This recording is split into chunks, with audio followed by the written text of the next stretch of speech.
Chapter 1, start by playing Squidward, scaring SpongeBob away. The chosen one was randomly selected, choice successful, currently binding national fortune. Dragon Country, Sumu. Binding successful.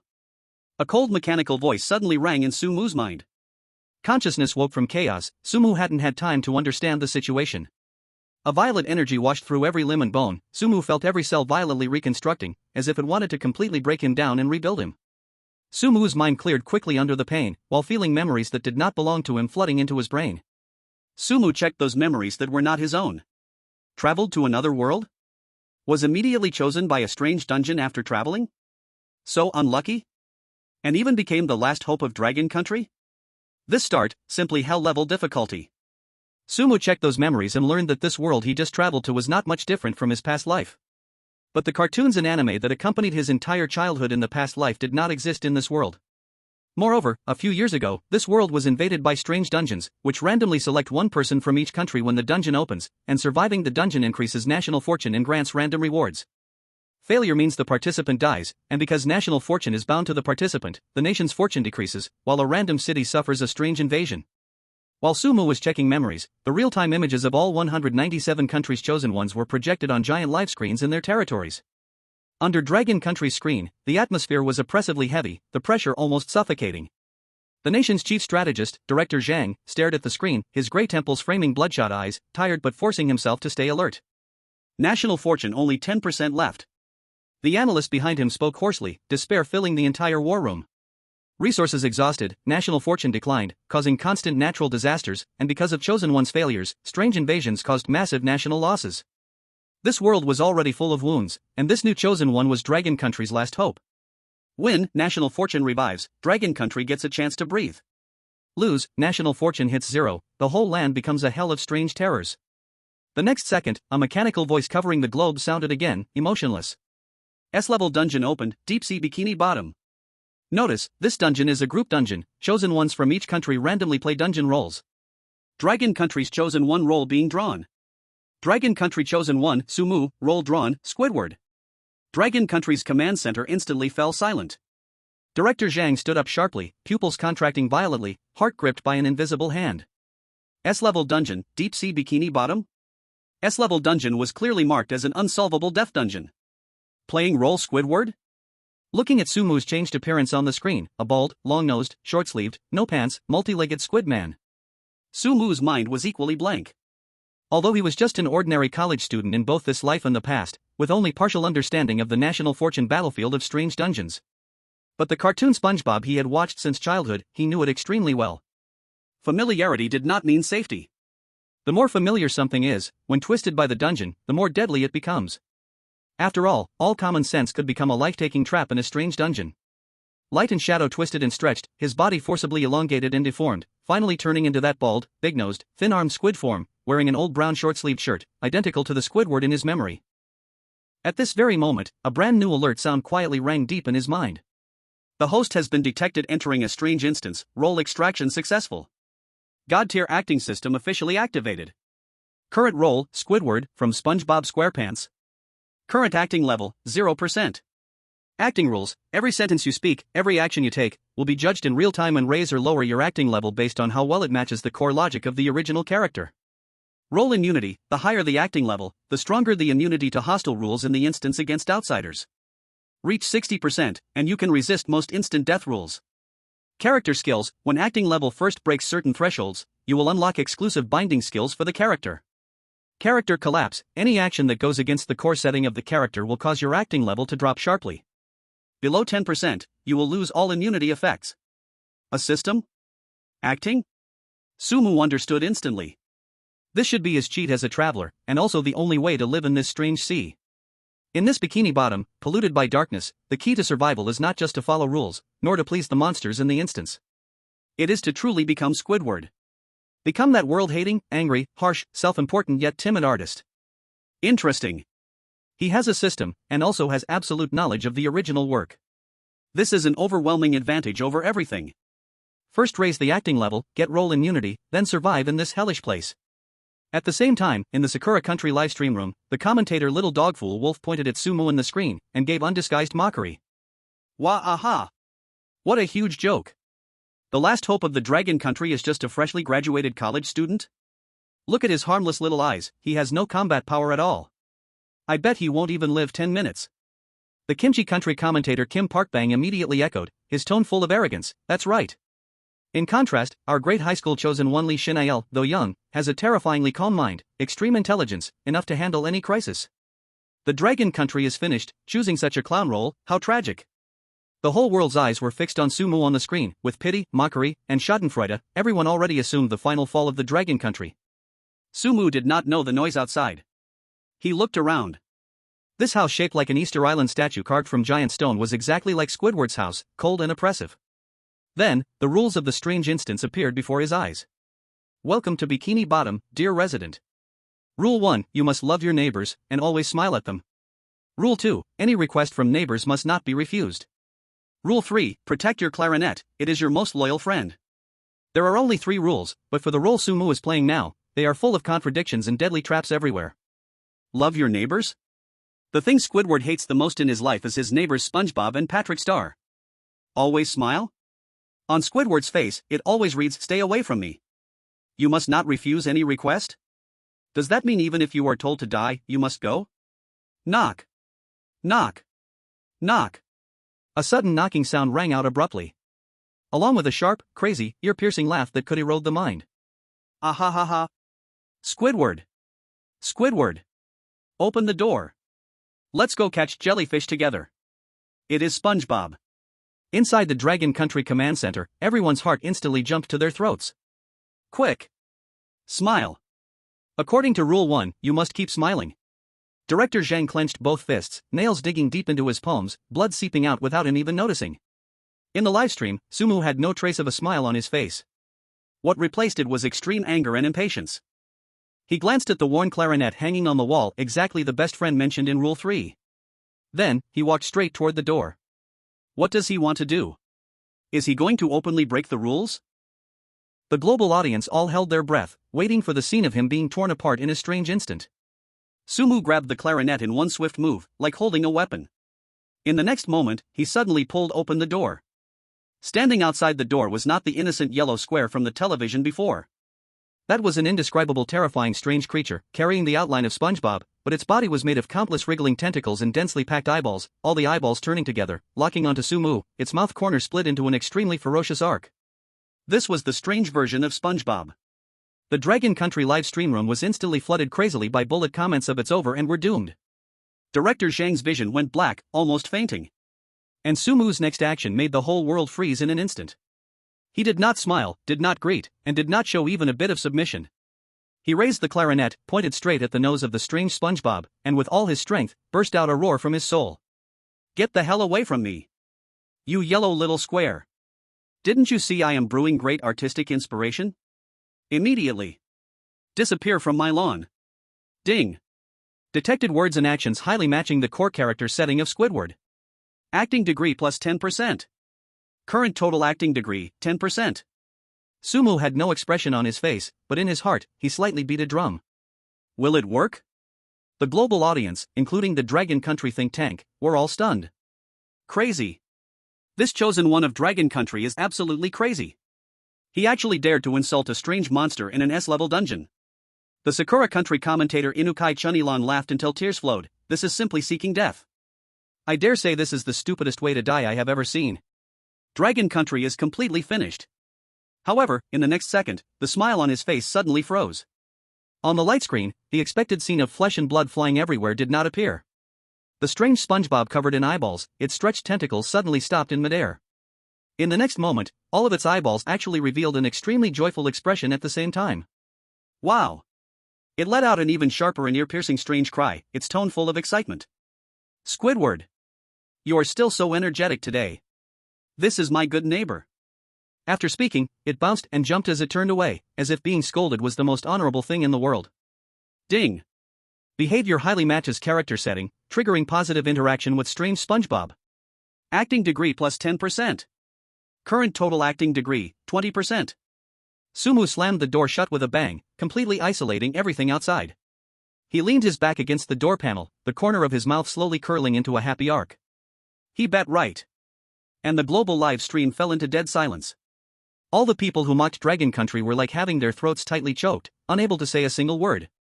In the Dragon Country Command Center, Director Zhang and a group of analysts were dumbfounded, replaying the scene again and again, their faces full of disbelief. Why did it become like this? The young analyst muttered to himself, completely confused. Scolding the strange can actually survive? And at this time, the chosen one of Kimchi Country, Lee Sinny, also welcomed a strange knock on the door. Chapter 2 Acting is the key. From the light screen, it could be seen that after the strange SpongeBob left the house of Squidward played by Sumu, it directly headed toward Lee Sinny. In the picture, this high school detective showed extremely high psychological quality. Seeing the strange SpongeBob at the door, he did not panic at all, a kind smile appeared on his face, and he said happily, "Great, SpongeBob, I was just about to go find you to play." Global analysts all praised his calmness and wisdom. However, the eyeballs on the strange SpongeBob's body all narrowed together, revealing cold killing intent, and the tentacles waved wildly. "You agreed? You are not my friend, we are about to go to work, you actually don't know? Who are you? You fake." In the gloomy questioning voice, countless pitch-black tentacles shot out like sharp arrows, instantly piercing through Lee Sinny's body. Ah! A piercing scream echoed across the world through the light barrier. In just 3 seconds, the highly anticipated genius was sucked dry into a mummy. Kimchi Country luck minus 10%. The cold prompt announced Kimchi Country's failure. The world went silent again. In the Dragon Country live stream room, after a brief silence, a wave of celebration erupted like landslides and tsunamis. Holy crap! Holy crap! God-Su is awesome. I get it. I completely get it. The key is not following the rules, but playing the role you drew perfectly. So the rules themselves are the death trap. God-Su saw through everything from the start. Wait, how does Sumu know the personality of his role? Why do you care? Just surviving is enough. Ah, God-Su, amazing. Inside the command center, Director Zhang slammed the table, face flushed with excitement. A bold guess appeared in the minds of the strategists. The completion condition of this dungeon was not just survival, but acting, playing your drawn role well. Sumu was in the statue house, listening to the prompt sounds ringing in his mind. Feeling calm. Ding. Acting level reached 20% for the first time, unlocking role information. Role, Squidward. Core setting 1, hates all fish without artistic cells, SpongeBob/Patrick and their friends. Core setting 2, pretentious artist, recorder/painting. Core setting 3, lazy, slacking worker, Krabby Patty cashier. Very good. The system gave a clearer prompt. The next action goal was clear. He picked up the recorder, took a deep breath. Then blew with all his strength, producing a noise enough to break glass. Ding. Artistic attempt in line with Squidward role. Acting plus 5%. Current total acting, 25%. Whoop beep. The sharp recorder sound echoed through the deep sea. This was not music. It was pure mental pollution. The statue house windows trembled, dust falling everywhere. Sumu puffed his cheeks, completely absorbed, blowing the worn recorder. Every note was like a rusty saw, violently pulling at nerves. In Dragon Country's live stream room, hundreds of millions of viewers covered their ears in pain. Oh my god. So horrible. Whoa, my ears are dirty now. Stop. Please stop. Is this a sound a carbon-based lifeform can make? My skull wants to dance. Director Zhang stared at the screen, hands gripping fast-acting heart pills. What exactly did this young man want to do? Crazy? At that moment. Rumble. The ground next to the statue house shook violently. Some huge creature was turning underground. Then, a marked semicircular giant stone was violently thrown up. It fell on the sandy ground several meters away, raising countless bubbles. A huge shadow instantly covered Sumu's house. The global audience held their breath at that moment. It was a pink, star-shaped creature. 3 stories tall. It had no skin, pink muscle fibers exposed, wriggling endlessly. It had no eyes. Where its face should be, only a giant abyssal mouth taking up a third of its body. The mouth was filled with layers of sharp teeth. Each tooth was as thick as an adult arm. Green acidic saliva dripped from its mouth, sizzling on the ground. The sand burned instantly, forming deep pits emitting blue smoke. S-class bizarre creature, the gluttonous version of Patrick. It swung a giant spiked metal bug-catching net in its hand. The abyssal mouth opened wide, letting out a deafening roar. So noisy. The sound wave hit the statue house. Squidward self-portraits hanging on the wall fell, glass shattered everywhere. Who disturbed Patrick's sleep? I will make you into delicious meat paste. The terrifying pressure transmitted through the screen to everyone's hearts. In Sakura Country's live stream room, little dog Dumb Wolf jumped up from the chair in excitement. It appeared. This should be the real predator of Bikini Bottom. This power is simply not something human strength can resist. That Dragon Kingdom madman is doomed this time.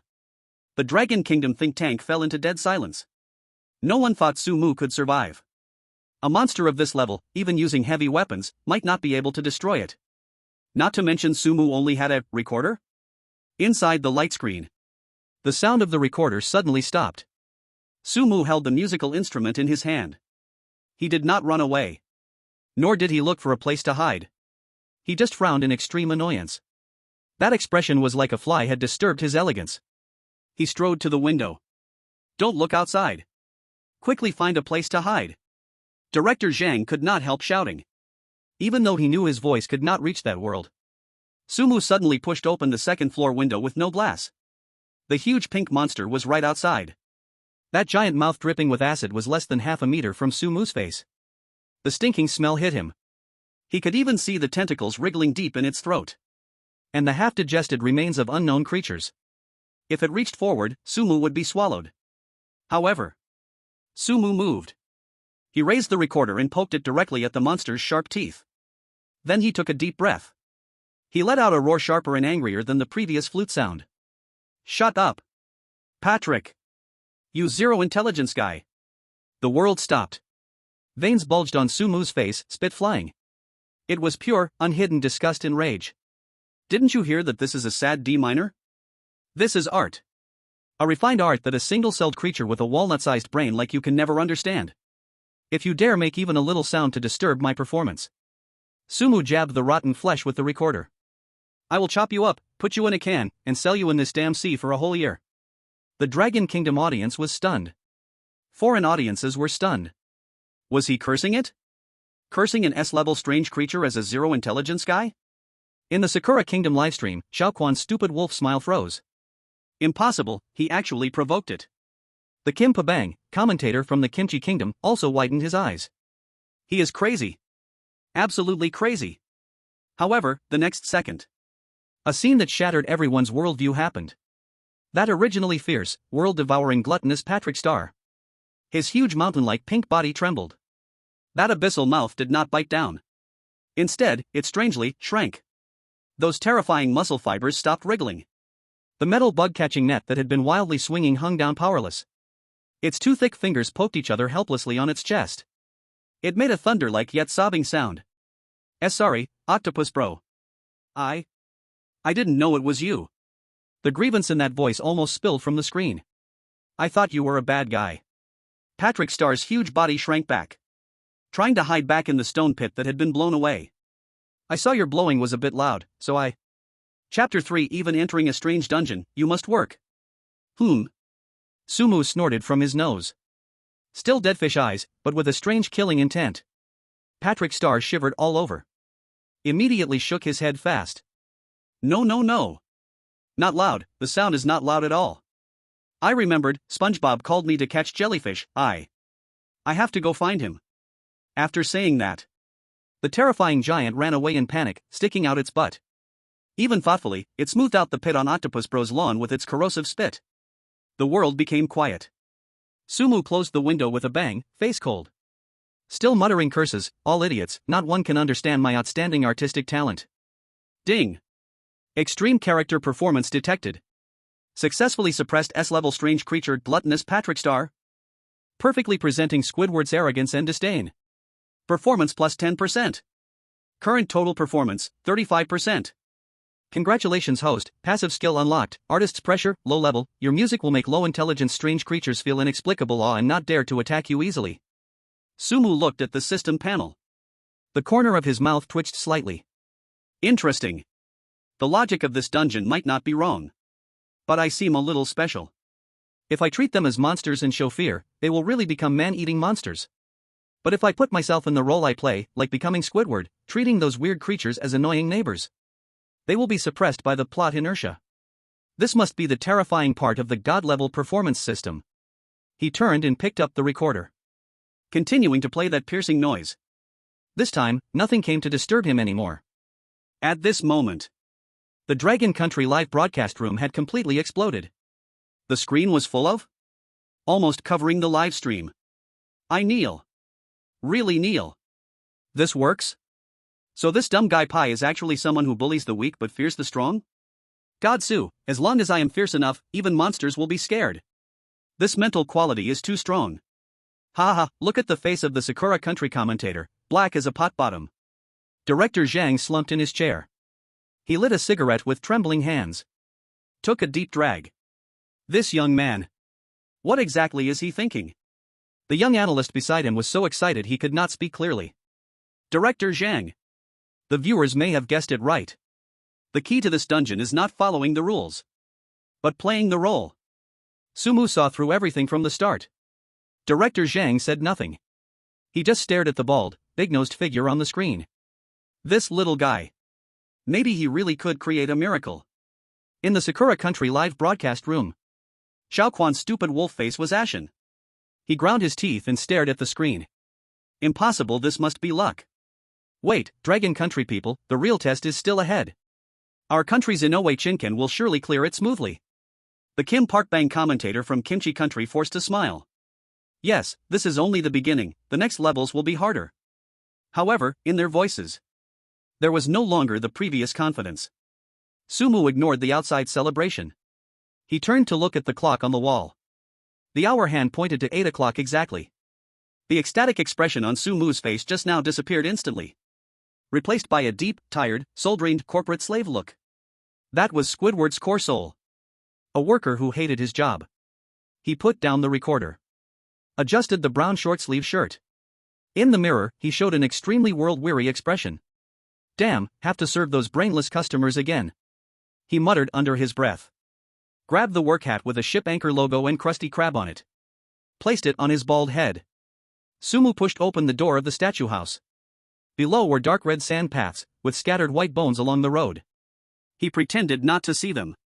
Looked down at his thin light blue tentacles and touched his huge nose. TCH. Another bad day. His tone was deeply morose. A kind of exhaustion with no hope in life. Ding. Continuous stable world-weary corporate slave mood detected, performance plus 5%. After walking for who knows how long. The building like a crab trap appeared at the end of the view. It was 10 times bigger than in the cartoon. Its shell was not wood, but heavy steel plates covered in dark red rust. Huge chimneys spewed black steam. The air was filled with the stench of cheap oil mixed with fresh blood. On the gate, 2 lines of bright red liquid slowly flowed. Rule 1, Mr. Crab is a generous boss, please work hard to repay him. Rule 2, the meat of the Krabby Patty must be absolutely fresh. If the meat runs out, you know what to do. It's just 2 simple rules, but they're full of traps. The Dragon Country Command Center. Director Zhang stared at the big screen intensely. Running out of meat, does that mean using employees as raw material? This is a death loop. The more work, the greater the consumption, and the employees will become the food. The young analyst's voice trembled. Director Zhang, just now the chosen one from the Lighthouse Country. He brought up the replay from the Lighthouse Country's live broadcast. In the video, a muscular blonde man was crazily chopping ingredients in the kitchen. Sweat covered his face, and his eyes were full of madness. I want to become the best employee. I want to let Crab Boss see my value. As soon as he finished speaking, the mechanical claws of Crab Boss stretched out from the darkness behind. Crack! The blonde man's scream echoed. His body was thrown into the meat grinder. 3 seconds later, red meat patties slid out from the conveyor belt. Lighthouse Country national fortune minus 10%. Director Shang's hand trembled. Working hard is a dead end? Then what exactly must be done to survive? The screen switched back to Sumu. He stood in front of Crab Burger King's door. He glanced at the 2 lines of blood-red characters. He let out a loud, mocking laugh. Generosity? That stingy crabakin who wouldn't even spare the employees' souls to make coins? He smirked with sarcasm. This joke is emptier than Patrick's brain. Ding. Detected a complaint that matches Squidward's core personality. Acting level plus 2%. He pushed open the rusty iron door. Crash. Hot steam rushed at him. Inside Crab Burger King was a nightmare factory. The sound of grinding gears, metal clashing, and greasy oil everywhere on the floor. The dim yellow light flickered in the steam. Beside the cashier's counter, there sat a huge monster silently.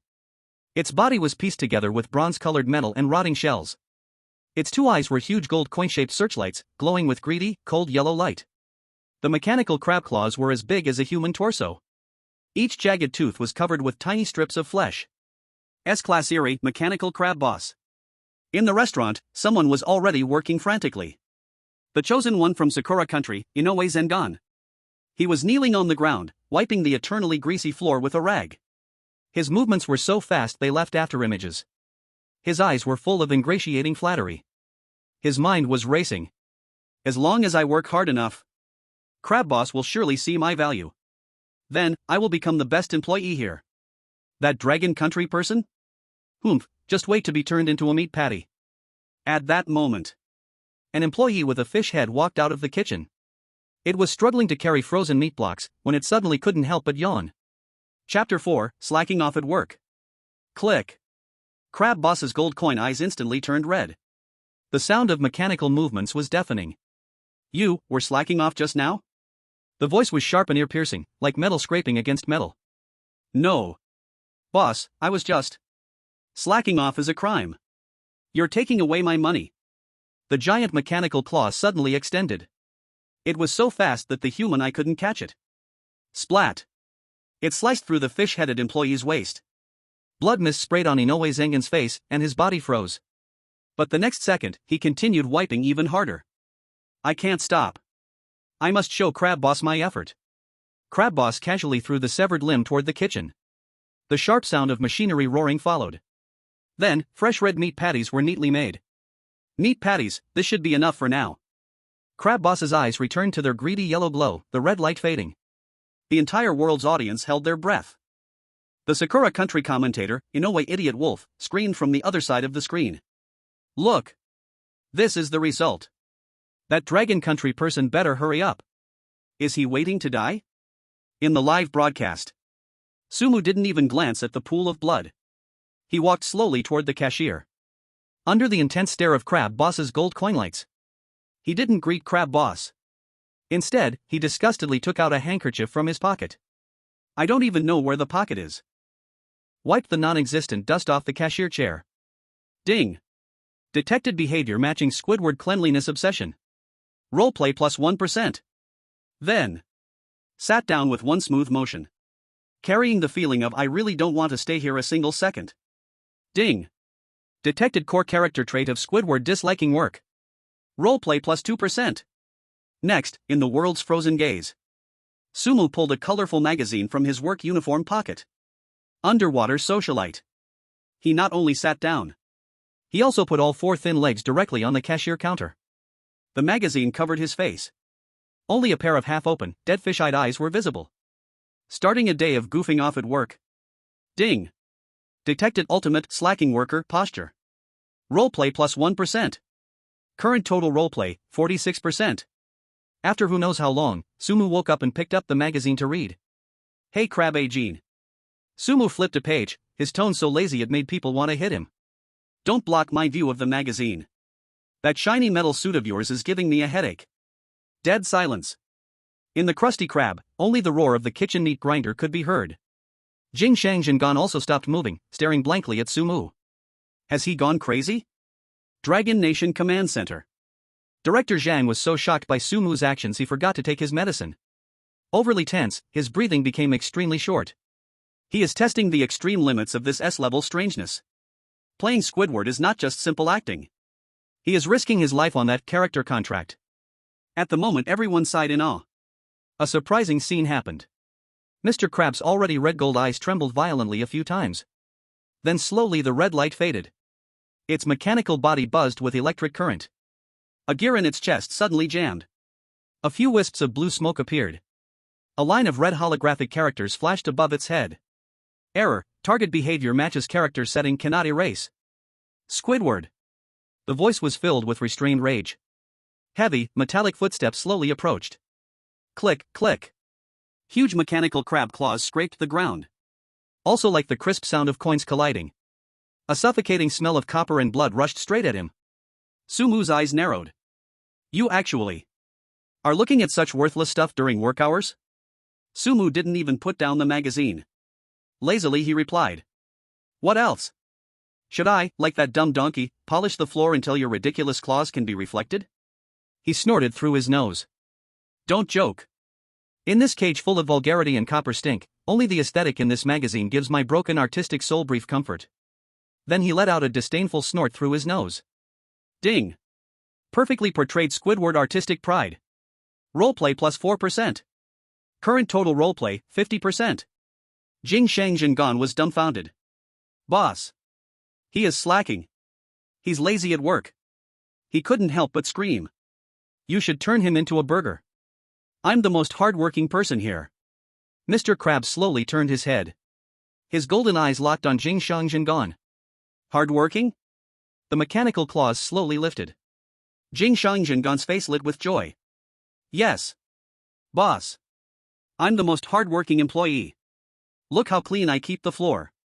Look how hard I work. However, my employee manual states.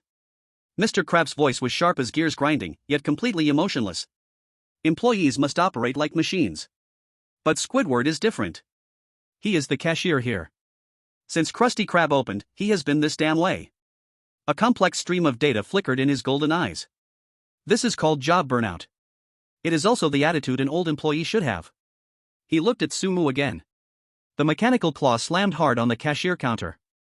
You were 3 seconds late, Squidward. I will deduct that damn $3 from your salary. Sumu rolled his eyes. Whatever, Mr. Krab, do whatever you want. Anyway, you've never paid me a salary. The world outside the livestream exploded in chaos. I'm kneeling. I really am kneeling. Is this called career burnout? This is freaking survival art. Look at that guy from Sakura Country, his face is turning green with anger. But the crisis was far from over. Mr. Krabs' massive body suddenly leaned forward. His golden coin eyes came close to Sumu. He lowered his voice. The sound of grinding gears brought a chilling killing intent. Since you're so relaxed, then it's perfect. Earlier, an idiot got turned into a meat patty, now the kitchen is short a helper. Octopus, go help SpongeBob with the work. If today's sales don't meet the standard. The mechanical claws clicked beside Sumu's neck. The sound of metal clashing was crisp and pleasant. I'll shove your nose into the meat grinder too. Sumu put down the magazine. His gaze turned to the kitchen, where strange steam was rising. From there came a cheerful, almost mad song. I'm ready. I'm ready. I'm going to make the most delicious burger in the world using the freshest ingredients. Sumu stood up. He slowly patted non-existent wrinkles on his clothes. Oh. That damn yellow block again. His eyes turned cold as a dead pond as he stared at the kitchen. If I could, I really wish the meat grinder would eat his brain. If he has one, that is. Sumu opened the side door of the cash register and walked towards the unknown slaughter kitchen, filled with minced meat and laughter. The moment his foot stepped into the kitchen, a new, emotionless system prompt echoed in his ears. High-risk interaction scene detected, the secret of the kitchen.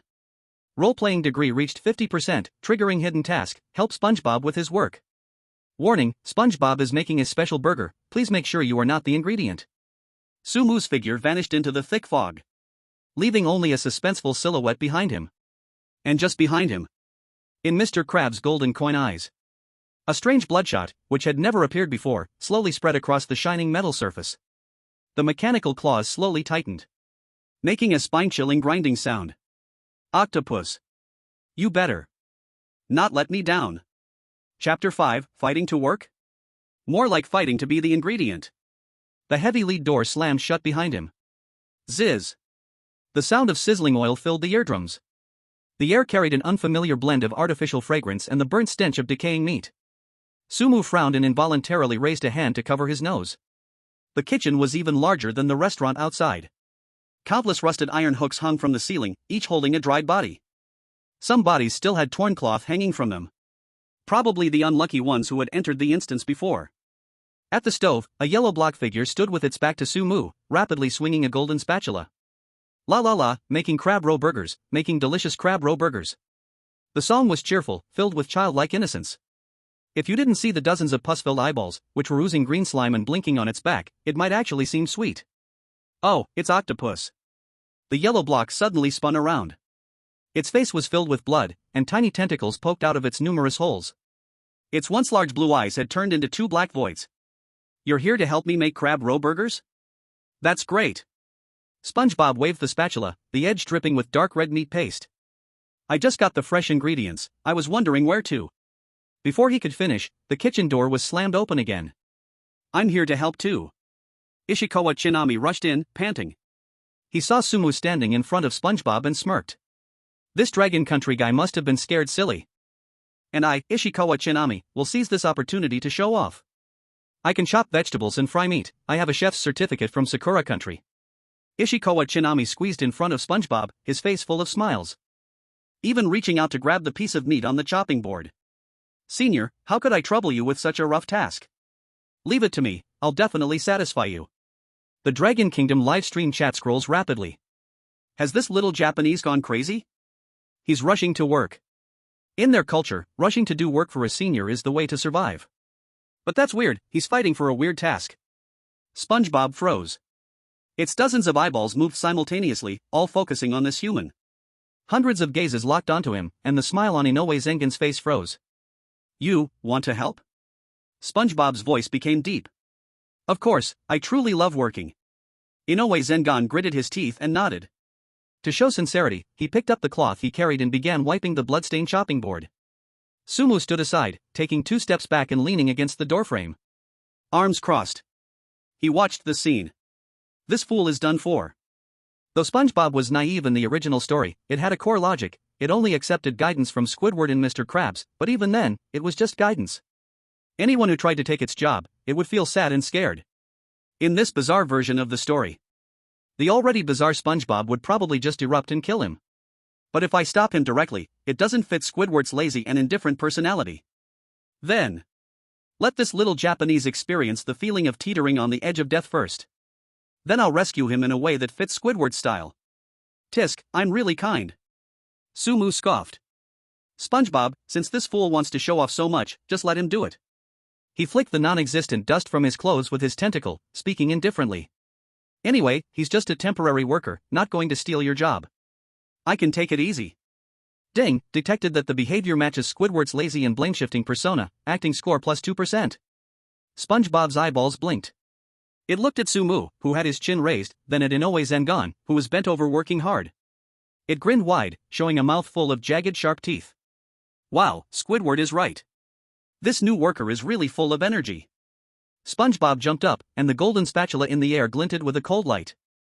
Since you want to help so much, let's make a special crab roe burger. It grabbed Inoue Zengen's wrist. The suction cups on the small yellow hand latched tightly onto Inoue Zengen's skin, instantly leaving bloodstains. Inoue Zengen's face turned pale as he struggled hard, but the hand didn't budge. Mr. Krabs said, today's customers like meat with a chewy texture, and we need a special seasoning to bring out the flavor. SpongeBob put its face close to Inoue Zengen's, the tentacles from the holes almost diving into his nostrils. That seasoning is the fear created by pain, so, trouble you, temporary worker. Inoue Zengen's pupils dilated. What? After all, I have to ensure the freshness of the ingredients. SpongeBob laughed, and the sound was extremely harsh. Nothing is fresher than the fear that just emerged, right? Temporary worker? Ah ha ha ha ha. It grabbed Inoue Zengen's left hand and pressed it onto the chopping board. The other hand raised the sharp golden spatula high. The edge of the spatula reflected the dim yellow light, still carrying the remnants of the previous ingredient's minced meat. No, wait, I came to help cook, I'm not the ingredient. Inoue Zengan struggled desperately, but in front of the S-grade weirdness, this Japanese competitor had no strength to resist. He turned his head toward Sumu, who was watching the show, gritting his teeth, his body trembling. Sumu, think of something, you can't just watch me die. He shouted desperately, his voice changing because of fear. We're on the same side, it's not good for you if I die. Sumu didn't even raise his eyelids. Heh, no harm either. Sumu ignored Inoue Chinken's plea for help and quietly took a nail file from his pocket, slowly polishing the tips of his tentacles. Dragon Nation Command Center. Director Zhang stared at the screen, his eyes fixed. He won't really just watch and do nothing, will he? The young analyst gritted his teeth. If he saves them, it would break the lazy octopus persona. But if he doesn't save... Director Zhang didn't finish his sentence. Yes, some people will criticize him. Director Zhang was right. By now, the Sakura Nation livestream was exploding with comments. Hurry and save them. Are you Dragon Nation people really so cold? Inoue Chinken went in to help. Dragon Nation people really can't be trusted. Ha, help? I don't even care to expose you. Exactly, Mr. Crab only let Octopus go in to help. Inoue Shinken went in to steal the credit, right? Clearly, you are exposed. Commentator Kim Pookbang's face was dark, but the corners of his mouth lifted slightly. Good if he dies. At least it can smear Dragon Nation a little. Sakura Nation livestream. Little Dog Dumb Wolf sneered, see it, everyone? This is the true nature of Dragon Nation people. Selfish, cold, only caring about themselves. If Inoue Shinken dies, the whole world will see Dragon Nation's true face. On the screen, the golden spatula was raised high. All the eyeballs on SpongeBob were spinning. 3, 2, 1. At the moment the spatula was about to fall. So noisy. Sumu finally spoke. He frowned, pouted slightly. SpongeBob, you yellow stupid square. The hand holding the spatula froze. All its eyeballs turned sharply toward Sumu. Oh, Octopus? Didn't you understand what I just said? Sumu put down the nail file, half closing his dead fish eyes to look at SpongeBob. I said to have him help you, do you want him to become burger ingredients? He pointed at Inoue Shinken. This malnourished skinny monkey, the meat is sour and tough, scared speechless before even tortured, by the time you torture him the fear will have gone bad. Do you want to ruin Mr. Crab's reputation? SpongeBob froze. It looked at the spatula, then at Inoue Shinken. Indeed, Mr. Crab said he wants fresh ingredients. Fresh ingredients are in the cold storage. Sumu spoke. Ding, host role memory detected. Octopus, as a senior Krabby Patty employee, knows the kitchen layout very well. Role memory syncing. A flood of information surged into Sumu's mind. The cold storage location and ingredient classification appeared. The types of meat in each freezer became clear. These memories surfaced naturally. He strode to SpongeBob and snatched the golden spatula. You block with holes and no brain, can't even find the cold storage door? Never mind, I'll show you. Sumu pointed the spatula at the iron door at the back of the kitchen, cold air escaping from it. See that door? Inside are real fresh ingredients. The meat is frozen to make it firm, no strange taste, only then can burgers sell for a good price. He turned to Inoue Shinken, tapping his face with the spatula. Like this. So dry and thin, even Patrick wouldn't eat it. Inoue Shinken's body froze, face red from the spatula tap, not daring to move. Making Krabby Patties needs art. Sumu threw the spatula back to SpongeBob. Your rough method only destroys the meat fibers, ruining the burger's texture. If customers complain, Mr. Crab will fire you. Do you want to be fired? All the eyeballs on SpongeBob opened wide, eyes full of fear. No, I don't want to be fired. Wow, Octopus, you know so much, worthy of being a senior Krabby Patty employee. I understand, I'll go to the cold storage to get the meat now. It bounced off toward the back of the kitchen. Before leaving, it looked back and said, Squidward, you really are my best friend, besides Patrick. Sumu sneered coldly. Stop talking, just go. Also, don't forget to grab the meat patty from the third shelf on the left. The marbling on that meat is perfect, it's perfect for today's special crab roe burger. SpongeBob nodded and disappeared behind the cold storage door. Once he walked far away, Jinshan Jinkan collapsed onto the ground, gasping for air. He looked up at Sumu, his lips moved slightly. Sumu, thank you. His voice was very soft. Sumu gave him a sideways glance. Don't get the wrong idea, I just don't want to lose a shield because of someone else's stupidity. If you act clever next time, you'll become the new ingredient for the crab roe burger. Chapter 6, Skill Upgrade. He turned and walked out. Ding. Successfully portrayed Squidward's mean character with a hint of hidden kindness. Role-playing degree plus 8%. Current total role-playing degree, 60%. Congratulations, host. Role-playing degree has surpassed the 60% threshold. Unlock role exemption, immunity to most instant death rules. Unlock character skill, artist's authority, intermediate, your professional guidance will make strange creatures believe you, briefly altering their behavioral logic. Sumu felt a surge of joy in his heart, but there was no trace of emotion on his face. Great. Now I can play Squidward without worrying about sudden weird rules that don't match the plot. And this upgraded skill will probably be even more useful than I imagined.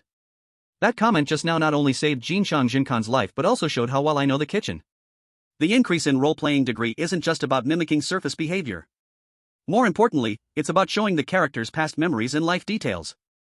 Only then can I truly become Squidward. The Dragon Country live stream exploded. Holy shit. Sugod's move this time. He's cursing on the surface, but actually saving someone. This is the real master. Did you guys see? He used the two keywords, work and signboard, perfectly matching SpongeBob and Mr. Krabs' dual logic, leaving SpongeBob stunned. And the cold storage layout. How did he know? Duh, he's Squidward. An experienced employee, of course, he knows the cold storage layout. But, in past instances, I've never heard of role-playing characters having their memories.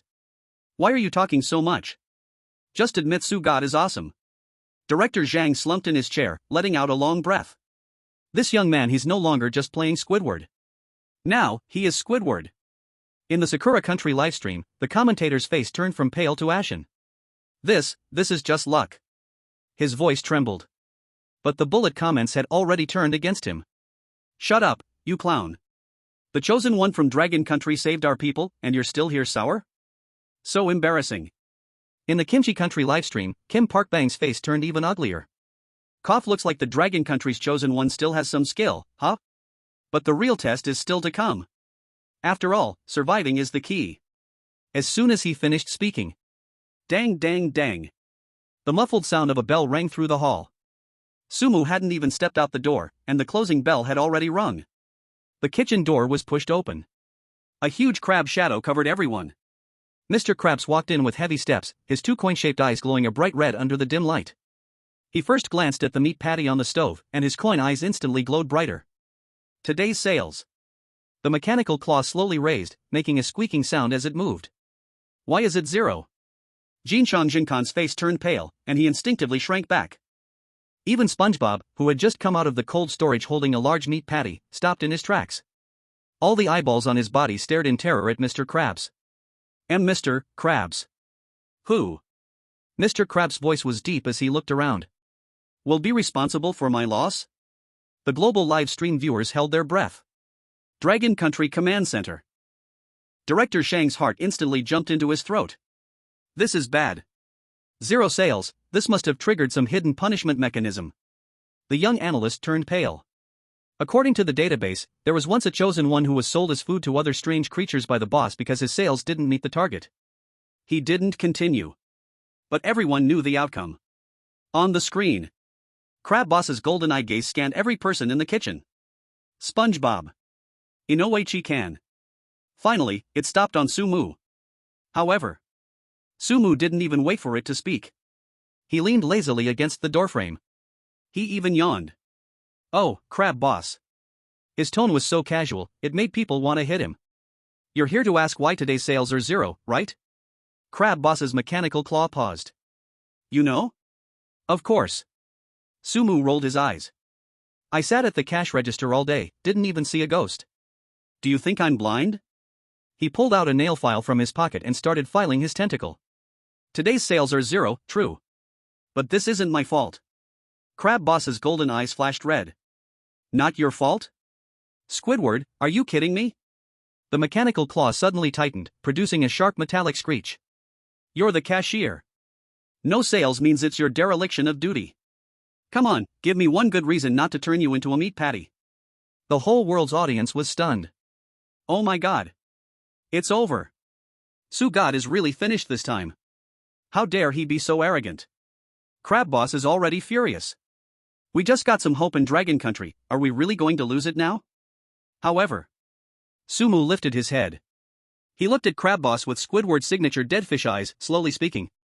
Today, there were indeed no customers. His tone was eerily calm.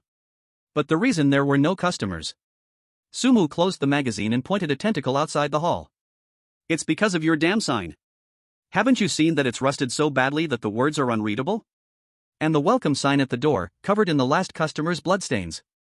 Who would walk into a restaurant that looks like a slaughterhouse? Silence. The global livestream went dead silent. Crab Boss's mechanical claw froze midair. Its golden eyes trembled violently. Do you know what you're saying? I'm just stating the facts, Crab Boss. Sumu straightened up and slowly walked toward Crab Boss. You want sales? Then clean up the door first. Polish the sign. Clean up the ingredients hanging from the ceiling. Then, he poked Crab Boss's metal chest plate with his tentacle. Pay me my salary. I've been here this long, and you haven't given me a single penny. You think I'm SpongeBob, that idiot? Ding. Extreme Squidward character portrayal detected. Successfully turned the tables, pushed the responsibility back onto Crab Boss. Roleplaying plus 15%. Current total roleplaying score, 75%. Crab Boss's mechanical body emitted a sizzling electrical sound. A gear in its chest suddenly jammed. A few wisps of smoke rose. A line of red holographic characters flashed above its head. Error, target's actions align with character setup. Unable to execute extermination program. Error, target's accusation is valid. Triggered labor dispute protocol. Error, system logic conflict. No, money is mine. Crab Boss's golden eyes gradually turned back to yellow.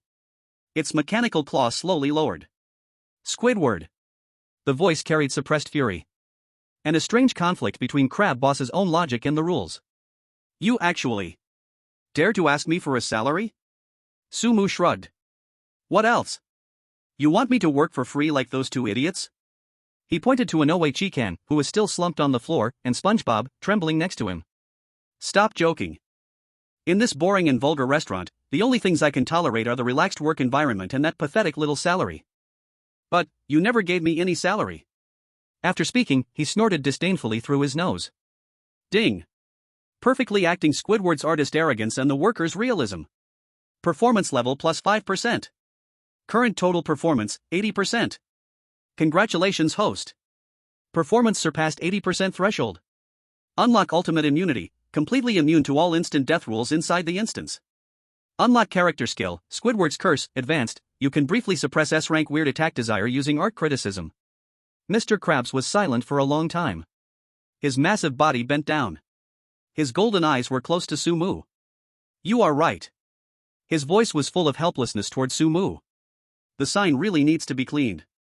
The bloodstains at the door also need cleaning. And he took a rusted coin from a hidden compartment in his chest. Plop. He threw it at Sumu's feet. This is your salary today. $1. Sumu bent down and picked up the coin. He glanced at it. Then put it in his pocket. Tisk. Stingy old crab. He turned and walked out. I am going home. Remember to clean the sign tomorrow. Otherwise, I won't be in the mood to work properly. He pushed open the kitchen door without looking back. Leaving behind a bold, arrogant back. Mr. Krabs stood in place. His golden eyes flashed with a stream of complex data. Squidward. You are still this damned way. This is, my Squidward. He looked again at Inoue Chikan and SpongeBob. You too. Clean the front tomorrow. Polish the sign. If you don't do well. His mechanical claws opened and closed in the air. You know the consequences. Then he left the kitchen with heavy steps. Leaving Inoue Chikan and SpongeBob staring at each other. Inoue Chikan clenched his fists. He looked in the direction Sumu had left.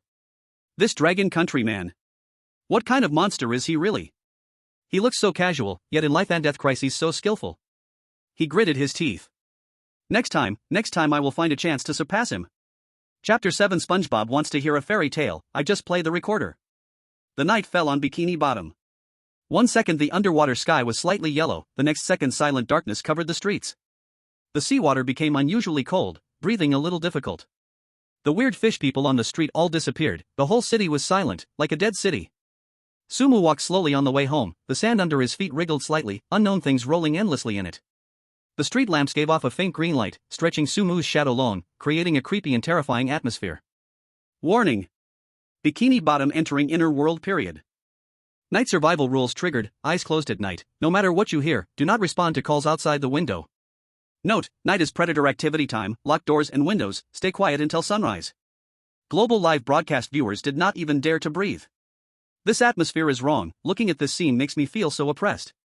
Look at the dark place behind Sushin, what are those red dots? Eyes? This must be the true face of the S-rank instance revealed. Sushin, don't look back, run. But obviously Sumu couldn't see the live comments, his steps were still slow. He ignored the system's warning, joking, I can already be immune to rules, what am I afraid of? Before, my performance wasn't high, you scared me, I ignored you. Now anyone dares to challenge me, I will make them know why flowers are so red. Sumu stopped, bent down, and dug out a big lump of black mud from the roadside. TSK, not bad, this stuff is a bit rough, but it's natural. Sumu picked a little with his pinky, spread it on his smooth tentacle, and nodded. As an artist who relies on looks, skincare is something I must do every day. He held the lump of sea mud in his hands and slowly swayed back to the Easter Island statue house. Bang! The door closed. The door was locked from the inside. Sumu hummed a strange little tune and walked straight into the bathroom.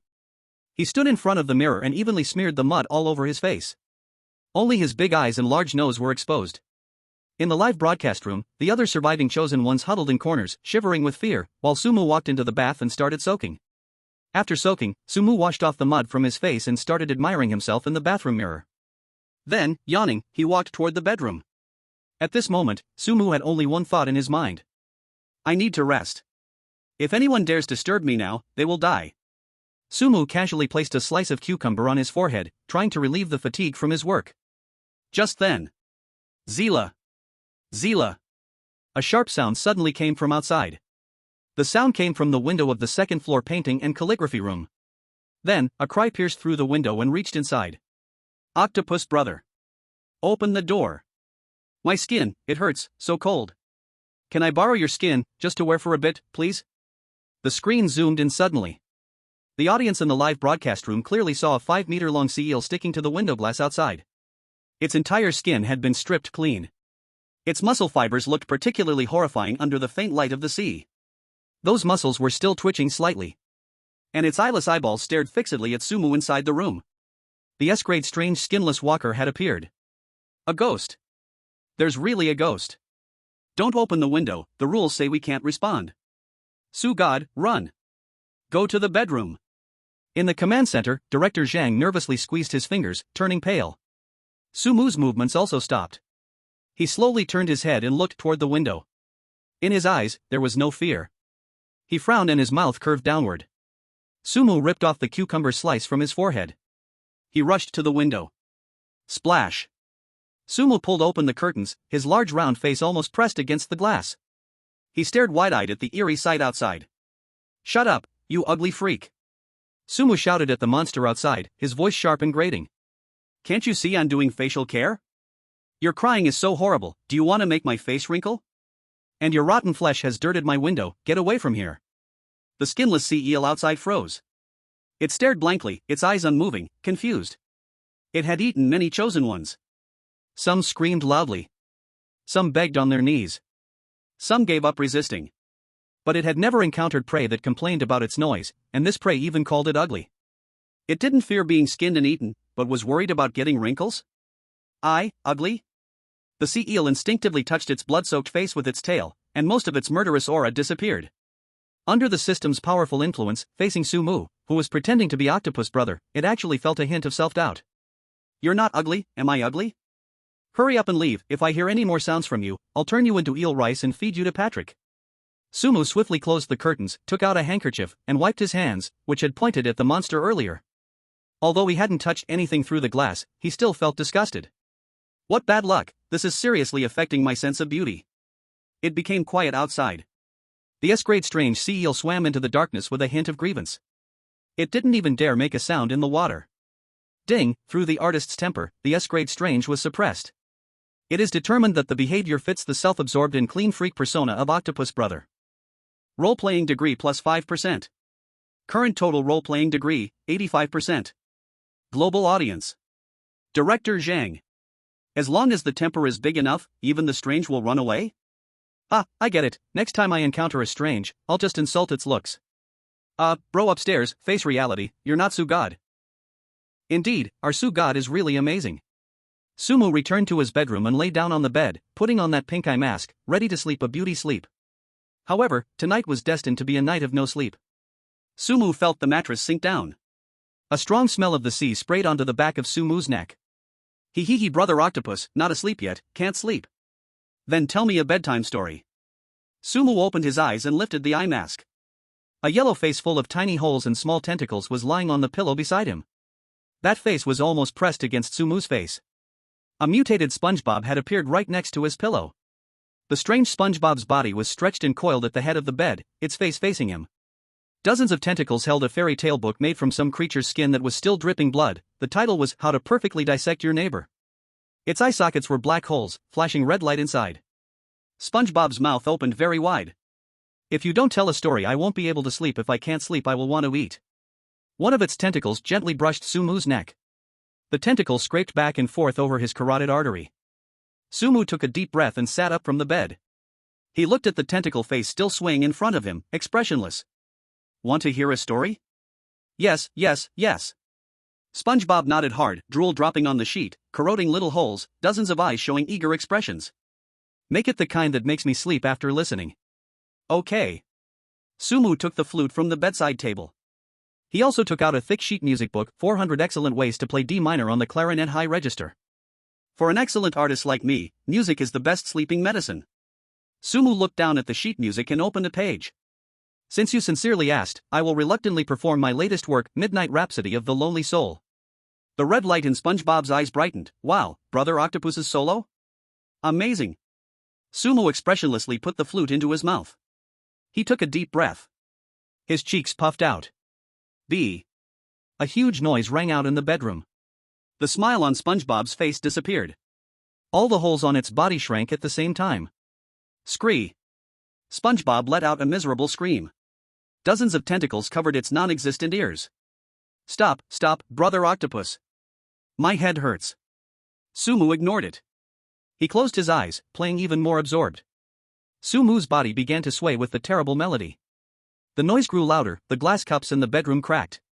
The wall plaster fell off in pieces. Ah, I won't listen anymore, I never want to hear it again. SpongeBob rolled hard on the bed. Its long body quickly shrank back into a square shape. SpongeBob's color faded to pale. Too artistic, my soul can't bear such elegant influence. It rolled and crawled toward the door, hitting the door with its head. Before escaping, it leaned on the doorframe. SpongeBob trembled all over. Its eyes rolled back. Mumbling unclearly. 2 days later the concert, then everyone will be starving. Hope Brother Octopus's music can still tonight make our pleasure. After saying this, the S-level strange SpongeBob rolled and crawled out of the house. It disappeared into the night. Silence came instantly. Sumu put down the flute, still chewing with satisfaction. Truly an unappreciative brute, hearing such beautiful music, and still ran away. Meanwhile, in the Blue Star live stream room. Sugod's art, not even talking about strange, I can't appreciate it either. Indeed, hearing Sugod play the flute, I feel my soul is about to leave my body. You too, I hear the flute and feel I need a nanny to come get me.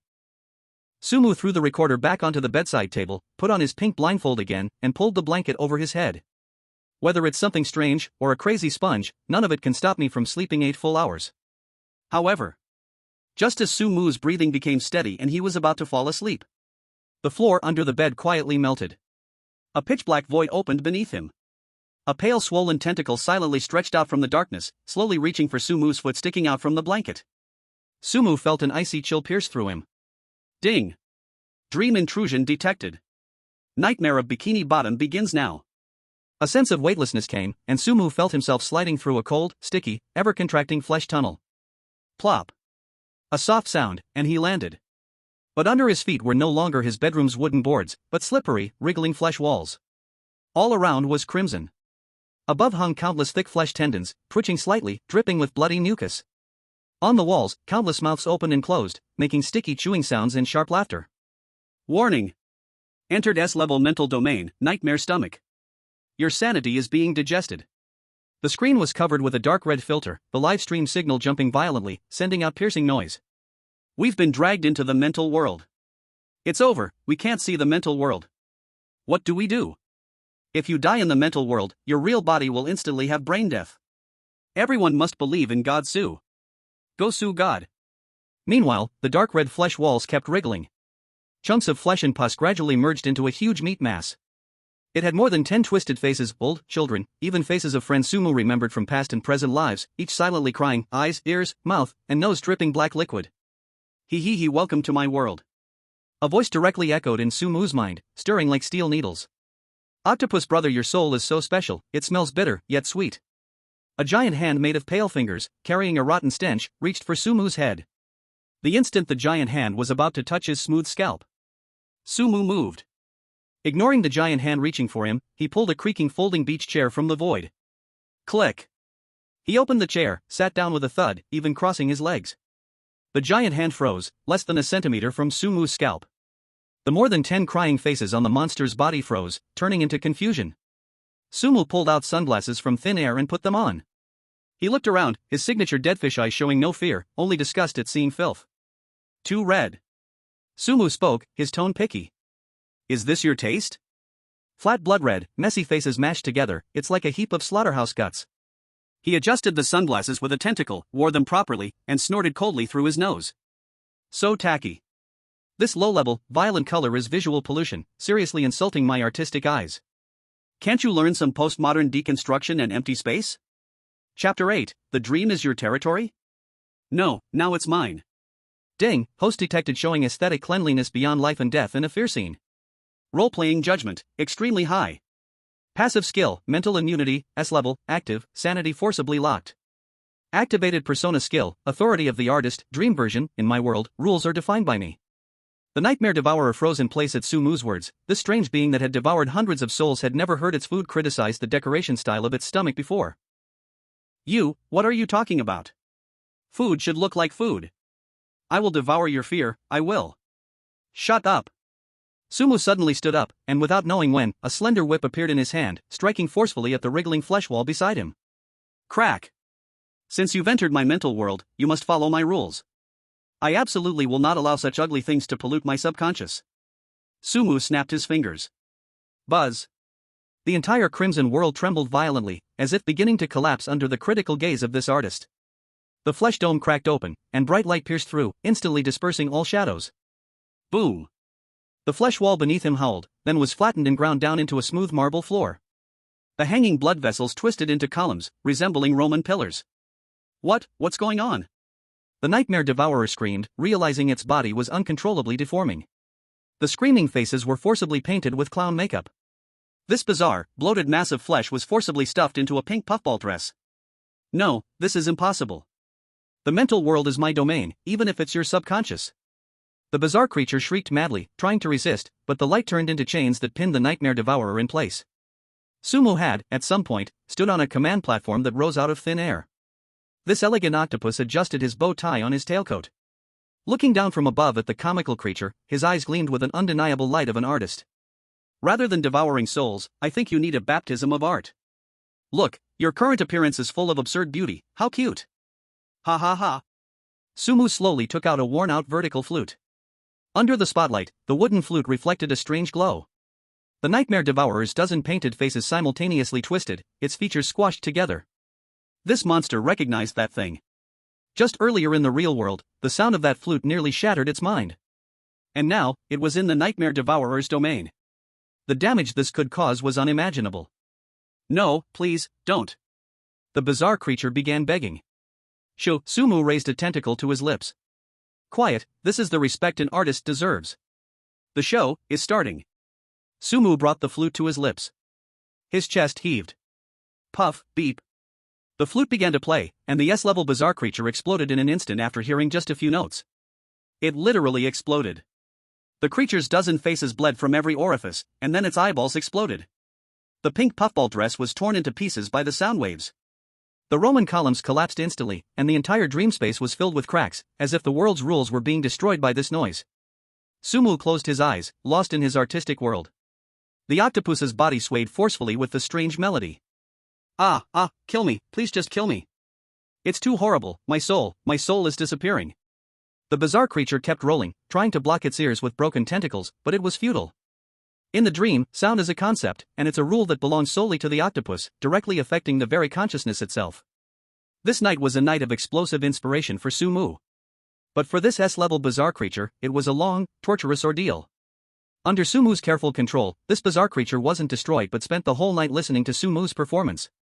The first rays of sunlight in the morning pierced through the sea and into the Easter Island statue house. Sumu suddenly opened his eyes. Ha! The octopus stretched lazily and moved its muscles. Ding, congratulations, host has successfully survived the nightmare night. Detected that you have given the S-level bizarre creature nightmare devourer a long 8-hour artistic immersion in mental bullying. Reward obtained, mental pollution resistance plus 50%. Title obtained, Dream Tyrant. Wearing this title while sleeping allows you to dominate any weirdness that enters your dreams. Sumu rolled off the bed. His 4 feet were about to touch the ground. Suddenly, from under the bed, a pitch-black tentacle stretched out, neatly placing the slippers by Sumu's feet in a flattering way. Sumu looked down. Under the bed, the nightmare devourer that had been arrogant last night had shrunk to the size of a fist, trembling in the corner. Thanks. Sumu put on the slippers expressionlessly, even rubbing the sole against the tentacle on purpose. If you still want to listen to this artist's exclusive concert, I am always welcome. The black shadow under the bed let out a faint mournful sound, quickly shrinking back into the darkness, not daring to reveal a trace of breath. This monster swore that if it survived, it would tell the whole world. That octopus head is a devil. More terrifying than all the weirdness combined. Sumu hummed an off-tune little song as he walked toward the bathroom. During last night's art exchange, Sumu had gained a new understanding of Brother Octopus's musical talent. However, just as Sumu pushed open the door, ready to welcome a new day. Thump. Thump. The ground was shaking. The teacup on the table bounced and shattered on the floor. The sunlight outside the door suddenly disappeared. Sumu squinted and looked up. A pink starfish silhouette blocked the sky, casting a huge shadow. It was a colossal creature. The monster's pointed top almost pierced the sea surface, covered with a thick chitinous layer, and each suction cup hit a dull eye. A pure sense of visual oppression covered the entire street, stronger than all the weirdness seen last night combined. The air became sticky, filled with the stench of candy mixed with sea rot. The huge shadow slowly lowered its head. This weird thing had no facial features, only a giant mouth split in the center of its flesh. The voice was low, dull, crazy, exploding in Sumu's ears. Good morning, bro Octo. We are going to catch jellyfish. If you do not. A hand slowly lifted, with a huge barbed net stuck on it. I will treat you as a jellyfish and catch you together. Sumu tightened his grip on the doorknob. Although SpongeBob had become weird, at least he had some intelligence and could talk nonsense. This pink giant was a pure idiot, completely impossible to communicate with. Patrick. The lazy look on Sumu's deadfish face disappeared, replaced by a serious expression. Trouble. This idiot never listens to anyone properly. Boom. Boom. Boom. The huge vibrations caused the Easter Island statue's stone walls to crack with fine lines, dust falling down. Chapter 9 Tricking Patrick, accidentally killing the Indonesian player. Outside, the pink meat mountain kept wriggling, the shadow completely swallowing the light. Bro Octo, come out. A huge rumbling echoed in the ears. Sumu stared at the meat mountain, frowning. Tisk. Sumu adjusted his non-existent bow tie and strode to Patrick's feet. A stench hit him in the face, the smell of rotting starfish meat mixed with fermented candy. A huge hand hovered less than half a meter above Sumu's head. Pink steam puffed from the pores of the hand, and the suction cups were covered with dense parasitic eyeballs. Sumu believed that if this hand fell, his house would instantly become ruins. But Sumu did not run, instead stepping forward, tilting his head back, staring with his deadfish eyes at the huge face with no features, only a giant mouth. Patrick! Sumu's voice was not loud, but amid the rumbling, it had a piercing force. The huge hand paused. But confused air still came from the giant mouth. Catch jellyfish. Catch your big-headed ghost. Sumu stretched out his foot and kicked that thick leg hard.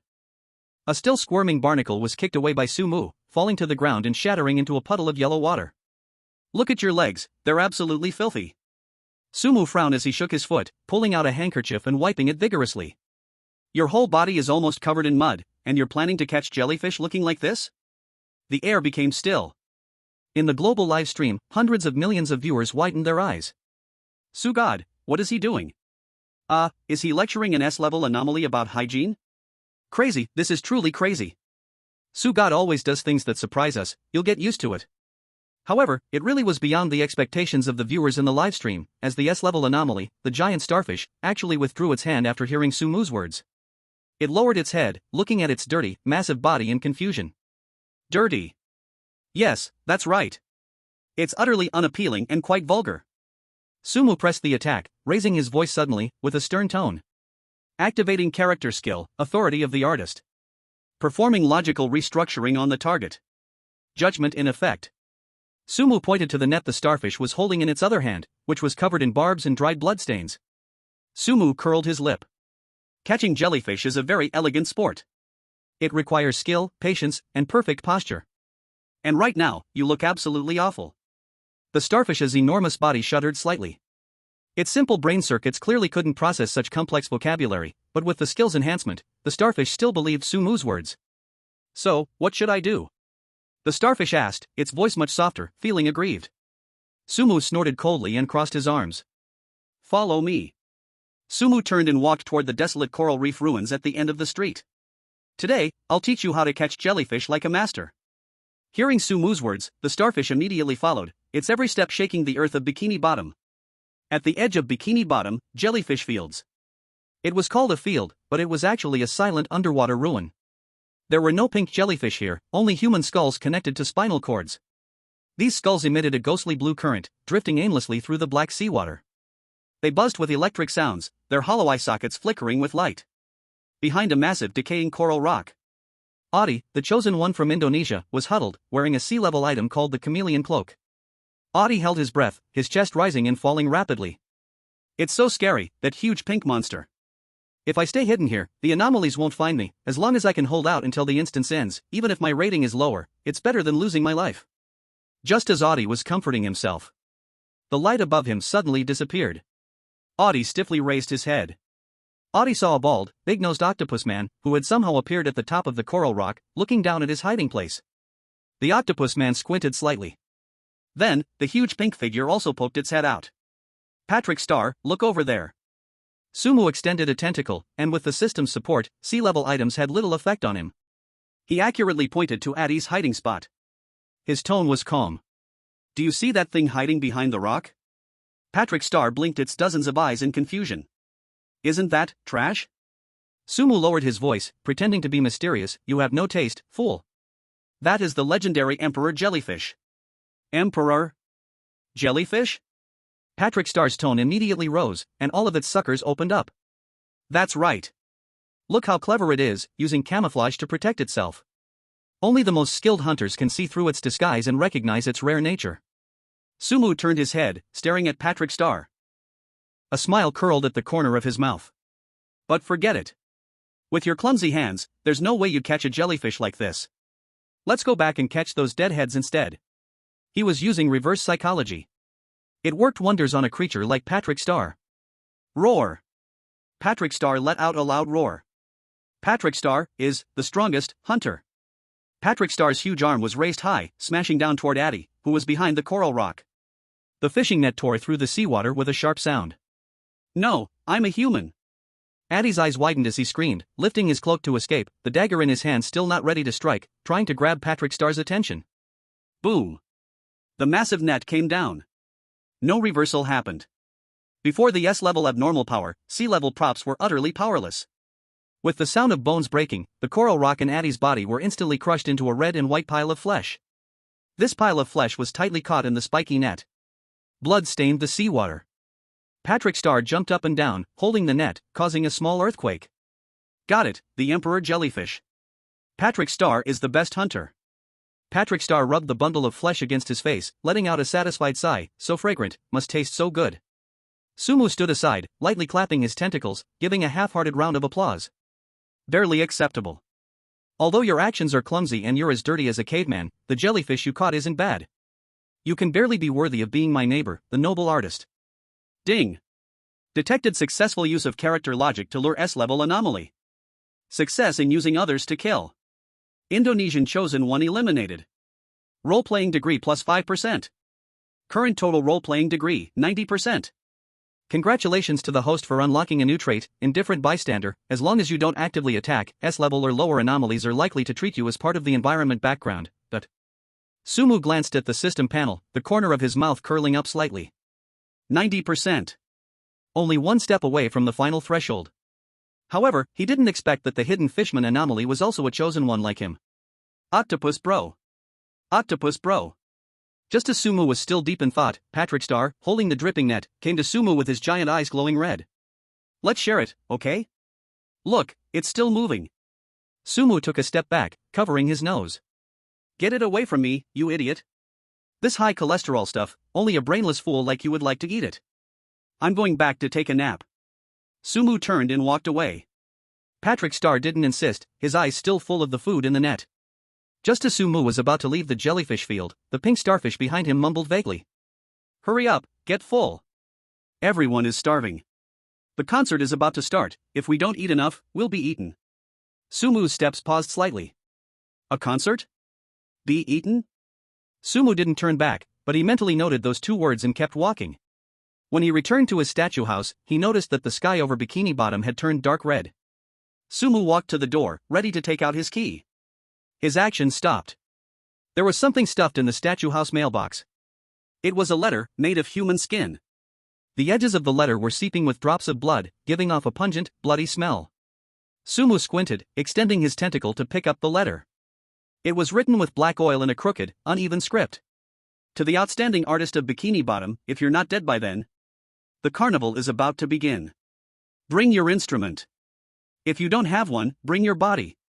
Midnight tomorrow, Central Square. Your loyal audience. Sumu stared at the invitation for a few seconds. In front of a global audience. Sumu took a red marker out of his pocket. He drew 2 lines under the words excellent artist and made a check mark. Then he drew a cross over the words not yet dead. The handwriting is really ugly. Sumu commented, casually crumpling the human skin invitation into a ball and throwing it precisely into the nearby trash can. With this level of taste, there's really no need to stay alive. Sumu pushed the door and walked in. In the trash can behind him, the ball of human skin suddenly twitched violently and let out a faint laugh. Ding! The bell rang. The sound exploded directly in the minds of all survivors, heavy and dull. It carried a sticky, wet feeling.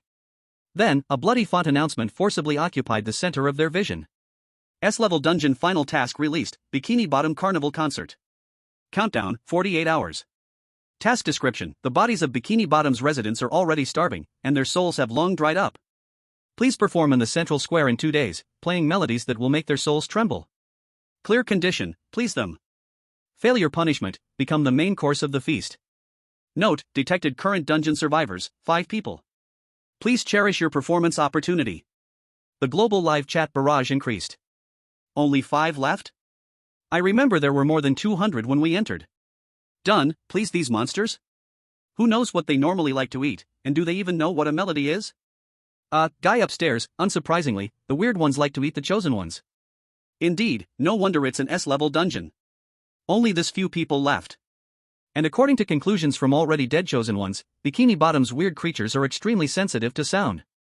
Slightly harsh notes will kill, this is basically a death trap. But I feel Sue God can do it. Didn't you see the weird ones run away after hearing Sue God's performance? Exactly, Sue God, go. Fight to survive. In the Dragon Nation Command Center, everyone was silent. Director Zhang stared at the screen, knuckles pressing against his forehead. This is not just a talent contest. Too beautiful and they might tear you apart out of love. Too ugly and it will anger them. Meanwhile, Sumu on the screen saw the line of blood words, showing no expression. He walked straight back to the portrait room and took a piece of velvet cloth from the cabinet. He carefully held the chipped flute and began to wipe it. His movements were gentle, as if tomorrow was a normal concert. A bunch of unsophisticated country bumpkins. Sumu wiped the flute head and said to the air, soul trembling? When I blow my flute, they will know what true artistic shock is. Just then. Boom! The strong walls of the portrait room exploded without warning. Debris flew, dust filled the air. The pungent smell of machine oil mixed with burnt plankton filled the living room instantly. Sumu frowned and waved away the dust in front of him. Cough cough. Which rude bastard? This is just mopped floor. As the smoke cleared, a green one-eyed creature stood on top of a dark red mech cockpit, only the size of a thumb, almost invisible unless looked carefully, while the mech was over 3 meters tall. The mech was pieced together from rusty brass, hanging with dripping living muscles, complex steam pipes connected everywhere. The mech's single eye flickered red, 2 hydraulic steel claws clicked in the air, each opening and closing sparking blue arcs. S-level weird, mechanical tyrant boss rogue. He he he. A voice with altered tones laughed from the mech speakers, shaking the window glass. Oh, Octopus brother, my dear old friend. I heard you were going to that damned concert? That's the stinky crab's home turf. The boss rogue entered the mech interior. Manipulating the mech to smash the floor, Sumu crushed the coffee table to pieces. The mech's single eye stared fixedly at Sumu. Make a deal with me. As long as you help me steal the secret recipe of crab roe burger or lend me your soul filled with otherworldly aura for research. I will give you this. Click. The armor plate on the mech's chest flipped open. A 6-string electric guitar slowly appeared, its design exaggerated, the whole body pitch black, with magma-like patterns flowing on the surface. Around the guitar swirled visible magnetic fields distorted by sound waves. Sumu looked closely, and the information of the prop guitar appeared before his eyes. Prop name, Deep Sea Destroyer, guitar type Sonic Cannon. Grade, A+. Effect: when played, it can emit high-frequency sound waves, stunning all creatures below S level within a 500-meter radius. Side effect: user's sanity value is halved. Global viewers send messages in the live chat. Wow! An A+ weapon, this is a game-clearing artifact. Just grab this, stun the audience directly, and you win. Sue God, quickly agree. Even though the rascal boss wants your soul, obviously we can handle it with words, and after time passes we just leave. This is a chance to survive. Analysts of the Dragon Nation think tank stood up. This is a lifeline given by the dungeon. After all, that guitar can control the field. While the whole world thought the guitar was great, Sumu glanced at it and then looked away. Just this? Sumu tilted his head and dusted off with his tentacle. An electronic junk that relies on electric current to stimulate the eardrums? Music played with it has no soul. The rascal boss was stunned by Sumu's words. Even the lines it had prepared to persuade Sumu were stuck in its throat. What? You say this is junk? This is a weapon I built with the cutting-edge technology of Sea Tyrant, and I even combined the nerve bundles of deep-sea electric eels, and you call it junk? So, saying you are a crude single-celled creature, and yet you fight others, really, don't you understand such a simple truth? Sumu straightened his body, hands behind his back, looking up at the mech. True music requires breathing, the touch between fingertips and keys, resonance triggered by airflow in the pipes, and the musician's spirit at that moment resonates with the instrument, granting music a unique soul. Industrial trash that cannot resonate with the musician only makes noise. Take it away quickly. Sumu waved his tentacle. Don't leave it here to offend my eyes, its vulgar design is a sacrilege to my unique taste. Chapter 11, Level Up, My Recorder. Ding, detected the host has unique insights into musical instruments. Successfully resisted S-level strange temptation. Role-playing score plus 5%. Current total role-playing score, 95%. The live chat froze for a few seconds. Sumu rejected? Sue God calls that a plus prop industrial trash? My god, is Sumu too deep in character? That is a life-saving artifact. No, Sue God must have his own ideas, us mortals could never understand. Bro upstairs, are you a hardcore fan of Sumu? What's wrong? We people of Dragon Nation are all hardcore fans of Sue God. The rascal boss's single eye widened, and the mech emitted white steam. The metal pipes quickly heated up and turned red. Ungrateful thing. Since you refuse a toast, I will take your soul directly. The huge steel claw raised high, swinging down toward Sumu's head. The wind pressure made Sumu's clothes rustle, yet he stood still, unmoving. He didn't even blink his eyes. When the steel claw was only a few centimeters above Sumu's bald head, Sumu suddenly spoke. His tone calm, but words fast and precise. If you kill me, your Sea Tyrant restaurant will never have a chance to beat Crab Boss's Crab Burger King again in this life. The steel claw froze in midair. Sumu lifted his eyelids, staring at that mechanical single eye. Move that nano-level brain of yours and think. All of Bikini Bottom, except that SpongeBob guy who sometimes passes by your rusty junk heap when he's in a good mood, who would even look at you. But SpongeBob is Mr. Krabs' chef. With SpongeBob there, Mr. Krabs has endless money. And you? Sumu twisted the corner of his mouth. Sumu stretched out a tentacle and gently poked the scalding steel claw. All you have is this pile of scrap metal. If you kill me, Mr. Krabs loses a lazy worker. He'll hire someone more capable. Guess what, will you be utterly defeated? By then, you'll be just a completely invisible microorganism. Silence fell around. These words made the rogue boss stop moving. The red light in the single eye flickered uncertainly. This green single-celled creature thought of Mr. Krabs' restaurant. Indeed, without Squidward slacking off, Krabs' business would only get better. It was a villain, no doubt. But villains need a weak opponent. It had body defects, couldn't beat Krabs, and could only rely on technology to be an equal. In business, even if it couldn't defeat Krabs, causing him trouble was still a joy. The red light on the mech flickered a few times, slowly dimming. The rogue boss voice became hoarse. You win. Humph, Squidward, your mouth is still so annoying. Hearing the rogue boss give up killing intent, Sumu didn't stop. Sumu circled the mech, his gaze scrutinizing. Suddenly, his eyes stopped on a titanium exhaust valve on the mech's left arm.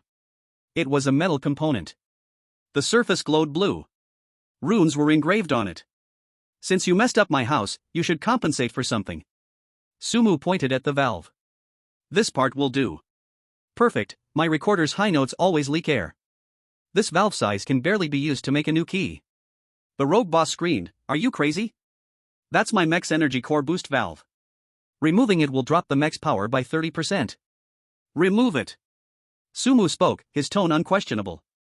If not, leave with your scrap, and I'll find Mr. Krabs a capable worker. 10 minutes later, the whole world's audience stared at the screen. The rogue boss, as an S-class strange, was now this evil scientist, crying, holding a laser welder. He personally welded the mech's core titanium valve onto Sumu's old recorder. Not only that, under Sumu's professional guidance, the rogue boss was forced to add a steel lining inside the recorder. He also improved the resonance chamber. The ordinary recorder had changed. The recorder glowed with metallic cold light. It emitted energy waves, now a high-grade prop instrument. Alright, go. Sumu tested the keys' feel. The keys were cold to touch, heavy to press, and springy to release, very comfortable. Sumu nodded in satisfaction. The rogue boss drove the ruined mech away from Squidward's house, tailing grayly. Before leaving, the single eye flickered with venomous light. Squidward, don't get too proud.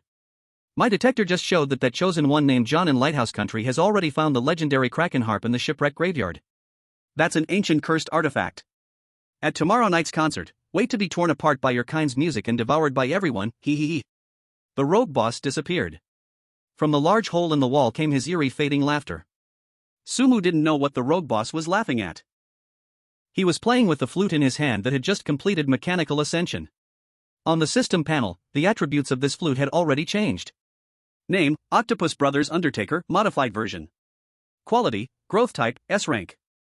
Special effect, collapse of art, releasing high-frequency physical vibrations directly when played.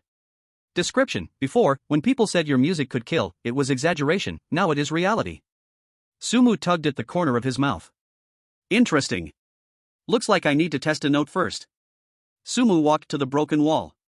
He lifted the flute toward the huge semicircular stone next door. That was Patrick Starr's house. Sumu took a deep breath. His fingers pressed the titanium alloy keys modified from an S-rank mech core. PFF, beep. No special melody. Only a short explosive sound. The sound was extremely piercing.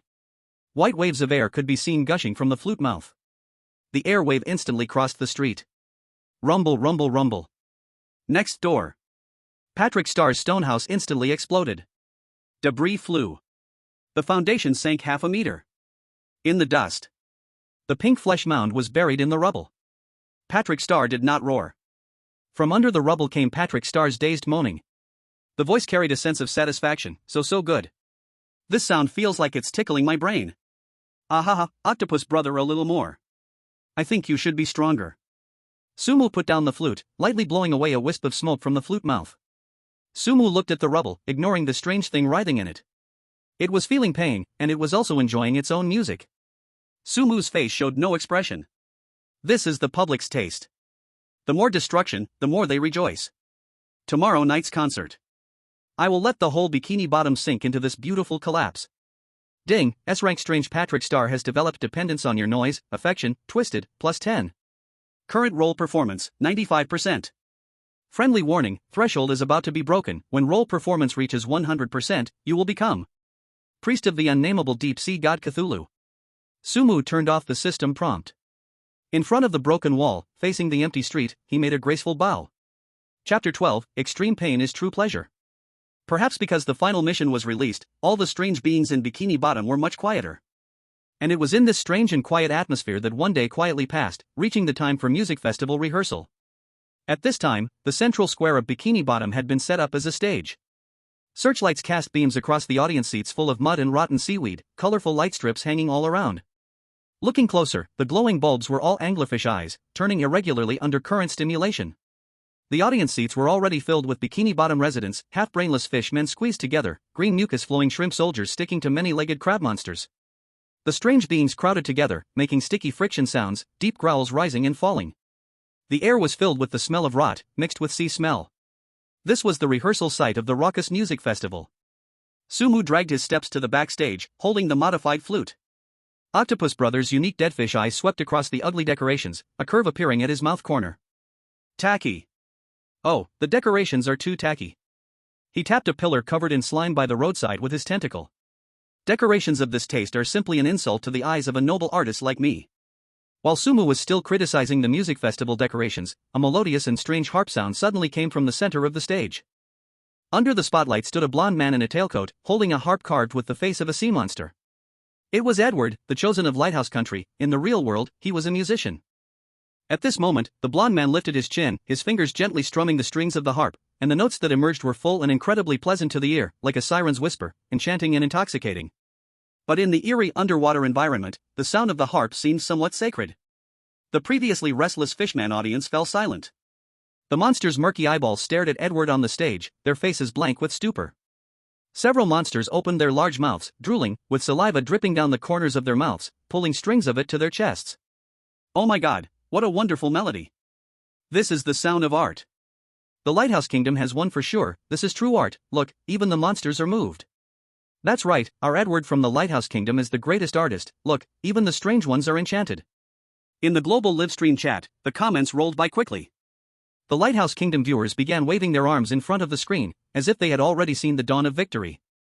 Meanwhile, the Dragon Kingdom viewers looked at the octopus brother holding the flute in the corner of the screen. It's over. Edward has given them a dimensional strike. If, at this moment, God-Tier were to play his music with the flute, these monsters would tear him apart. At the Dragon Kingdom Command Center, Director Zhang stared at the screen, sweat beading on his forehead. Something's wrong. The old director pointed at a detail on the screen, swallowing nervously. Zoom in quickly, look at the fishman's eyes. The screen zoomed in. In the fishman's eyes, there was no appreciation for music as humans would show. Beneath their blank expressions, there was an extreme hunger. On stage, Edward finished his piece.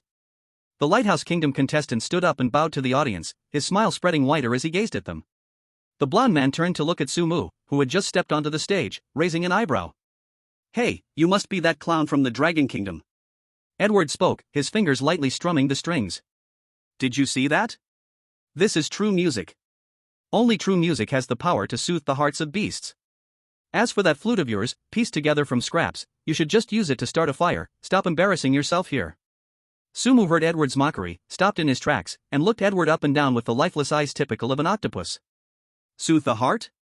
Sumu laughed, his voice sharp. You call this soft, weak music powerful? Are you trying to hypnotize these lowly creatures? Edward's mouth twitched. What do you know? Can't you see how much they love it? The strange ones are moved by my music. Sumu shook his head. They're just drooling, you idiot. Your music only makes the strange ones think about the meat pies their mothers used to make, and how delicious you must be. After speaking, Sumu ignored Edward and walked straight to the center of the stage, kicking aside the music stand Edward had left behind. Move aside. Now, it's the music master's time for art. Sumu pulled out a handkerchief from his pocket and, with serious intent, wiped down the modified flute. The shriveled octopus chest swelled up.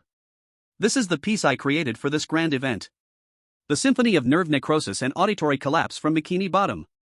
Boo. The first long note sounded. In the livestream chat, viewers instinctively covered their ears, even through the screen, the sound made their scalp tingle.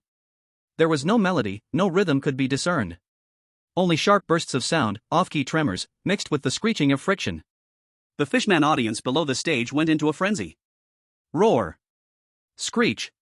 The monsters who were drooling just a moment ago were now clutching their heads and screaming. One fishman began rolling on the ground, while a few others slammed their heads into the stone floor. The entire square turned chaotic. Ha ha ha, did you see that? Edward, covering his ears, shouted loudly. You are angering them. You are seeking your own death.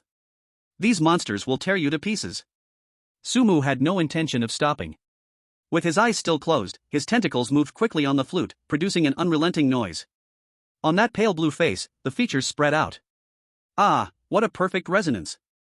This is the power that shakes the soul. Does it hurt? Does it feel uncomfortable? That's right. Ha ha, pain. It's the only way to make you guys feel the true reality of this world. Only through pain can you feel you are still alive. As the noise continued, an image unfolded. The fishmen, who had been banging their heads and howling, still wore pained expressions, but their bodies began to twitch in rhythm with the noise. That twitching slowly turned into a strange dance. A monster covered in barnacles screamed while tearing its own skin. Bright red tender flesh was exposed to the air, but this monster grinned. A fishman with only half a body rubbed itself on the ground.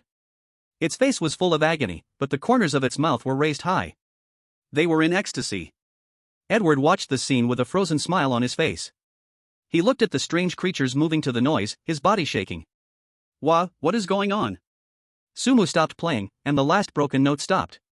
The entire area immediately fell silent, only the heavy breathing of the monsters echoed across the plaza. The monsters collapsed to the ground, trembling all over. Yet their gaze remained fixed on Sumu on the stage, their eyes glowing brightly. So good. So good. My brain is vibrating. One more time. Sumu lowered the flute, flicked his non-existent hair, turned around, and looked at Edward. Do you understand now, Mr. Softy? In this world, there is no such thing as love and peace. These strange creatures have long since become numb. Your beautiful melodies will only make these creatures know that your flesh is more tender and easier to eat. Sumu extended a tentacle and pointed at the twitching audience below. My music is a stimulant. I help these creatures regain their sense of pain. And in this strange, eerie place, pain is the only form of entertainment. Ding. Host has grasped the core logic of the scenario, pain equals pleasure. Successfully pleased the twisted audience with noise, obtained hidden item, imitation of the god of the sea's conch. Sumu ignored the system's prompt, instead focusing on the center of the plaza, beyond the collapsed fish. There stood a statue covered with a gray canvas. When the flute's tone reached its peak, Sumu clearly saw the pincers of the statue move slightly under the canvas. Heh, a hiding creature. Sumu chuckled lightly and turned to walk toward the backstage. At this moment, a group of strange creatures surged toward the edge of the stage, surrounding Edward. Edward looked at the drooling fishmen, the corners of his mouth curling up, extending his hand as if asking for an autograph. Oh, don't rush, one at a time. But what awaited the golden-haired man were rusted kitchen knives, their blades gleaming in the dim light. So fragrant. Soft, just right. After playing music for so long, it must be seasoned, right? Sumu didn't look back, knowing what Edward's fate would be. There was no need to waste a glance on a dead man. He entered the backstage passage, but when he turned a corner, his footsteps stopped. In the shadow, a pair of cubic eyes were staring at Sumu, bleeding tears. Wow. Octopus bro. Your performance was just amazing. SpongeBob slowly slithered out of the shadows. A part of his sponge body was missing, but his grin still stretched all the way to his ears, holding a red gift box that was still twitching. I can hardly hold back. I might eat you. SpongeBob handed the bloody gift box to Sumu, his voice sickeningly sweet. But, patience is a virtue, isn't it? Squidward, for tomorrow's official performance, I have prepared a big surprise for you. I believe you will be so moved that you will cry. Sumu lowered his eyelids, looking at that blood-red box. With a stretch of his tentacle, he knocked the box flying. Get away, you yellow little cube. Don't block the way, I still need to rush back to tune my recorder. Sumu stepped over the box fallen on the ground, walking into deeper darkness without looking back. But the hand hidden in his sleeve quietly clenched the system-rewarded replica of the Poseidon's conch. Yet he found nothing special, it was just like a fine piece of art. Sumu adjusted his mood and began to prepare for tomorrow's performance, because he knew the madness had just begun. Several spotlights illuminated the deep sea bottom, the Supreme Carnival concert began. The central square of Bikini Bottom was full of all kinds of eerie creatures, blood-red spotlights shining on the slime-covered stage. The stage glimmered with a faint oily shine, the audience seats were crowded with S-class weird beings, and their size was larger than during the day, but their bellies were even emptier. Sumu knew, they were hungry. The air was filled with the smell of blood, mixed with the stench of rotting seaweed. The weird beings opened their mouths waiting, their bloodshot eyes turning in the dark, their gaze falling on the empty stage, the sound of swallowing echoing continuously. He, everyone has waited long. A sharp laughter rang out, a yellow cube figure jumped onto the stage. Eerie SpongeBob appeared. He wore a tailcoat stitched from intestines, his eyeballs blinking rapidly all over his body, waving tentacles full of barbs. Tonight, for my good neighbor, good friend, Squidward, I prepared a huge surprise. Boom! The curtain behind the stage was pulled down violently, revealing a 3-story high pipe organ on the stage. The viewers of the live broadcast saw the material of the instrument clearly, many gagged in front of the screen. The organ was pieced together from the limbs of the chosen ones, with heads connected to organs piled together. The keys were leg bones, the pipes were still moving intestines, with blood vessels wound around. In the center of the organ were embedded several familiar faces. The face of Inoue Shinkan from Sakura Country hung there, Lee Shinichi from Kimchi Country was next to it, and other chosen ones who died in the dungeon were sewn into the flesh walls. The heads were stitched on the flesh wall, black blood flowing from eye sockets, their open mouths constantly wailing. Woo-woo! The wind blew through the pipes, the sound low and deep. SpongeBob turned toward Sumu walking out from backstage, dozens of tentacles rubbing together. Squidward, come quickly and play a piece with this. This is a gift I made with my own hands for you, as your best neighbor, best friend, a token of my heart. Dungeon Rule 2, Neighbor's request cannot be refused. In the Dragon Country Command Center, Director Zhang collapsed in his chair, he thought of the dungeon rule. It's over, rules are conflicting. The analysts of the think tank also realized this, holding their heads. Refusing triggers the erasure mechanism, agreeing breaks Squidward's persona of only recognizing the recorder if the persona collapses. Sumu's end is being torn apart by the weird beings. No bullet comments appeared in the global livestream, only endless silence. This was almost a deadlock. Under the light screen inside Dragon Country, everyone prayed for a miracle. And viewers in other country streams just quietly watched the tall, thin green figure, no comments appearing. At this moment, Sumu stood in front of the pipe organ, motionless, under the red spotlight. He drew a cold smile. He took a handkerchief from his pocket, covered his big nose, his half-open eyes glanced forward, frowning. Sumu lifted his foot. Bang! A violent kick struck the base of the pipe organ. Ah! The head of Inoue Shinken embedded on it screamed in agony. Sumu turned his head, pointing at SpongeBob's face and cursed, "You tasteless idiot." His voice drowned out all the monsters' roars in the hall. "You call this stinking sewage an instrument?" Sumu pointed his tentacle at Lee Sinny's face, then at Inoue Shinken. "One is a fool who only fakes smiles, the other licks shoes all day. These second-hand trash aren't even worthy of being my footstool. An artist would never touch such garbage." Sumu stepped forward, looking down at SpongeBob. "Your intention is a desecration of music and an insult to me. Now, immediately, take this trash off the stage, or I'll feed your little snail to the seahorse." Hearing Sumu's roar, the square fell silent, and the global audience held their breath. This was against the rules. Yet the system alert sounded. Ding, detected the host overriding rules with the artist's obsession with cleanliness. Behavior judgment matches Squidward's character. Roleplaying plus 3%. Current total roleplaying, 98%. SpongeBob froze in place, the sparkle in his eyes dimming, dozens of tentacles twisting together. "I am sorry, Squidward." Blood tears streamed from his S-class strange eye sockets. "I didn't know you didn't like it. I'll put it away. I'm really a fool." He opened his mouth wide, swallowing the entire pipe organ. Sumu stood under the red light, expressionless. Without looking at the still crying SpongeBob, Sumu put the handkerchief back in his pocket. He took out the modified recorder, cleared his throat, brought it to his lips. Just as he was about to play, a rumbling sound erupted. The ground around the square shook, steel fences burst from underground, sealing the stage and audience completely. Clack clack. The grinding of metal gears came from the center of the square. A mechanical body unfolded its canvas, oil running down its shell. 2 crab claws slammed on the ground. The eerie Mr. Krabs' eyes glowed red, focusing on Sumu. Harsh metal scraping filled the square. "Wait, my dear best employee, Mr. Squidward. Before the show starts, shouldn't you pay the venue fee for this concert? Depreciation of equipment too, and I'm keeping track of ticket revenue share. After all, you're the only performer in this concert. Happy Lantern Festival, late but here. Chapter 14 from today, I am the god of Bikini Bottom. And you also have to pay venue fee, equipment depreciation, of course, security fee can't be missing, even the cost of breathing square air must be counted." Mr. Krabs' mechanical body pressed at the front of the stage. Oil and blood ran down his brass shell, the hydraulic steel claws constantly opened and closed, blue sparks flying. A total of 10 million deep-sea coins, not a single coin less. The reactor behind Mr. Krabs spat flames, inside struggling souls could be seen.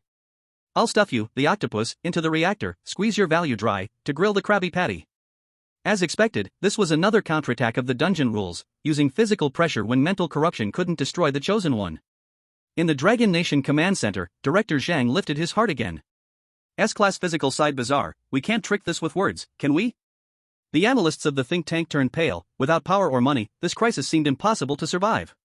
Yet, at the center of the stage, Sumu didn't even blink. Sumu's half-open deadfish eyes barely scanned the steam-spewing mechanical claws of Mr. Crab. A dead crab full of copper stink. Sumu flicked his tentacle at the non-existent dust on his clothes. He curled his lips. "Your rough mechanical gear sound has already disturbed the mood I was brewing for my performance, since you like hearing noise so much." Sumu closed his eyes. Octopus Bro's shriveled chest swelled high, then Sumu blew his breath into the modified flute in his hand. His fingers pressed the keys rapidly. PFF, beep. A sharp explosive sound burst in the sky above the square. A white shockwave shot from the flute, sweeping through the entire central plaza. The eyeball bulbs of the surrounding oncom fish instantly shattered, and the searchlights flickered under the sonic impact. Ah! The fishman audience screamed in horror, yet the monsters did not retreat. They twisted their bodies, curling their lips to show teeth. "So beautiful, my brain is boiling. Tear me with this music. Pain, haha. So painful." The weird ones began to frantically tear at their scales, even ripping off their flesh. A seahorse covered in barnacles pulled out its beating heart, a half-rotted shrimp man tore off his arms. The monsters pulled deep-sea gold coins from their chests and coins from their pockets, some coins still smeared with their own flesh. This is a tribute to art. For you, Octopus Bro, I give you all my gold coins. Whoosh. Whoosh. Whoosh. Severed limbs with guts and gold coins flew toward the stage, eyeballs mixed with coins also fell. The gold coins reflected light under the searchlights, freezing the mechanical crab boss who wielded hydraulic claws in midair. The crab boss's eyes, glowing with red money symbols, lit up brightly. Ah, money, money, money, money, these coins are mine. All mine. Ha ha ha. This money-loving S-level weird stopped paying attention to Sumu, the crab boss's mechanical body collapsed to the ground. The two steel claws scraped desperately on the blood-stained coins, the old crab even licked the flesh and coins on the ground with his mouth. The crab boss forgot where he was. A large crowd of fishmen spectators surged forward to get close to the stage, almost crazily, the monsters wanted to hear this painful noise up close. Damn crab, don't block the way. Blockers die, we want to hear the music. Move, don't block me from enjoying Octopus Bro's music. Rumble, rumble, rumble. A mass of weird ones trampled forward, not caring what they stepped on. The brass armor of the crab boss twisted under the trampling, hydraulic pipes burst one by one, the reactor was crushed underfoot. No, my money. My gold coins, my treasures. With the final scream, this money-loving S-level mechanical weird was trampled into scrap iron, its mechanical body pressed into the seabed mud. On the stage, Sumu still had his eyes closed, Octopus Bro's body swayed elegantly with the noise frequency, as if immersed in his own music. Distorted noise filled every corner, limbs and guts still fell from the sky with coins, among the crimson ground, SpongeBob and Patrick shouted loudly at the front of the stage.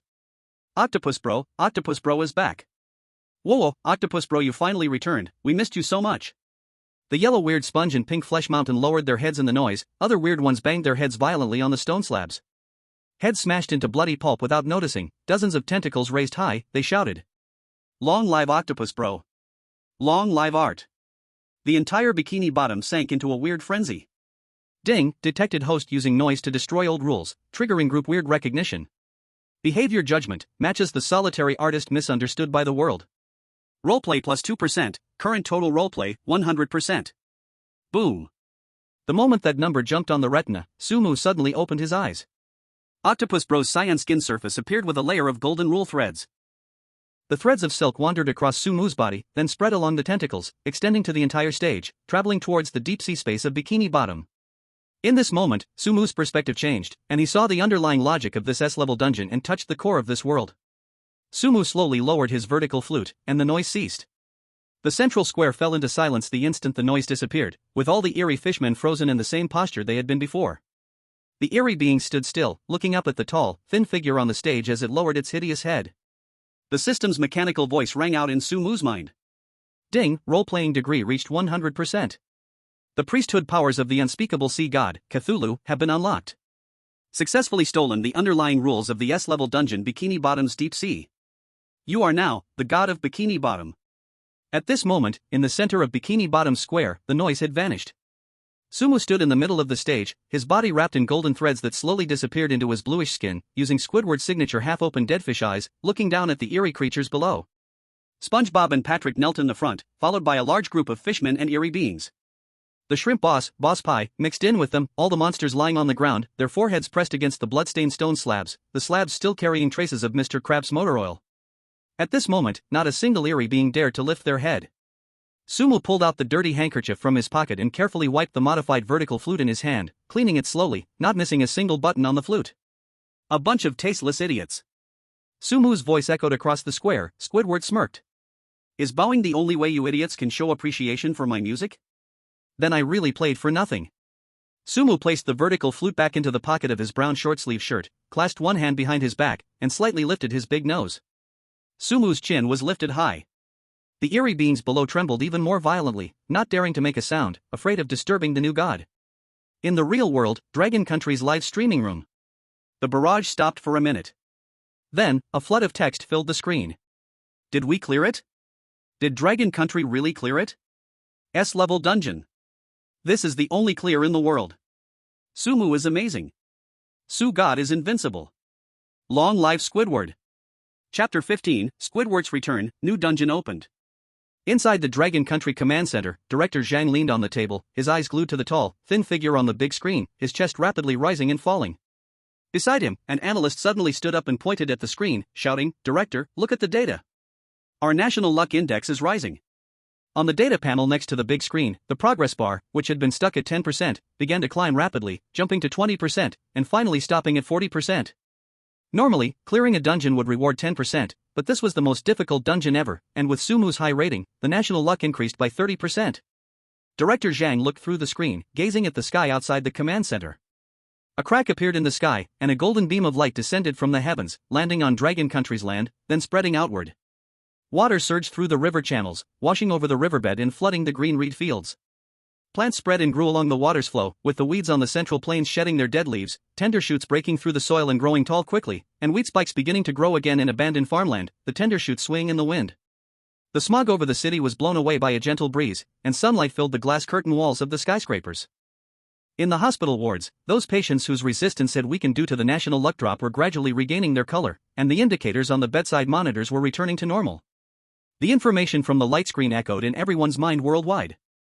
Congratulations to Dragon Country's chosen one, Sumu, for perfectly completing the S-level dungeon, Bikini Bottom. Overall rating, SSS.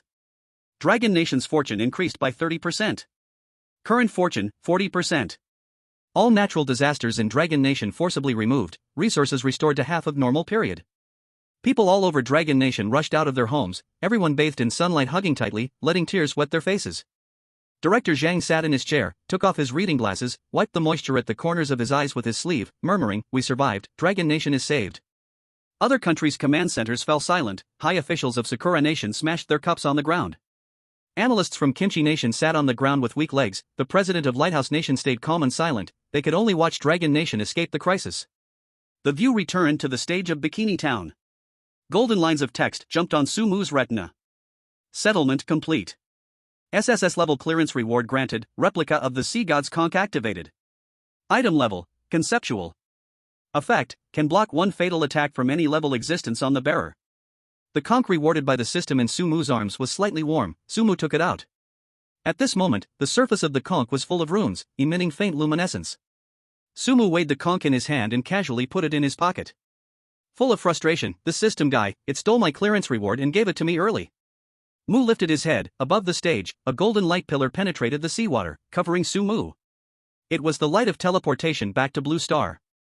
Golden spots appeared on Sumu's body, Octopus Bro's appearance gradually blurred, human face began to show. At this moment, Octopus Bro. A hoarse voice came from below. Sumu lowered his head, SpongeBob lifted his eyeball-covered face, tentacles hanging on the ground. The red glow in yellow eyes had faded, black blood tears slid down the corners, dripping on the stone slabs. SpongeBob stared at the fading Sumu, voice trembling, "My good friend, are you leaving again?" SpongeBob stretched a tentacle to touch the golden light pillar, but it was repelled by the energy at the edge, tentacle surface instantly burned black. SpongeBob did not withdraw, still staring at Sumu. Patrick also lifted his head, the face without features, the abyssal giant mouth mumbled unclearly, "OC. Topus, bro." Sumu looked at these two S-level monsters, thinking of himself, or Octopus Bro's nostalgia. Ah, two idiots. Sumu lifted the tentacle that had not fully transformed, the whole body began to emit dazzling golden light, then he infused all the golden light into the tentacle. After infusing the golden light, Sumu returned to his original form, only one tentacle glowing gold floated in front of him. "I originally wanted to take this power into the next dungeon, forget it, the system is here, no accidents." With a flick, the tentacle flew out of the teleport channel, landed on the ground, golden light flashed, and Octopus Bro appeared in place. SpongeBob stopped, looked at the Octopus Bro in front, dozens of eyes on his body squinted, mouth opened into a smile, "Octopus Bro, you finally came back." Octopus Bro looked at SpongeBob's expression, face full of annoyance. "SpongeBob, stay away from me, haven't I always been here?" Other eerie beings also surrounded Octopus Bro to welcome him home. Sumu stripped all rewards from this dungeon, creating Octopus Bro. Octopus Bro inherited Cthulhu priest powers. Now Octopus Bro is Sumu's avatar and also a native of Bikini Town. Sumu did not look back at the happy reunion, his body turned into light points and disappeared, only a voice echoed in the sea. "Goodbye, idiots of Bikini Town." Octopus Bro, among the eerie beings, turned to watch the direction Sumu left. "Goodbye, Sumu, thank you." Global viewers stared at the live broadcast, bullet comments scrolling across the screen. Sumu really treated these two monsters as neighbors. "Look, Octopus Bro dislikes their weirdness, but he does not refuse their hugs, he is tsundere too." Haha, indeed. Cleared, looking forward to Su God's return. Yes, welcome back Su God. Everyone was waiting for Sumu's return, while director Zhang had already begun arranging the welcoming ceremony. At this moment, an abnormal change occurred. The golden light pillar enveloping Sumu trembled violently in the void. Blood seeped from the golden light, spreading quickly along the edge of the pillar. 1 second later, the entire golden light pillar turned dark red. The live broadcast screen in the real world froze instantly. Teleport coordinates CONF. The light screen stuttered, the sound gradually became sharp, finally turning into a strange scream. ZZZZZZ. Hundreds of millions of screens worldwide disappeared at the same time, leaving only blood-red garbled code, and alarms blared in the Dragon Nation command center. What's going on? The signal is cut off. The teleport channel is interfered by unknown force, the energy estimate has exceeded S level. In the teleport channel, Sumu's teleportation was interrupted. Pieces of surrounding space peeled away, blackness seeped from the cracks, a cold oppressive aura locked onto Sumu's body, far exceeding the sum of all weirdness in Bickerberg. Interesting my priest. Indescribable whispers echoed in Sumu's ears. He felt his whole body becoming weird, but in an instant returned to normal. Sumu looked down at his pocket, the imitation sea god conch vibrated, accompanied by a muffled sound. Purple fluorescence dimmed instantly, the shell cracked, then turned to ash. A concept-level item had been used without him noticing. Sumu squinted, thinking about becoming Cthulhu's priest while playing Octopus Bro, plus the vague whisper just now. Ugh, damn, could it be Cthulhu itself came to see its priest just now? No wonder, a concept-level item was used. In my current state, without it I would have mutated. The golden letters representing the light screen on Sumu's retina were erased, then rows of garbled code made of blood appeared. The garbled code twisted and reorganized, finally forming blood letters in front of Sumu. Warning. Detected high-intensity mental pollution interference. Dungeon started early. Leaving S-level dungeon Deep Sea Bickerberg. About to enter A-level dungeon Cassicade family. Sumu stared at the 6 characters Cassicade family, recalling another classic childhood character, Crayon Shinchan. The blood letters continued to appear on his retina. Please pay attention. There are 5 children who never grow up. You will play one of them. The character you play is Shinosuke Noara. The blood letters finally became a puddle of filthy blood sliding down Sumu's eyeball, the sense of weightlessness instantly spreading through his body. Once again his body was remade, Sumu lost consciousness. Chapter 16 Becoming Shinosuke Noara. Sumu's consciousness sank as if in the dark ocean. In that darkness he faintly heard a voice softly whispering. The voice was gentle, yet like a needle forcing its way through the skull into the brain. Sumu's consciousness was blurry, could not hear clearly what it said, and did not want to know. Then a beige light appeared in the darkness. As it appeared, the feeling of darkness disappeared. Sumu felt his tense body instantly relax. Pain exploded from the base of the spine, spreading to the limbs. Sumu inhaled sharply, instinctively wanted to cry out, but only a small whimper came from his mouth. Sumu opened his heavy eyelids, looked at his hands. These were chubby little hands full of baby fat, 5 short fingers pink and fragile. Sumu turned the little hand over and over for 2 seconds. The brain ran at high speed, but the face had no expression at all.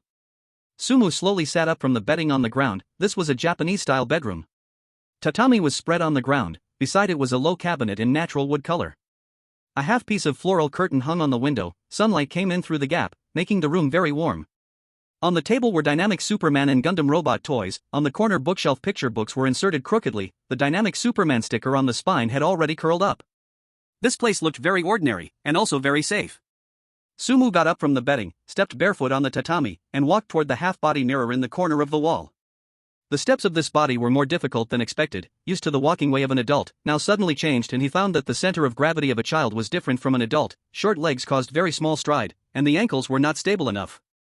Sumu had to support the low cabinet every 2 steps to prevent falling. He pressed his lips, and slowly moved to the front of the mirror. A face was reflected in the mirror. The head was in the shape of a potato, on it grew thick black coarse eyebrows. Under the round small eyes were small nostrils and pouted lips. Sumu and the Noara Shinosuke that he was playing in the mirror looked at each other for a full 3 seconds. At the same time, a system prompt sound rang in his mind. God-level acting system reactivated. Current instance, a level, Cassicade Big Family. Bound character, Noara Shinosuke. Current acting degree, 0%. Warning, this instance has detected high concentration strange pollution. Please increase acting degree as soon as possible within safe range. Sumu looked at that 0%, and lightly let out a breath. A new instance and a new character, everything had to start again. Sumu stood in front of the mirror for a while, and began to quickly check what things this body could use. When Sumu was bored before, he had watched Crayon Shinchan animation many times.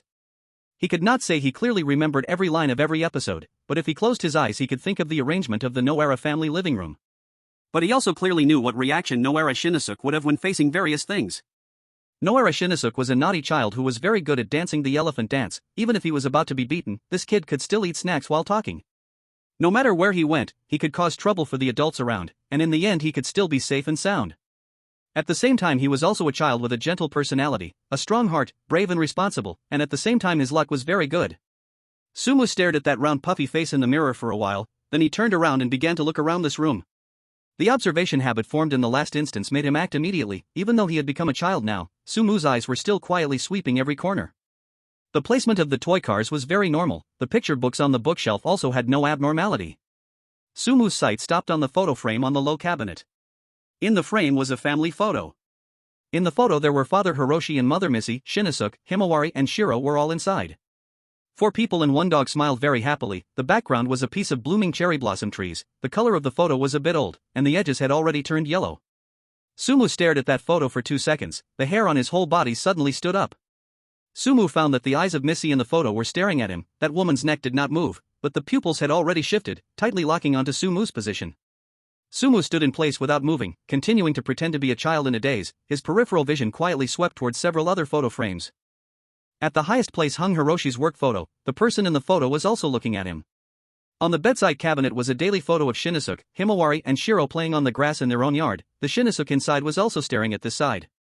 In the corner there was also a very small black and white photo. It is usually difficult to notice it when pressed beneath the toy car. Sumu turned his head and glanced, noticing that the figure in the photo was blurred, with its facial features indistinguishable, but the eyes were a swirling mass of pitch-black darkness. At this moment, all the people in the photos around the room were staring intently at him. Sumu slowly shifted his gaze away, his facial expression showing no change. A corner of the curtain was lifted by the wind, and the sunlight that streamed and landed on the back of his hand. Sumu looked down for a moment. At that moment, the sunlight suddenly turned red, a red that carried warmth, and it gave a tickling sensation as it touched his skin. Sumu quickly pulled his hand back, and at this moment, the light screen in the real world reconnected. Dragon Country Command Center. A technician covered his earphones, staring closely at the clear image now displayed on the light screen. He shouted loudly, "The image is back." Everyone in the command center immediately turned their heads to look at the large screen. Director Zhang put his reading glasses back on, and the first thing he saw was a warm Japanese-style bedroom. Inside the room, there was sunlight and tatami mats, with a low cabinet beside them.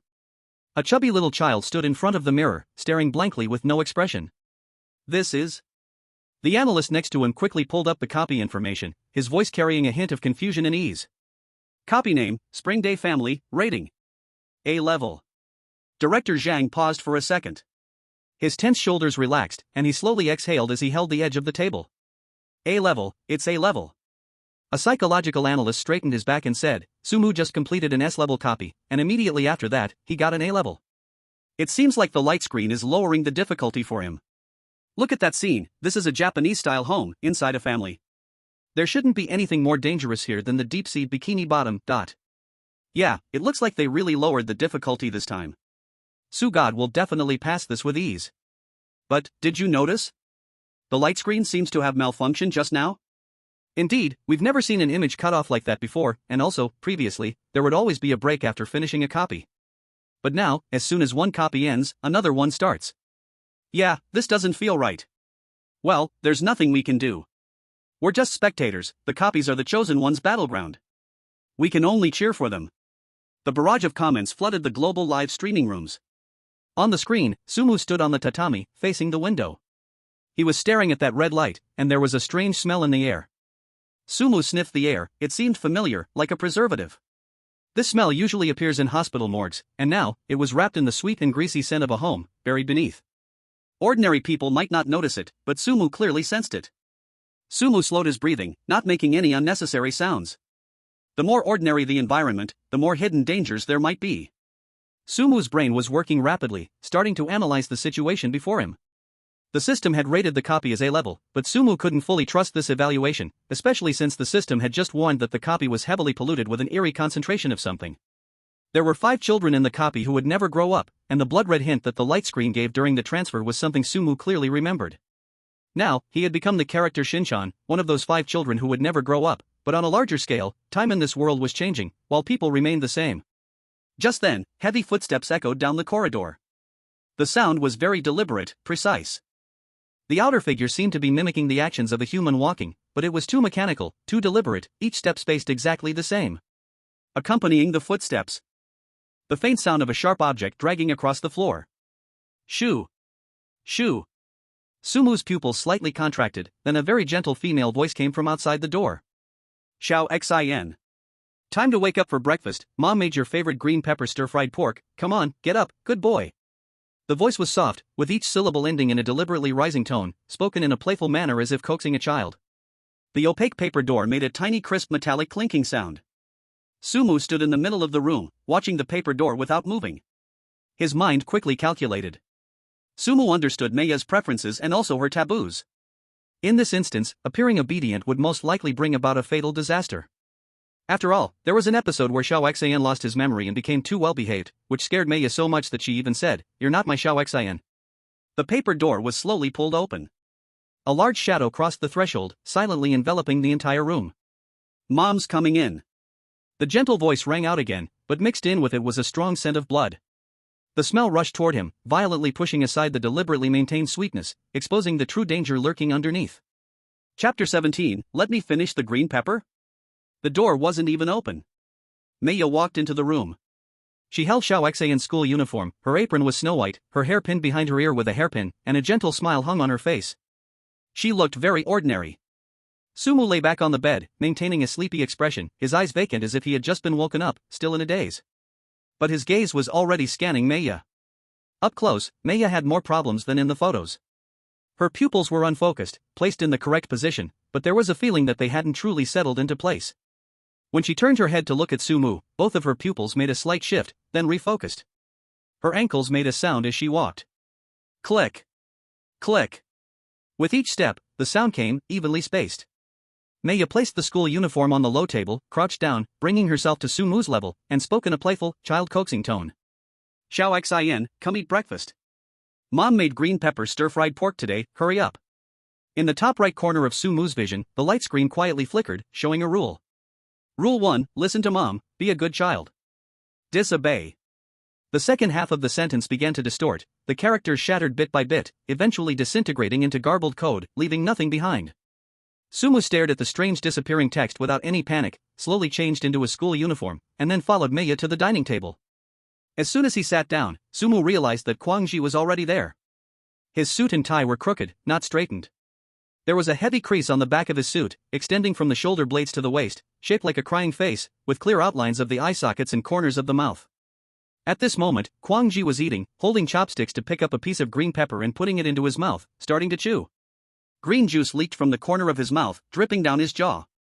Kwangji didn't notice, nor did he wipe it. His gaze was hollow, staring at the clock on the wall, the chewing motion mechanical and even. The clock's hands were rotating counterclockwise. Sumu took all of this in with his eyes, then shifted his gaze to the tray in front of him. The green peppers were at the top.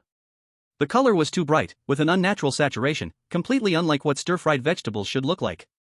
The shape was also wrong, the skin had very slight undulations, the rhythm steady, expanding and contracting. Something inside seemed to be breathing. Dragon Country Command Center. That green pepper seems to be moving. Someone whispered out the anomaly, and the entire command center immediately fell silent. Director Zhang was gripping the edge of the table, lowering his shoulders, and pressing his lips into a straight line. The analyst beside him opened his mouth halfway, but no sound came out. His gaze was fixed on the child in the frame, who was looking down at the green pepper in his plate. The bullet comments and live streams from various countries quieted down significantly. At the dining table, Sumu raised his hand and poked at the large green pepper in his plate with his index finger. The moment the green pepper touched his finger, it trembled violently. The internal wriggling intensified suddenly, then slowly settled, returning to a calm appearance on the surface. Sumu pulled his hand back and quickly ran through the logic of the original story in his mind. Xiao Xian, or Shinchan, has an intense dislike for green peppers, which is one of the fundamental traits of this character. This is also a true reaction of a 5-year-old child. The key point is, Xiao Xian resists, but in the end, he will always be forced by Meiya to eat some of them. The whole process is chaotic, but he never calmly finishes the plate. One of the death traps of this scenario is understanding too much beyond the character's role. If he eats all the green peppers now and says with a smile, "Mom, this is the best," Meiya would probably change into another form in the next second. Sumu forced a frown, elongating the sound in his nasal voice, speaking every word with a firm, righteous tone. Mom, this green pepper is so disgusting, I don't want to eat it. Maya's smile froze. The muscles in her face stopped moving, and her expression froze in that gentle curve, motionless. Her pupils slowly focused, seemingly locking onto Sumu's face as a target. The air at the dining table seemed to freeze in that moment. Sumu held that gaze, maintaining a disgusted, furrowed brow, directly looking back with the eyes of a 5-year-old child, righteous, completely unaware of how close he was to danger. 3 seconds. Maya's face resumed movement. She sighed, stood up, and walked toward the stove. She picked up the spatula and gave Sumu's head a light tap with the handle. The force was not strong, purely a warning. How many times have I told you? Picky eaters don't grow tall. Her tone carried a hint of human warmth. Be good, eat a few more bites. Sumu watched the number in the top right corner of his vision jump. Roleplay degree, 17%? The Dragon Kingdom Command Center resumed with sound. It passed? Just like that? Someone whispered the first half of a sentence, but swallowed the second half. Director Zhang didn't speak. He took off his reading glasses, placed them on the table, stared at the screen for 3 seconds, then put them back on the bridge of his nose. The next breakfast was slowly spent in a chaotic scene. Sumu pushed the green peppers around, engaging in a battle of wits with Maya. Finally, taking advantage of the moment when Guangxi looked up at the clock, he secretly pushed the remaining pieces of green pepper into Guangxi's bowl. Guangxi showed no reaction and picked up the pieces one by one, eating them. The green juice at the corners of his mouth accumulated more and more, already hanging down his jaw, but Guangxi's gaze never left the clock, not even blinking. Maya was busy cleaning up the dishes, and the sound of the porcelain clinking sounded perfectly normal. Sumu sat there, looking down, starting to rethink some of the things he had noticed. The clock's hands were going backward, the juice at the corners of Guangxi's mouth kept accumulating, and there was no reaction at all. These things put together would probably point to some variable he hadn't figured out yet. According to Maya, they would be going to the kindergarten soon, so the kindergarten scene would start soon. If nothing unexpected happened, there were probably things hidden in places outside the Noera family too. The things hidden in this scenario are far more than the A-level description in the display screen. Maya bent down and placed the last bowl into the tray. The moment she lowered her head, her collar slid down a bit. Sumu inadvertently caught a glimpse of the back of her neck. There was a seam there. Starting from the base of her cervical vertebra. Extending into the collar, the depth unknown, the skin on both sides was normal, but the gap itself let light through dark green, faint, seeping out little by little. The next second, Maya straightened up. She turned her head and smiled at Sumu. Xiaoxin, go to the bathroom, the stroller will come soon. Her voice was very gentle, those eyes aimed at him, curving into a perfect arc. Sumu lazily replied got down from the dining table, dragging his childlike steps toward the bathroom across the door. He didn't look at the gap again, but he had remembered it. The green coming through that gap was the same color as the juice at the corner of Hiroshi's mouth. Chapter 18 Learning is still unclear. 10 minutes before the school bus arrived. Maya said to wait at the door, so Sumu stood on the entrance steps, looking down at his shoes, pure yellow top, white soles, no extra patterns, with white socks. The morning street was very quiet, or too quiet. Sumu slowly lifted his eyes, the spacing between houses on both sides was completely even, no deviation at all. Every curtain was drawn, no household opened, but almost every window had a blurry human shape moving slowly behind it.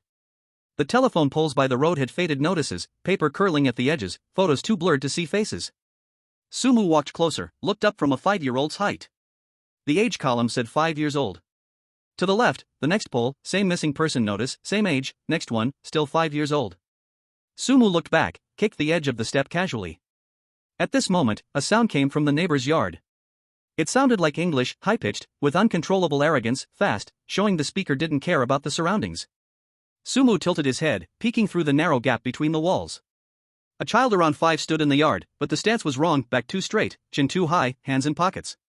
It was the posture of an adult in a child's body without adjustment. Sumu labeled this person in his mind, probably a chosen one like himself. The neighbor's ghost mother looked like Maya, but much taller, apron dark blue, right hand holding a long vegetable knife, blade clean, reflecting cold light. She bowed her head, voice identical to Maya, gentle, hollow, each word's tail rising.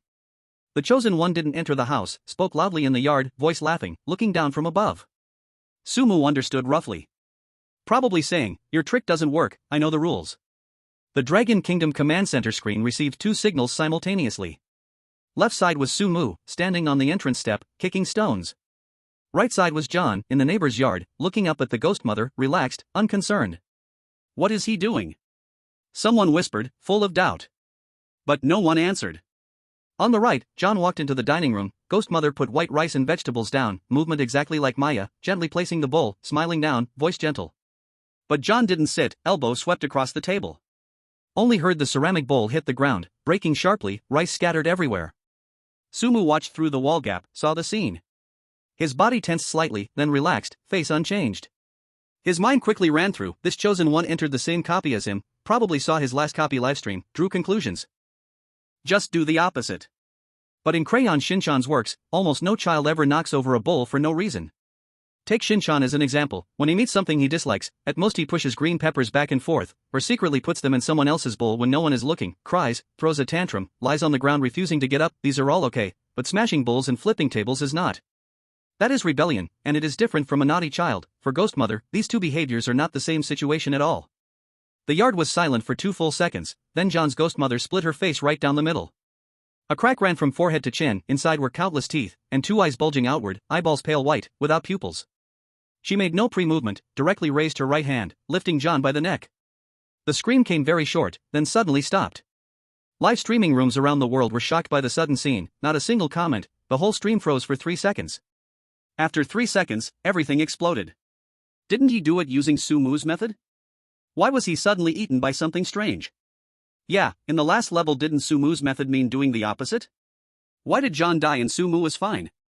Yes, what exactly did Sumu do that John did differently? In the command center, the psychologist stood up, walked to the whiteboard, picked up a pen, and wrote 2 lines of words. The willfulness of a naughty child. The destruction of a rebel. She paused for a second, then began to analyze. Did Shinchan flip the table? No. Did he break a bowl? No. All his outrageous actions follow a line: troublesome, but not dangerous, noisy, but not destructive. Secretly putting green peppers in his father's bowl is something most kids do. But smashing a bowl for no reason, that makes no sense. Director Zhang pushed his reading glasses, said nothing, eyes fixed on the left screen. The analyst crossed out the second line on the whiteboard, then said, John only learned Sumu's behavior, but Sumu was seriously playing the role given by the light screen. Sumu pulled his gaze back from the gap in the yard wall, looked down at his feet, and kicked a stone. At that moment, the entrance door opened. Mia came out, holding a bright yellow rectangular crossbody bag, with the words Futaba Kindergarten on the front, with a transparent name slot. Inside was the name Shinchan. She squatted, straightened the backpack straps, helped Sumu fasten the chest buckle, her actions careful, fingers brushing the collar edge lightly to make sure it wasn't folded. Sumu stood there, letting those hands move. Mia leaned forward, forehead touching Sumu's forehead, voice carrying a serious reminder, be good at school today, Shinchan. Sumu curled the corner of his mouth down, snorted with his nose, dragging the sound, oh got it, stop nagging, old lady. After saying that, he turned, took small steps toward the end of the street, back swinging, with no sign of looking back. Behind him Mia let out a soft laugh. Slow down, Shinchan. That laugh carried true fondness, a sound only made when being frustrated by a child but unable to stay mad. The number in the top right corner of the screen jumped.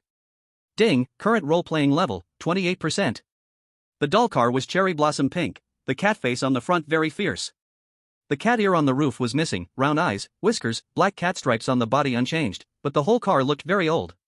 The rear printed Japanese Futaba, a small Japanese-style bus, single door, window glass dark yellow. A horn sound came from the street end, tone twisted, each note spaced 2 beats longer than normal. The car stopped in front of Sumu, the door opened automatically. There was no one in the driver's seat. The steering wheel turned by itself, in a very small range, at a steady speed. Sumu stepped onto the car, lifted his short little legs over the step, sat down near the door, and held his backpack on his lap. Inside the carriage, several children were already sitting, each facing forward, hands neatly on their knees, quiet, not a single sound. Sumu did not look at anyone, slowly moving his gaze toward the back of the carriage. In the last row sat a little girl, her face toward the window, expression hidden, holding a rabbit doll in her hands. The doll's fur was white, long ears, eyes made of red glass beads, crafted very finely. Sumu's gaze stopped on the rabbit doll. At that moment, the doll's eyes moved. Those 2 red glass beads slowly turned, passing over all the children in the carriage, directly landing on Sumu's face. Sumu felt a gaze fixed on him, and then it did not move at all. The car door closed, the doll car restarted, heading toward the end of the street. Chapter 19, the first thing after entering the school is to greet the boss. The doll car passed through the streets of Chuanri City in a driverless state. Sumu sat by the door, holding his backpack on his lap, staring out the window, pretending to be still half asleep. Sumu's peripheral vision scanned around. All the street lights outside leaned to the left, the angle exactly the same, but the shadows of the surrounding trees looked wrong. Even though there was no wind, the shadows slowly moved on the ground, and something seemed hidden under the tree shadows. The carriage was very quiet, the children in the front row kept perfect sitting posture, hands neatly on knees. Their backs straight, all facing forward, not speaking or moving, not even blinking. Sumu drew back his gaze, looked down at his shoes. At that moment, all the children in the carriage inhaled at the same time, their actions very neat, breathing intervals exactly the same. Sumu's pupils slightly contracted, he slowly slowed his breathing, continued pretending to daze, peripheral vision sweeping the back of the necks of the front row children. Under each collar there was a tiny gap. Dark green light seeped from the gap, exactly like the light at Mia's neck. Sumu remembered this information in his mind.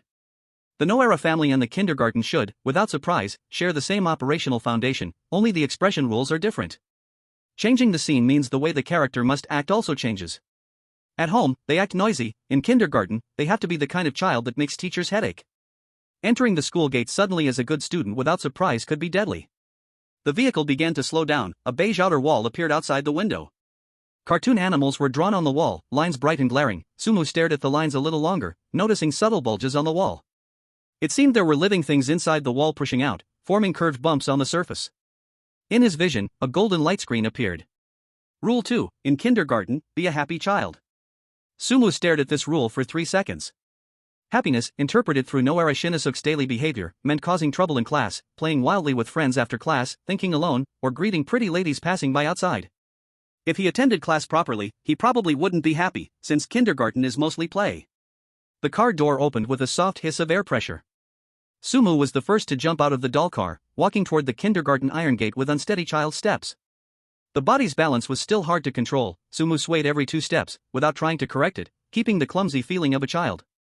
Outside the iron gate, 2 chosen ones were already in position. The 2 of them stood very stiffly. Their backs were straight, and their hands naturally hung by their sides. They faced the door, maintaining a polite, waiting adult posture. Sumu walked past them without stopping or turning his head. In his heart, Sumu confirmed one thing. If these 2 people are facing the world of mischievous kids with adult manners, then they have already 1 foot in the grave. Dragon Country Command Center. Who are those 2? Someone whispered. The technician pulled up the information. They are the chosen ones from Sakura Country, Yamada Kenji, and from Galia Country, Pierre. Director Zhang didn't say anything, his gaze still fixed firmly on the screen.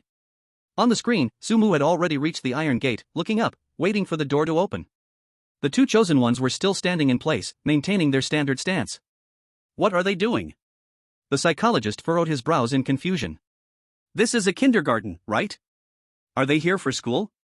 Why are they standing so stiffly? Maybe they think being polite is safer? Someone next to him tentatively suggested. Director Zhang pushed up his glasses, but didn't respond. The wheels beneath the iron gate began to turn, the sound of metal grinding faint but clear in the still air. It was just an iron bar gate, but the moment it opened, a cold breeze mixed with the smells of clay and bleach wafted through, and beneath it, a familiar scent of preservatives hit his face. Sumu inhaled and committed the smell to memory. The shared underlying scent of all the monsters in this dungeon also existed in the kindergarten. The iron gate fully opened, and in the shadow beyond stood a tall figure. The person wore sunglasses and a yellow and black checkered suit. Sumu matched the person with his memories. This was Takakura Bunta, the principal of Futaba Kindergarten, and the eyes behind his sunglasses were glowing. The red light was self-generated, pulsing evenly, blinking much faster than a human blink. Sumu tilted his head, keeping the curious expression of a child, looking directly at him without any avoidance. The red light behind the sunglasses paused for a second. The principal lowered his head, his voice deep and imposing. Good morning, children. Sumu opened his mouth, dragging his tone in the way of Shinchan. Good morning, principal. You look even cooler today. Did you get into another fight? The air seemed to freeze for 2 seconds, and the faces of the 2 chosen ones outside the gate instantly changed. Yamada Kenji's lips trembled, but in the end, he didn't say anything. The principal's red light behind his sunglasses flickered, and he let out a low, dark chuckle, reaching out and patting Sumu's head. Little brat, you have a bright future. The familiar system prompt sounded again. Ding, wildly increasing Shinchan roleplay degree, 7%, current roleplay degree, 35%. Acquired status, Big Boss's protection, exempt from teacher's punishments. Sumu grinned, showing a silly smile, then took small steps, waddling into the kindergarten's main door. Behind him, the principal's gaze shifted to the 2 chosen ones who were still standing with perfect posture. The red light behind the sunglasses slowly focused. You too. The principal's voice paused for a second. standing very stiffly, huh? Yamada, Kenji and Pierre's faces instantly turned pale. Live chat comments flooded the global streaming platforms. Holy crap! Holy crap! Holy crap! Is Sugod trying to get close to the gang boss? What gang boss? Didn't Sugod say he's the principal? Those two are done for. Standing very stiffly, why does that sound so creepy? Sugod perfectly dodged another crisis. Ha ha ha ha.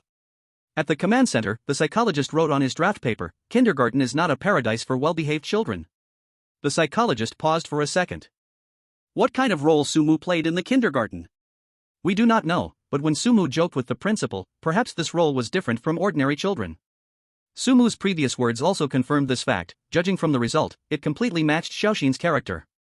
Director Zhang took off his reading glasses and placed them on the table, rubbing his brow. Those two chosen children from other countries, perhaps they are about to be unlucky.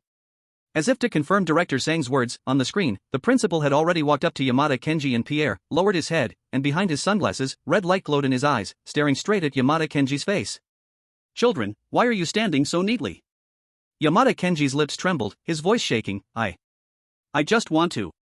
He didn't finish speaking. The principal stretched out both hands, pressing one on Yamada Kenji's head and the other on Pierre's. In the next second, their bodies began to twist, their heads sinking down little by little from the top, flesh and bones squeezing together, the scream short but very sharp, yet the sound quickly disappeared. Sumu had already entered the kindergarten. The corridor inside was very long. Children's drawings were posted on the walls, each line crooked, colors used heavily. Red, green, and black intertwined, the paint thickly applied, completely covering the background. The classroom door was open, and neat reading voices came from inside.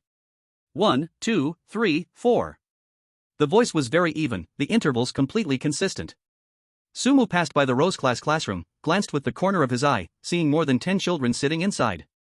Each of them sat upright, hands on the desk, back straight, facing the blackboard. There was nothing on the blackboard. On the podium stood teacher Matsuzaka Mei, her body stiff, with obvious ball-like bumps on her joints. Sumu withdrew his gaze and continued walking. At the end of the corridor was the gym door, but it was closed. A note was pasted on the door, written crookedly in colored crayons, "Nini's room. Do not enter." Sumu stopped at the door, staring at the note for 2 seconds. At that moment, a faint laugh came from the door crack, very light and short. Sumu turned his head, peering through the door crack. A red glass bead like eye was staring at him. It was the eye of the Nini rabbit doll. Chapter 20, Counting Rabbits? Sumu stopped at the door, the red eye still staring at him. The glass bead eyes had no focus, but through the door crack, Sumu could see his own face reflected in the rabbit doll's eyes. But the expression on that face was wrong. The mirrored Sumu was crying, blood tears flowing down his cheeks, mouth open, as if silently screaming. But Sumu's real expression did not change. He still kept the curious look of a child, tilting his head, poking the rabbit's eye through the door crack with his finger. Footsteps came from behind. 2 children who looked like chosen ones walked from the other end of the corridor. Their backs were straight, hands neatly at their sides, but their expressions were tense, looking around nervously. When the 2 chosen children passed Nini's room, they deliberately avoided it, keeping at least a meter distance, their steps continuing without pause, eyes controlling themselves from looking this way. However, Sumu noticed that their shadows on the ground did not move with their bodies. The shadow slowly pointed toward Nini's room, stretching toward the door crack. Sumu noted this detail. The door was actively attracting something. At that moment, a voice came from the door crack. "Xiaoxin, do you want to come in and play?" It was a little girl's voice, the ending rising slightly. "Nini, I'm so bored being alone." Sumu continued staring at the rabbit doll, not responding to Nini immediately. His mind raced rapidly. The note on the door said, "Do not enter," but Nini inside was inviting. These were 2 opposite commands. Sumu knew that pushing the door open directly would trigger a punishment, but walking away would make Nini angry. Sumu squatted down, pressed his face against the door crack, and said in a dragging tone, "I don't want to go in." He paused for a second. Nini didn't even come out to ask me in, With that, he turned around, took a few small steps, and wobbled off to the other side of the hallway. There was silence behind him for 2 seconds. Then the door opened. A soft click, very light. Sumu stopped but did not turn around. "Then, will you play with me for a while?" Nini's voice came from the door crack, a hint of crying in her voice, trembling at the end. Only then did Sumu turn around. The door opened a little, and Nini stuck out half her face. Her eyes were red, with tear stains at the corners. Her hair was clipped with pink hairpins on both sides. Her apron had a little bunny pattern. Nini was holding the rabbit doll in her arms, tightly clutching its ears, her knuckles turning white from the pressure. Sumu tilted his head, stared at Nini for 2 seconds, then sighed, saying in a reluctant tone like Shinchan's, alright, can't say no to you, I'll play for a bit. Nini's eyes brightened, quickly opening the door, stepping aside to make room. Sumu took small steps and wobbled into the room. The system's voice sounded at the right moment. Ding, successfully portrayed Shinchan's concerned but tsundere attitude towards a friend, performance increased by 7%. Current performance level, 42%. Gain status, Nini's attention, you have been added to Nini's playlist, but be careful, Nini's game rules can change at any moment. Dragon Kingdom Command Center. Sumu has entered. Someone whispered. In the video, Sumu had already entered Nini's room, the door slowly closing behind him. The psychological analyst wrote another line on the scrap paper, being invited does not mean barging in. The analyst thought for a second, then said, what Sumu said just now avoided the literal trap. The door said, do not enter, but Nini invited Sumu, so his action of entering the room was in response to the invitation. Someone next to him asked, then why did Sumu refuse first, and only let Nini personally invite him? The psychological analyst drew an arrow on the scrap paper, maybe Shinchan is just like this brat never listens obediently. Even when playing, he has to act like he doesn't care at first, then reluctantly agrees. This should be Shinchan's unique tsundere personality. Director Zhang rubbed his forehead, his gaze never leaving the screen. Let's keep watching. At this moment, the room was very quiet. The wall was covered with pink wallpaper. The wallpaper had little bunny and bear patterns. The curtains were tightly drawn, with light streaming through the gaps, casting a thin line of light on the floor. In the corner of the room were piles of toys. Dolls were arranged neatly, and building blocks were in their proper places. But all the toys' eyes were facing Sumu, staring at him intently. Sumu stood in the room, glancing around with his peripheral vision. Nini walked to the bed and sat down, placing the rabbit doll on her lap, gently stroking its ears. Nini looked up and smiled at Sumu. Shinchan, let's play a game. Sumu tilted his head, asking in Shinchan's voice, what game? Nini pointed to the corner of the room. There were 7 or 8 identical rabbit dolls piled up there. Each one's eyes were glowing red, all staring at Sumu. Nini hugged the rabbit doll tightly. The voice was very soft, let's play the game of counting rabbits.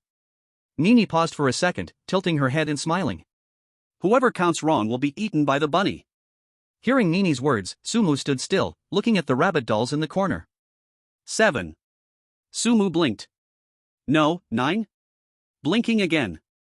Still not right, now it's 5? The glow in the red glass bead eyes changed with the number, some bright, some dim, each rabbit seeming to blink. Sumu knew clearly, there was no fixed answer, because these rabbit dolls were constantly changing. In the end, no matter how many he said, Nini would think he counted wrong. Nini sat on the bed, swinging her feet back and forth. Holding the rabbit doll in her arms, tilting her head to look at Sumu, the corner of her mouth curved, eyes full of expectation. Suddenly footsteps came from outside the door. The sound was urgent and heavy, not like a child's step rhythm at all. Sumu turned his head. The room door opened automatically, twice as wide as when Sumu came in, a chosen one pushed forward by an invisible force from the hallway. This boy's body carried the worn aura and deep eyes of an adult, but his face was pale, lips dry. His gaze quickly scanned the room. Sumu did not recognize this chosen one, but judging by the child's facial features, he seemed to be from Bear Country. Chapter 21, rather than counting rabbits, I want to know the rabbit's gender. The door slammed shut behind the Bear Country chosen one. A golden light screen lit up before Ivan's eyes, because Sumu was invited in, different from Ivan's entrance, so he could not see the rules, but from the movement of Ivan's pupils, there were few words. Ivan took a deep breath, shifting his gaze to the pile of rabbit dolls in the corner. Ivan made no extra movements and began to count. His finger pointed at the dolls, lips moving, locking his gaze on each rabbit as he counted. Ivan straightened up, voice very low, 8. Nini shook her head, smiling. The curve of her smile just enough to show her meaning. Ivan's breathing quickened. Ivan crouched to carefully check, pointing at each rabbit doll's head with his finger. After touching the last one he withdrew his hand, voice tight, 6. Nini's smile instantly grew. The curve of her mouth lifted, revealing a row of small sharp teeth. Ivan was startled back half a step, his gaze flicking between the corner dolls and Nini, breath growing heavier. Ivan counted again. This time he counted slowly, almost uncertain, pushing out each syllable carefully. 9 no, 7? Nini sighed. Her voice very soft. Ivan, you counted wrong again. The rabbit doll closest to Ivan in the corner opened its mouth. No sound came out, the mouth opened silently, inside not cotton, but deep red wet flesh walls, dense white fur growing inward from the flesh. Fur shot out from the doll's mouth, curling around Ivan's ankles. Very fast, wrapped instantly on contact. Ivan looked down at his feet. Before a scream could come out, his whole body disappeared into the mouth from feet to head. The scream was swallowed by the fur, leaving nothing behind. The rabbit's body did not change, mouth closed, red glass bead eyes still staring emptily forward. The air carried a faint metallic sweet smell, mixed with the scent of rotten candy. Sumu did not move at all. But he took in the whole process, face still showing the curious look of a 5-year-old child looking around. Nini turned her head, tilting it to look at Sumu. It's Xiao Xian's turn now. Someone in the Dragon Country Command Center gasped. In the scene, Sumu faced a room full of red glass bead eyes staring, and the number of rabbit dolls in the corner kept changing. What should Sumu do? Someone whispered, throat dry. No one could answer him, eyes fixed tightly on the screen. Sumu squatted down. Sumu did not count the rabbits. Sumu kneeled, leaned over to the nearest rabbit doll, and poked its ear with his index finger. Sumu spoke in Xiao Xian's stretched tone, 1. His finger moved to the second one. Sumu flipped the rabbit to look at its belly. 2 rabbits, huh? Sumu stopped. Sumu picked up the second rabbit, compared it with the first, leaned close, eyes squinting. This rabbit's tail is longer than that one's. Sumu was not counting at all. Sumu was observing the differences in the rabbit's appearances. Sumu picked up a rabbit's ear, turned around slowly, approached Nini, and held the rabbit up. Nini, is this rabbit a boy or a girl? Nini froze. Nini's finger stopped on the main rabbit doll's ear, mouth slightly open, blinking dumbly twice. Nini's eyes instantly lit up. This light belonged to a 5-year-old girl being seriously acknowledged by her peers. This one's name is Little Flower. Nini jumped off the bed, ran to Sumu, took the rabbit into her arms, speaking faster. Little Flower is a girl, likes to eat strawberry cake. Nini squatted in the corner, picked up another. This is Ayuan. Ayuan is a boy, has a bad temper, but runs very fast. Sumu squatted next to her, responding in turn. Oh. I see. Then this one? When Nini talked about the third rabbit, she opened up, voice normal, movements soft. A line of light fell on Nini's face from the curtain gap. Sumu's eyes accidentally scanned the floor behind her, goosebumps rising. The shadow on the floor was a standing rabbit, long ears upright, head tilted to one side, facing him. Sumu looked away, continued listening to Nini tell the story of the fourth rabbit. When Nini said Little Flower likes strawberry cake, she flipped it over. Sumu glanced at the rabbit's belly. There was a small dark red bloodstain, already dry. Nini didn't notice Sumu's paused gaze, excitedly handed the main rabbit to him. Xiao Xian, do you want to hold the rabbit too? Sumu reached out. The cold touch spread through his whole body. This doll was very heavy. The rabbit's red glass bead eyes were less than 10 centimeters from Sumu's face. The beads reflected Sumu's face, the mirrored face silently crying, blood tears flowing from the eyes. The mouth corner in the reflection curved up. Sumu did not look longer, pretended to touch the rabbit's head, spoke in Xiao Xian's tone. Your rabbit is so heavy, did it eat too much? Nini giggled, the sound crisp. The system notification sounded. Ding, with Yoshihara Shinchan-style attention shift successfully diffused the crisis, role-playing increased, 6%. Current role-playing, 48%.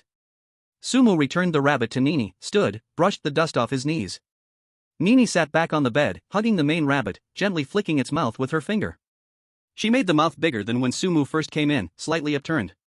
Sumu walked 2 steps toward the door, turned his head. Nini, I'll go play outside first, I'll come find you next time. Nini nodded. Sumu opened the door and walked out. The corridor was still quiet, distant reading continued, neat rhythm from the classroom. The door slowly closed behind him. When the gap narrowed to the last line, Nini's humming came from inside. The melody is simple, the tune rises and falls, carrying the unique childish voice of a little girl. The lyrics drifting from the door crack made Sumu stop in his tracks. 1 friend became a bunny, 2 friends became bunnies, 3 friends became bunnies. Pause.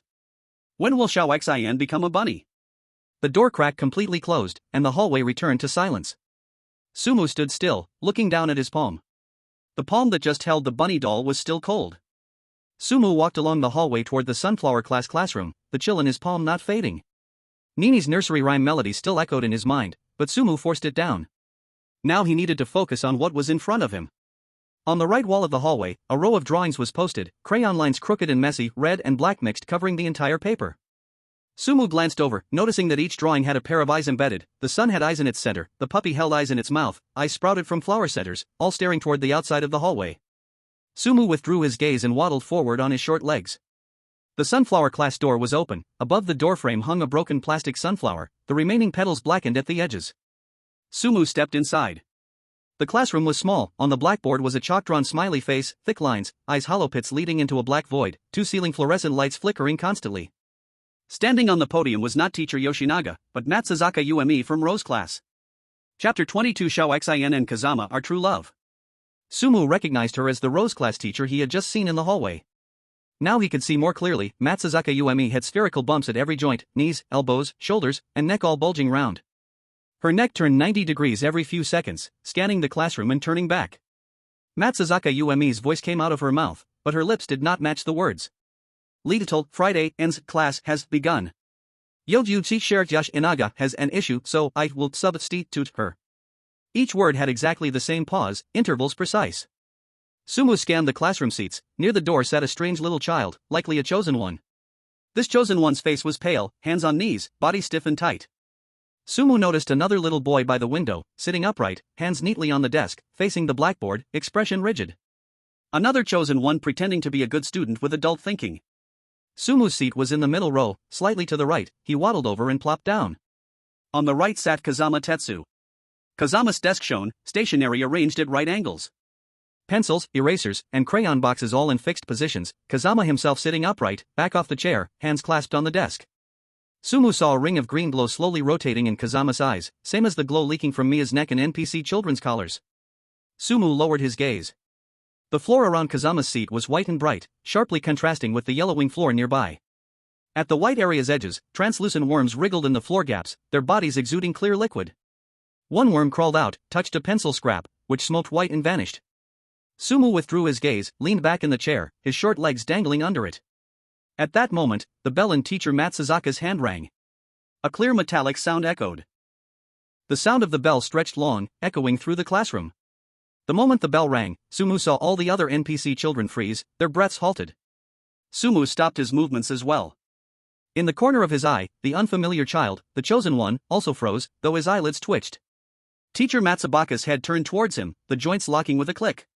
She dove little friend. Shida's sweat dripped down his forehead. The bell rang, you can't move. Oh. Teacher Matsubaka's arm bent backward, pulling a teaching rod from the drawer, the end of the rod having a cluster of metal needles, which gleamed coldly under the light. Shida gritted his teeth, not daring to move at all. The bell rang again. Teacher Matsubaka returned to her original posture, putting the rod back in the drawer, her head turning back to continue scanning the room. Shida's back was already drenched in sweat at this point. Sumu silently noted the rule in his heart: when the bell rings, you can't move, only when it stops can you move. Teacher Matsubaka announced free drawing time. Crayons and paper were handed out to each desk. Sumu picked up a red crayon and drew a stick figure on the paper. The head was a crooked circle, the body a straight line, the arms 2 horizontal lines, the legs 2 diagonal lines. The drawing was finished. Sumu looked at his work, picked up the paper, and extended it in front of Fengjian, crossing the desk. Fengjian, look, this is you. Aren't you handsome? Fengjian lowered his head and glanced at the crooked stick figure. The green glow in Fengjian's eyes sped up its rotation. Xin, what is this supposed to be? Sumu pushed the paper forward again. A few crumbs of crayon dust fell from his fingers, accidentally landing on Fengjian's shiny desk. The worms at the edge of the clean zone began to wriggle towards Sumu. Sumu didn't give the worms any time to react. He lifted his sleeve and directly wiped the crayon dust off Fengjian's desk. The crayon dust was smeared into a colorful stripe, the red and yellow mixed together. I cleaned it up for you. Sumu grinned. Fengjian's forehead muscles twitched as he forcefully pushed Sumu's hand away, pulling a neatly folded handkerchief from his pocket, and began to wipe the desk hard. The worms paused at the edge, prodding forward a bit before retreating. This was the daily routine. Xin makes a mess, Fengjian wipes it off and curses, repeating in a cycle. The system's voice rang out. Ding, completed classic daily interaction with NPC Fengjian, role-playing degree increased, 4%. Current role-playing degree, 52%. Sumu took back the paper and continued to draw a dog that looked like nothing on the side of the stick figure. Fengjian finished wiping the desk, folded the handkerchief neatly and put it back in his pocket, glaring at Sumu, muttering, when will you grow up? As he said this, the green glow in Fengjian's eyes flickered, darkening, then returning to normal. Sumu noted this detail down. A noise came from the other side of the classroom, and teacher Matsubaka walked to the chosen one near the window, stopping in front of him, her neck turning to a new angle. That little friend, what did you draw? The chosen one raised his paper. Sumu took a glance. The drawing was complete with a distant mountain and nearby trees. A 5-year-old child couldn't draw these things. Teacher Matsubaka tilted her head and looked at it. Such beautiful drawing. Teacher Matsubaka's voice suddenly changed, the mechanical tone turning to confusion. But little friend, if you draw so well, aren't you happy? The chosen one answered, I'm very happy. All of teacher Matsubaka's joints clicked at once. Her head rotated half a circle, facing the ceiling, while her body stayed facing forward, exposing her spherical neck joint completely, the metal surface reflecting the light. Happy little friend can't draw such serious drawings. Oh. The teaching rod stretched out from behind, the cluster of needles opened. Sumu lowered his head, looking at his own drawing, the crooked stick figure. Drawing badly was the level a 5-year-old should have. After all, without system learning, it's hard to draw that well.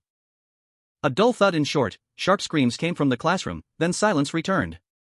Teacher Matsuzaka stood back at the podium, put away the pointer, and adjusted his joints.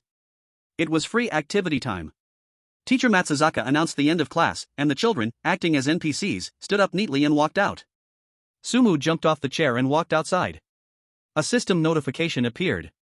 Status obtained, Kazama's approval immune to floor worm attacks within the clean zone. Sumu staggered toward the classroom door. As he passed, Hida glanced at him, lips moving as if to speak, but in the end, she stayed silent. Sumu did not stop and walked straight toward the playground. Sumu looked toward the playground, where Nini was standing in the middle. Nini's skirt was smeared with mud, and the person who dirted it knelt on the ground. This was a chosen one Sumu had never seen before, likely from another class. The chosen one kept apologizing in front of Nini. Nini did not look at the person, but the wind on the playground stopped, and all surrounding sounds vanished instantly. Nini slowly lifted her head and looked at the chosen one, her lips stretching wide into a large arc. Nini's voice floated across the playground and reached Sumu. It's okay, oh. Nini hugged the rabbit doll to her chest, but the doll's two red glass eyes simultaneously turned toward Sumu, staring straight at him. Let's all play house together. Chapter 23 I Choose to Be a Pet. When Nini finished speaking, the ground of the playground cracked. The ground split without a sound, cracks spreading outward from under Nini's feet. Countless white fur sprang from the cracks, spreading along the ground and quickly covering the entire playground. Sumu stood outside the playground, the sand beneath his feet trembling. A force wrapped around Sumu, throwing him off balance and pulling him inside. The falling sensation vanished quickly.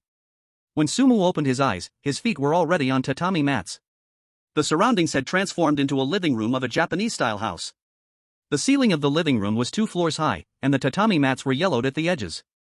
Large sections of wallpaper had peeled off the walls, revealing gray underlayers, while the remaining wallpaper was printed with rabbit patterns, each rabbit seeming to smile. The windows were sealed, making the outside invisible. The air was filled with the smell of old straw mats, mixed with sharp camphor and a hint of decay. Sumu looked around. 5 people stood in the living room: Sumu, Hida, the chosen one who dirted Nini's skirt, and 2 chosen ones pulled from other classrooms. All 5 had the bodies of 5-year-olds, standing in the center of the living room, white fur still wrapped around their ankles. Nini sat on a dark red wooden chair in the center of the living room. The chair was large, disproportionate to Nini's small frame. Her feet dangled, swinging back and forth, while she hugged the rabbit doll, gripping its ears with both hands. The wall behind Nini was covered with dozens of rabbit dolls. The doll's red glass eyes glowed a blood-red light simultaneously, forming a dense wall of red points. Each pair of eyes moved independently, staring at everyone in the room. A golden light screen appeared before everyone's eyes. Play your role well and make Mommy Nini happy. Family members who are not satisfactory will be abandoned. The light screen disappeared, and 5 glowing circles appeared on the floor in the center of the living room, each labeled with a role to play. Father, son, daughter, neighbor, pet. Below each role name, a line of small letters twisted and changed constantly until it became unreadable. A countdown appeared in the air: 30 seconds. The chosen one who dirted the skirt was the first to move. This person rushed toward the neighbor's circle, and the moment he stepped on it, the light ring locked, the character binding was complete. The neighbor had a distant relationship with this family, with fewer interactions under the same roof, and fewer chances to make mistakes. Hida hesitated for 2 seconds, then walked toward her son's circle. Hida survived under teacher Matsuzaka, thinking obedience was a safe strategy, and her son should be fine listening to his mother. The remaining 2 chosen ones exchanged a glance, one grabbed the father's circle, the other chose the daughter's circle. 20 seconds passed, only one circle was still glowing. Pet. The 4 people were already standing in their own circles, and everyone instinctively looked at Sumu. Sumu stood in place, not moving. Hida's lips moved slightly, her eyes carrying a hint of sympathy. After all, the remaining character was the one nobody wanted. The Dragon Nation Command Center was very quiet. Only the pet is left. Does Sumu only have this option? The psychologist said nothing, staring hard at the screen. On the screen, Sumu slowly squatted down, hands on the ground, knees touching the floor. He pushed back with his two short legs, lying fully on the circle on the floor bound to the pet. Sumu lifted his head and grinned. I want to be Xiao Bai. The global livestream was flooded with comments, so many that the screen became hard to see. I don't understand this move. Pet? Sushin voluntarily becomes a pet? Wait, think about it, being a pet isn't bad. Yes, a pet just crawls on the ground, rubs against people, doesn't talk, doesn't socialize, just barks. I get it, other characters are traps, the father must act mature, the son must control his measure, the daughter must be caring and obedient. The neighbor can be kicked out anytime, only the pet just eats, drinks, poops, pees, and rubs against people. Brother above, you get it again? He's not wrong, this is a character with a high tolerance for mistakes. If the pet makes a mistake, the owner just scolds a little, but family members making mistakes get punished. But who has experience being a pet? Also, there is abuse of pets sometimes. In the Dragon Nation Command Center, the psychologist wrote on his draft paper. Pet, behavior standard simple, expectations low, punishment threshold relaxed. The psychologist put down the pen and said to Director Zhang, perhaps Sumu has been waiting for this option from the start. Director Zhang pushed up his reading glasses slightly, a small smile appearing on his lips. This boy's thoughts this old man cannot understand. On the screen, the 5 circles had successfully locked their internal characters. A white collar appeared on Sumu's neck, with a small tag that read Xiao Bai on the front. The chosen one who picked the father had a tie symbol appear on his chest. Hida had a red scarf appear at her collar. The chosen one playing the daughter had 2 bow hairpins pop up on their head. The chosen one playing the neighbor suddenly had a box of snacks appear in their hands. Nini jumped down from her chair. Nini first went to her father, looking up, her voice sweet, darling, you're back, was work tiring today? The chosen one who picked the father stiffened, lips trembling twice, squeezing out, darling, I'm back, today not tired. Nini tilted her head at this chosen one, her smile unchanged, but the light in her eyes disappeared.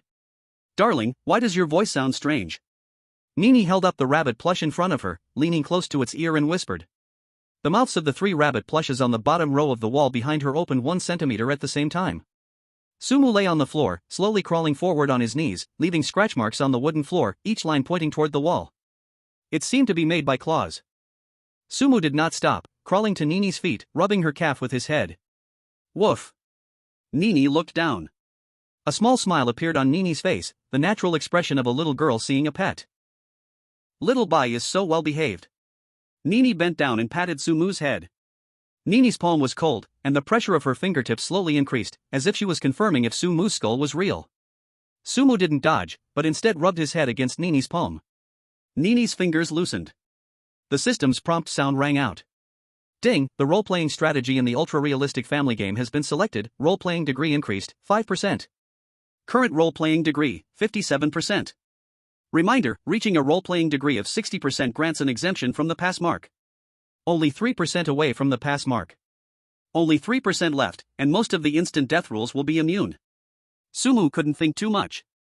Nini had already turned around, walking towards the father roleplayer. Dear. Nini's voice was sweet and flat. It's time for you to go to work. Nini lifted the rabbit in her arms. The rabbit's mouth was wide open at an exaggerated angle, revealing a pitch-black tunnel inside. From deep within the tunnel, wind howled, carrying with it a damp, fishy smell that poured out. If you're late. Nini directed the rabbit's mouth toward the face of the father roleplayer. The boss will be unhappy. If he's unhappy, you'll be fired, and our family will end up on the streets. The chosen one trembled, searching the room with his eyes for an exit. There was no exit in the room. The chosen one turned and walked toward the entrance, opening the door. Outside was a dark corridor, with family photos hanging on either side, and in every photo, the father's spot was empty, only leaving a white human-shaped outline. From the darkness at the end of the corridor, footsteps could be heard. The sound was heavy and irregular. In the darkness, a huge figure began to form. The monster was 3 meters tall, made of white fur and red glass beads stitched together. The monster had no face, only a huge mouth. Sumu lay on the ground, looking up at the corridor. Nini walked past Sumu and crouched down, leaning her ear close to Sumu's. Little Bai, you must wait quietly for Mommy to come back. Nini's voice was soft and gentle. Mommy is going to send Daddy to work. Sumu stayed where he was, instinctively swaying his hips left and right. The role-playing degree number jumped slightly. At this moment, the wall silently pushed in 2 centimeters. Chapter 24, Role-Playing Little Bai, I am a professional. From deep within the corridor came the sound of heavy footsteps, accompanied by the long scraping sound of shoes against the wooden floor. Immediately after, there was the sound of wet things being chewed, with each crunch accompanied by a short snap, like the sound of joints being crushed. Blackened blood seeped through the crack beneath the entrance door, and the blood quickly spread across the tatama's woven pattern, creeping toward the center of the living room through the gaps in the grass mat. The smell of rot in the air was gradually overtaken by the thick stench of blood. The chosen one playing the daughter stepped back 2 steps, accidentally stepping into the blood, and the sole of her shoe made a sticky sound. The chosen one's face instantly turned pale, her lips trembling, but no sound came out. The chosen one playing the neighbor was curled up in the corner, the snack box in her hands squeezed out of shape, with wrinkles from the paper edges pushing out through her fingers. Shida stood frozen in place. Nini returned from the corridor to the living room, and the little girl's steps were light and quick. A few drops of deep red liquid splashed on her skirt, but Nini neither wiped them nor looked down. Nini sat back down on the dark red wooden chair, hugging the rabbit doll in her arms, tilting her head as she looked at the people in the living room. Daddy has gone to work. Nini's voice was very calm. The wall pushed inward again by 3 centimeters, and the light above the ceiling flickered, casting distorted shadows on the floor. The tatami was pushed up, and a section in the middle bulged. Nini's gaze fell on Shida. Good son. Shida's throat moved. Mommy is here today to check what you learned in kindergarten. The red scarf at Hida's collar tightened on its own. He took a deep breath and straightened his back. With a child's voice, he sang each word clearly, slowly, the lyrics of a Japanese nursery rhyme, the pronunciation perfect, the rhythm exact, not a single mistake. Hida finished singing. The living room was quiet for a few seconds. Nini tilted her head, pulled up the ears of the rabbit doll, then let go. My son is amazing, he got every word right. Hida's expression relaxed a little. But Nini's smile did not change, her voice sounded sweet. A child who scored 99, not 100, did he not try hard enough? Hida's face stiffened, his lips moved twice, trying to say something. At that moment, the closet door on the wall slid open by itself. Inside the closet was also an endless black corridor, countless white fluff reaching out from the darkness, their tips slightly curved. Hida's feet began sliding toward the closet, he looked down, and a circle of white fluff had wrapped around his ankles without him noticing. The fluff grew from the gaps in the tatami, pulling Hida backward. Hida grabbed a nearby pillar, his nails digging into the wood, splinters falling. I can recite it again. Nini shook her head. Imperfect children must reflect well in the closet. The wood grain of the pillar cracked, Hida's hand was forced to let go. His body was dragged across the floor by the fluff, very fast, from the living room to the closet in less than 2 seconds. The closet door slammed shut. Inside, faint struggling sounds could be heard, gradually fading until silence. Sumu lay on the floor, chin touching the tatami. Blood flowed through the door gap, and when it passed in front of Sumu, it avoided his palms, splitting along the shadow cast by his collar. The chosen one playing the daughter crouched and began to cry, voice very low, shoulders trembling violently. Nini turned her head to look. Why is my daughter crying? Is something bothering her? Nini paused for a second. Unhappy family members will be eaten, hee. The rabbit doll's mouth opened. The chosen one playing the neighbor saw this and ran to the door, crashing into the entrance panel, but the door did not move an inch. Soon, the chewing sound in the hallway started again. 2 minutes later, only Nini and Sumu lying on the floor remained in the living room. The walls pushed inward 1/2 meter, shrinking the living room space, and the ceiling light was now less than an arm's length from Sumu's back. Nini jumped off the chair, walked to Sumu, and squatted in front of him. Their eyes met, Nini still tilting her head, the curve of her lips slowly shrinking. Nini began carefully examining Sumu, her gaze scanning from his collar to his lying posture, then to the dirt on the floor, looking for flaws inch by inch. Xiao bai. Nini's voice became flat, tone very light. Are you really just a dog? Everyone at the Dragon Country Command Center held their breath. On screen, Sumu lay on the ground, his body relaxed, no extra tension. Sumu slowly got up on all fours, arching his back, turning toward the wall that had just pressed down. He crawled to the corner, lifted a back leg, and did the posture of a dog peeing on the wall. After finishing, he shook back twice, the movement very natural. People in global live streams were stunned. At the command center, Director Zhang's teacup lid fell on the table, bouncing twice. The psychologist's pen froze in midair, mouth open and unable to close. The young technician nearby stood up, the chair sliding back 1/2 meter, hitting the wall. What is he doing? The psychologist took a deep breath, slammed the table, voice trembling.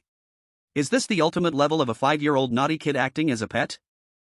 The psychologist wrote a line in the draft, the pen tip almost piercing through the paper. This is simply throwing away all sense of shame.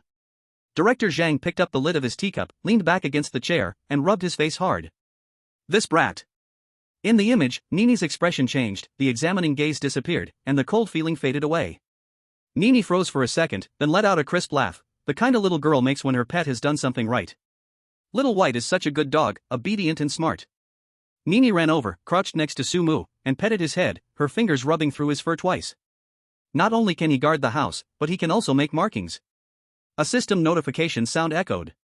Ding, excellent roleplaying has eliminated Nini's hostility, roleplaying degree increased, 5%. Current roleplaying degree, 62%. Breakthrough, passing the threshold. Unlocking core feature, role exemption. Role exemption, when the roleplaying degree stays above 60%, you will be immune to instant death rolls targeting outsiders in this instance. You will be regarded as a near-real presence in this world. The system notification lingered in front of Sumu for 3 seconds before fading away. Sumu lowered his hind legs and lay down again, shaking his butt symbolically from side to side. The wall stopped, and the force pushing in disappeared.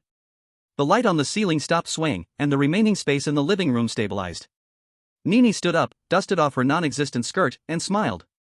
Today's playtime is over. Nini's voice became clear again, and the surrounding scene began to peel away. The wallpaper started falling, revealing the sandy playground beneath. The barrier was dissipating. Sumu remained lying on the ground, not getting up. Nini walked up to Sumu, crouched down, and picked him up. Nini's arms were small, yet her strength was surprising. Sumu was held in Nini's arms, his back pressed against her chest, but he didn't feel the heartbeat there. Nini's chin rested on the top of Sumu's head and gently rubbed it twice. Little White is the best family for mommy. Sumu didn't struggle, keeping the position as she held him, his little short legs naturally hanging down, like his pet Little White. As the last fragment of the barrier dissipated, Nini let go of one hand and pulled a rabbit doll from behind her. The doll's white fur was stained with dark red liquid, some parts dried and hard, others still dripping. The red glass bead eyes were staring at Sumu's face, reflecting his face in the mirror, smiling, the smile identical to Nini's. Nini shoved the rabbit into Sumu's arms, her voice soft. This is a gift from mommy to Little White. She paused for a second. You must always keep it with you. The weight of the rabbit doll pressed on Sumu's arm, the cold touch sinking into his skin, down to the bone. Nini let go of Sumu. The barrier dissipated, and the sandy playground returned to its usual noise. Apart from Sumu and the viewers in the live stream room, no one noticed the 4 missing people. Sumu was now standing in the middle of the playground, holding the blood-stained rabbit doll in his arms. The system notification sounded again. Item obtained, Nini's rabbit, cursed doppelganger. Can absorb 1 fatal attack. While equipped, it will continuously attract powerful eerie attention. Sumu looked down, seeing the corners of the rabbit's mouth lifting up. From the corridor outside the playground, the sound of synchronized footsteps grew louder, approaching from the direction of the kindergarten entrance. The footsteps stopped at the perimeter of the playground, where many things were standing. Matsuzaka May walked over, the joints of her spherical body clicking. Her neck turned first, the body following behind, and Matsuzaka May's head scanned the surroundings of the playground. When her head turned to Sumu, it stopped. In Matsuzaka May's eyes, there was a ring of green fluorescence. This fluorescent ring was different from what Sumu had seen in class earlier. In the classroom, that kind of green light carries a cold mechanical feeling of watching. Now this circle of green light, its turning speed slowed down, the edge of the light became soft, carrying a strange warmth. Matsuzaka Ume's lips moved, this time the lip movement matched the sound. Little Xien, go back to classroom BA.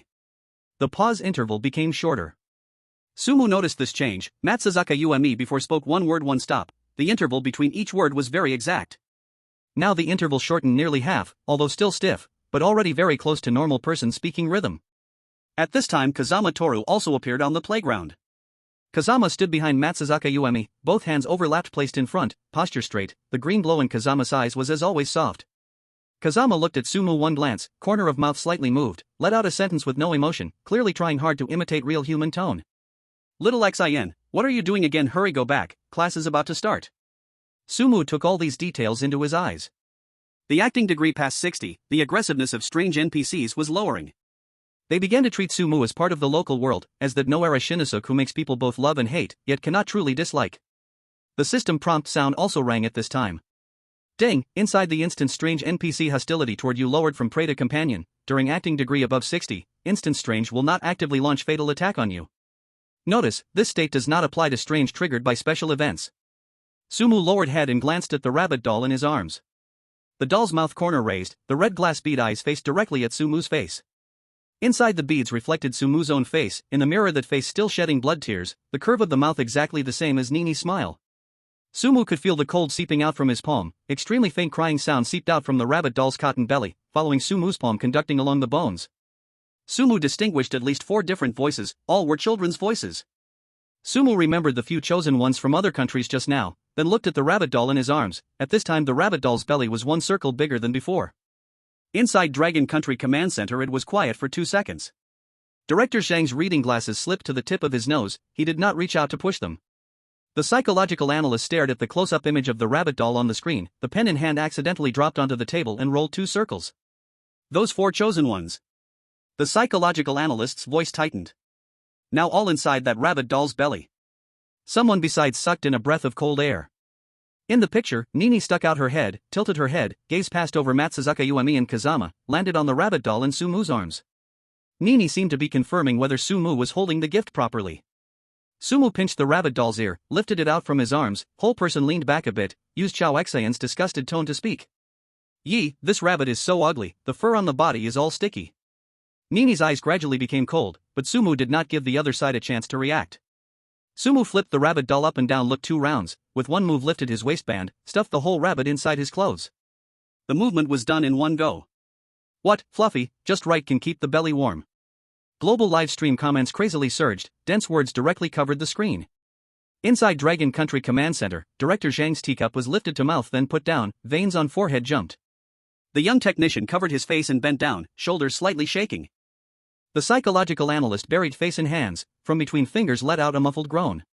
Putting a cursed item inside clothes to keep belly warm, huh? Nini froze in place. The expression on the little girl's face had some confusion, then shifted to blankness. Her mouth opened so wide it almost could not close. The eyes blinked, and the malice on the face faded, leaving only the kind of disdain a 5-year-old girl feels when disgusted by a boy of the same age. Yuck, Xiao Xian, you're so disgusting. Nini stamped her foot and turned to run away. Sumu stood in place, lowered his head, and patted his bulging belly, the corners of his mouth slightly curling upwards. A system prompt sounded. Ding, the behavior that fits the character design dissolved the ceremonial sense of the curse item, reducing Nini's mark effect by 30%. Role-playing degree increased, 3%. Current role-playing degree, 65%. Sumu walked toward the classroom. The rabbit doll inside his clothes pressed against his little belly, the cold sensation slowly soaking into his skin. The chill climbed up his veins, and in his abdomen, Sumu felt something gently stirring inside his stomach. The doll seemed to be adjusting to its new position. Sumu paid it no mind. The painting in the hallway still hung on the wall, the eyes in the painting still staring at the hallway. As Sumu passed by, several eyes shifted direction, now seemingly focused on him, as if the eyes in the painting were watching their kind. Sumu entered the classroom and sat back at his seat, his stomach bulging out, his little legs still swinging under the chair. Feng Jian sat next to him, his gaze briefly scanning Sumu's bulging belly, the green fluorescence flashing twice. Xiao Xian, what's under your clothes? It's a warming measure for my belly. Feng Jian's lips twitched slightly, then he turned his head away, no longer looking. On the desk, the stick figure Sumu had drawn before was still there, so Sumu picked it up, glancing at it, and then drew a rabbit next to it. The rabbit was drawn poorly, one ear longer than the other, and its eyes were 2 round dots. Just like that, Sumu spent a pleasant day in kindergarten, and the school bell rang on time. This time, the bell sounded electronically from the kindergarten's broadcast system. The bell was sharp and piercing, with frequencies fluctuating up and down, much different from the usual school bell. The strange NPC children all stood up neatly, packed their bags, and lined up to walk toward the classroom door. Sumu stood up, picked up his bag from the wall, and walked out with the group. The rabbit doll in his clothes bobbed with his steps, and the chill had already seeped into his chest. When Sumu walked out of the kindergarten gate, the baby stroller was already parked at the entrance. Sumu stopped in his tracks. It was the same stroller, with its sakura pink paint, decorated with sunflowers and small animals, and colored glass paper stuck on the windows. But now, a stranger sat in the driver's seat, wearing a blood-red raincoat. The hood of the raincoat was pulled low, and under the brim was smooth, featureless skin, abnormally smooth. The stranger's neck was long, and the part of the neck that extended from the raincoat collar was twice as long as normal. Thin, elongated fingers rested on the steering wheel, with each finger tapping on the surface of the wheel. Tap, tap, tap, tap. The rhythm synchronized with Sumu's heartbeat. The rabbit doll inside his clothes moved slightly, and Sumu touched his belly without looking at the driver, stepping directly onto the stroller. Sumu stepped onto the stroller's pedal, feeling a metallic vibration under his feet, the pedal surface damp with water. Sumu glanced up at the sky, noticing that the sunlight that had previously shone into the corridor had vanished, replaced by a gloomy sky. The dark clouds hung low, black in color, thick with a viscous feeling. Black liquid seeped from the bottom of the clouds, falling under gravity, splashing small black droplets on the ground. The liquid fell on the stroller's roof, making a dull sound. Sumu saw a black streak of water running down the windshield, with tiny particles wriggling inside it.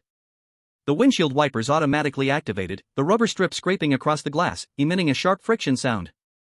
The frequency was inconsistent, sometimes fast, sometimes slow. Sumu entered the car, and there were already 7 or 8 NPC children sitting inside. Each child sat up straight, with their backpacks on their laps, and their hands neatly folded. Sumu walked through the children, and the rabbit toy under his clothes bounced with each step. A cold sensation spread from his stomach outward. Sumu sat down in the third row, by the window. As soon as his buttocks touched the seat cushion, the figure in the red raincoat at the driver's seat moved. Its head rotated.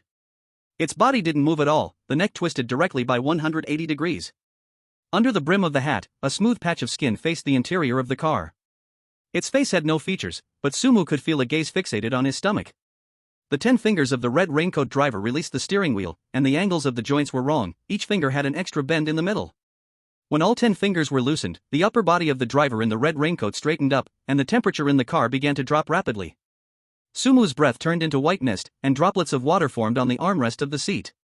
The water droplets rolled down the metal armrest, freezing into ice pellets halfway. All the NPC children in the car turned their heads as well. Their movements and speed were perfectly synchronized, with 7 or 8 heads all turning toward Sumu.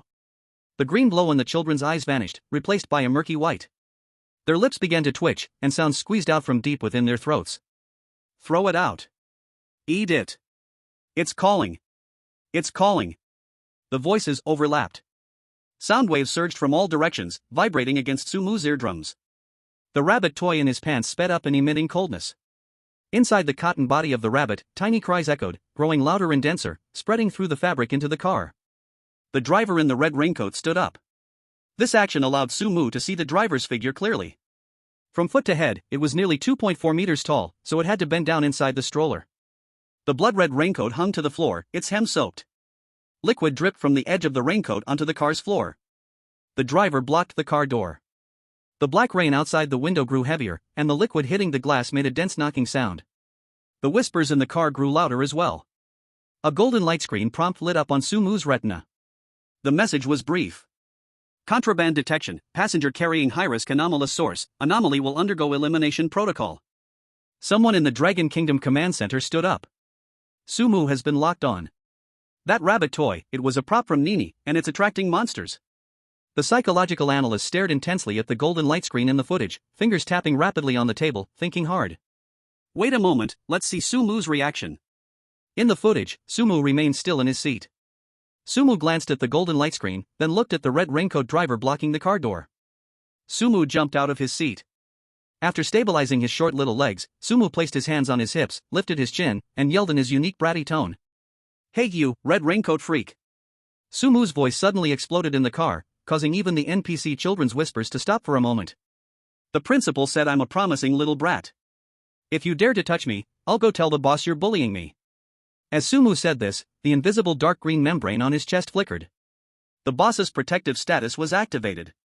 The principal's aura spread from Sumu's body, the unique oppressive feeling from the principal of the twin leaves kindergarten emanating outward, directly pressing down on the red raincoat anomaly. The driver in the red raincoat froze. Obvious wrinkles appeared on its smooth skin, spreading from its forehead to both sides. The driver's fingers retracted. One by one, they bent back to their original shape. The words on the golden light screen began to tremble. Illegal item detection, permission conflict, shelter mark being recognized. Clear protocol cancelled. The red raincoat driver froze for 3 seconds. Then that 2-meter-4 body slowly shrank back into the driver's seat, twisting the neck forward, hands returning to the steering wheel. 10 fingers resumed the rhythm of tapping. Tap, tap, tap, tap. The temperature inside the car rose again, the NPC children's heads slowly turned back to the front, their lips no longer moving. Sumu sat back in his seat, his legs swinging again. People in the Dragon Country Command Center clenched their fists one after another. Using higher-level weird shelter to crush the lower-level weird rule. So that's the use of the principal's shelter before. Director Zhang lifted his teacup, took a sip, and when he put it down, the bottom hit the table, sounding crisp. This kid has calculated every step ahead. Well, Sumu thought it was just coincidence. The doll car started moving.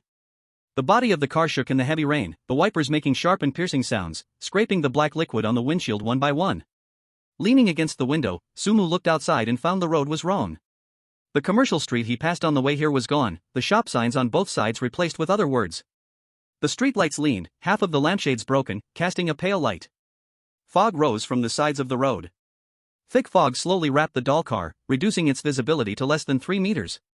The wipers were still scraping the black liquid, but nothing else could be seen on the windshield. At this moment, the car did not slow down. Sumu turned his head and saw a road sign flash past the window. The words on the sign were twisted by rain, but Sumu saw 2 clear characters. Restricted area. The doll car suddenly stopped, the brake inertia making Sumu lurch forward, his forehead almost hitting the back of the front seat. The rabbit doll inside his clothes was squeezed, its crying suddenly sharp, as if in pain or giving a warning. The car door automatically popped open, the hinges creaking with twisted metal sounds. Outside was thick gray-white fog, seeping slowly into the car. Sumu stood up, walked to the door, and looked out. The doll car had stopped at an abandoned bus stop sign. Chapter 27, Xiao Xin, like Sister Nana the most. The sign was rusty, the rain shelter on top half collapsed. At this moment, Sumu saw a woman standing in the dark rain. The woman was tall, wearing a dark trench coat, long hair soaked sticking to her face. Her left hand held a black umbrella, water on it running down along the ribs. The lower half of her face was covered by a large white mask, reaching up to the cheekbones. The eyes above the mask were very beautiful. They were almond-shaped, the outer corners slightly lifted. Rain hung on her eyelashes, reflecting broken light under the pale street lamp. The woman faced the doll car, slowly lifted her right hand, fingers pinching the edge of the mask. Pulling down. The mask came off slowly, first the nose, straight and high, then the lips. But the shape of the lips was wrong. The corners of the mouth had no end, the slit extended from the corners to the ear, deep red flesh inside, covered with fine granulations, edges curling. The woman spoke. A voice poured from the depths of the slit, echoing. Little friend. Am I beautiful? Everyone in the Dragon Country Command Center stopped breathing. On the screen, Sumu stood on the car step, looking down at the slit woman in the rain. Sumu's expression changed, red spots rose on his cheeks. Eyes wide, pupils reflecting the outline of the slit woman. A circle of tiny stars appeared around the iris. With the corner of his mouth lifted, Sumu twisted his body and walked down the steps, his short legs stepping into the rainwater and splashing it up. Wow! Sumu dragged the sound, his eyes shining, staring straight at the woman in front of him. It's Sister Nana. Sumu took a step forward. Long time no see, or were you waiting for me? The Dragon Nation Command Center became quiet, everyone staring at the main screen showing that face with dark red torn flesh. Director Zhang stood up, knocking over the teacup on the table. The boiling tea steamed, dripping down the table. We found it. A member of the think tank pushed a file in front of the screen. This is the S-class urban legend, the slit-mouth woman.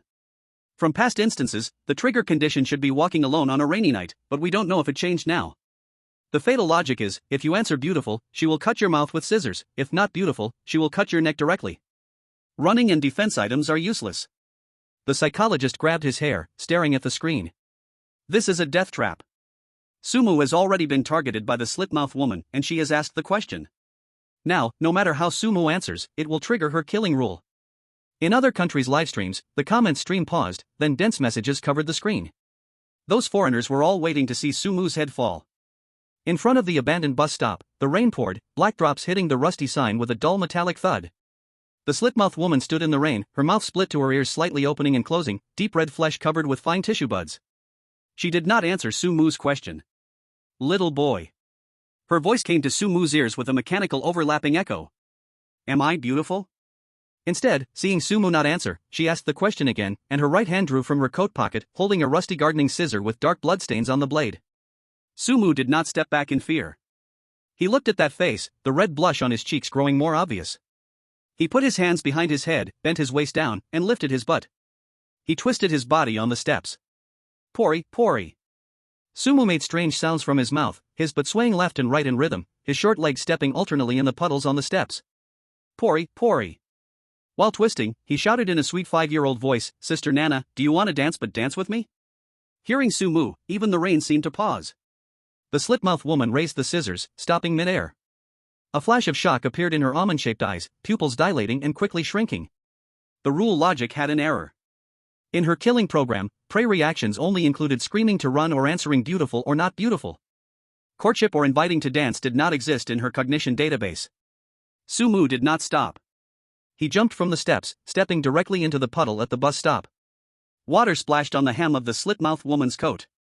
Sumu lifted his head, stars sparkling in his eyes, staring straight at the split mouth. Is Sister Nana shy because you don't speak? It's okay, Xiao Xian can teach you. First lift your butt, then like this left and right. Sumu circled around her, continuing to twist. Her body began to tremble slightly, killing intent and confusion mingling in her eyes. The rusty scissors in her hand made metal friction sounds, opening and closing, but could not aim at Sumu's neck. The rule chain collapsed under Sumu's absurd behavior. Behind, the temperature inside the doll carriage began to drop again. The driver in the red raincoat noticed the anomaly in the rules, its smooth face, devoid of features, facing the door where Sumu stood, and its 10 extra, bent-jointed fingers gripped the steering wheel tightly. The NPC child inside the vehicle screamed in unison. It broke the rules. Eat it, kill it. Black mist surged from beneath the baby stroller, transforming into a dozen thick black tentacles that flew towards Sumu's back, sticking close to the ground. Just as the tentacles were about to touch Sumu, the woman with the split mouth moved. The killing intent in her eyes paused for a moment, and a trace of clarity appeared. With her left hand, the woman with the split mouth drew an arc with a black umbrella in the air. The edge of the umbrella bone sliced through the air, and the rainwater, stirred by the force, formed a crescent-shaped water blade. The water blade severed all the black tentacles flying towards them. The severed tentacles fell into the standing water, dissipating into black mist. The baby stroller made a dull thud, and the red raincoat driver seemed to feel some sort of suppression, closing the door. The baby stroller retreated in the rain, disappearing into the thick gray mist. Only Sumu and the woman with the split mouth were left at the bus stop. The woman with the split mouth kept the posture of swinging her umbrella, her chest rising and falling, and black blood seeping from the corners of her mouth where her skin was torn, the backlash of the rules destroying her body. Sumu stopped struggling. He walked up to the woman with the split mouth and reached out with his small hands to grab her right hand that hung by her side. That hand was very cold. Sumu did not let go. He pressed his face against the back of her hand and rubbed it gently twice. Sister Nanako, your hand is so cold. Sumu's voice had lost its mischievousness, becoming pure. I'll warm it up for you, my little hands are so warm. The woman with the split mouth looked down at the 5-year-old boy. There was no fear or disgust in her eyes, only affection. A warm breath surged from Sumu's palm into the woman with the split mouth's cold body, this warmth out of place with the strange pollution of the spring day dungeon. The bloodshot veins in the woman with the split mouth's eyes faded. The flesh at the corners of her mouth began to twitch, and the split quickly healed, the deep red flesh receding. A few seconds later, the terrifying mouth closed, and her skin returned to its pale tone. Although her face was still ghostly white, the originally gentle and beautiful contours were restored. Nanako grasped Sumu's hand back, her fingers applying slight pressure, and the corners of her mouth pulled into a stiff smile. Shinshin, thank you. The system notification echoed in Sumu's mind. A golden light curtain appeared in front of his eyes.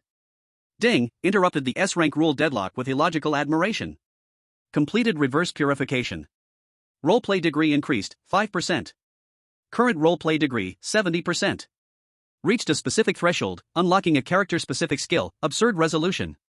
Skill description, when facing a lethal logical kill, it can forcibly interrupt the opponent's judgment for 1 minute through absurd actions fitting the character's role. Cooldown time, 24 hours. Sumu glanced at the light curtain, looking at Nanako who was holding his hand, his face instantly turning red, with steam rising faintly from his head. Sister Nanako, you smell so good.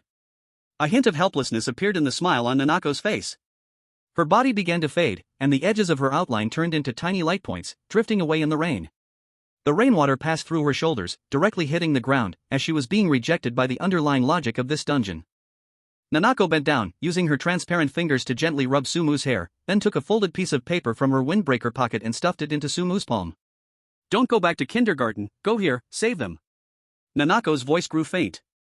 Remember, don't believe the words of adults. Nanako turned into a wisp of white mist and dissipated in front of the abandoned bus stop. The black storm stopped, and the clouds parted, a gap opening where the street lamplight shone once more on the rusty bus stop sign. The strong scent of blood in the air was replaced by a faint cherry blossom fragrance. Sumu stood in the puddle, he patted the water droplets on his body, and looked down at his palm. It was a flyer soaked by water, the edges of the paper yellowed, and it gave off an old ink smell. Sumu unfolded the flyer. In the center were several twisted big characters, dynamic superhero filming base secret tour ticket. The letters were painted with dark red pigment, with dried drip marks on the edges. Below the title was drawn the outline of a faceless dynamic superhero, posed to emit light waves. Next to the outline was a line of very small red letters. Sumu squinted and brought the flyer closer. Before he could read the small letters, faint footsteps came from the deep fog. Tap, tap.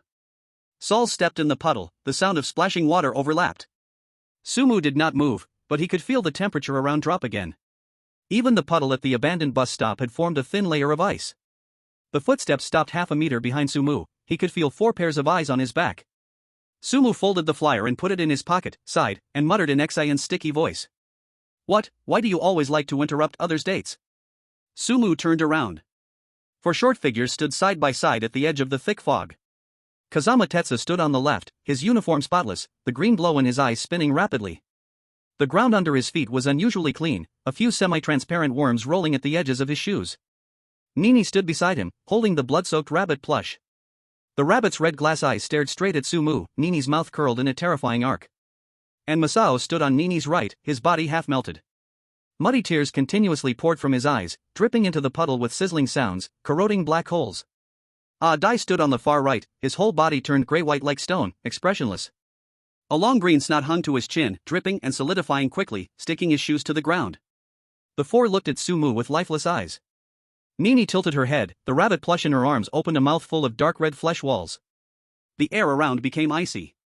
4 pairs of lifeless eyes stared at Sumu, killing intent needed no disguise, they themselves were rules incarnate. If Sumu made any defensive or fearful expression now, the 4 instant death rules would tear him apart immediately. Sumu just stood quietly, neither stepping back nor taking out any tools to defend. Sumu bent down, pressed his hands into the muddy puddle, and rubbed hard twice. With hands full of black mud, Sumu stood up, boldly walking toward the 4 strange ones. Sumu walked straight through the edge of the toxic puddle corroded by Masao to Adai. Sumu took a crumpled tissue from his pocket, stuck it on Adai's nose, and pressed hard on the foul green snot. Yuck, Adai, your snot is about to fall on the ground, so dirty. Adai's gray-white stone face froze, the glue-like snot was cut roughly, the rule force field paused slightly. Sumu did not stop, turning to Kazama. He raised the hand covered in black mud and dirty water, slapped it on Kazama's clean uniform shoulder with a pop. The black mud instantly spread on the clean cloth. The green glow in Kazama's eyes flashed rapidly, the cleaning worms at his feet lifted their heads, opening suckers toward Sumu's shoes. You guys are really slow. Sumu put his hands on his hips, chin up. With a sweet, annoyed voice, loudly complaining. I've been waiting until my stomach is hungry, as a member of the Casa Cave Defense Squad, being late is not allowed. The 4 eerie ones froze in place at the same time. The deadly killing intent was forcibly interrupted by this bold complaint, perhaps in their underlying logic, a friend's scolding ranks higher than hunting outsiders. Sumu did not run, he fully immersed himself in the identity of the captain of the Casa Cave Defense Squad. Kazama stared hard at the black mud mark on his shoulder, his body trembling slightly, the green light in his eyes spinning fast. Kazama opened his mouth, mechanical sounds squeezed out from his throat. Shin, you dirted my clothes again. The worm climbed up Kazama's pants, ready to attack. Sumu waved his hand carelessly, then took out the water-soaked flyer from his pocket and shook it in front of the 4. Don't mind such small things, look at this. Sumu raised his voice. This is a secret tour ticket to the Dynamic Superman filming base. We are going to meet the real Dynamic Superman. The moment the words Dynamic Superman came out, the movements of the 4 eerie children stopped all at once. The rabbit in Nini's arms, mouth wide open with blood, slowly closed its mouth, and the worm under Kazama's feet quickly retracted into his clothes. Masao also stopped crying, the tissue on Adai's face fell, and snot hung from his nose again. The murderous intent in the 4 pairs of eyes disappeared, replaced by a twisted excitement. Chapter 29, The True Face of the Base. Masao stepped forward, his half-melted body making him walk unsteadily. A drop of murky tear slid from his eye and accidentally fell on the flyer in Sumu's hand. SSS. The tear dripped down the edge of the flyer to the ground, corroding a stone into white smoke, yet the yellowed flyer remained intact, not a single mark of corrosion left. Longway Command Center. The screen images were quickly zoomed in by the technicians. Director Zhang stared at the flyer, frowning. The material of this prop is not damaged by the eerie substances. The psychological analyst pushed up his glasses, pointing at a corner of the screen. Everyone look here. This eerie tear washed off the dirt on the surface of the flyer, revealing the words underneath. The image froze. At the edge of the flyer, below the lightwave pattern of Dynamic Superman, there was a line of tiny dark red letters written in blood. Please use your dreams as a ticket. This is simply a sacrifice. The psychological analyst's voice was deep. Sumu is now gathering these 4 high-risk eerie beings together, which is like carrying 4-time bombs. Foreign viewers flooded into the Longwo live broadcast room, the barrage scrolling quickly. Why can Longwo players touch the eerie shoulders? Why does he have the right to command them? Is this about holding the psychological bottom line of these monsters? At the abandoned bus stop, Sumu put the flyer back into his pocket, turned toward the deep fog, and raised his right hand high. Cacique Defense Squad, depart. The 4 eerie children mechanically raised their right hands. Depart. 4 overlapping eerie voices echoed in the rainy night. Sumu took small steps at the front, Kazama, Nini, Masao, and Adai followed in a line behind him, this team majestically stepping into the thick fog. While moving, Sumu glanced at Kazama from the corner of his eye. Kazama walked stiffly, because his gaze never left the black mud handprint on his shoulder. Kazama's fingers kept bending and stretching, his nails cutting his palms. The obsessive cleanliness force field accumulated inside him, searching for a release. Sumu withdrew his gaze, his lips curling slightly. He needed exactly this accumulated force. The surrounding scenery slowly began to change, the gray-white thick fog retreated to both sides. The asphalt road beneath their feet turned into a small path covered in colorful gravel, and the buildings on either side of the street twisted and distorted, square houses transforming into mushroom-shaped domes and blocky castles. The dark, oppressive colors were replaced by blinding neon hues, with pinks, bright yellows, and fluorescent greens intertwining, flashing so wildly they made one's eyes dizzy. The smell of blood in the air had disappeared, replaced by a sickly sweet scent. It smelled like cheap fruit candy mixed with high concentrations of preservatives, and inhaling it into the lungs created a sticky, suffocating sensation. At the end of the path stood a colorful factory, its chimneys emitting pink smoke. Above the factory's entrance, a colorful neon sign spelled out, Dynamic Superhero Dream Base. A person stood bizarrely at the gate, and at that moment, a dull mechanical roar echoed from inside the factory. Amid the grinding of gears, there was a faint sound of nails scraping against metal, a shrill and jarring noise. Click-clack. The iron gate slowly slid open, revealing a pitch-black passage with no lights, and heavy footsteps began to slowly echo from the depths of the darkness. At that moment, a figure dressed in a green and blue dynamic superhero suit emerged. This figure stood at least 3 meters tall, the vibrant colors of the suit almost distorted, and the helmet's eyes glowed with a blood-red light. Sumu tilted his head to look at the dynamic superhero, then his gaze shifted downward, and he noticed the superhero's abdomen was unnaturally swollen, stretching the tight suit almost to transparency. The swollen area was twitching violently, as if something alive inside the suit was struggling. At that moment, a pair of hands pressed firmly against the inside of the suit, followed by a twisted, distorted human face slowly becoming visible. Muffled cries for help escaped intermittently through the suit. Help me!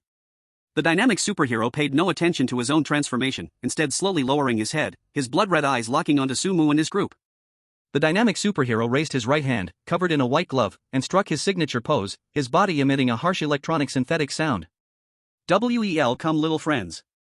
At this moment, even though the figure had become grotesque, Zheng Nan was still frightened, stepping back, a drop of corrosive tear sliding down his cheek unknowingly. After speaking, the suit-wearing figure turned and began walking inside, and Sumu quickly followed, his short legs moving fast. Kazami led the way behind, followed closely by Nini and Zhang Nan, while Adai walked expressionlessly at the rear. Inside the factory, the space was vast, with no lights overhead. The only source of illumination came from transparent pipes through which a faintly glowing red liquid flowed. The floor was tiled with black and white porcelain tiles, and hundreds of workers in blue uniforms were moving metal cans. These workers all wore dynamic superhero smiley face masks, with rusty iron nails driven into the edges of the masks, piercing into their flesh, dark red scabs forming around the nails. The workers' movements were stiff, their knees unable to bend, and they dragged their feet as they moved forward. The soles of their shoes scraped against the tiles, making a soft scratching noise, while the air was thick with a scent of industrial candy. This sweet scent felt unnatural, as it was mixed with the pungent stench of blood. This is the paint production line for the superhero suits. Dynamic superheroes need pure pigments to create the righteous costumes. The suit-wearing figure stopped, pointing at a metal mixing tank ahead. Sumu ignored the figure's words and activated the persona mode of Shao Xin. Wow, what a huge bathtub! Sumu detached from the group, using both hands and feet to quickly climb up the iron ladder on the outside of the mixing tank, moving nimbly. It's dangerous inside, visitors are not allowed near. The suit-wearing figure walked towards Sumu with heavy steps.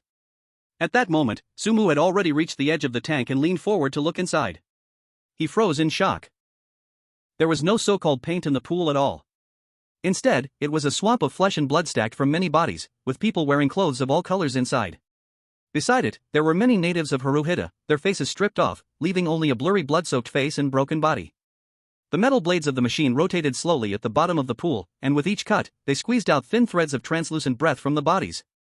That breath was the life force and dreams of these people, and after being sucked into the purification device above, it was compressed and began to transform, turning into a blinding red liquid that flowed into transparent pipes.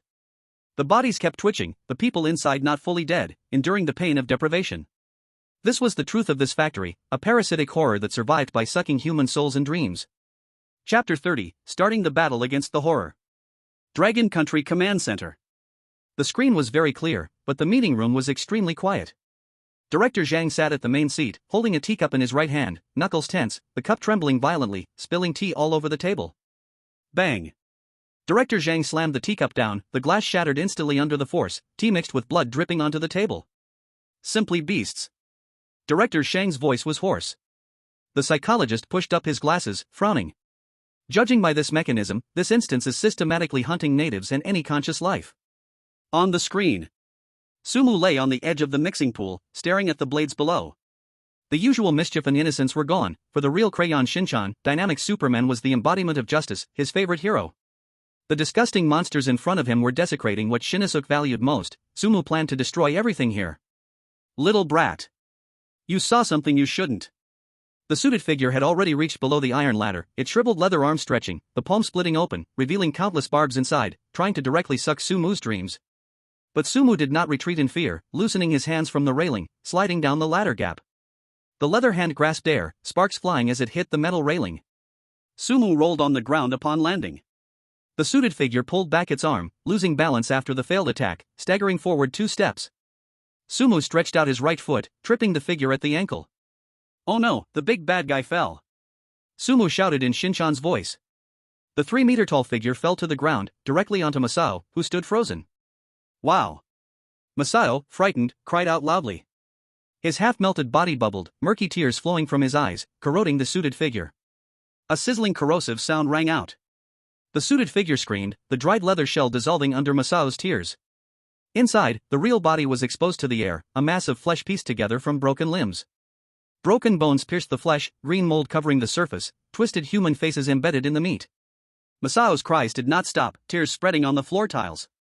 Metal can bases around melted, red paint flowing out, mixing with acid, releasing a pungent white smoke. So dirty. A voice spoke amidst the chaos. Fujikawa Tetsu stood a few meters away, his uniform still spotless. He stared hard at the acid on the floor, with melted flesh nearby. The flowing paint mixed in. The green fluorescence in Kazama's eyes spun quickly, its brightness blinding. This is absolutely unforgivable, this place is too dirty. Kazama's obsession with cleanliness was triggered, and he opened his mouth wide, letting out a shrill scream. The black and white tiles on the ground shattered over a large area, and many semi-transparent cleaning worms crawled out from the ground. The worms were only as thick as a finger, but their numbers were impossible to count, and in no time, they covered a vast part of the ground. Clean it up, clean everything up here. Kazama held his head in his hands, his voice becoming mechanical. And the worms received the command, starting to devour everything in sight. Some worms climbed onto the production line, biting through the conveyor belts. Another batch of worms covered metal cans, swallowing the red paint along with the steel. The remaining swarm of worms surged toward the workers wearing masks, quickly devouring them clean, leaving no trace of bones. The factory was instantly thrown into chaos. The shrill sound of alarms rang above, and the theme song of the dynamic Superman played from the loudspeakers. The tape seemed to be stuck, the tone becoming strange, and the sound now resembled a funeral song. The sharp scent of acid slowly spread, mixing with the smell of burning flesh and the factory's original sweet candy scent, forming an indescribable stench. Sumu stood on a perfectly intact tile, arms crossed, quietly watching the chaos he had caused. Using someone else's knife to kill, Kazama's teammates were more useful at this moment than any tool.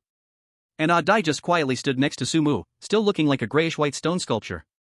A string of greenish mucus hung from his chest, and several worms crawled over, but as soon as they touched Adai's mucus, they were instantly stuck and unable to move, then turned into a puddle of gray water. Nini, holding a bunny doll, stood on the other side, quietly watching the chaos on the ground, the corners of her mouth splitting into a happy smile. Fun, this game is way more fun than the one before. Sumu's gaze passed through the chaotic production line, looking deeper into the factory. He noticed that all the transparent pipelines inside the factory converged in that direction. There was a glass culture dish there, filled with a high concentration of red liquid. A blurry figure was soaking inside, and upon closer inspection, it should be the real dynamic Superman. The worm swarm was crawling toward the culture dish, climbing up the thick main pipeline, opening their mouths full of sharp teeth, and starting to gnaw. Crack, crack. Cracks appeared on the surface of the glass pipe, just as the worms were about to bite through the main pipeline. The theme song from the broadcast unexpectedly stopped. At this moment, a dignified voice came from the factory's loudspeakers, carrying a strong sense of oppression. Who is destroying my filming base? As the voice fell, a burst of power erupted from the culture dish. The wave of power spread through all surrounding areas, the acidic liquid on the ground stopped flowing, and the worms that were devouring things froze in place. Sumu felt a chill rising from the soles of his feet. At the same time, the bunny doll that had always been quiet inside Sumu's clothes suddenly began to struggle violently. Squeak! The bunny let out a sharp scream, and its head forced its way out of Sumu's clothes. A pair of blood-red glass bead eyes locked onto the ceiling of the factory. At the ceiling, a bloodshot eye appeared, its pupil reflecting the tragic scene in the factory, then directly locking onto Sumu's position. The sound of the factory's gears stopped, and the warning lights on the walls turned into constant red. The black and white tiles on the ground flipped over in large areas, revealing the metal pipes beneath. At the ends of the pipes, many sharp extraction needles stood up. All the needles were pointed upward, aimed at the Sumu and his strange companion inside the arena. The red liquid in the cultured dish started to bubble, and the dynamic superhero stood up from the liquid. Chapter 31, Nini is angry. This dynamic superhero's body was a whole size bigger than the previous suit-wearing person, nearly 4 meters tall. Dark red liquid flowed down through the seams of the suit, dripping onto the base and making a sizzling sound. The dynamic superhero lowered his head, and 2 beams of red light shot out from the helmet's eyes, sweeping across the factory. When the red light shone on Feng Jian, the semi-transparent worm under his feet immediately stopped moving. The worm instantly turned gray-white, and with a breeze, it scattered into a pile of gray powder. Feng Jian stayed frozen in place, his hands still holding his head. Then the light swept over Zhang Nan, and a layer of red crystals formed on his body surface. Tears were sealed in his eyes, and the acidic liquid stopped flowing. Finally, the light fell on a dye, and the greenish nasal mucus on his chin immediately solidified, turning into a semi-transparent solid, freezing the entire strange being in place. When it swept past Nini, the rabbit plush in her arms was still shaking uncontrollably. The rabbit plush grew larger by a size, and its deep red flesh slowly opened.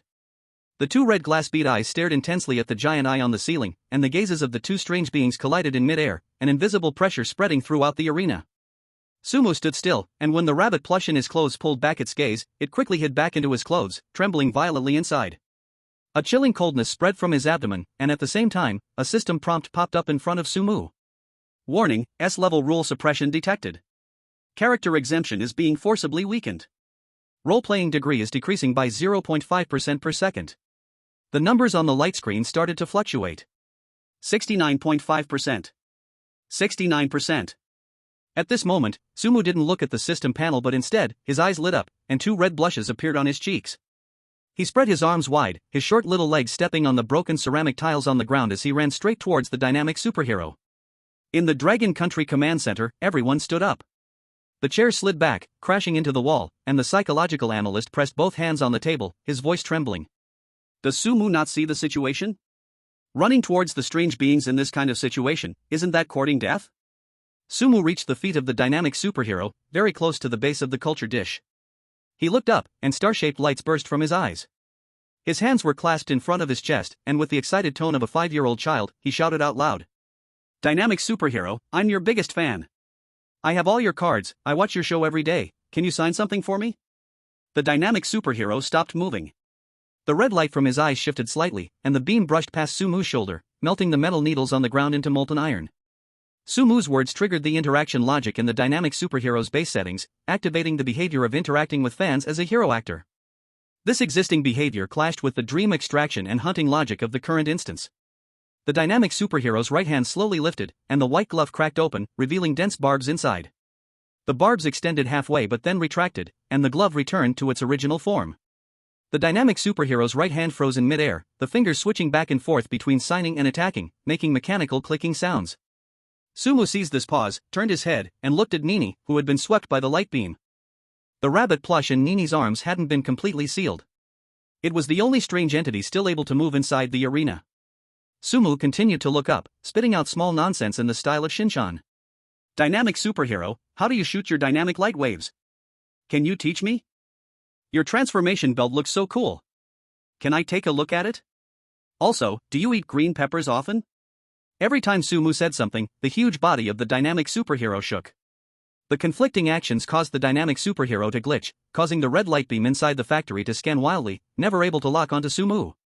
Sumu spoke while stepping backward with small, quick steps. When he reached Nini's side, he stopped, lifted his right foot. The sole of his shoe still had black mud from the acid liquid he stepped on earlier, and as Sumu's right foot came down, it landed on Nini's white sneakers. Oh, sorry, Nini, I didn't notice you behind me. Really, dynamic superhero is right in front of you, but I'm not even excited. Sumo pulled his foot off Nini's shoe and left a clear muddy footprint on the white sneaker. Nini lowered her head and looked at the dirty shoe, her expression changing as red veins filled her eyes. Sumo put his foot back, hands on his hips, and loudly said with the mischievous tone unique to Shin. Nini, just now, dynamic superhero told me he doesn't want to play house with you. He said house is a childish and boring game for kids. Sumu's words hit Nini's bottom line hard. Nini lifted her head, and the corners of her mouth split wide, all the way to her ears. The bunny plush in Nini's arms grew rapidly, already larger. It now blinked and turned into a 2-meter-tall monster. Its deep red, fleshy body opened fully, its serrated teeth grinding together. The giant bunny plush's legs powered up, crushing the already broken floor tiles. Its huge body soared into the air, and with one punch, it shattered the giant eye on the ceiling before charging toward the test tube where dynamic superhero was. The curse power of the bunny plush clashed with the force field of the dynamic superhero. The deep red, fleshy body bit into the dynamic superhero. The two forces tugged at each other, and dynamic superhero's focus shifted. The red light from the helmet retracted from the direction of searching for Sumu and focused on the giant bunny.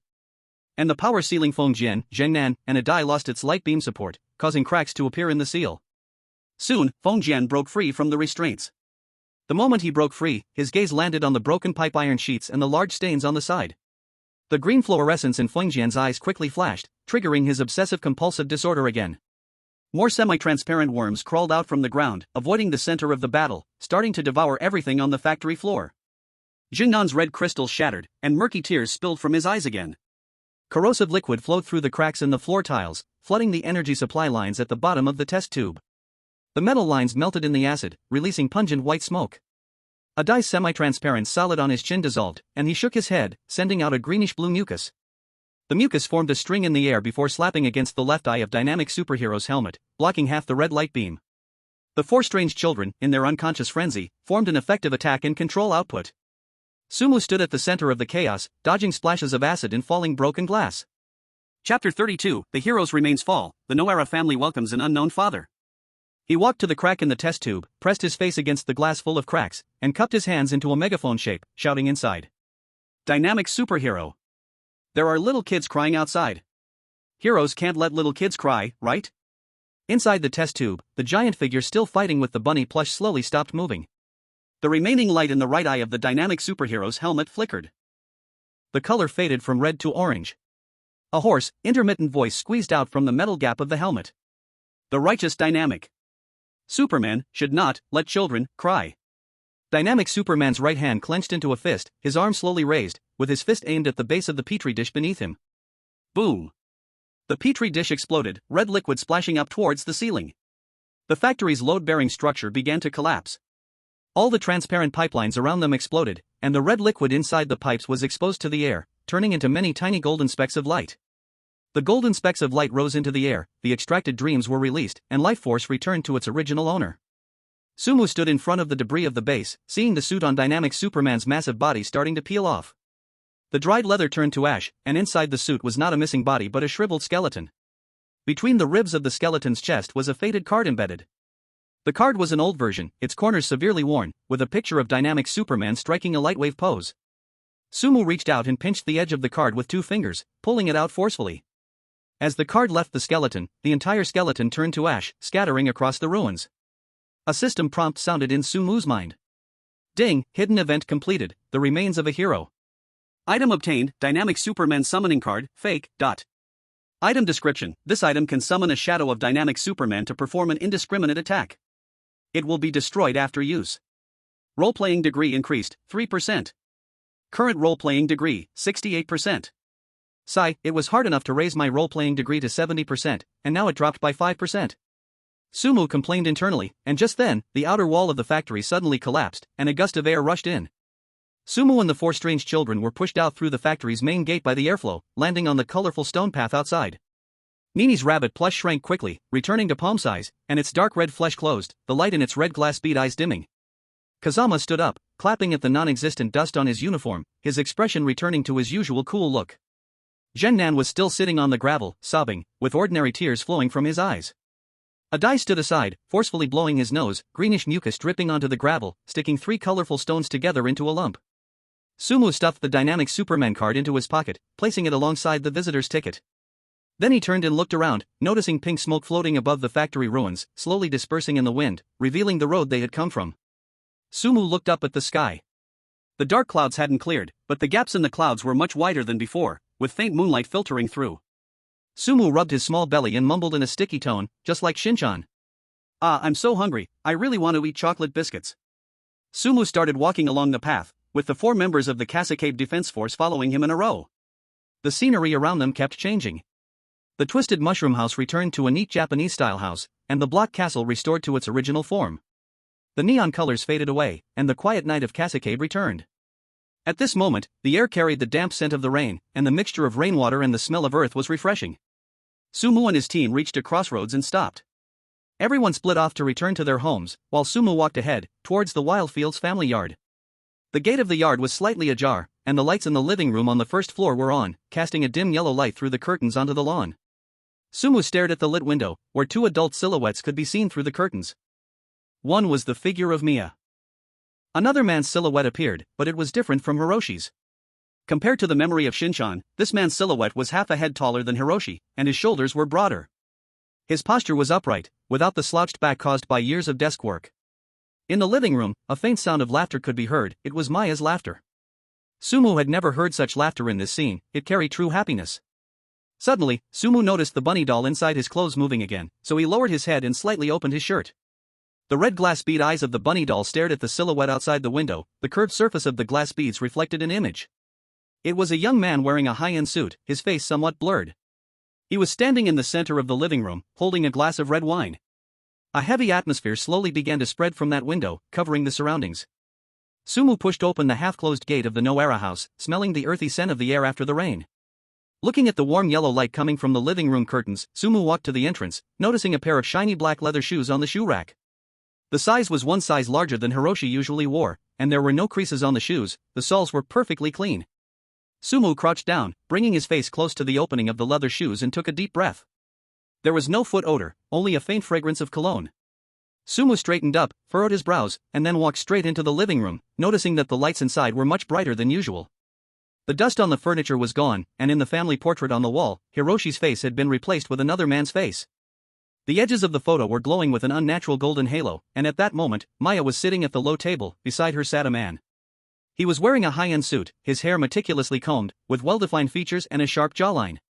The man had an elegant posture. One hand rested on the table supporting his head, while the other hand held a glass of red wine. Maya's cheeks had a slight flush, and she looked at the man's profile, her lips curving into a smile. It was the expression of a woman who had been completely pleased, no longer the cold expression of a witch-mother from the morning. But in the corner of the kitchen, there was a shadow where the light didn't reach, and just as Sumu remembered, Hiroshi was squatting there. He was wearing the wrinkled white shirt from earlier, with his back to the living room, his shoulders slightly hunched. Sumu sniffed. The smell of Hiroshi's foot odor was slowly fading, almost completely covered by the fragrance of cologne. Chapter 33, Real or Fake Dad? After changing into slippers, Sumu ignored Maya and walked straight up to the new Hiroshi. He tilted his head up and shouted in an impolite tone, "Hey, mister, who are you? Why are you sitting in my dad's spot?" The new Hiroshi looked down at Sumu, showing a warm smile. He kneeled on one knee to be at eye level, his voice deep. "Little Shin, I'm your dad, don't you recognize me?" Sumu stared at the man's face for 3 seconds, then suddenly stretched out both hands and pinched Hiroshi's cheeks, pulling them outward. The skin felt real, his body temperature was normal, and there were no signs of fake seams. Hiroshi assumed it was just a child playing around and didn't take it seriously. After releasing his hands, Sumu quickly crouched down and grabbed Hiroshi's ankle, pulling off the black sock and pressing his nose against it, taking a deep breath. The clean cotton fabric emitted a fragrance of laundry detergent. Sumu's expression froze for a second, but his hands didn't stop, as he reached into Hiroshi's suit pocket and pulled out a genuine leather wallet.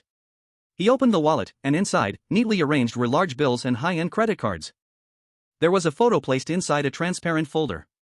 In the photo, the man stood proudly in front of a high-rise office building, with a red sports car parked behind him. After carefully inspecting every item, Sumu closed the wallet and stuffed it back into the man's pocket. At this moment, Sumu grinned, returning to the usual smile of Xiao Xian, but the light in his eyes had become much colder. Noises came from the kitchen as Meiya came out holding 2 white porcelain plates. The plates held a delicate Western-style dinner, with a steak and vegetable salad. Meiya gently placed the plates in front of the new Guangji, and as she bent down, she deliberately adjusted her hair by her ear. Sumu turned his head and noticed that the features of the Guangji in the corner were starting to blur. The outlines of the nose bridge and lips were fading, and the color of his body was slowly peeling off from his skin. Sumu's pupils suddenly contracted. He knew that the family rules of the copy were exclusive, and only one entity could exist in the same role. The new Guangji was using the sense of recognition from the family members to slowly consume the presence of the original entity. At dinner, the new Guangji sat elegantly at the head of the table, enjoying his steak and chatting with Meiya, while speaking to Sumu. Xiao Xayan, Dad got promoted, how about we take the whole family to Okinawa for a trip next month? Meiya's eyes widened, sparkling with excitement. Sumu sat at the table, stuffing steak into his mouth, without answering Guangji's question. He kept watching Guangji's movements, noticing that his grip on the knife and fork was very proper and precise, but the real Guangji held them with his middle and ring fingers in a somewhat awkward way. Sumu also noticed that the ring on Guangji's left ring finger was brand new and shiny, with no signs of wear. However, the real Guangji's wedding ring had long been worn and deeply scratched. The new Guangji talked for a long time but never mentioned Xiao Kuei. Perhaps he didn't even know there was a baby in the house. Swallowing the rice in his mouth, Sumu spoke in Xiao Xayan's tone. Dad, do you know where Xiao Kuei is? Guangji's smile paused for less than half a second before he smoothly continued. Xiao Kuei played hard during the day, now he's upstairs sleeping. Sumu didn't ask further. He clearly saw that when Guangji said this, a very thin crack appeared in his right pupil, and golden light shone through the crack. The color of the light matched the shattered dream fragments extracted from the dynamic Superman base, indicating that this new Guangji's memory had certain blanks. He was probably an illusion made of dreams. After dinner, Sumu walked toward the yard. The night in the yard was very quiet. Sumu noticed that Xiao Bai's nest was already tattered, and Xiao Bai was nowhere to be found. The faucet in the kitchen wasn't tightly closed, and the sound of water droplets hitting the sink was amplified in the darkness. The intervals between the drops grew longer, and the rhythm became dull and dragging. The real Guangji was at the sink washing dishes, with a large patch of his shirt's back already wet. The water splashed in the kitchen under the reflection of the white fluorescent light, giving off a cold white light, starkly contrasting with the warm yellow light in the living room. Sumu pushed a stool over and climbed up to stand beside Guangji, using both hands and feet to get on top. At this moment, Sumu didn't use Xiao Xayan's playful tone to speak to the real Guangji, he simply watched quietly. Suddenly, Guangji's hands jerked, and a white porcelain bowl slipped from his hand and crashed onto the floor, breaking into pieces. He reached out to pick it up but cut his finger on the sharp porcelain, and blood dripped down. Guangji looked at his hand, then stared at the droplet of blood for a long time, his voice low. Xiao Xayan, is Dad really useless? Sumu looked at Guangji's face and noticed that his features were even fainter than before dinner, with the outline of his nose almost disappearing. Sumu extended both hands. He held onto the bloodstained hand of Kazuchi, the one covered with dishwashing foam. Kazuchi's palm was covered with calluses, and his finger joints were thick, marks from years of squeezing into crowded trains and gripping onto poles. But just now, Sumu had seen Kazuchi's new palm, so smooth and soft. Sumu flipped open Kazuchi's palm and took a glance, then loudly said in the voice of little Xayan, Yikes, Daddy's hands are so rough, like crocodile skin. Hearing Sumu's words, Kazuchi froze, the corner of his mouth twitching slightly, showing a weak and bitter smile. After letting go of the hand, he returned to the corner, while Sumu stood up and walked back into the house. As he passed through the living room, the new Kazuchi was sitting on the sofa reading a newspaper. Sumu didn't look at him and walked straight up the stairs. Suddenly, a golden light screen appeared in front of Sumu's eyes. Detected deep event trigger, family rift. Hidden boss, the false Kazuchi, has entered the active phase. Warning, this strange power originates from family member approval. Current Miyako approval, 65%. Leaning towards new Kazuchi. When the approval reaches 100%, the real Kazuchi will be erased from existence, and new Kazuchi will take his place. Sumu walked into the bedroom, and Miyako had already made the bed for him. Perhaps because the rest of the family was strange, the bed in the room was only for him. Sumu took out the bloodstained rabbit doll from his clothes and placed it beside the pillow. The red glass bead eyes of the rabbit doll were still turning non-stop, staring through the floor directly at the place where new Kazuchi was sitting in the living room. The curved surface of the glass beads reflected an image. New Kazuchi was sitting at the low table talking to Miyako, and the shadow cast on the wall was changing. It was the outline of a human figure woven from countless golden, thin threads. Sumu found a red crayon and drew two stick figures on a piece of white paper. He drew a few wavy lines under the left stick figure's feet and a golden ring around the right stick figure's body. Holding the crayon, Sumu wrote a crooked word next to the left stick figure, true. He put down the crayon, turned off the light in the room, and darkness fell. From downstairs, the cheerful laughter of new Kazuchi could be heard. Sumu lay on the bed and listened. Deep within the laughter, he heard suppressed gnashing of teeth, pure hatred. The next morning, Sumu was awakened by Miyako, then walked downstairs. He noticed that the layout of the living room hadn't changed, but everything had been replaced. The walls had been repainted, now pure white. The old, chipped coffee table was gone, replaced by a solid wood one. The TV had been upgraded to a large screen, playing a corporate promotional video, and new Kazuchi was standing in the middle of the crowd, cutting a ribbon. The fridge door was slightly open, and through the gap, Sumu saw it was stuffed with all kinds of high-end ingredients. Miyako was standing in front of the full-length mirror, wearing a fitted dress, her hair styled into waves. She was applying lipstick to her lips. New Kazuchi stood at the entrance, wearing a khaki trench coat, holding a set of car keys with a keychain bearing the logo of a well-known car brand that Sumu recognized. Miyako turned around, looked at Sumu walking down, and smiled. "Little Xin, call Daddy. Daddy is taking us to the department store to buy new clothes today." Sumu didn't respond. His gaze passed over Miyako and focused on the narrow gap between the walls. The real Kazuchi was squatting there. At this point, Kazuchi's body was already 70% transparent, his features disappeared, and his face had turned into a smooth gray-white outline. Pieces were continuously peeling off from the edges, floating in the air. The only part of him that still remained somewhat physical was his old, blackened leather shoes, with worn-out soles and frayed edges. A faint smell of foot odor drifted out from that corner. Very soon it was covered by the strong scent of cologne in the air. Mia walked past Hiroshi's crouching position to get the handbag on the table, and when the hem of her skirt passed over Hiroshi's body, it went through that already transparent shoulder, which meant the real Hiroshi's presence was about to disappear. Chapter 34, The True Dad Who Gives Everything for This Family, Part 1. A golden light screen popped up before Sumu's eyes.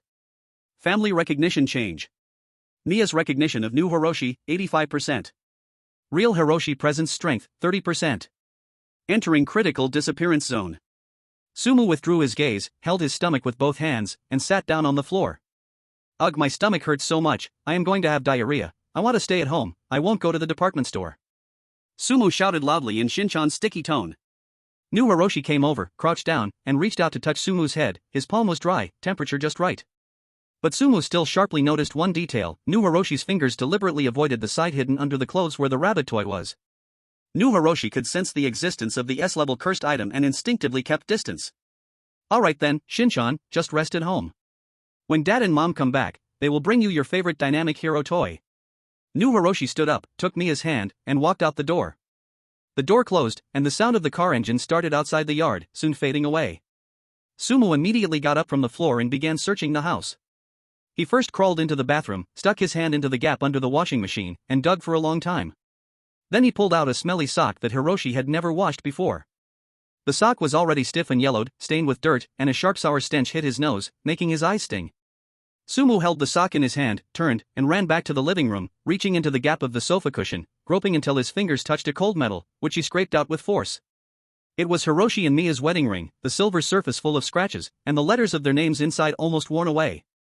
Then Sumu brought a stool, climbed onto the kitchen counter, opened the highest cabinet, and took out a dusty baby bottle. It was the one little Kuei used before, later replaced, and the old one left here. Now the nipple part had yellowed. Sumu held all three items in his arms, walked to the center of the living room in front of the leather sofa, and put the stiff smelly sock on the sofa armrest. 3 seconds later, the surface of the leather sofa hissed, cracks appeared where the sock touched. The cracks quickly spread outward, the leather curling up, revealing the wooden frame underneath.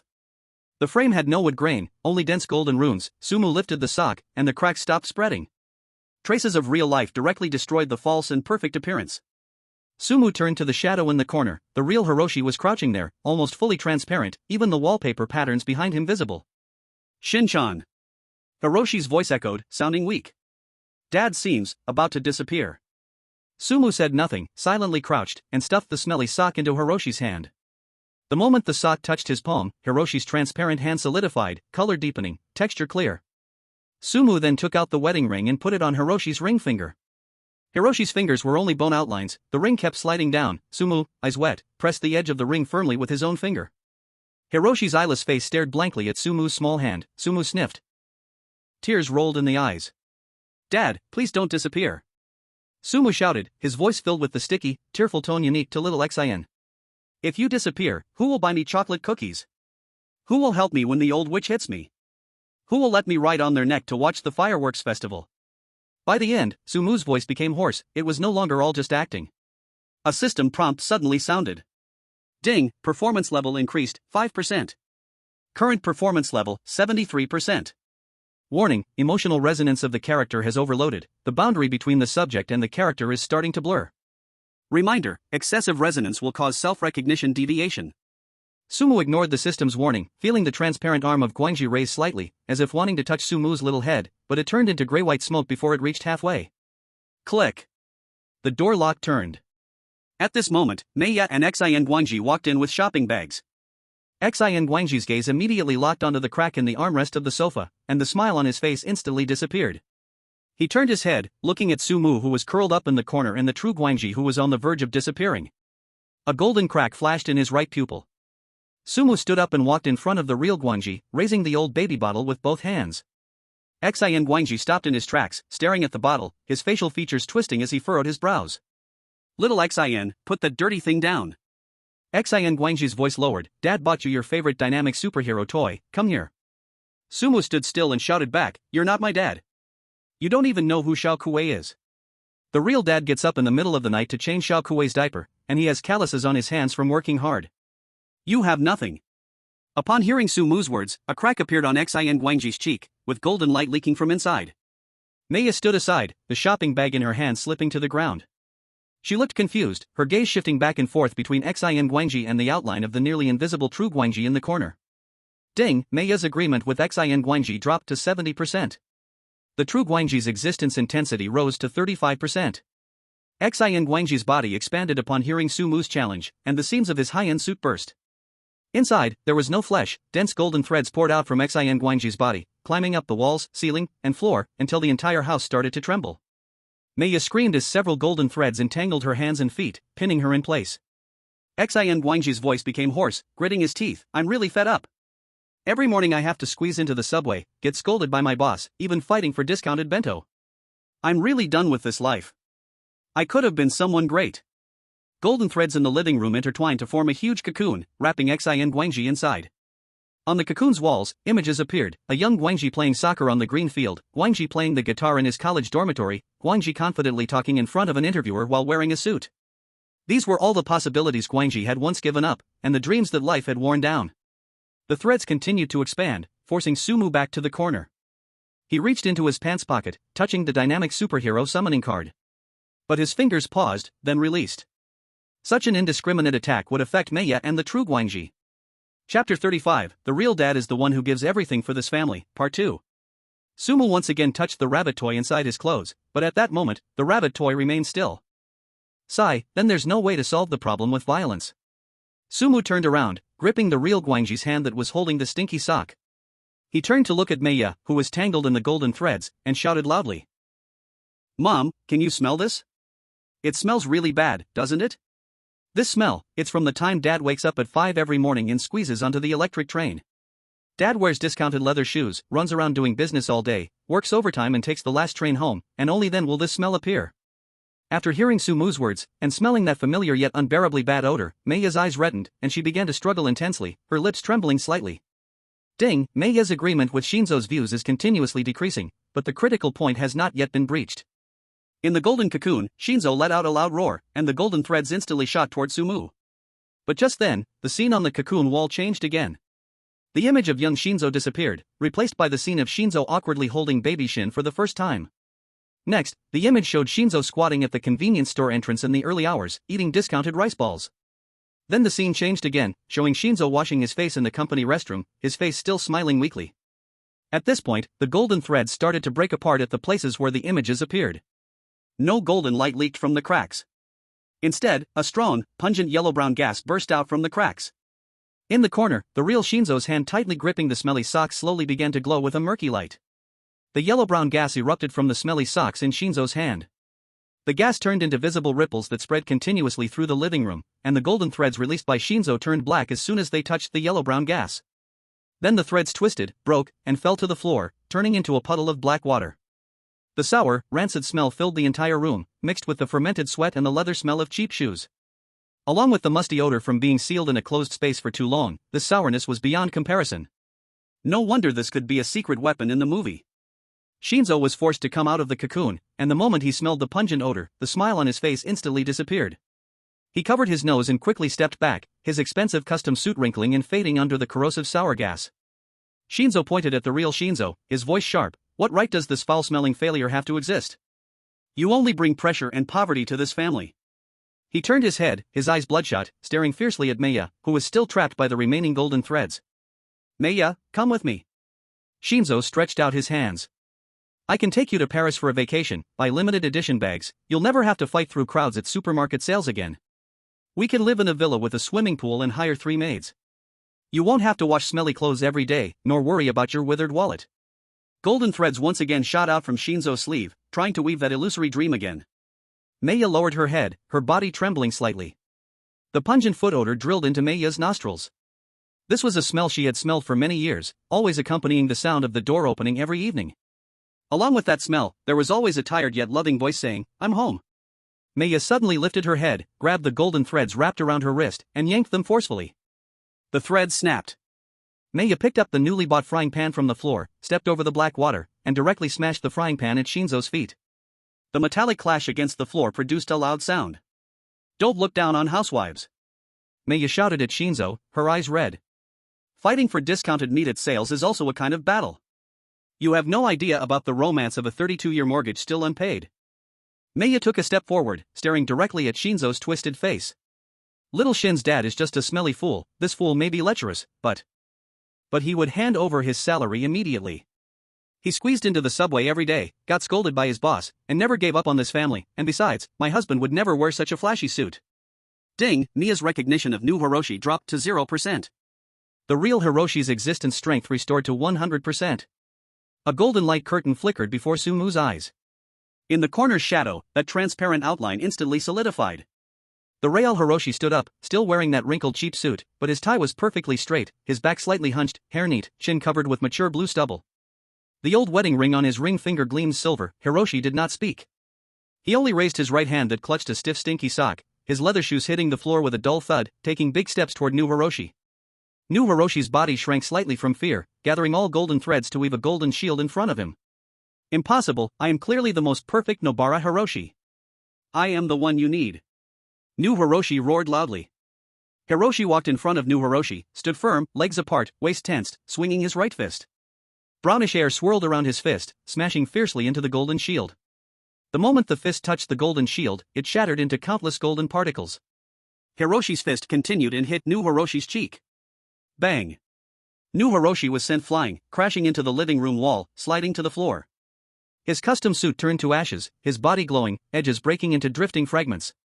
New Hiroshi slumped on the ground, looking at his gradually transparent hands with a bitter smile, raising his head to the real Hiroshi, his voice low. That's right, I am just a thought you had during countless late nights of overtime, facing heavy work, dreaming of a better life.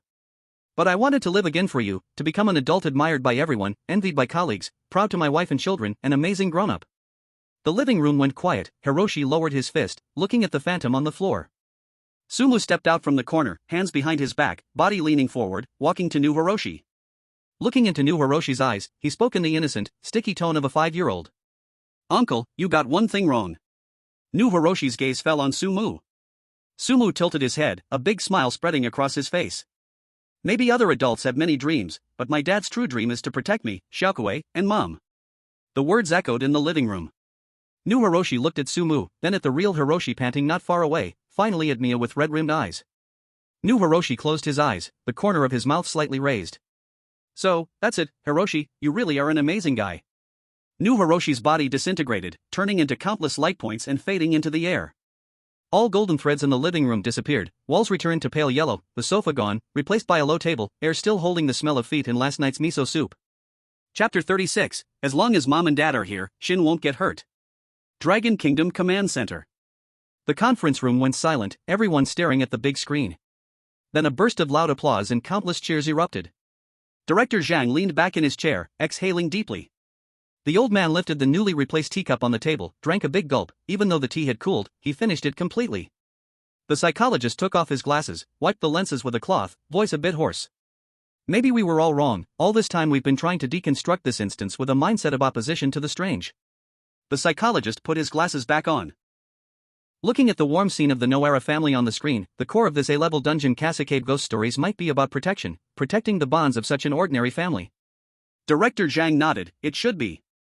Sumu must have seen through this point. So while playing the role, he used the prop to awaken the NPC's inner logic. It seems this kid is not just acting, he is even guiding the dungeon's rules.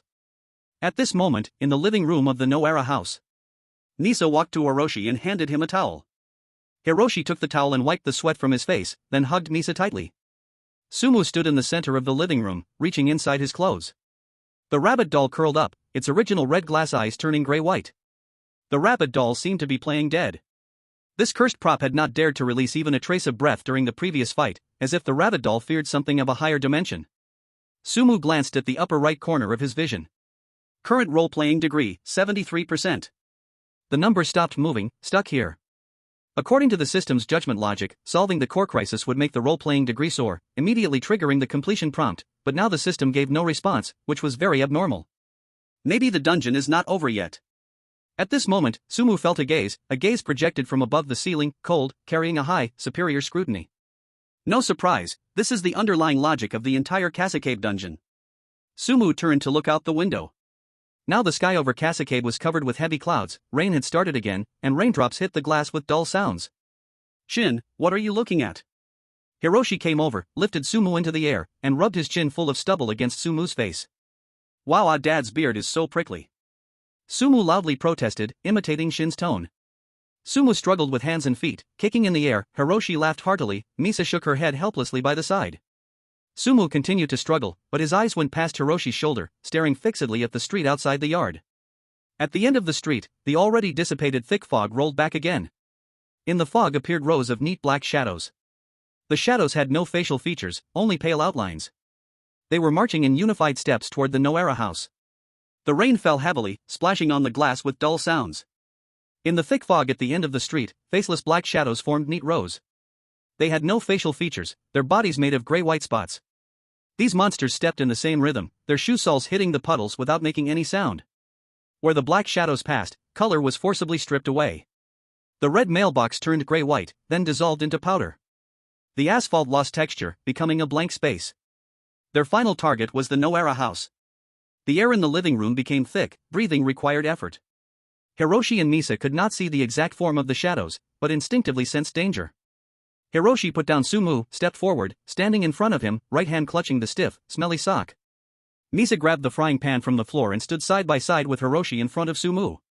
But both of their legs shook violently. Hiroshi swallowed, his voice hoarse. Misa, quickly take Shin upstairs to hide. Sumu did not move, but poked his head out from behind Hiroshi. Hands on his hips, grinning, he shouted in that sweet voice, "Hey, big guys outside, are you here to sell newspapers? But our family doesn't need them. The voice pierced through the rain, but the shadow formation did not pause, their steps still orderly. These monsters seemed to have no emotion. The expression on Sumu's face vanished. And he quickly made a judgment, these things should be selfless copy deletion programs at the base level. Hiroshi and Misa from the Noara family returned to normal thinking and feeling, which conflicted with the strange rules of the Casacabe copy, causing the base logic to want to erase this anomaly so the copy rules could work normally again. Sumu reached inside his clothes, the rabbit toy curled into a hard lump, the deep red flesh wall tightly closed. This rabbit was playing dead, not daring to let out even a hint of breath. Facing this high-level erasure, it could not bear it. The shadow approached the courtyard wall, the wooden gate turned to gray-white dust the moment it touched the speckled surface. The lawn in the yard quickly faded, and Shiro's shabby doghouse was stepped on by a black shadow. The doghouse, along with the old blanket inside, vanished into the air. The erasure mechanism had entered the yard. At this moment, Sumu had nowhere to retreat. He decisively put his hand into his pants pocket. His fingertips clutched the yellowed Dynamic Superman summoning card, suddenly pulling it out, holding it high above his head. Legs apart, waist leaning back, he shouted in a sharp voice, "Dynamic Superman, save me." The yellowed card ignited at Sumu's fingertips, the blue flame without warmth instantly devoured the card. The ashes spiraled upward, breaking through the living room ceiling. A multicolored light pillar fell from the sky, smashing directly into the Noara family's yard, and within the pillar, a massive body 5 meters tall thundered down. Green and blue tightsuit, yellow eyes, red gloves, and boots. This was the true Dynamic Superman projection, untouched and uncorrupted. Dynamic Superman's projection stood in the rain, head tilted up, letting out the signature hearty laugh, "Wah, Justice Dynamic Superman, here." The laugh shattered the falling raindrops. Dynamic Superman's projection lowered his head, yellow eyes locking onto the faceless shadows rushing forward. Dynamic Superman planted his legs, fists raised, palms inward, arms aligned in front of his chest, erupting with dazzling light. Dynamic light wave. A golden light pillar shot out from the intersection of Dynamic Superman's hands, the pillar carrying wild energy, blasting straight into the shadow ranks. The golden pillar illuminated all of Casacabe's sky, the faceless shadows hit by the light violently twisted, gray-white noise dissolving rapidly in the glow, row after row of shadows fell. But from the depths of the thick fog, more shadows surged. These monsters felt no fear, endlessly filling the gaps. The energy consumed by the dynamic light wave was huge, and the card was a one-time consumable, summoning only a projection. At this moment, the 5-meter-tall dynamic Superman's body began to flicker, the suit's colors dimmed, and the light wave's diameter kept shrinking.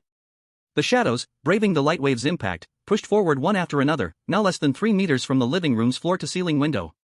Above the ceiling, that cold gaze projected again, carrying a high and indifferent disdain, the copy rules waiting for this anomaly to be destroyed. Dynamic Superman's projection knelt on one knee, the light wave flickering. Some shadows already raised their arms, gray-white specks about to touch the glass. Sumu gritted his teeth, already ready to face death's arrival. At this moment, 2 hands reached out simultaneously. The left was Hiroshi's large hand, covered with calluses and still smelling faintly of detergent. The right was Misa's hand, rough from years of housework. These 2 hands tightly held Sumu's small hands. Hiroshi's hand trembled, Misa's palm was covered in cold sweat. But this couple held on tightly, not a trace of retreat. "Don't be afraid, Shinchan." Hiroshi's voice no longer trembled, standing at the very front. "Hold Mia with your body." "Yes, it's okay, Mom is here." Mia held Sumu protectively in her arms, outside were Hiroshi, they used their bodies to keep Sumu safe in the middle. A strange warmth flowed from their palms, this was pure family bond. Sumu lowered his head and saw that Hiroshi and Mia's bodies shone with a murky glow, this glow carried a yellow-brown tint, giving off a faint smell of feet and miso soup. The glow was not dazzling, even somewhat ugly, but it resisted the fading of the surrounding space. The glow spread along Sumu's arms, he suddenly lifted his head and looked at the fading phantom of dynamic Superman in the yard. Sumu shouted, "Dynamic Superman, this is the power of the Noera family, go." This murky glow, representing family bonds, shot up from Sumu's body and directly entered Dynamic Superman. Chapter 37, Shin and Akari have one more brother. The phantom's body shook violently, the dull suit regained its shine. The yellow eyes burst with dazzling light, Dynamic Superman stood straight again. Wahahaha. The laughter rang again, this time it carried a heavy weight. Dynamic Superman posed to shoot his dynamic light wave again, the new wave became a warm yellow-brown halo, a golden flood. This golden flood destroyed the black shadows completely, while carrying strong assimilating power. Anything the golden flood touched of the faceless black shadows had no struggle, it turned directly to gas. Gray and white spots were erased, the flood swept through the yard, into the streets, reaching deep into the thick fog. The colors of the streets returned, the red mailbox restored, the asphalt became hard again. The golden flood shot up, striking the dark clouds over Casacabe at night, tearing them apart, letting moonlight pour down. The cold gaze from the ceiling trembled violently, then vanished. The low-level erasure program was forcibly destroyed by this strong power. Dynamic Superman's phantom turned around, giving a thumbs up to the 3 in the living room. Then, the phantom dissolved into tiny stars, vanishing into the night wind. The rain stopped, the yard returned to normal except for Shiro's disappeared little nest. Hiroshi let go and sat on the floor, gasping. Mia collapsed too, leaning on the edge of the low table. Sumu stood between them, looking at his hands, the glow had vanished. Sumu exhaled, the crisis was finally over. He lifted his head, ready for the system's completion settlement. A golden screen suddenly popped up at the top right, showing a warning. The edges of the screen glowed red, the whole panel flashed, rows of red exclamation marks filled the view. Warning! Detected violent tampering with low-level logic of the instance. Core rules of Casacabe urban legends collapsing. Spatial anchor lost. Forced return about to begin. Sumu's pupils shrank sharply, the red light on the screen grew brighter. The alarm rang in his mind, a line of bold black text slowly appeared in the red light. Forced return countdown, 10 seconds. Forced return countdown, 9 seconds 7 seconds. The red warning characters kept flashing in front of Sumu, the alarm piercing his ears. The whole Casacabe instance trembled, after all the low-level logic had collapsed. But just as the countdown was about to end, a ray of light shone through the gap torn by the dynamic light wave in the sky. It was a warm sunrise. The dark clouds quickly dispersed, night quietly left, Casacabe welcomed the morning sun. Sunlight poured into the Noera family yard, the smell of preservatives and mold disappeared, now only the fresh smell of wet soil and grass remained. Countdown, 3 seconds. 2 seconds. Anomaly detected, the logic is being repaired by Crayon Shinchan's world's heavenly Tao. Rebuilding the core logic. Erasing mechanism cancelled. Welcome to Crayon Shinchan's world, big brother, your super great mom and dad's projection, thank you for taking care of me. The red warning panel in front of me shattered the moment the countdown hit 0, reforming into a golden light screen. The crisis was averted. Sumu stared at the words on the light screen. It seemed that this instance had been absorbed by the heavenly Tao of Crayon Shinchan's world. Phew. At this moment, Hiroshi let out a long sigh, his legs losing strength, and he plopped down on the floor covered with broken wood chips. Hiroshi tilted his head back, staring at the sun outside, rubbing his prickly chin, and grinning foolishly. Missy knelt beside Sumu, gently extending her hands to stroke his head. Her hands carried the rough yet reassuring warmth of a mother. Shinchan, well done. Missy's voice was soft, her eyes filled with pride. At this moment, the command center of Dragon Country fell silent for a few seconds, then erupted in loud cheers. The researchers embraced each other, crying with excitement. Director Zhang clenched his fist and slammed it heavily on the table, his eyes reddening. The psychological analyst suddenly stood up, not even noticing that he knocked over his chair. He pointed at the large screen, his voice splitting with excitement. A miracle. Another miracle. Sumu not only saw through the rules, but even used the character's inner emotions to forcefully reshape the core logic of the instance. Sumu used absurdity to dissolve terror, shattered the erasure mechanism with ordinary family bonds. This is truly a god-level operation. In the living room of the Noara family, the system notification sound in Sumu's mind rang one after another. Ding. Successfully protected the Noara family, touched the core truth of the A-class instance Cacique Ghost Stories, and destroyed it, attracting the heavenly Tao of Crayon Shinchan's world. Roleplay degree plus 10%, current roleplay degree, 83%. Ding. Roleplay degree exceeds a specific threshold, unlocking character-specific skill, absurdly strong luck, passive. Skill description: in a desperate situation, you can always find a way out in an absurd and illogical manner. The enemy cannot predict your next step because even you don't know. Note, luck is also a part of strength, especially when you have no shame. Hee hee big brother, this is a gift from Shinchan. Sumu looked at the skill panel in front of him, unable to hold back a smile. This passive skill was very Shinchan-like. With this skill, he could probably drive anyone who speaks logically crazy. Suddenly, the surrounding scene began to change. The streets of Cacique started to peel away, and in the distance, the Futaba kindergarten and the broken lawn in the yard turned into golden light spots. The furniture in the living room began to dissipate as well. This was the heavenly Tao of Crayon Shinchan's world starting to reclaim this small dimension. Sumu turned his head, looking at Hiroshi and Missy beside him. Their bodies began to gradually turn transparent from the edges, but the couple's expressions were very calm. It seemed like they already knew everything. Hiroshi stood up, patted his wrinkled suit. With a smile, he waved at Sumu. It's time for Shinchan to go to school, be careful on the way. Missy also stood up, her body already transparent to her chest. With a gentle smile, she said, even though mom and dad won't be by your side, don't be picky with your food, eat well, take care of yourself. Also, thank you, Shinchan. No matter what you become, you'll always be mom and dad's good child. Sumu stood still, watching as the two of them slowly turned into light. He knew they were speaking to the version of himself in Shinchan's appearance. Sumu had always told himself this was just acting, but his eyes couldn't help but feel hot. He sniffed, turned, and ran to the entrance, grabbing the small bag with the dynamic Superman design. Sumu stood in front of the soon-to-dissolve door, turned around, and... Facing the starry forms of Hiroshi and Missy, Sumu took a deep breath and shouted in a voice full of energy like that of Shinchan, Dad, Mom, I'm going out. This sentence marked a perfect end to the performance. As the words fell, the entire cavalcade faded into nothingness. Sumu's body was enveloped by a warm white light and disappeared without a trace. The settlement interface popped up in front of Sumu. Congratulations Dragon Country's chosen one, Sumu, for perfectly clearing the A-level dungeon, Cacique Horror Story. Hidden event completion, 100%. Completed the purification of the Rift Woman event, completed the destruction of the Human Meat Crayon Factory event, completed the defeat of the Forgotten Hiroshi event, completed the resistance against the bottom-tier erasure event. Overall rating, SSS. Reward settlement in progress. Dragon Country's national fortune increases by 20%, and all citizens' physical fitness is improved by 15%. Areas of resource depletion across the country are revitalized. In the real world, a shower of light rained down over Dragon Country, the river waters became crystal clear, and the barren lands sprouted green shoots, becoming healthier. Other countries stared at Dragon Country's SSS rating, and the meeting room fell into dead silence. At that moment, Sumu, in the pure white teleportation space, stretched out lazily. Finally, it's over. I wonder what level of exclusive resting room the SSS rating will give me this time, hopefully one with an advanced bathtub. Sumu mumbled as he waited for the teleportation to finish. Just when Sumu thought everything was over, suddenly, a light screen message popped up. According to the introduction of the heavenly Tao of Shinchan's world, another situation requires your help, it's urgent, rules decided, starting a new dungeon immediately. Good luck to the chosen one. Sign no you're kidding me. Before Sumu could finish his sentence, a flash of white light passed, and he disappeared into the passage, beginning a new adventure. Mini Theater. Shinchan's World. The morning sunlight shone into the Noara household, waking up the sleeping Kasakabe. Hiroshi and Missy woke from their dreams, looked at Shinchan and Ai-chan who were still asleep beside them, and then glanced at each other. Missy, I had a dream. I dreamed that you almost forgot me. In the end, Shinchan saved me at the last minute.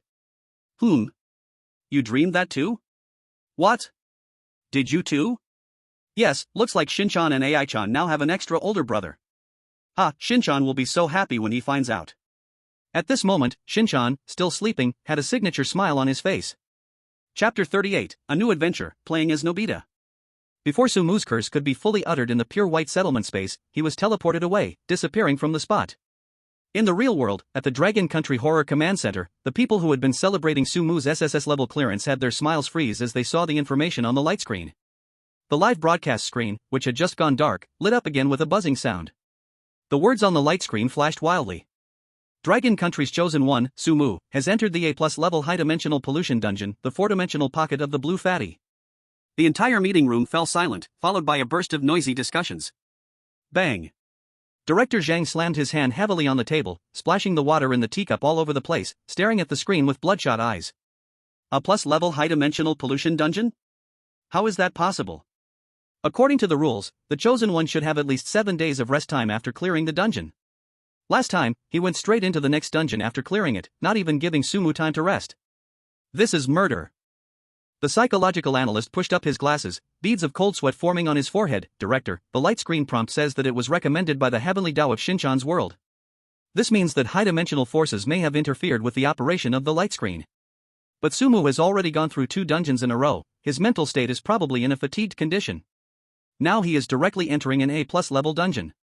His survival rate is almost 0. At this moment, the global live chat exploded with messages as soon as the light screen information appeared. What the hell? Working back to back? Even the donkeys in the production team wouldn't be used like this. A + level dungeon, last time was just A level, and everyone except Sushin got wiped out, now they even add a plus sign? It's over, Sushin just finished a big battle, how can he handle this? Yoshi, seems the light screen also feels Sumu is too special and needs some extra difficulty. Indeed, looks like Dragon Nation's luck is ending, 3 dungeons back to back, let's see how he dies this time. Viewers from other countries were wildly mocking in the chat. At this moment, Sumu was enduring the strong dizziness brought by the sudden teleport. When his vision refocused, Sumu found himself lying on an old Japanese tatami mat. He instinctively sat up, but found his vision slightly blurry, reaching around and found a pair of heavy round glasses nearby, which he put on to see clearly. Looking down, Sumu realized his body had shrunk again, now appearing like a 10-year-old elementary school student. He was wearing a dull yellow short-sleeved t-shirt and deep blue shorts. Sumu took a deep breath to calm himself quickly, then began carefully observing the surroundings. This was a typical Japanese children's room, with a desk placed by the window. Next to the desk was a bookshelf full of manga, and in the corner, a tightly closed Japanese sliding door closet. The room looked somewhat familiar, like a room from an animation he had seen, but Sumu did not think it was safe. After all, he was inside a dungeon. He noticed the air was filled with a faint rusty smell and a sharp stench of low-quality machine oil. At this moment, the light screen prompt sounded in his mind. According to the world of Crayon Shinchan's natural way, this light screen pre-opens the dungeon. Welcome to the A+ level high-dimensional pollution dungeon, the 4-dimensional pocket of the blue fatty. Current role, Nobita Nobi. Role core traits, cowardly and weak, cries when in trouble, depends on others, lazy and procrastinating, always fails exams. Immediately, Sumu's system prompt came, giving him a more detailed introduction. Hidden talents, string figure domain, not awakened, universe level sharpshooter, not awakened. Warning, any actions violating Nobita Nobi's core traits will greatly reduce role compliance. If role compliance falls below 10%, you will lose all rule exemptions and face direct erasure by the dungeon's high-dimensional strangeness. Current role compliance, 0%. Seeing the glaring 0% in the upper right corner, Sumu's eye twitched slightly. No wonder the room looked familiar, this was Nobita Nobi's room. Cowardly and weak? Cries when in trouble? Always fails exams? Sumu cursed inwardly. This character setup, for someone who doesn't know the story and imitates blindly, was practically pushing a chosen one to doom. In this trap-filled strange world, crying for help instead of resisting danger was basically dying for nothing. Moreover, except for himself, no one knew about the anime Doraemon. So, as long as he didn't act recklessly in this dungeon, he should be safe, right? He knew this useless elementary school student with round glasses very well. After all, watching over 2,000 episodes and dozens of movies was not for nothing. Sumu stood up and quietly walked to the desk. He wanted to see the legendary time machine. After all, most people had fantasized whether there was a time machine hidden in their desk drawer. Sumu reached out, grabbed the drawer handle, and pulled hard, but it did not move an inch. Sumu frowned. He increased his strength, even bracing his feet against the edge of the desk to pull back, but the drawer still wouldn't open. Not only that, Sumu leaned close to the gap in the drawer, faintly sensing a violent and familiar turbulent spatial energy leaking out from within. The drawer is sealed shut. Is it a space-time fracture? Or like the last instance, is this a separate dimension, not under the main world of Doraemon? Sumu fell into deep thought, realizing that his plan to use the time machine to escape some troubles had been shattered. Turning his head in disappointment to look out the window, he noticed the world outside was shrouded in a layer of gray mist. The sky outside was a sickly dark red, the streets were empty, and the whole town was eerily silent, not a single bird call to be heard. As Sumu stared at the strange scenery outside, he felt the temperature in the room drop sharply, and the breath he exhaled condensed into white mist in the air. Creak creak, a chilling sound of metal scraping suddenly echoed through the room. Sumu's hairs stood on end as he quickly turned his head toward the direction of the noise. It came from the tightly shut wardrobe. The once ordinary wooden paper composite sliding door now made a grinding sound. What was even more terrifying was that from the gap at the bottom of the sliding door, a viscous liquid began to slowly seep out. The liquid was half bright red like fresh blood, and half pure black like engine oil. The two mixed together, dripping down the wall and onto the tatami mat, emitting a sharp sizzling sound of corrosion, and the entire room was instantly filled with a foul stench. Creak creak, the sound grew louder and more frantic, as if some enormous monster inside the narrow wardrobe was rolling and struggling, trying to break through the door. At the Dragon Country Command Center, those watching the light screen began to grow tense. What's inside there? Director Zhang stared at the screen, his hands unconsciously clenching. This instance is moving too fast, right? It starts off with a creepy face-to-face kill. The psychological analyst was sweating profusely. Sumu just arrived in this instance, and probably hasn't found any useful information yet. To be attacked so soon, it's going to be hard to survive. And at the global livestream, the barrage exploded as Sumu faced the eerie moment. Countless comments surged wildly, covering the live feed completely. What the hell? Is that blood dripping from the gap in the door? It's actually corroding the floor. Why is Su-God just standing there? Run, Su-God. Run? Didn't you see that the door is right next to the wardrobe? Where is Sumu supposed to run? At that moment, Sumu stared intently at the trembling wardrobe, knowing that he should distance himself and search for a weapon for defense. But he didn't move, because he knew that when facing the unknown fear, and in his usual state, Dashon, Nobita, would not appear calm and composed. Creak boom. With a loud bang, the sliding door of the wardrobe was suddenly opened slightly. An arm reached out from the gap. It was a round, white, ball-like limb, without fingers.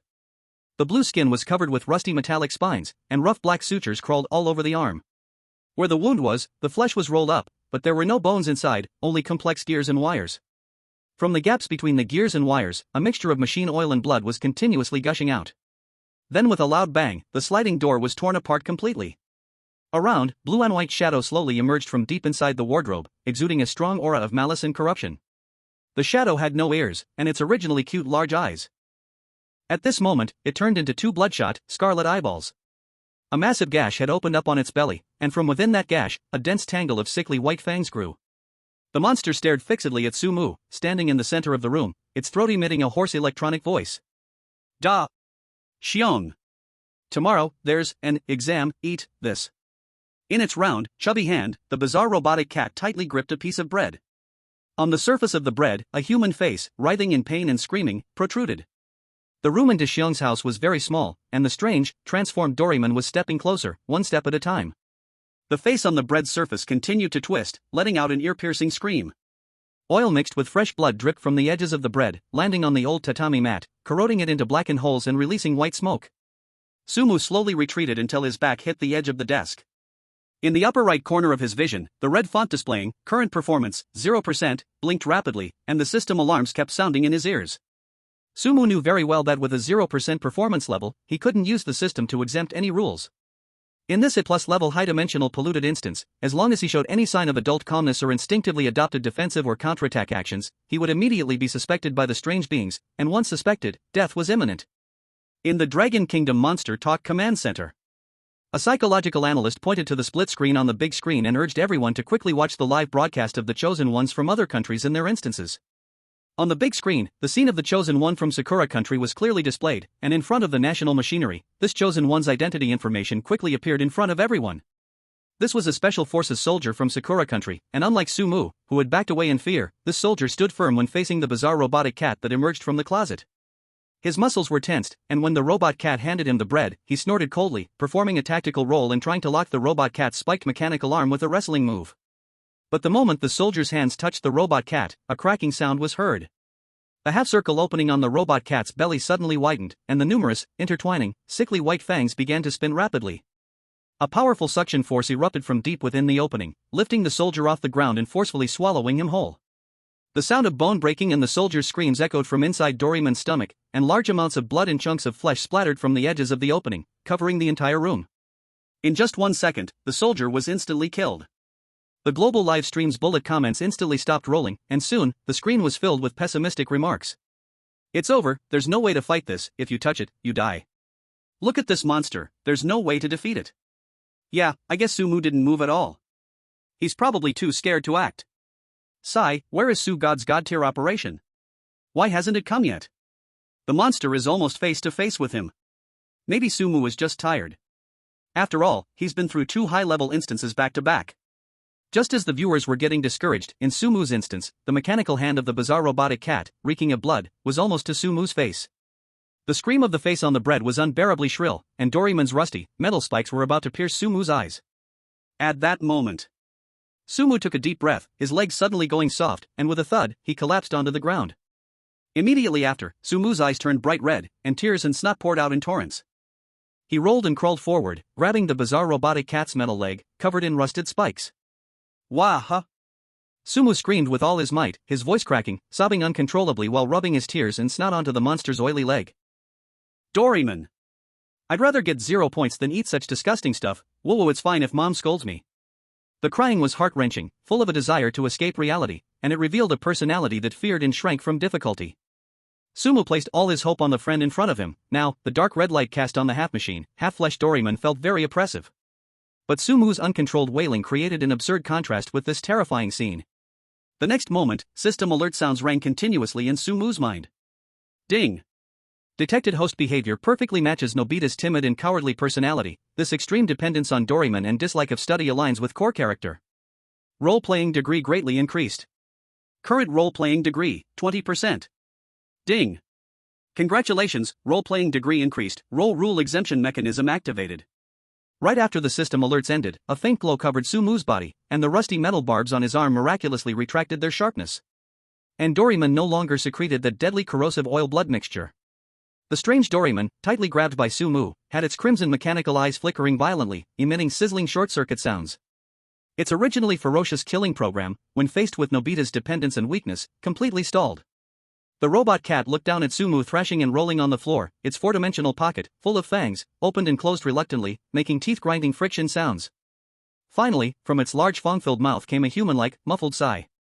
"Really can't do anything with you. Chapter 40, just got a gadget, and now must listen to giant singing." A hoarse, helpless electronic sound arose, and the strange Doraemon took back the bread that had been wailing. Then, its hand full of metal barbs reached into the bloody, flesh-mixed pocket and fumbled around. Clang! A rusty, broken ballpoint pen fell at Sumu's feet, its shaft still stained with dried blood. Broken gadget name, inverted pen. Gadget description, product from Doraemon's 4-dimensional pocket, heavily contaminated version. Anything written will have its properties temporarily reversed. Uses, 1/1. In the Dragon Nation Command Center, Director Zhang's hand holding a teacup froze in midair, and the psychological analyst stared at the screen in shock. Meanwhile, the global livestream comments paused for 3 seconds at Sumu's actions, then erupted in a wave of explosions. What the hell? That works too? The special forces next door got killed instantly, and God's crying sliding move breaks the game? Seriously, choosing 0 points? This useless character setup is played brilliantly by God. Using a useless posture to make a strong defense, God is amazing. Just now saying Sumu has no flashy moves, didn't expect it would come now. Sumu slumped on the ground, looking at the inverted pen by his feet, his breathing gradually calming. Indeed, in this dungeon, as long as he successfully played Nobita's role, that became a strong shield. That line shouted just now, "I'd rather get 0 points," laid the foundation for Nobita's core trait of always failing exams, and also handled the current crisis. The crisis seemed temporarily resolved, but before Sumu could wipe his snot in tears, dong dong, suddenly came a dull, heavy sound. Heavy footsteps shook the whole Nobita house. Dust fell from the ceiling, and comic books on the bookshelf crashed onto the tatami with a cracking sound. Sumu raised his head sharply. In front of him, the strange Doraemon's mechanical head made cracking sounds like bones misaligning, and its neck twisted 180 degrees to the back. The crimson eyes locked tightly onto Sumu, the mouth full of fangs curving into a strange arc, the raspy, wind-whistling electronic voice slowly urging him. Dashyong, hurry up, go to the open space. Penghu is waiting for you. Sumu hurriedly crawled up from the tatami mat, hastily wiping the tears and snot off his face while shoving the rusty, upside-down pen into his pocket. At this moment, the bizarre Doraemon's head was still rotated 180 degrees, its eyes fixed intently on him. Sumu shrank his neck, watching Doraemon remain silent, and could only shuffle with his feet turned inward, trembling as he opened the door and walked downstairs. The moment he pushed open the door of the Nobi family, the familiar appearance of Doraemon's daily animation completely collapsed in Sumu's mind. Outside, the sky was a purplish red, the street that should have been smooth twisted into a wriggling, fleshy intestinal path. The road was covered with dark red flesh membranes, squishy underfoot, and every step oozed out yellow, pungent, sticky fluid. The street light poles on either side had turned into sharp bone-like spires, wrapped with barbed wire. The entire town was eerily silent, with only the occasional gust of wind carrying the stench of decay. Following the inherited memories, Sumu walked towards the familiar open space. When he was still dozens of meters away from the open space, a strong oppressive force hit him like a wave. From a distance, 3 cement pipes stained with blood stood in the center of the open space, with a giant creature sitting on them, towering at 3 meters tall. From its appearance, it should be Penghu, but now Penghu had turned into a bloated mountain of flesh, covered in lumps of varying sizes. Each lump on its body cracked open into a mouth without lips, filled with jagged teeth. Penghu was holding a tattered, blood-stained microphone, its eyes bulging out, bloodshot and blood-veined. Next to the flesh mountain Penghu stood a figure dressed in brand-name children's clothing. Without a doubt, it was Xiaofei, and atop Xiaofei's neck was a real fox head. The fox's fur was patchy and falling off, revealing the red muscle tissue underneath. A pair of fox eyes glowed green, and in its arms, it held a black box, the surface inlaid with several eyes that were constantly spinning. Around the open space, corpses sat on the dried grass, their hands gripping their thighs, with hollow eye sockets and mouths wide open. Just as Sumu stepped into the edge of the open space, a rule panel dripping with black blood appeared in the air. Open Space Concert Rules. 1. Audience cannot escape, those who leave midway will die. 2. Audience cannot cover their ears, those who refuse to listen will die. 3. No resistance against the Child King, those who defy will die. In the Dragon Kingdom's Monster Story Command Center, everyone fell silent. Director Zhang stared at the 3 rules on the big screen, his brows furrowed. No running, no covering ears, and no resistance. Thinking from the opposite angle, the Child King's singing is either bad, or his voice is extremely dangerous. Otherwise, there would be no need to force the audience to keep listening. An analyst struck the keyboard, bringing up the live stream from another country's chosen one. Director, look, the live stream from Kimchi country is starting, their chosen one Park Jong-won is moving. The big screen split to show. In the image, Park Jong-won from Kimchi country stood at the edge of the fleshy open space. Park Jong-won looked at the rules floating in the air, his lips curling into a smile. As a country that had experienced and cleared the instance, Park Jong-won had a trump card given by the country. It was a pair of glowing blue earplugs, a B-class strange item, the Silent Conch. The item's effect was, once worn, it could block any external sound-based attacks. If I use earplugs, it shouldn't count as covering my ears, right? Park Jong-won muttered to himself, inserting the earplugs into his ears. As the earplugs entered, the rule panel in mid-air immediately shifted. The rule that audiences cannot cover their ears caused the twisted, distorted writing to transform into 2 blood-soaked ghostly hands, grabbing onto Park Jong-won's neck. The physical isolation was also judged as covering ears. Ugh. Ah. Park Jong-won's eyes bulged out, his eyeballs filled with blood and burst, followed by black blood pouring out of his 7 orifices. Under the watchful eyes of the livestream audience, Park Jong-won's head exploded with a loud bang. The headless body fell to the ground, dragged into the underground by the veins that extended from the surface. The global livestream chat exploded once again. Instant kill again, another instant kill. Isn't using items allowed? This rule seems a bit unfair, doesn't it? This dungeon gives no chance for survival. Sumu didn't even get any items in the previous 2 dungeons. Yeah, but didn't that strange machine cat give him an item just now? True, let's pray that item works in this crisis. The scene switched back to Sumu. At this moment, the Flesh Mountain Fat Tiger noticed Sumu's arrival. The fat tiger suddenly turned his head, his bulging eyes locking onto Sumu, his giant mouth cracking open as he roared in anger. Dashyong, you bastard, how dare you be late to my concert? Come here and properly admire my heavenly singing voice. Sumu's body trembled as he shakily walked into the group of corpses and found an empty spot to sit down. The fat tiger raised the shabby microphone, and the countless lumps of flesh on his body began to tremble. Ahem. I am Fat Tiger. I am the king of children. A raspy, demonic voice came from Fat Tiger's mouth, and countless lumps of flesh on his body also began to emit sounds. Boom. At the moment Fat Tiger sang, visible black sound waves spread out into the air. The few corpses sitting in the front row were hit by the sound waves, their skulls shattering into bone dust. Sumu's eardrums were pierced with intense pain, blood flowing down his nose and the corners of his eyes. He felt that if he had blood, his health bar would be rapidly dropping right now. At the same time, his internal organs were vibrating with the sound waves. If he kept listening for another 10 seconds, Sumu felt his internal organs would turn into minced meat. Running away violated Rule 1, covering ears violated Rule 2, pulling out weapons or displaying murderous intent, or interrupting Fat Tiger's singing would trigger Rule 3. Little Foxhead Xiaofu stood behind Fat Tiger, watching Sumu suffering with a grin, showing off his sharp teeth in a treacherous smile. Just as Sumu was about to collapse, he opened his eyes. His eyes were bloodshot, tears mixed with blood streaming down his face. Sumu used both hands and feet to crawl on the ground, covered in rotten meat and yellow liquid, fighting against the sound waves as he rushed towards the central cement pipe. Wah! Then he screamed out loud. Sumu reached the cement pipe, spread his arms, and hugged Fat Tiger's meat lump-covered thigh. Fat Tiger, lost in his singing, felt the movement of his thigh. His singing paused, and he looked down, seeing Sumu, face covered in snot and tears. Dashion, what are you doing? Why are you interrupting my singing? Fat Tiger's voice was filled with murderous intent.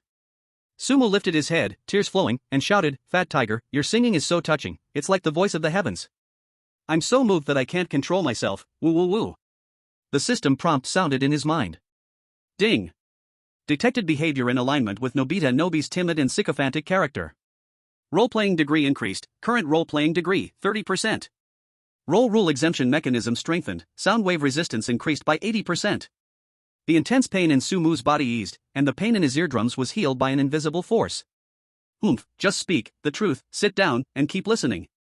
Hearing Sumu's compliments, Fat Tiger's mood brightened a lot, and he didn't punish Sumu for interrupting his singing. However, the concert would continue. Sumu hugged Fat Tiger's thigh, his mind racing as he turned his head to look at little Foxhead Xiaofu beside him. Sumu pointed a finger at Xiaofu, but Penghu, such a beautiful singing voice, using only one microphone is too simple.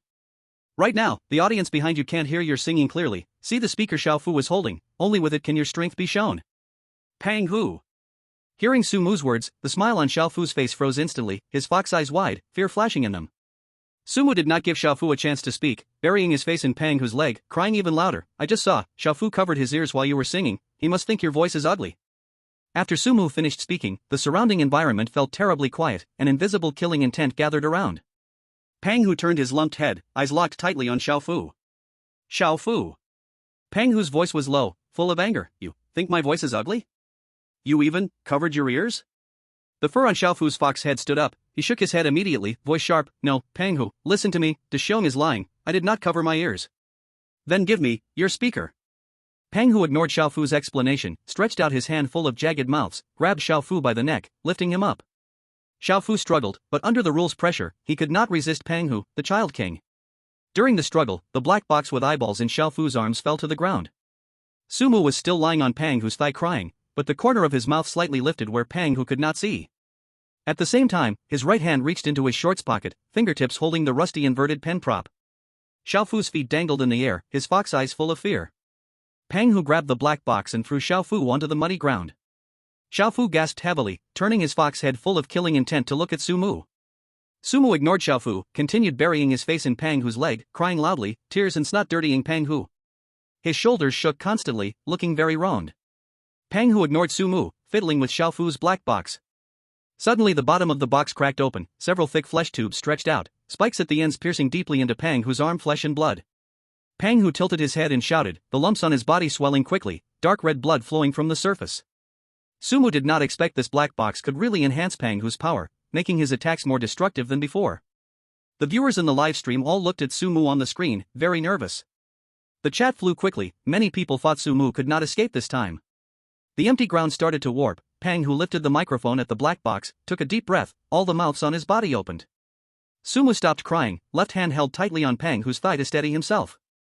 Right hand took the rusty inverted pen from the pocket. Pang, who did not notice this hanging item on himself, focused entirely on his concert. Sumu's eyes were calm, using the inverted pen to draw a twisted arrow on the black box's speaker mouth. After finishing, the inverted pen broke, turned into molten iron flowing to the ground, burning several deep pits. Pang, who prepared to start singing, strong power gathering in his throat. But no sound came out, the surroundings were quiet, yet the red light on the black box lit up. The originally outward sound was redirected, all smashing back into Pang, whose body.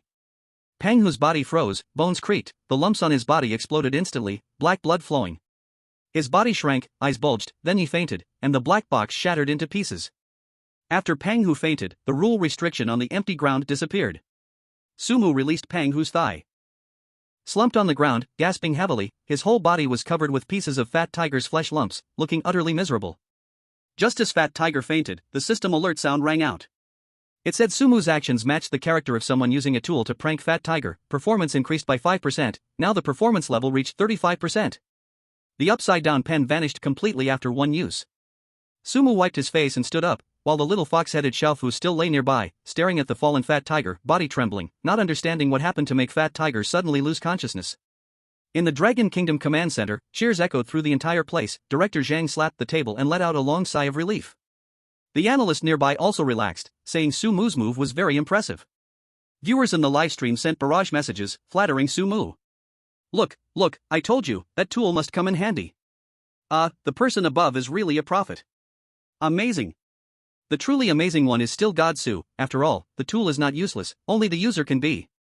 At this moment, Sumu steadied himself and noticed the surrounding environment constantly changing, so he wanted to leave the open space. At that moment, the sound of wood hitting wood came from beside the open space. A doll wearing a pink dress walked out. Judging by its clothes, this doll should be Shizuka. The doll was covered in stitch lines, with blood flowing from the gaps. Shizuka's eyes were black glass balls, staring blankly, holding a blood-stained red string, twisting it around her fingers. She stopped in front of Sumu, the wooden mouth moved, the voice sounded stiff. Da Xiong. Play string figures with me. The loser will have a layer of skin peeled off. Chapter 42, String Figures? Da Xiong is a professional. On the dark red open ground, Fat Tiger's huge meat mountain body lay in the mud, silence all around. The sound of wood hitting wood came closer. The doll Shizuka in a pink dress stopped in front of Sumu. The stitches on Shizuka oozed black blood, her two black glass eyes stared directly at Sumu. Shizuka held a red string, twisting by itself in midair, its surface covered with wriggling blood. The blood fell onto the meat membrane on the ground, burning black pits, releasing a pungent stench. In midair, dark red light gathered again, a blood-dripping regular panel appeared. String figures game rules. 1. Must accept Shizuka's invitation to play, those who refuse, peeled. 2. Must follow the string pattern given by the opponent, those who fail or cannot play, peeled. 3. Cannot damage the red string during the game, violators peeled. Inside the Dragon Kingdom Horror Command Center, everyone watched as one crisis after another came, holding their breath. Director Zhang sat on the chair, hands on the table, staring hard at the big screen. The psychological analyst was drenched in sweat, fingers frantically calculating on scrap paper, trying to find a shred of hope. This is basically a death game you can't refuse and must win. The analyst's voice trembled. String figures, an 90s children's game, few modern adults can play it, let alone follow bizarrely woven patterns. The nearby big screen split, showing the livestream of the Eagle Kingdom Chosen One. The Eagle Kingdom Chosen One, John, was a retired mercenary. His open ground also faced the interception of the doll Shizuka. Earlier he saw Fat Tiger's performance from afar, noticed its strange state, and dodged to survive. But turning around, he unexpectedly ran into Shizuka. John looked at the rules panel in midair, gritted his teeth. This retired mercenary did not know anything about string figures. Facing the red string offered by Shizuka, John drew a military knife from his waist, a sea-level tool obtained in a previous dungeon of his country. "You cursed, fake ghost piece of wood, go die!" John shouted loudly. In extreme fear, he swung the dagger toward the red rope in Shizuka's hand. Trying to cut the prop directly, to break the game rules, the moment the dagger touched the red rope. The red rope did not break, instead it climbed the dagger very fast, instantly wrapping around John's right arm. A harsh corroding sound rang out. John's skin touched the red rope, immediately making a sizzling sound, the smell of burnt flesh spreading. John felt the pain, instinctively burst all his strength, grabbed the red rope with his left hand, trying to pull it apart. The red rope wrapped around John suddenly tightened, turning into countless sharp cutting lines, embedded into his flesh. Ah! John let out a miserable scream, the red rope pulling along his muscle lines outward. In less than a second, a whole piece of human skin was forcibly stripped off, dripping blood, hanging in the air. John's skinless body twitched twice, fell to the ground, turning into a pile of rotten flesh, then sank into the ground and disappeared. The global live chat started filling with comments after John's death. What's happening? Why do these recent dungeons seem to exist only for Sumu? No one else can survive. Nonsense, our Su God is also trying to survive, it's you chosen ones who are too weak. Yeah, this dungeon is dangerous, look at that red rope, you can't touch it at all, he wanted to break it, could he not trigger the skin stripping rule? So as Sumu finished too, he's just a fresh college graduate, how many college students still play cat's cradle? Deadly trap, even if Sumu knows how to avoid rules, failing to catch the rope will still mean death. The view shifted back to Sumu's dungeon. The pungent smell of blood hit the nose, puppet Shizuka stood in front of Sumu, joints creaking as she moved. Dashyong, play with me. The red rope was already in front of Sumu's eyes. Sumu's heart raced, looking at the rules, he knew violent breaking wouldn't work, refusing the game meant death, so he had to accept. Moreover, in this dungeon, Sumu's identity now was Nobita Dashyong, how could Dashyong refuse Shizuka's invitation?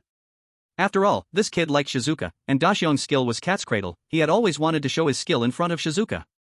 Sumu took a deep breath, relaxed his tense face muscles, corners of his mouth lifted, eyes squinting, showing a naive innocent smile. Okay, Shizuka, I like playing cat's cradle. Sumu shouted loudly, voice high, while without hesitation, he stretched both hands, actively reaching for the blood-dripping red rope. On the dark red ground, a creepy puppet emitting death energy, and a smiling bright-faced elementary school boy, formed an absurd, uneasy scene. Shizuka's hollow glass eyes rotated slightly, seeming a bit surprised by Sumu's straightforward acceptance. Shizuka's 10 wooden fingers started moving skillfully, though stiff wood, speed was fast, the red rope weaving through her fingertips. A few seconds later, Shizuka pulled her hands apart, the red rope in her hands formed a complex suspension bridge shape. Dashyong, catch it. Shizuka's stiff wooden mouth opened and closed, voice cold. Sumu stared at the suspension bridge in front, as the acting degree rose, Dashyong's memories started flooding his mind. Countless nights hiding in the room practicing cat's cradle, turned into muscle memory, transmitted to Sumu's hands. Sumu took a deep breath, hands reached into the red rope, caught it, instant sharp pain hit. The blood on the red rope was highly corrosive, even though Sumu took it willingly, the pain was less severe. His skin on his hands was also burned, forming red patches. He clenched his teeth, maintaining the silly smile on his face, not letting out a single cry of pain. After all, sometimes, in front of Shizuka, Nobita would rather suffer for the sake of saving face. Sumu's thumb and little finger passed through the bottom of the suspension bridge, hooking the two main lines on the outside. His index finger picked up the middle crossing point, and his wrist turned inward. The movement was as smooth as flowing water, without any pause. Sumu's fingers were very nimble, completing the line-picking movement in one fluid motion. The once tight knot of the suspension bridge instantly unraveled at Sumu's fingertips, and then it rewove, turning into a perfect fishing net shape. The red rope in Shizuka's hand was completely passed over to Sumu. The system notifications sounded in Sumu's mind one after another. Ding! Detected that the chosen one's behavior matches Nobita's core skill. In the crisis, showing an extraordinary skill in rope tricks, fitting the genius persona of rope tricks. Role-playing degree greatly increased. Current role-playing degree, 40%. Ding! Congratulations, chosen one. Your role-playing degree has surpassed the threshold, successfully activating the hidden talent, rope tricks domain, beginner, but... The system notification faded just as a soft, faint blue light surged out from Sumu's body, spreading along his arms, covering his hands and the tangled red rope. The blood on the red rope stopped dripping, and Sumu felt the corrosive effect of the rope disappear instantly. The burning pain on his wrist was also gone, and the burned skin rapidly healed under the nurturing light. He felt the red rope in his hand had changed. It had turned into an ordinary yarn, now obeying his will. Within the range of the red rope, Sumu felt a sense of control, and this was the power of the domain. Chapter 43, Who is he?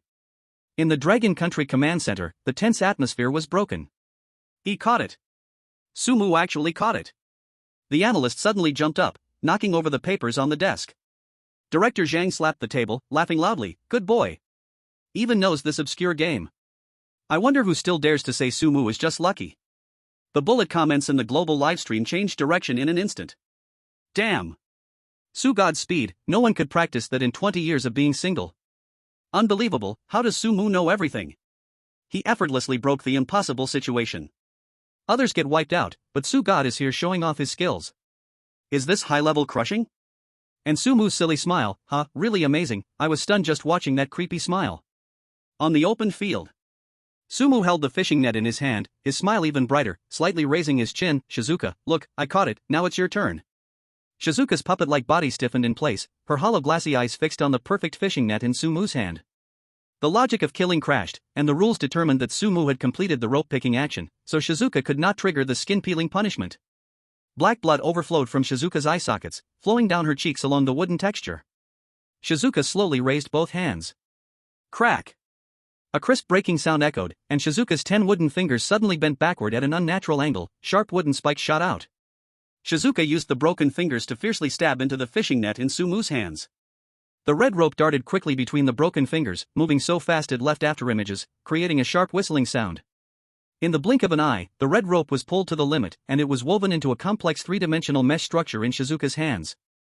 Countless diamond-shaped grids interwoven, the red rope stretched tight, the edges glistening, and the whole structure seemed to become a high-speed rotating meat grinder, exuding a strong cutting force. Shizuka's stiff jaw opened wide, revealing her black throat inside, making an ear-piercing friction sound. Nobita. It's your turn to catch it. At this moment, the net structure woven by the red rope carried the sound of the wind. He charged straight towards Sumu, the red rope pulled taut, its edges flashing with a cold light, interwoven with many diamond-shaped grids. Black blood splattered from the rope's knot, landing on the ground and burning a charred hole, from which white smoke began to rise. If it were an ordinary person's finger, it wouldn't have been able to withstand such a rope-like form, but Sumu was different. At this moment, a faint blue glow covered his hands. The light was soft, the beginner's power of the flower not domain. Around Sumu, the trajectory and tension of the red rope, and the direction of each fiber, were clearly visible in his mind. The strange effect of the red rope was isolated by the domain. Sumu's lips curled upward, revealing a proud silly smile unique to Deshiong. At this moment, Sumu's eyes were focused, and his movements confident, filled with the childlike pride of showing off. Jingxiang, this is too easy. He shouted, his hands plunging into the high-speed spinning blood net. There was no blood splattering on sight, nor were there any bones or flesh separating. Sumu's 10 fingers moved quickly. The thumbs accurately picked up the outer main thread, avoiding the sharp cutting edge of the border.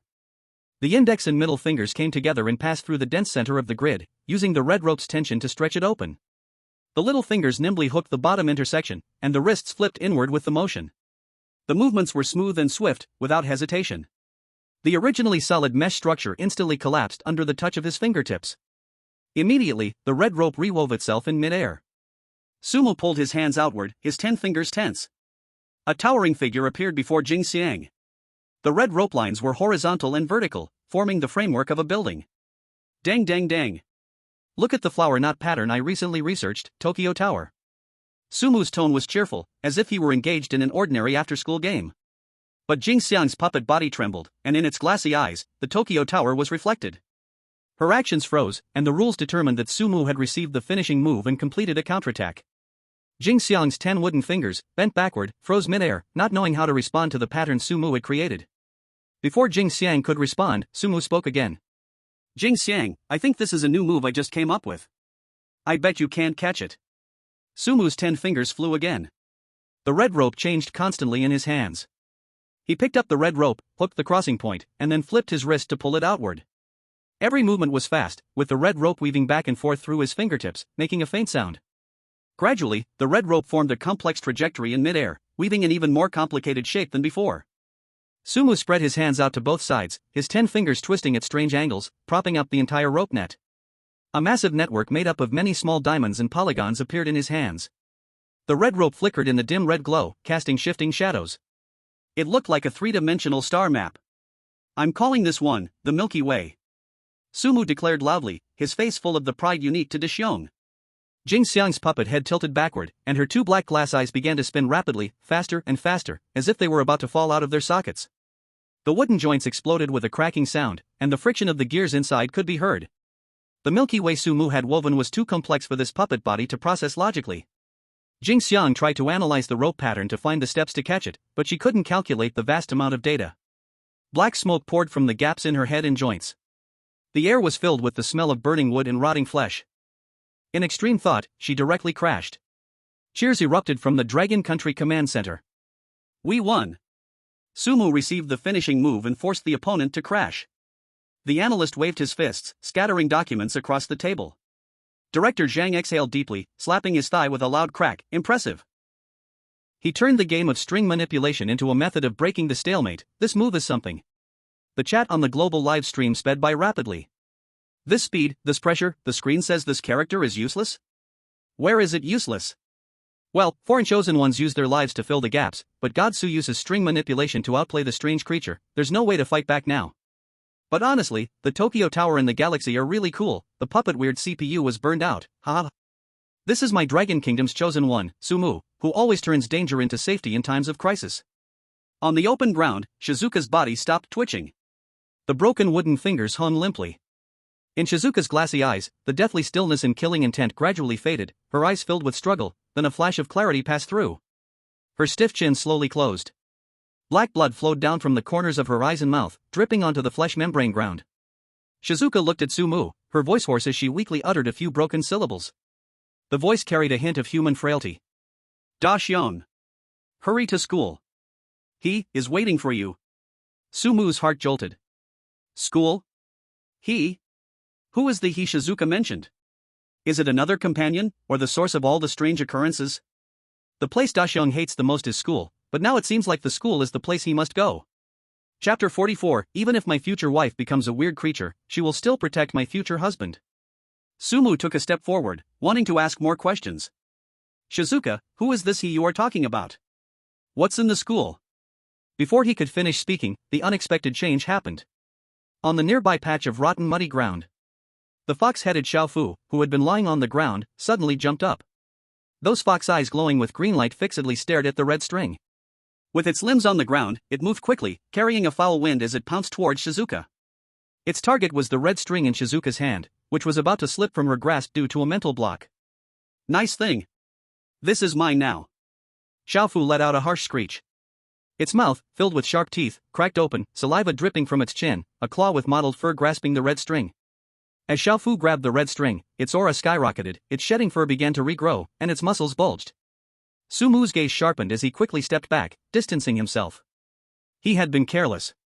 Xiaofu's character is cunning, highly jealous, and likes to backstab. When Fat Tiger fell earlier, Xiaofu's fear was probably half-acted. This guy had been secretly observing, waiting for the chance to snatch the item. Xiaofu, clutching the red string, lifted its fox head and stared at Sumu.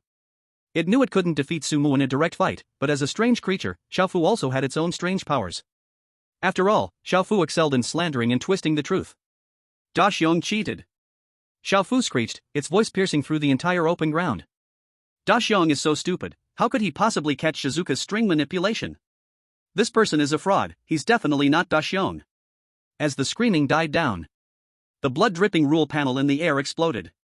The dark red sky above the open ground began to churn. The flesh membrane on the ground began to wriggle, countless thick blood vessels broke through the ground. Xiaofu's ability to make lies reality had taken effect. Now, even if Sumu was truly Da Xiong, Xiaofu could still claim him to be a fake. At this moment, countless red lights gathered from all directions, forming dense blood-colored eyes in midair. All the blood eyes turned simultaneously, locking onto Sumu in the center. The cold, calculating gaze and subtle sense of rejection descended upon him. System alarms rang out in his mind, a red warning box covering his entire field of vision. Warning. Encountering rule rejection. Now, his identity was being questioned, and his role as Da Xiong was facing a sharp drop risk. If he couldn't resolve this doubt, the rules would erase him. Xiaofu stood under the blood eyes, waving the red string in its hand. The fox's mouth let out a strange laugh. Da Xiong. Only I, Xiaofu, am smart. Xiaofu stood a few meters away, holding the bloodstained red rope in his hand. The fox's mouth twisted open, revealing sharp white teeth, laughing as it spoke. Da Xiong, when you die, this red rope will be mine. Inside the Dragon Country Strange Tales Command Center, it was eerily quiet. Director Zhang stood up and accidentally knocked over the teacup by his side. This belongs to the rule-type attack. That fox head has the ability to turn lies into truth. He said Sumu is fake, and now the instance rules are excluding Sumu. The analyst grabbed his hair with both hands, his voice trembling. The global live stream's bullet comments scrolled quickly.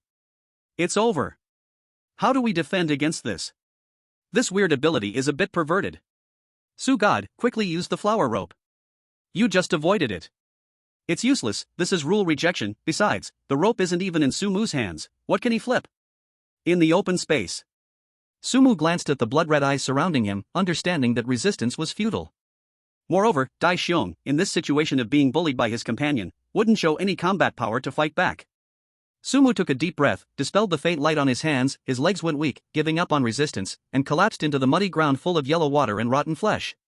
Then, Sumu tilted his head back, clenched his fists, rubbed his eyes, and howled loudly. Wah! Shizuka, look at Xiaofu, he's bullying me again. Sumu ran towards Shizuka while pointing at Xiaofu, who stood stunned on the opposite side. Tears mixed with snot dropped down from Sumu's cheeks. Xiaofu was clearly lying. He's just jealous that my flower rope skills are better than his, and look, Xiaofu is even stealing your stuff, wah! Sumu cried pitifully. This was completely like a bullied elementary school student running to complain to his friend. As for the dignity of an adult? Sumu said it had long been stomped under his feet. A system prompt sound echoed in Sumu's mind. Ding! Detected that the Chosen One's behavior aligns with Nobita Nobi's core character trait of relying on friends and complaining when in trouble. Role-playing degree slightly increased. Current role-playing degree, 45%. Character exemption mechanism activated. The prompt sound faded away. The blood-red eyes in the sky blinked and then turned into red dots of light, disappearing. Sumu felt the sense of rejection vanish as well. Xiaofu's laughter stopped. His fox eyes, glowing green, widened in disbelief. Impossible. The rules were already changed by me. Sumu sat on the ground, continuing to howl loudly, his peripheral vision catching Shizuka beside him. Dai Xiong had been wronged, and Shizuka would never sit idly by. After all, in the world of Doraemon, Dai Xiong was the pet of their little group. Even though normally, John and Xiaofu liked to bully Dai Xiong, in the movie versions, Dai Xiong was always the main character. In the mud beside them, Shizuka's puppet body began to tremble as it froze. Crack!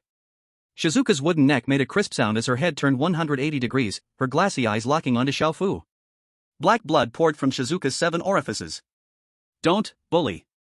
Dai Xiong. A stiff mechanical voice suddenly echoed in the open space. Xiaofu shivered. He felt a death threat from Shizuka's halting words. No, Shizuka, listen to me, I didn't. Before Xiaofu could finish his sentence, the red rope in his hand emitted a blinding red light. The red rope slipped from Xiaofu's control and began to climb up his arm. SSSSSS. The sound of corrosion filled the air as the skin on Xiaofu's arm was burned, revealing rotting flesh. Ah! Xiaofu screamed in agony, throwing the red rope and quickly retreating. The red rope split in midair, forming a blood web that descended, trapping Xiaofu in place. The red rope tightened, and the cutting line pressed into Xiaofu's flesh. Help! Dai Xiong, save me, I was wrong. I shouldn't lie, I gave you the limited edition toys. Please save me. Xiaofu struggled in the blood net, his voice trembling. But Sumu just sat on the ground, sobbing twice, without making any move. The blood net lit up with red light. SSS. A tearing sound was heard, as a fur-covered fox skin was ripped off Xiaofu's body by the blood net. Blood sprayed out, staining the surrounding flesh membrane ground red. Xiaofu's body, now without skin, twitched a few times before collapsing into a pile of rotten flesh. On the open ground. Xiaofu's scream still echoed. Sumu stopped his dry sobbing, wiped away the tears and mucus from his face, stood up, and quickly walked to the pile of rotten flesh. Next to the rotten flesh, a fox mouth model, covered in blood, had fallen. Sumu picked up the model and stuffed it into his shorts pocket. Item obtained, lying fox mouth. Item rating, B level. Item description, wearing this item, the first sentence spoken will distort the rules of reality, making the lie come true. Usage count, 1/1. Side effect, after use, the user will suffer from mental contamination. This is a good item. Sumu felt more confident in his heart, as having one more trump card in this instance meant one more chance to survive. Boom. Sumu put away the item. The ground made a huge sound, and the earth began to shake violently. Xiaofu's ability to forcefully alter the rules clashed with Fat Tiger and Jingxiang's abilities, causing the ground to collapse. A dark red sky appeared with black cracks, and the flesh membrane of the ground collapsed, releasing yellow toxic gas. Da Xiong, take care of yourself.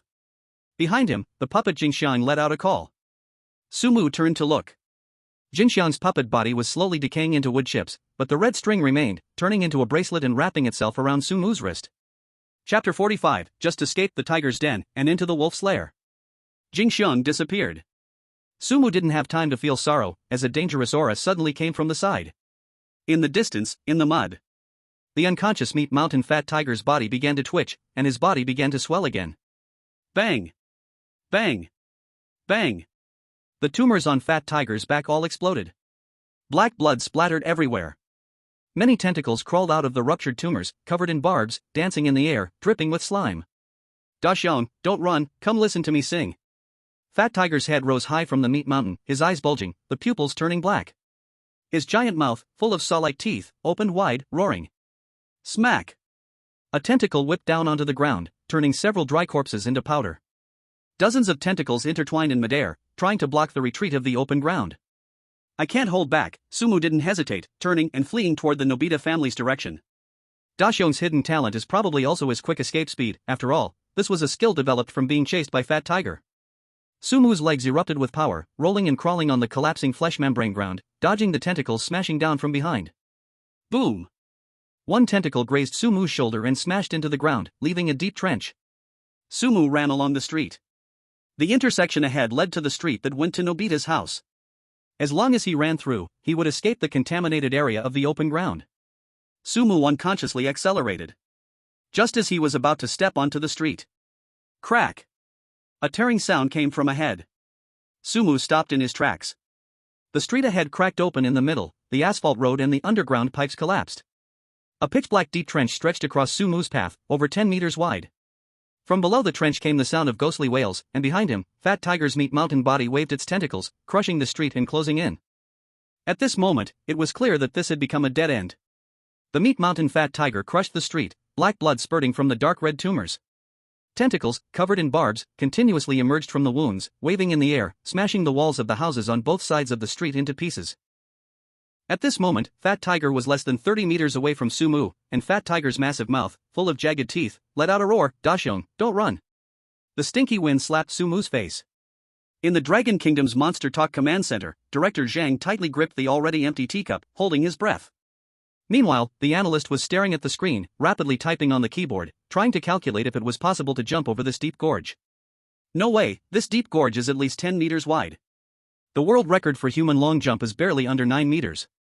Sumu's body is that of a grade schooler, with poor stamina. There's no way he can jump over it. The analyst's voice was dry. And in the global livestream, the bullet screen was filled with pessimistic thoughts. Dead end.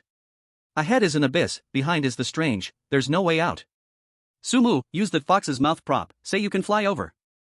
No, that prop has mental pollution side effects. If he uses it now, we don't even know if he will stay sane. Guys, don't be too pessimistic. Haven't we seen Sushin create miracles before? Believe that he will turn this crisis into a blessing. Sumu stood at the edge of the deep gorge, his eyes quickly scanning the surroundings. He spotted the decayed, bone-like utility poles on both sides of the street, still wrapped with barbed wire. He then looked down at his wrist, where the red rope bracelet left by Jingxiang before her disappearance was emitting a faint red glow. Without hesitation, Sumu yanked the red rope from his wrist. This red rope was capable of cutting and corroding. In Jingxiang's skipping rope game, the red rope had shown strong toughness and stretchability. Daxiong, now let's see if the prop your future wife gave you is up to the task. Sumu whispered to himself. He gripped both ends of the red rope with his hands and charged toward the bone utility pole on the left. Reaching the utility pole, Sumu tightly wound one end of the red rope into the cracks of the bone and tied a tight knot. Fat Tiger's massive, mountain-like body kept advancing, and Sumu could already smell the pungent, rotten odor coming from Fat Tiger. Sumu turned, pulling the other end of the red rope, and dashed toward the utility pole on the right. The red rope stretched rapidly as it was pulled, becoming taut. Running up to the right side utility pole, he wrapped the other end of the red rope around the barbed wire and pulled it tightly. Before long, a red rope, 7 to 8 meters long, spanned the middle of the street. Fat Tiger's limbs were raised high, crashing towards Sumu with a wind-breaking sound. Sumu rushed to the center of the red rope, gripping the rope tightly with both hands, leaning his body back, and pushing his feet against the rubble at the edge of the abyss. With all his strength, he desperately pulled back. The red rope formed a huge V-shape as it stretched to its limit, and its toughness reached its peak, making a teeth-grinding taut sound. Fat Tiger's huge body pressed forward, its thick limbs entwining, bringing with them a storm of black blood, smashing heavily toward Sumu's head. Go! Sumu released his feet, gripping the red rope tightly. Daxiong's body configuration and the red rope's toughness played a key role. The elementary schooler's small body was light, while the red rope had excellent stretchability. The recoil force of the red rope suddenly exploded, and Sumu's whole body was yanked off the ground. Just as his feet left the ground, a boom sounded. Fat Tiger's limbs struck the spot where Sumu had just been standing, causing the ground to completely collapse, large chunks of asphalt falling into the deep gorge. The reaction force propelled Sumu into the air, tracing an arc through the sky. The sound of whistling wind filled his ears, and beneath him was a bottomless black crack. The distance of over 10 meters quickly shortened in the air. A sudden exclamation erupted from the Dragon Kingdom command center. A slingshot, he used the red rope like the elastic on a slingshot. Director Zhang stood up abruptly, his face flushed with excitement. The analyst pushed his glasses up. The character Sumu is playing has a body size and weight of less than 40 kilograms. The red rope's force is enough to launch Sumu more than 15 meters. This kid's pretty good at physics. Sumu crossed the abyss and heavily landed in the muddy ground on the opposite shore, rolling 7 or 8 times on the soft, fleshy surface, absorbing the impact. His clothes were covered in yellow water and rotten flesh. Sumu quickly got up and looked back. On the other side of the abyss, the massive mountain of flesh that was Fat Tiger stopped at the edge. Fat Tiger was big, heavy, but he couldn't cross the gap of over 10 meters. Fat Tiger swung his tentacles, his bulging eyes fixed intensely on Sumu. Da Xiong, you actually dare to run. A roar erupted from the giant mouth, echoing through the collapsing streets. Sumu ignored Fat Tiger's roar, turned around, and started running toward the Nobi family home, following the route he remembered. The red rope also turned into a bracelet again as Sumu left, circling back onto his wrist. The scenery along the street remained distorted, so Sumu quickened his pace. Before long, a familiar wall appeared ahead, with a sign reading Nobi family. He had arrived. Finally, he had arrived. Sumu stood in front of the wooden door, breathing heavily, raising his hand to wipe the foul water off his face. Opening this door should let him temporarily escape from Fat Tiger's pursuit outside. Sumu extended his hand and grasped the cold metal doorknob. He pushed hard, and with a dull scraping sound, the door opened. Inside, there was no warmth like in the cartoons, no lights, and no scent of food, only a dead silence. A cold, eerie aura surged from deep within the foyer, hitting Sumu's face. Sumu crossed the threshold and walked into the foyer. His breath slowly turned into a white mist as his eyes adjusted to the dim light. He saw a figure standing at the end of the hallway straight ahead. It was a woman wearing a home apron. But the woman's neck was twisted, stretching up to 2 meters, reaching the ceiling. A head hung in midair, its face completely covered by thick black hair, making it impossible to see the facial features. Dark droplets of murky water continuously dripped from the black hair. It was Da Xiong's mother, Yuko. Chapter 46, The Hidden Zero-Score Test Paper. Sumu's body tensed, the door behind him slammed shut with a loud bang, sealing off his escape route. Dark red light gathered in midair, and a blood-dripping, rule-bound panel appeared. Nobi Family Daily Rules. 1. When you come home, you must greet your mother. 2. You must answer your mother's questions honestly. 3. Do not defy your mother's punishment. Yuko's 2-meter-long neck slightly twisted, and the bones made cracking sounds. A cold voice, full of oppression, came from under the thick black hair. Da Xiong, you're back. Where's your test paper? Sumu froze, his body stiffened. Da Xiong's character always scored 0 in every exam, and Yuko cared deeply about Da Xiong's test results. If he couldn't produce the test paper, or if the score was wrong, Yuko would notice, triggering the rules. Sumu subconsciously reached into his shorts pocket. His fingers only touched the lying fox mouth prop. Nothing else was there. Sumu didn't have the test paper at all. Yuko's head hovered in midair, her heavy black hair blocking her facial features. The hair continued to drip murky water, and the droplets splashed on the wooden floor with a rhythmic drip-drip sound. Seeing that Sumu hadn't spoken, Yuko's hair began to spread on the wooden floor. Strands of black hair crawled across the floor, wrapping around Sumu's ankles. The cold, icy air pierced his skin, sinking deep into his bones. Sumu's mind raced. How would Da Xiong handle this situation? Da Xiong would never admit to a 0 on his test, so lying to his mom had become second nature to him. Making up excuses was also Da Xiong's habit. Sumu shrunk his neck, his eyes darting around, avoiding Yuko's upside-down head. His hands were behind his back, and his legs shivered slightly from the cold. Well. Mom. Sumu stuttered, his voice trembling and his eyes darting. There wasn't an exam today, the test papers from last time, the teacher said they would be handed out tomorrow. The whole entrance hall fell silent. The black hair wrapped around his ankles stopped tightening, and Tamako's head froze in midair without any movement. The system alert sounded in Sumu's mind. Ding. Detected that the chosen one's behavior matches Nobita's classic excuse. System judgment passed. Successfully gained survival time, 3 minutes. 3 minutes? Only 3 minutes. Right, Nobita's mom usually doesn't ask, unless she already knows that Nobita has the test paper. Sure enough, as Sumu figured it out, Tamako's neck suddenly stretched upward. Bang!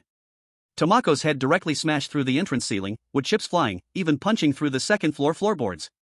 Her head peeked down from the hole on the second floor, staring down at Sumu, her black hair hanging in the air.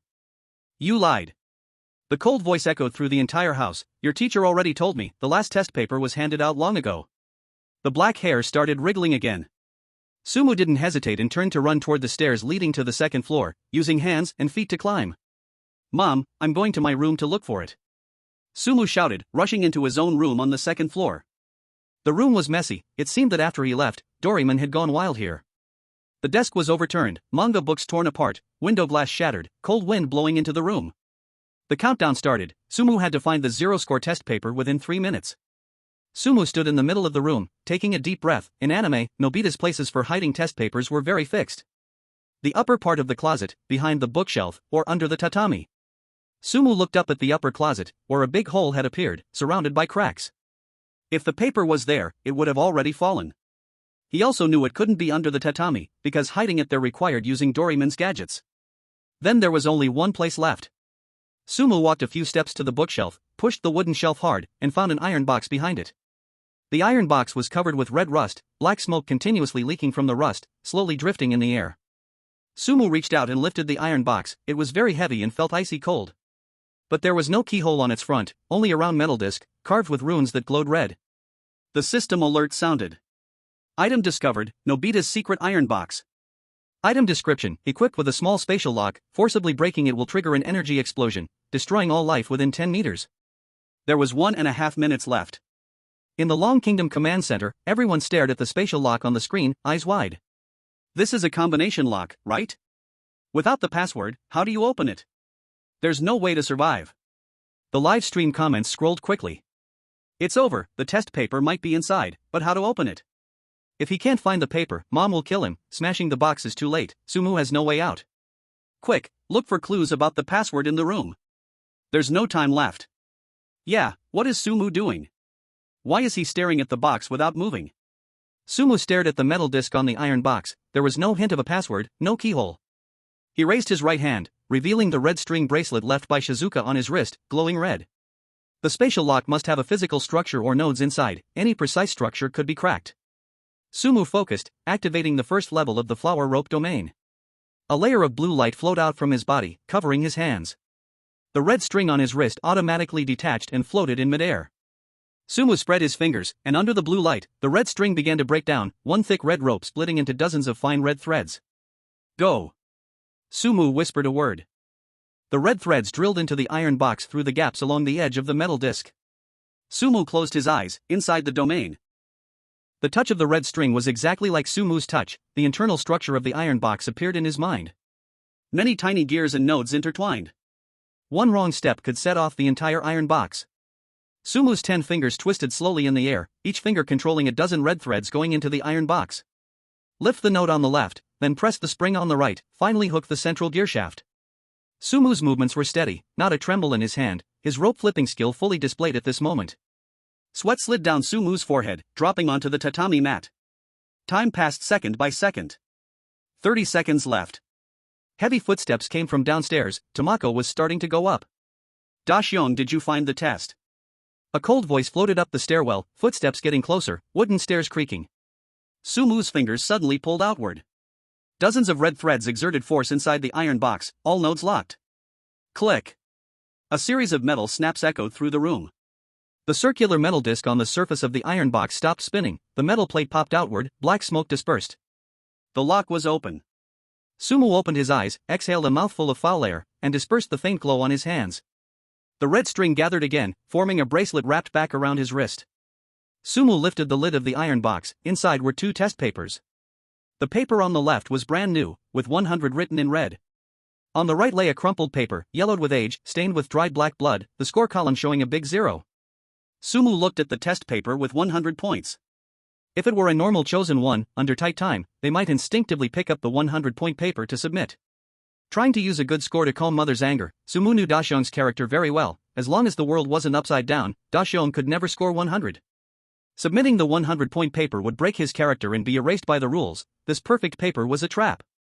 Sumu ignored the fake paper and grabbed the bloody 0-point real paper. Obtained mission item, true 0-point test paper. At the moment he took the paper. Bang! A loud crash came from the second-floor stairs. Heavy footsteps stopped outside the room. Black hair poured in from the bottom of the door crack, spreading across the door. The temperature in the room dropped, frost formed on the remaining window glass. Tomako's hoarse voice came from outside. Dashyong opened the door. The door creaked. Sumu folded the bloody 0-point paper, clenched it tightly behind his back. He lowered his head, shoulders slightly hunched, eyes darting side to side, right hand gripping the cold doorknob, slowly pulling the door open. Outside, Tamako's head hung upside down in the doorframe, a 2-meter-long neck twisted and coiled, filling the corridor.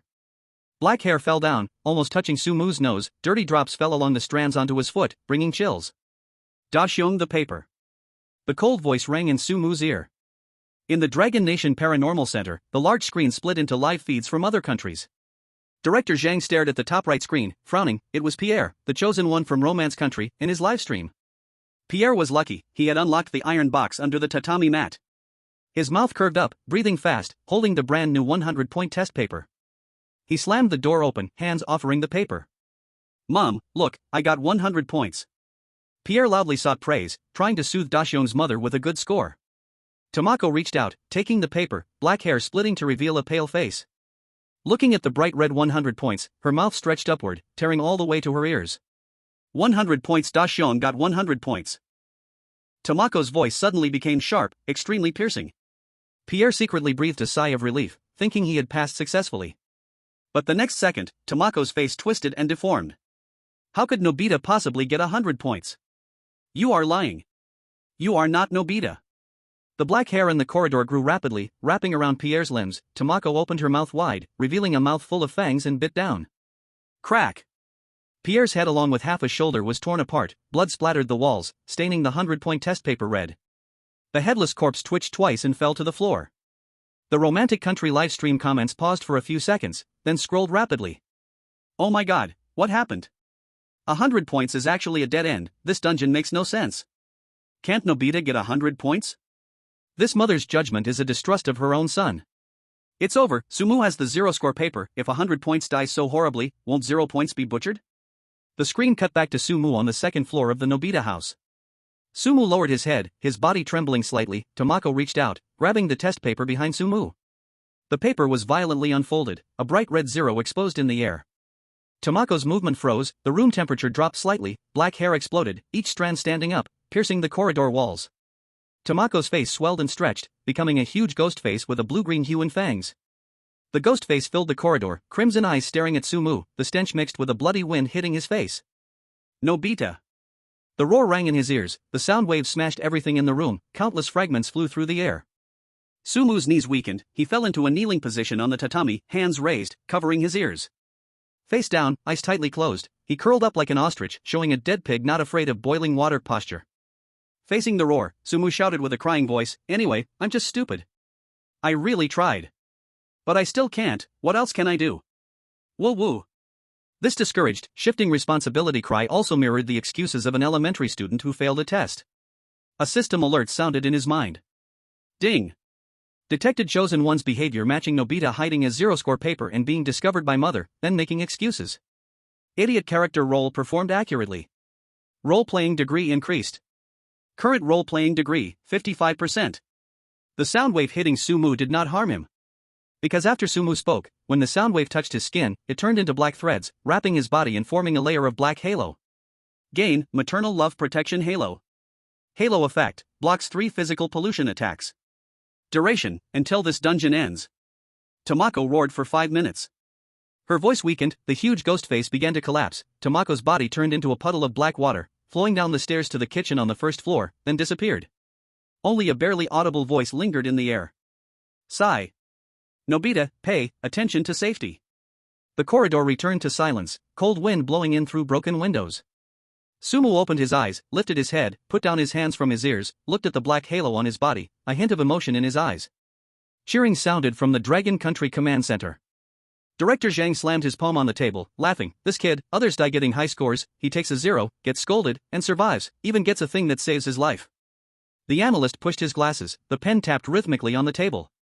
Sumu's words were very skillful, mother's killing logic is based on Nobita's character. Sumu handed over the paper that fits the character, immediately explained he was not lazy. It made the mother's anger fade a bit, and with the pitiful voice, the anger turned into helpless love. The Dragon Kingdom livestream chat room scrolled rapidly. Sushin is amazing, a new expert in survival has been born. Sumu has completely mastered the useless character setting, as long as you're useless enough, no strange forces can kill me. If the chosen one from the romance kingdom could see this from heaven, they'd probably cry. Turns out, 0 points is the right answer. Sumu climbed up from the tatami, dusted off his knees, and picked up the 0-point test paper that had fallen on the ground. Under the dim red light coming through the window, Sumu noticed something odd on the back of the test paper. There was dried black blood on the back of the paper, mixed with engine oil. The engine oil and blood traced a few lines, forming a simple map. Sumu leaned in closely, studying the map. The starting point was the Nobi family, and the end point was marked with a hill full of black trees, which, unsurprisingly, should be the hill behind the school. Next to the hill, there was a crooked line written in engine oil, "Don't trust Shukimura." The handwriting was sloppy. Chapter 48, Shukimura blocks the road. Shukimura, the genius? The one who scored a perfect 100? This mysterious message, left by someone, pointed to Shukimura. Sumu rubbed the edge of the test paper with his fingers. The thickness of the paper felt unusual. He tore open the layers of the test paper along the edge. Thud! A rusty metal capsule fell into his hand. Sumu pressed the button at the top of the capsule, and it popped open, revealing a yellow bamboo dragonfly inside. The surface of the bamboo dragonfly was covered in scratches, its 2 propellers broken in half, and the base was leaking engine oil. Item acquired, broken bamboo dragonfly. Item rating, C. Item description, a 4-dimensional pocket item, stick it to your head to fly short distances. Usage time, 3 minutes. Side effects, unstable flight trajectory, may crash. Sumu stuffed the bamboo dragonfly into his shorts pocket and folded the 0-point test paper before putting it away. The sky outside was still blood red, a red moon hanging in the air, casting the town in a crimson glow. ZZZZ. ZZZZ. Above the town, the loudspeakers on the skeleton-like power poles crackled with electrical sounds. A mechanical female voice rang out in the night sky. Attention all students. Please proceed to the school immediately for the midnight test. Latecomers, die. The broadcast repeated 3 times before it stopped. A cold wind blew into the room, and the blood-red moonlight filtered through the broken window, casting light on Sumu's face, his shadow stretched long on the floor. The school, the place Deshung hated, now became a place he had to go. Sumu turned his head and looked at the street leading to the school. At the end of the street, thick fog rolled. Sumu pushed open the Nobi family's front door and rushed into the street. The fog rolled in the air, and a blood scent crept into his nose. The surroundings were eerily silent, the houses on both sides of the street faintly visible in the mist. Sumu sprinted toward the school, following the route in his mind. In his shorts pocket were the 0-point test paper and the bamboo dragonfly, and the red string on his wrist glowed faintly. Ahead was an intersection, and here, the thick fog had cleared, forming a distinct open space. In the middle of that open space stood a boy. The boy wore a blue school uniform, the corners of his clothes neat. His hair was meticulously combed, and even on the street covered in yellow water and rotting flesh, he was spotless. The boy turned his head, smiling. Deshung, you're running too slowly. It was Shukimura. Sumu stopped in his tracks, his muscles tensing, the code written in engine oil on the test paper flashing in his mind, "Don't trust Shukimura." Shukimura straightened his collar and spoke in a calm voice, "Before we go to school, let's do a test question. If you answer incorrectly, you'll have to stand over there and be punished." Shukimura raised his hand, pointing at the roadside sewer. The sewer cover there was flipped open, and inside, a blood and flesh swamp churned, with several skeletons constantly sinking and floating in the mire. Inside the Dragon Kingdom Supernatural Talk Command Center. Director Zhang stared at the left screen, where the chosen one from the Sun Never Sets Empire, Arthur, was also encountering Shukimura at the intersection. Arthur possessed a photographic memory, a core member of the Sun Never Sets Nation Intelligence Club. Arthur stood before Dekasuji, adjusting his breath, his face confident as he spoke, "Give me the question, no test can defeat me." Dekasuji's lips curved slightly, barely moving. A string of twisted syllables came out of Dekasuji's mouth, belonging to no known language. The syllables mixed with growls and grinding noises of gears. Arthur's face changed, and hearing the noise, his hand suddenly rose, clawing his scalp fiercely. His nails tore the scalp, blood ran down his forehead, his eyeballs bulged, red veins covering the whites of his eyes. Blood sprayed from his ears, mouth, and nose. "No, this logic is wrong. What is this?" Arthur shouted, knees slamming to the ground. Bang! Arthur's head exploded, shards of bone and brain matter splattered across the fleshy floor. The headless corpse flew back, landing in the sewer's bloody swamp, swallowed by the red sludge. No one spoke in the command center. Analysts shook, their voices dry. This must be a bizarre corrupted question, it has gone beyond human understanding. Even the smartest humans cannot comprehend such a strange question. Director Zhang slammed a fist on the table, teeth clenched. This weirdness never intended the chosen one to answer it. Global live chat froze for a few seconds, then scrolled rapidly. It's over, the genius was killed instantly. Sue is just a normal college graduate, how can he solve it? This is a dead end, listen to the question and die, ignore it and still die. Everyone pray for Su Mu, there's no saving him this time. No, you people, every time danger comes, you get too pessimistic. Can't you have hope for our Sue? This danger is personal, you feel hopeless yourself. Upstairs, honestly, you are you, Sue is Sue. Because of differing views, a debate started in the live chat. The screen cut back to the crossroads where Su Mu was. Dekisuji looked at Su Mu, his smile widening, lips parted, a low hum came from his throat, preparing to spit out the high-dimensional twisted syllables. Su Mu ignored Dekisuji, quickly raising his hands, covering his ears tightly. Eyes shut, legs hopping wildly, he screamed at the top of his lungs. I won't listen, I won't listen. I can't solve any of your questions, you must be showing off some new knowledge. Su Mu suddenly opened his eyes, pointing at Dekisuji's nose, shouting, if you stop me from going to school again, I will call my mom and Doraemon. This was completely a stubborn elementary school child's behavior, using tantrums to escape difficulty. The system alert sounded in his mind. Ding! Detected the chosen one's behavior matches Nobita's core traits of whining and being unreasonable. Role-playing score increased, current score, 58%. Dekisuji ignored Su Mu's threat, still reciting the twisted syllables, they turned into gray ripples, rushing toward Su Mu's face, making the air explode with sound. Just as the gray ripples were about to touch Su Mu's nose, a black halo suddenly burst from his body.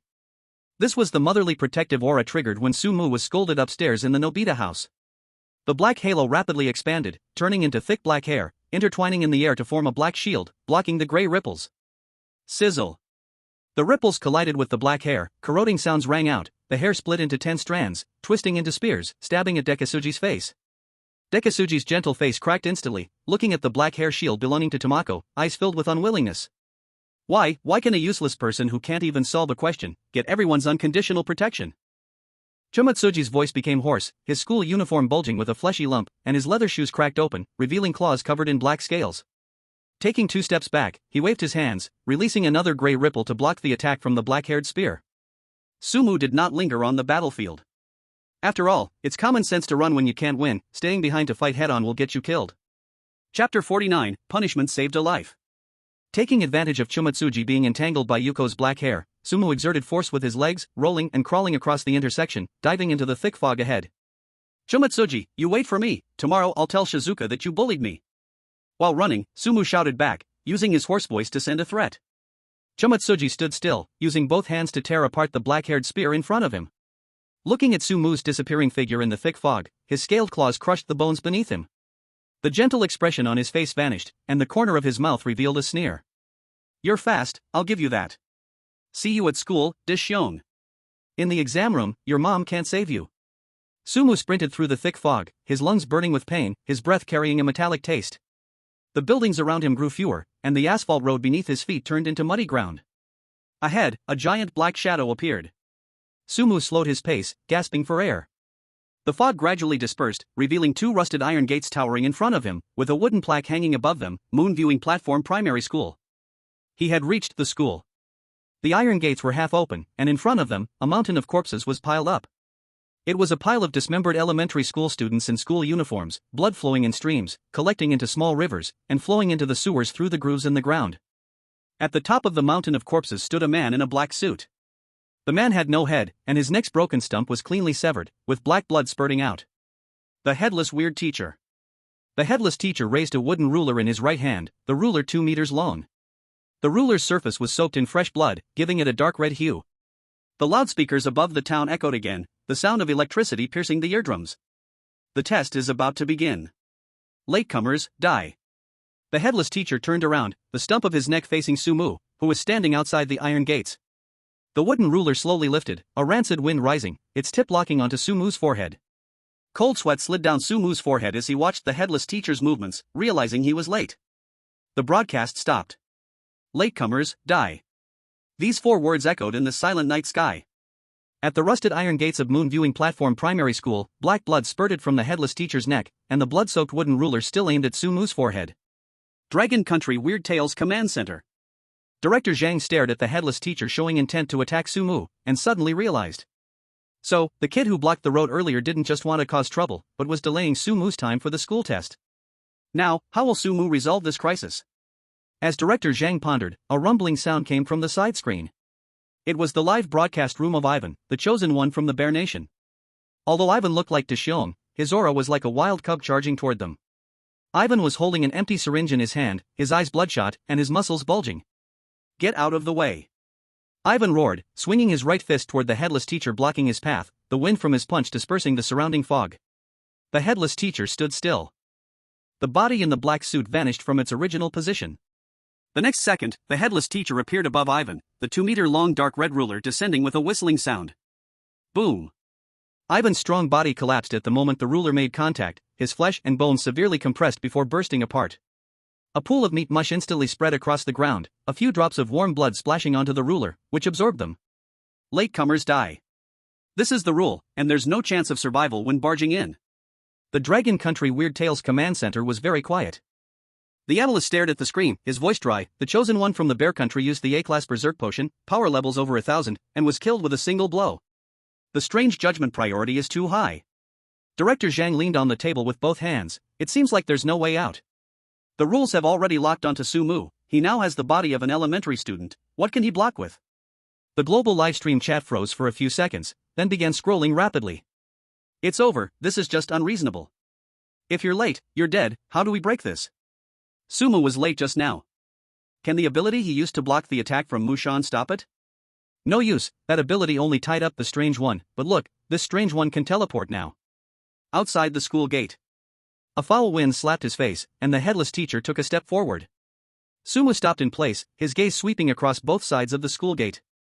On the left side, there was a moss-covered sink, beside it were 2 rusted iron buckets turned upside down. Sumu's thigh muscles tensed, and he suddenly dashed forward, heading straight for the sink. Is this kid crazy? What's he doing? Director Zhang was a bit confused. Sumu reached the sink, grabbed the 2 iron buckets with both hands, and twisted open the rusted faucet. Dirty, foul-smelling yellow water gushed out, emitting a pungent odor. Sumu moved quickly, filling the 2 buckets. The water was heavy, and as he carried them, Sumu's slender arms bulged with veins. Carrying the 2 buckets filled with yellow water, Sumu turned and walked towards the school gate. The headless teacher's ruler had already stopped high in the air. Sumu shifted his gaze away. He walked to the inner side of the school gate, standing against the rusted iron fence. This was the classic punishment standing area of Moonview Elementary School. Sumu took a deep breath. He placed his feet together, heels touching. With force in both hands, he lifted the 2 heavy buckets until they were level with his shoulders. The water surface wobbled, yellow water splashing onto his shorts. Sumu looked up, staring at the headless teacher's bleeding neck, and shouted with all his might. "Teacher, I'm sorry. I'm late again. I'll stand here and take the punishment now." His voice was loud, his tone carrying a kind of familiarity and numbness. This was the instinctive reaction of a bad student who was frequently late when facing a teacher's punishment. Directly admitting guilt. The dark red ruler stopped. The massive body of the headless teacher froze in place. The right arm holding the ruler trembled slightly, the muscles beneath the suit strained as they emitted a tearing sound. Sumu held the buckets, his arms sore, but his body stood still, his posture perfect. A system prompt rang in Sumu's mind. Ding! Detected chosen one's actions matching the core persona of Nobita Nobi, the late king, and his habitual punishment response. Facing the kill rule, he chose the survival logic of the bad student. The useless persona is well played. Current performance, 60%. Reached passing threshold. Unlocked basic power, basic immunity to instant death. Power description: when performance remains at 60% or above, immune to instant death. Rule: judgments lower than A-class in the dungeon, NPCs will initially recognize your identity logic. The prompt sound faded. The headless teacher lowered the ruler. The black blood at the neck no longer spurted, and the headless body took a step back. The path to the teaching building was now exposed to Sumu. Inside the Dragon Country Command Center, Director Zhang sat in his chair and exhaled a deep breath. This can actually work? The live stream chat froze for a few seconds, then quickly began scrolling. Holy shit, standing with buckets can control the strange one? I'm stunned. Everyone else is thinking about how to survive. Sumu is thinking about how to stand still? Sugod's move is just too slick. He's taking role-playing to a new level. This death immunity card is so dramatic. Sumu still maintained the posture of holding the buckets, not stopping even though the headless teacher had attacked, standing still for a full 10 minutes. His arms were numb, and sweat soaked through the back of his shirt. But Sumu didn't dare to move until the headless teacher turned around. Walked into the deep mist, disappearing from sight. Sumu finally let go of his hand. Clang. Two iron buckets crashed onto the ground, yellow water spilling everywhere. Sumu rubbed his aching shoulder, gasping for air. He never thought this damn school's tradition of standing for punishment would actually come in handy. He stepped over the water buckets and walked into the campus. Chapter 50, Exam? It's over after a nap. The campus was very quiet. The weeds on the playground had grown over a person's height, and the outer wall of the teaching building had peeled off, revealing the dark red flesh-like structure inside. Greenish light shone through the windows. Sumu followed the route in his memory, heading towards Class 5's classroom. The corridor was filled with the smell of formalin. On the walls hung student drawings. All the children in the pictures had no eyes, and were all bleeding. Sumu reached the classroom door. The wooden front door of the classroom was tightly shut. The door plate read Class 5, Year 1. Sumu reached out, grabbing the cold doorknob. He pushed it open with force. Creak. The scene in the classroom came into view. The desks and chairs were neatly arranged, with dozens of students in uniforms, strange NPCs, sitting upright in their seats. These students had stiff bodies, their skin a grayish-white, and on the blackboard ahead, in blood, were densely written rules. Late-night test rules. 1. No whispering during the exam. 2. All questions must be completed within the allotted time. 3. Answering correctly marks you as a heretic, to be eliminated. 4. Answering incorrectly results in physical punishment. 5. No one may leave their seat before the exam ends. Sumu's gaze moved down. On the teacher's desk, there was a large invigilating table. Shumashi was sitting at the invigilator's desk. His blue clothes were still neat, his hands crossed on the desk. Shumashi turned his head, looking at Sumu, standing at the door. His lips slowly split open, the crack stretching all the way to his earlobe. A mouthful of sharp teeth was exposed to the air, bits of meat hanging between the gaps, in stark contrast to the neat clothes. Shumashi straightened his clothes, patted the invisible dust, and his eyes flickered with a faint greenish light. Dashion, you're late. Shumashi's voice echoed through the silent classroom. But it's okay, now go back to your seat. Shumashi stood up and grabbed a stack of test papers from the desk. The paper on the test papers kept squirming. Because the exam is about to begin. The test papers were handed to the desks, the yellowed paper emitting a musty smell. Sumu looked down. The paper had no words. Only black thin lines twisted on the surface, like living worms, these worms biting each other, forming strange patterns. This was a spiritual contamination. Sumu glanced at it, his temples thumping, a red glow beginning to form at the edges of his vision, and a sharp sound ringing in his ears. In the live stream of the Kimchi country, their country's chosen one, Park Jong-ho, was now gripping his hair tightly. This man was trying to analyze the worm arrangement pattern. I can solve this, it's just a logic puzzle. Park Jong-ho's eyes were bloodshot, staring at the test paper. As he looked at the paper, the black worms on the paper suddenly stopped squirming, and all the worms stood up halfway, aiming directly at Park Jong-ho's eyes. Ah! Park Jong-ho let out a scream. His eyeballs instantly melted into black pus, flowing down his cheeks. This chosen one scratched at his eye sockets, tearing away the flesh and skin together. In less than 10 seconds, Park Jong-ho's head exploded with a loud bang, dirty substances splattering onto the surrounding desks, the headless body twitching slightly on the floor. The live stream from the Kimchi country went black, and millions of viewers went wild in the dark screen's chat room. The same tragedy was happening in every corner of the classroom, with NPC students stabbing their eardrums and eyes with the pencils in their hands. Blood flowed from the desks, gathering in the gaps of the floor. On the podium, Shumashi adjusted his clothes again. This scholar was holding a bloodied red pen in his hand. His gaze swept across the classroom, finally locking onto Sumu, sitting in the last row. Chomo's mouth curled into a smile, and his voice was crystal clear amidst the screams. Classmate Dashion, please hurry and answer the questions. Only 5 minutes remain until the exam ends. All eyes were on Sumu. At the Dragon Country Strange Tales Command Center. Director Zhang gripped the edge of the desk with both hands, the veins on his hands bulging. This question is mental pollution, just a glance at it and the mind is impacted. Sumu will find it hard to resist such mental contamination. The barrage of comments on the livestream scrolled quickly. It's over, this is the deadlock. Such a bizarre question, how can Sumu even attempt it? Quick, use a tool, can the lying fox's mouth fool the question? In the classroom, Sumu withdrew his gaze and stopped looking at the test paper. He took a deep breath and leaned back in his chair. Dashyong's character was clear. He always scored 0 on exams, slept in class, and had that special skill, the 0.93-second sleep trick. Sumu extended his hands and pushed the test paper, covered in bugs, to the side. His arms skillfully crossed over the desk, his head tilted as he rested it on his arms, closing his eyes. In less than a second, Sumu cleared his mind. A slight snore emanated from his nostrils, saliva sliding from the corner of his mouth, dripping onto the edge of the test paper. Sumu had fallen asleep, and he was sleeping soundly, the rhythmic snoring filling the air. Chumo's smile froze on his face, his fingers, holding the red pen, trembling slightly. The barrage in the Dragon Country livestream grew. Holy shit! He's asleep. In a doomed exam, facing a polluted test paper, he can still fall asleep. Is this Su God's confidence? As long as I don't look at the questions, the pollution can't catch up to me? The wall clock in the classroom emitted a sharp ticking sound. Ding-ling-ling. The bell signaling the end of the exam echoed through the entire building. The classroom door was pushed open, and the headless teacher entered, holding a dark red ruler. No blood sprayed from the neck anymore, but a foul smell emanated from it. The headless teacher walked to the first row, where a grayish-white NPC student stared blankly, strange symbols drawn all over the test paper. The headless teacher swung the ruler down. Failed. Bang. The NPC student was smashed into a bloody pulp, the flesh quickly absorbed by the ruler. The headless teacher continued walking, smashing anyone who had written on their paper, deeming them failures on the spot. The entire classroom instantly became a slaughterhouse, with severed limbs and splattered blood everywhere. The headless teacher reached the last row and stopped in front of Sumu's desk. Sumu was still asleep, his saliva soaking the upper left corner of the test paper. The few black bugs trying to crawl off the paper were drowned by the saliva, struggling for a moment before turning into black liquid.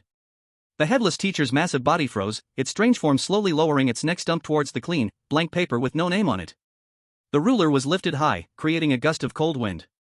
At this moment, a system prompt sounded in Sumu's mind. Ding! Detected that the behavior of the Chosen One matches the setting of Nobita Nobi, who always scores 0 and sleeps in class. Facing mental pollution, using the useless escape method to respond. Character portrayal reaches perfect level.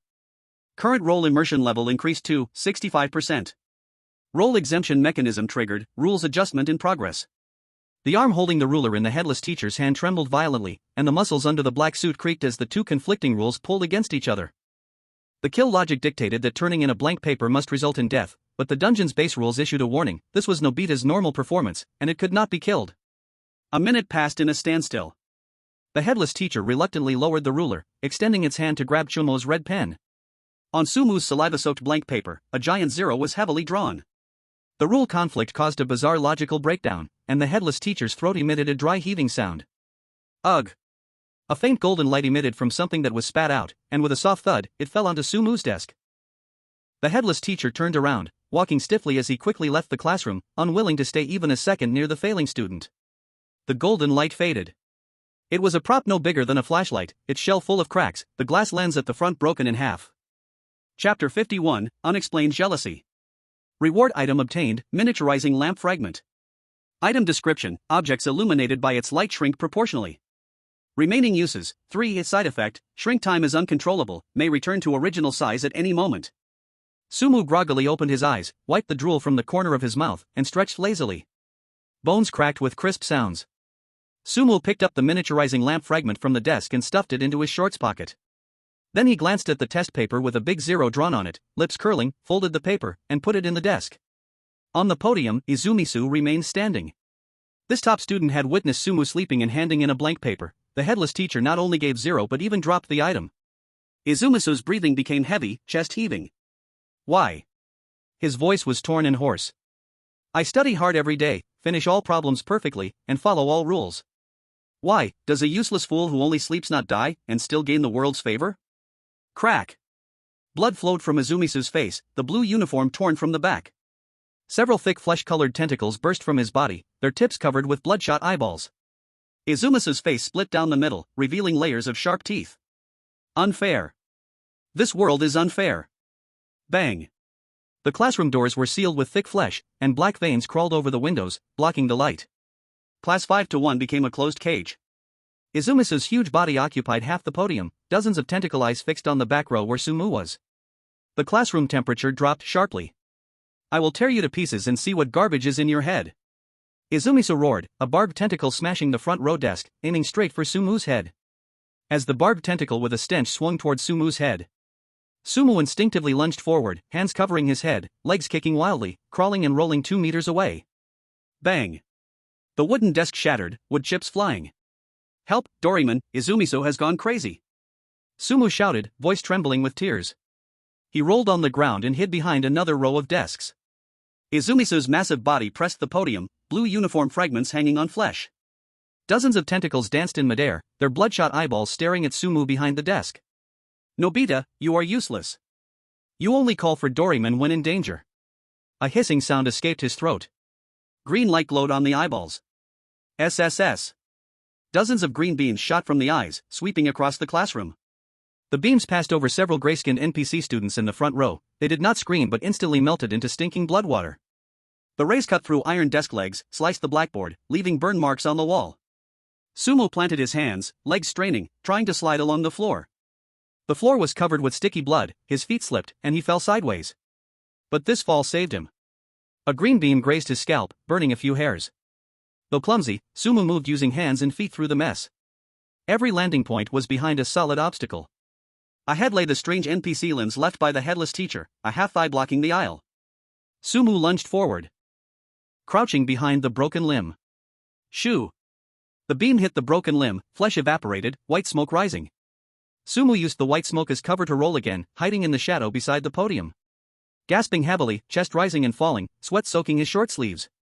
His lungs burned like fire, even breathing carried a metallic taste of blood. Damn! This monster attacks too fast, there's no time to recover at all. Leaning against the wall, Sumu's mind raced. Inside the Dragon Nation Monster Command Center, people analyzed Sumu's situation. Defense tools are useless, look at the beam's penetration, too strong, any obstacle is destroyed in an instant. The analyst pushed his glasses, voice dry. Director Zhang turned to look at the central main screen. On the screen, Sumu was holding his head, running frantically around the classroom. Screaming while running, his posture awkward. True, but this kid Sumu isn't running randomly, look at his escape route, looks messy, but each time he gets into the blind spot of Dekisuji's attacks. Director Zhang understood the method but still frowned, but Sumu's stamina is running out, his body is just like an ordinary elementary student, if this continues, in less than 3 minutes he will be trapped. The live chat was filled with pessimistic comments again. This weird firepower is too strong, how can he fight this? Godsu's movement is good, he can run so well. Indeed, listening to Sumu is lucky, he always just barely avoids attacks. But it seems useless, look at the classroom walls. In class 5-1, the dark red flesh walls began crawling inward. Black veins on the windows grew, blocking the last bit of light. The air in the classroom thinned, the smell of formalin mixed with stench, suffocating. Dekisuji's tentacles slapped the ground, dark red flesh spreading along the tentacles to the floor, devouring desks and chairs. The space to move shrank, if no miracle happened, Sumu would soon have nowhere to retreat. Sumu was pressed into the corner near the blackboard by the podium, wall behind him. Left side was the closed front door, right side the encroaching flesh wall. Dekisuji's huge body moved forward, compressing the surrounding air. Several tentacles raised, completely blocking Sumu's escape route. Run, Dishyong, keep running. Aren't you good at running? From Dekisuji's split mouth came a stinking breath. What else can you do besides running? Your luck is good, always escaping danger, now, let's see who can save you. Dekisuji looked down at Sumu, eyes twisted. Sumu leaned against the wall, legs weak, sliding down to the floor. Hands crossed on chest, body shaking, teeth chattering with clicks. Dekisuji, don't come, we are all classmates, we can talk. Sumu stammered for mercy, eyes moving around the podium. Right hand behind his back, feeling along the podium edge. The podium wood was corroded, his fingers touched a square plastic box, a chalk box. Dekisuji looked at Sumu like that, letting out a ferocious laugh from his throat. Classmates? Do you deserve to be my classmate? You sleep in class every day, get 0 on exams, why should you have Doraemon's help, why should anyone like to play with you? Dekisuji's voice became sharp. I stay up every night practicing, memorizing all knowledge, I am the perfect existence. Trash like you polluting the world should be completely eliminated. Chapter 52 Strange? The half-chalk incident. All of Dekisuji's tentacles gathered to the center, dozens of red-veined eyes pressed together, merging. With the sound of flesh tearing, a huge eyeball formed in the center of the tentacles. The big eye locked on Sumu in the corner, inside the eye, green light compressed and collapsed, surrounding air distorted by the gathered energy. Once this beam is shot, it is enough to erase Sumu along with all the objects in this space. Go die, Dishyong. Izumi Sugi shouted. Sumu's right hand behind his back felt a hard object in the chalk box. It was a broken piece of chalk, rough to the touch, covered with dust. Sumu pinched the half piece of chalk between his fingers. At this moment, a green light beam shot from the big eyeball straight at Sumu's face, illuminating the entire dark red classroom, the blinding green light making people in the livestream close their eyes. Inside the Dragon Nation Command Center, it was very quiet. It's over. Director Zhang closed his eyes, letting his hands fall. In the corner, Sumu stopped crying for help. He did not dodge, nor did he tremble holding his head. Sumu lifted his head, his eyes changed, becoming cold, even ruthless. Sumu raised his right hand, holding the half piece of chalk between his thumb and index finger. The green light beam filled Sumu's vision. The energy inside the beam compressed, and the surrounding air twisted. The dark red walls of flesh carbonized in large areas under the green light, the stinking wind blowing Sumu's hair. A system prompt sounded in his mind. Ding! Detected Chosen One in hopeless distress, stay calm. Behavior matches Nobita de Shion hidden core setting, usually useless, reliable at the key moment. Current role-playing stability, 65%. Awakened hidden talent, Cosmic Marksman, incomplete version. Talent description, no blind spots in your vision, only trajectories. Any object can be a bullet, accuracy forcibly locked at 100%. Incomplete version limit, only one shot per dungeon instance. The prompt ended. Sumu's aura changed, his gaze fixed ahead, breathing calmed, heartbeat slowed. The entire 5th year, Class 1 classroom faded in Sumu's eyes, turning into a three-dimensional space made of lines and data. Wind speed and humidity changed, gravity affected the swinging frequency of Izumi Sugi's tentacles. The green beam generated energy fluctuations, these details converging in Sumu's mind into a straight virtual line. The virtual line started at Sumu's right hand. The virtual line ended at the central eyeball of Izumi Sugi's tentacles, bloodshot red. Sumu slowly stood, back straight, standing in place looking at the beam ahead. He raised his right hand, holding the dusty half-chalk between thumb and index finger. His wrist muscles contracted instantly, forearm force surged. Go die, Dishion. Izumi Sugi's voice echoed in the classroom. The green beam shot straight at Sumu's face. Sumu shook his wrist hard. The chalk slipped from his hand. Bang! A blast rang in the air. A circle of white airwaves exploded at Sumu's fingertips, the recoil shattering the blackboard behind him. The half-piece of chalk broke the sound barrier. The chalk left a straight vacuum path in the classroom, hitting the green beam with a sharp whistling sound. When the chalk touched the beam, it pierced through physically. Ordinary chalk, under the marksman talent, ignored the strange attack. The chalk cut through the center of the green beam, tearing its energy in two. The green light scattered to the sides, piercing the walls on both sides of the classroom. The chalk's speed did not decrease. Shoo! A piercing sound rang out. Izumi Sugi's mutated body froze. The central eyeball, merged with more than 10 tentacles, had a neat round hole in the center. The half-chalk pierced the eyeball, carrying a streak of black blood shooting from the back of Izumi Sugi's head, nailing into the supporting wall behind the podium. Cracks spread from the chalk on the wall, the green light in the classroom went out. Izumi Sugi's body hung frozen midair, more than 10 tentacles hanging weakly. The remaining half of his human face deformed, the only eye staring at Sumu standing in the corner. Sumu remained in the posture after throwing. Hands naturally drooped, staring at the monster on the podium. This makes no sense. Izumi Sugi squeezed broken syllables out of his throat. I solve 10,000 problems every day. I understand all the principles. I am the strongest. Black blood gushed from the holes in his eyeballs. You, the one who only gets 0 in exams, you, the one who only sleeps, how dare you? Izumi Sugi could not understand, an ordinary piece of chalk had not absorbed any strange power. This dead thing pierced his core, shattering Izumi Sugi's worldview completely with this strike. Ah! Izumi Sugi let out a miserable scream. With his core destroyed, Izumi Sugi's flesh and blood body began to collapse extensively. Pieces of blue school uniform mixed with chunks of rotting flesh fell onto the floor, making squelching sounds. Izumi Sugi dared not stay any longer, the remaining tentacles slapped the ground, and his broken body used the force to launch backward. Boom! Izumi Sugi smashed through the flesh wall at the back of the classroom. Behind the wall appeared a dark passage leading underground. Izumi Sugi fled toward the school basement, leaving a trail of black blood along the way. The Dragon Nation Paranormal Command Center was very quiet. Director Zhang made no movement, this old man no longer knew what to say. An analyst's pen fell to the ground. Mouth slightly open, eyes wide. The large screen replayed the scene just now. Sumu was still running, and the next moment he pierced the strange being with chalk. Half a piece of chalk broke the sound barrier, producing a shockwave seen by everyone. What kind of ability is this? The analyst's voice was dry. Using the physical attack of an ordinary piece of chalk to pierce the strange light column. This defies the law of conservation of energy. The global live chat froze for 10 seconds, then exploded. The whole screen was flooded with messages in different languages. Whoa, Sumu's attack just now, they say he wasn't cheating, I don't believe it. Oh my god, that look just now, so sharp. This contrast, 1 second crying and shouting for Doraemon, next second using chalk to blow up the strange size, so amazing. Ha, this strange is dumbfounded, the top student being taught a lesson by the bottom student with chalk. God, Su is really strong. Even in this situation, he turned defeat into victory. In class 5-1 classroom, Sumu exhaled a foul breath. His facial expression returned to normal, muscles relaxed accordingly. A wave of weakness surged through his body, Sumu's legs went soft, and he reached for a desk to barely stand. The sharpshooter talent entered lock mode. If he could not replenish it, it would stay locked. This ability is strong, yes, but it's too tiring.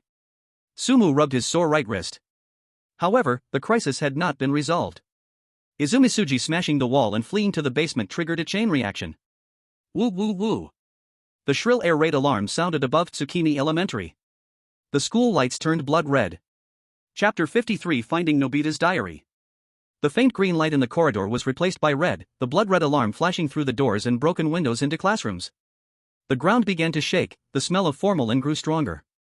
Roar! Tear him apart! Eat the heretic! Outside the corridor came numerous strange voices. Dense footsteps sounded from the stairwell and the corridor's end. Footsteps also appeared upstairs. All the strange beings in the teaching building were disturbed by Izumisuji and the alarms, rushing crazily toward class 5-1.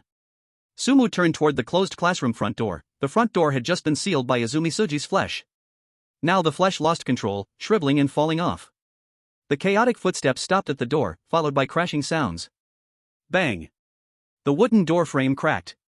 Bang! A gray-white hand smashed through the door panel. There is no skin on the palm. The muscle fibers are exposed to the air, and the nails are pitch black. Outside the door, the hallway is packed with headless, strange teachers and mutated, bizarre NPC students, their numbers overwhelming. Sumu only has a 65% immunity to death from the role-playing ability, and if faced with such a large-scale bizarre riot, he would surely be drowned and torn to pieces. The classroom door cracked loudly, and the entire doorframe was about to collapse. Sumu reached into his shorts pocket and pulled out the spoils that the headless teacher had just spat out. Shrink light, fragment. An old flashlight-like item, now covered in cracks, with half of the glass lens shattered at the front. Sumu turned the broken lens of the shrink light towards his body. He pressed the switch with his thumb. A faint blue light shot out from the broken lens, enveloping Sumu's entire body. His bones began to shrink rapidly, and the muscle fibers instantly folded, causing everything in front of him to change dramatically. The texture of the wooden floor rapidly enlarged before his eyes, the smooth surface turning into uneven dirt ditches. Dust particles floating in the air became as big as small stones, and they hit his face, causing a dull ache. Bang! The front door of the classroom shattered, and a huge black leather shoe stepped into the room. The non-slip pattern on the sole blocked the light from above Sumu's head, and the headless teachers rushed in. A dark red ruler smashed onto the floor, and wood chips flew everywhere. A broken wooden splinter scraped past Sumu's shoulder, its size twice that of his current body. Sumu covered his head with his hands, rolling on the spot and crawling into the gap between two wooden floorboards. The gap was dark and damp, with a constant booming noise coming from above. Dozens of mutated students stomped around the classroom, and blood flowed down the edges of the gap, forming a red blood waterfall. Sumu ran frantically against the wall of the gap. The time for the shrink light is uncontrollable. Sumu must leave the classroom as soon as possible. While running, Sumu noticed a mouse hole ahead. Sumu crawled into the hole, the walls of the tunnel covered in thick green liquid. A mutated cockroach blocked the path, its body length surpassing Sumu's current size, its back covered with human-like fleshy tumors, its antennae waving back and forth. Sumu didn't slow down, he just raised his right hand, and the red string on his wrist glowed faintly. The beginner level of flower rope domain was activated. A red thread shot out and, in the blink of an eye, severed the cockroach's head, green juice spraying out.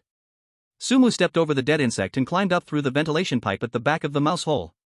At the end of the pipe was a louvered window, and Sumu pushed open a dusty louver to crawl out. The air was thick with the musty smell of paper. Sumu realized that this pipe led to the library of Moonview Elementary School.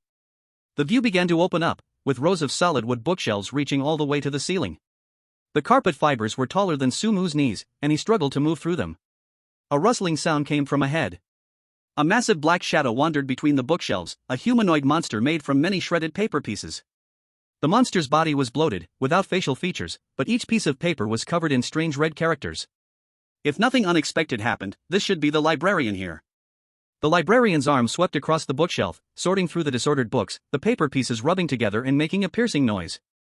Sumu held his breath, moving along the baseboard, tightly against the edge of the carpet. Quietly hiding in the shadow cast by the bookshelf, he moved little by little towards the depths of the library. Sumu reached the depths and found a metal door. The door had a rusty copper lock, and a sign reading "Forbidden Area" was hanging on it, the letters written in red ink, crooked and ugly. Sumu squeezed through the gap in the door. Inside, there were no windows, only a few green wall lamps providing light. On the central platform sat a black safe, its surface covered with dense red runes. A thick iron chain wrapped the safe tightly, and Sumu walked to the base of the platform. The platform was made of wood, unpolished, its legs rough. Sumu used hands and feet to climb onto it. The lock on the iron chain was complex, inside it gears clicked together.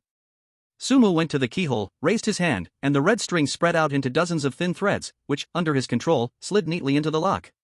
Sumu closed his eyes, his fingers twisting slowly in midair. The rope trick worked, the threads lifted the springs inside the lock and pressed the gears. Click!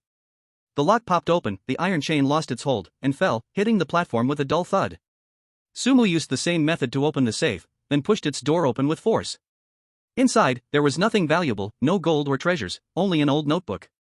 The notebook's cover was damaged, edges stained with dried blood. Dragon Kingdom Paranormal Command Center. Director Zhang stood up, hands pressed on the desk. Ordinary books, paper, and other text carriers usually contain key clues about the copy, but this notebook was hidden so secretly, the information inside must be extraordinary. Analysts focused, starting to record visual information. The global live chat bullets increased. Finally going to find a clue? So excited. Quick, see what is written inside. No surprise, this should be the key information to break the copy. The hope for clearing it is finally here. Sumu's luck is amazing, even escaping finds key information. Inside the room. Sumu opened the notebook's first page, finding it was a diary. The writing was crooked, full of mistakes and eraser marks.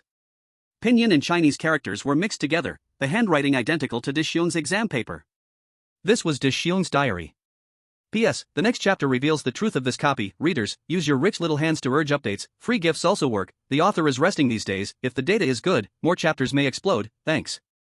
Chapter 54 Dishion's Diary. Sumu read the diary, his expression slowly turning serious. April 1st. Weather clear. Doraemon's fourth-dimensional pocket seemed broken, black mud came out, it smelled so bad. Xiaofu touched it and turned into a monster with a fox head. April 3rd. The town was sealed, everyone was eating people. Doraemon said it was pollution. To protect everyone, he swallowed the broken fourth-dimensional pocket. Sumu continued turning pages, the paper full of dried tear stains. April 5th. Doraemon mutated too, growing many tentacles. He told me to run fast, he could not control the pollution inside him. I could not run, Doraemon is my best friend.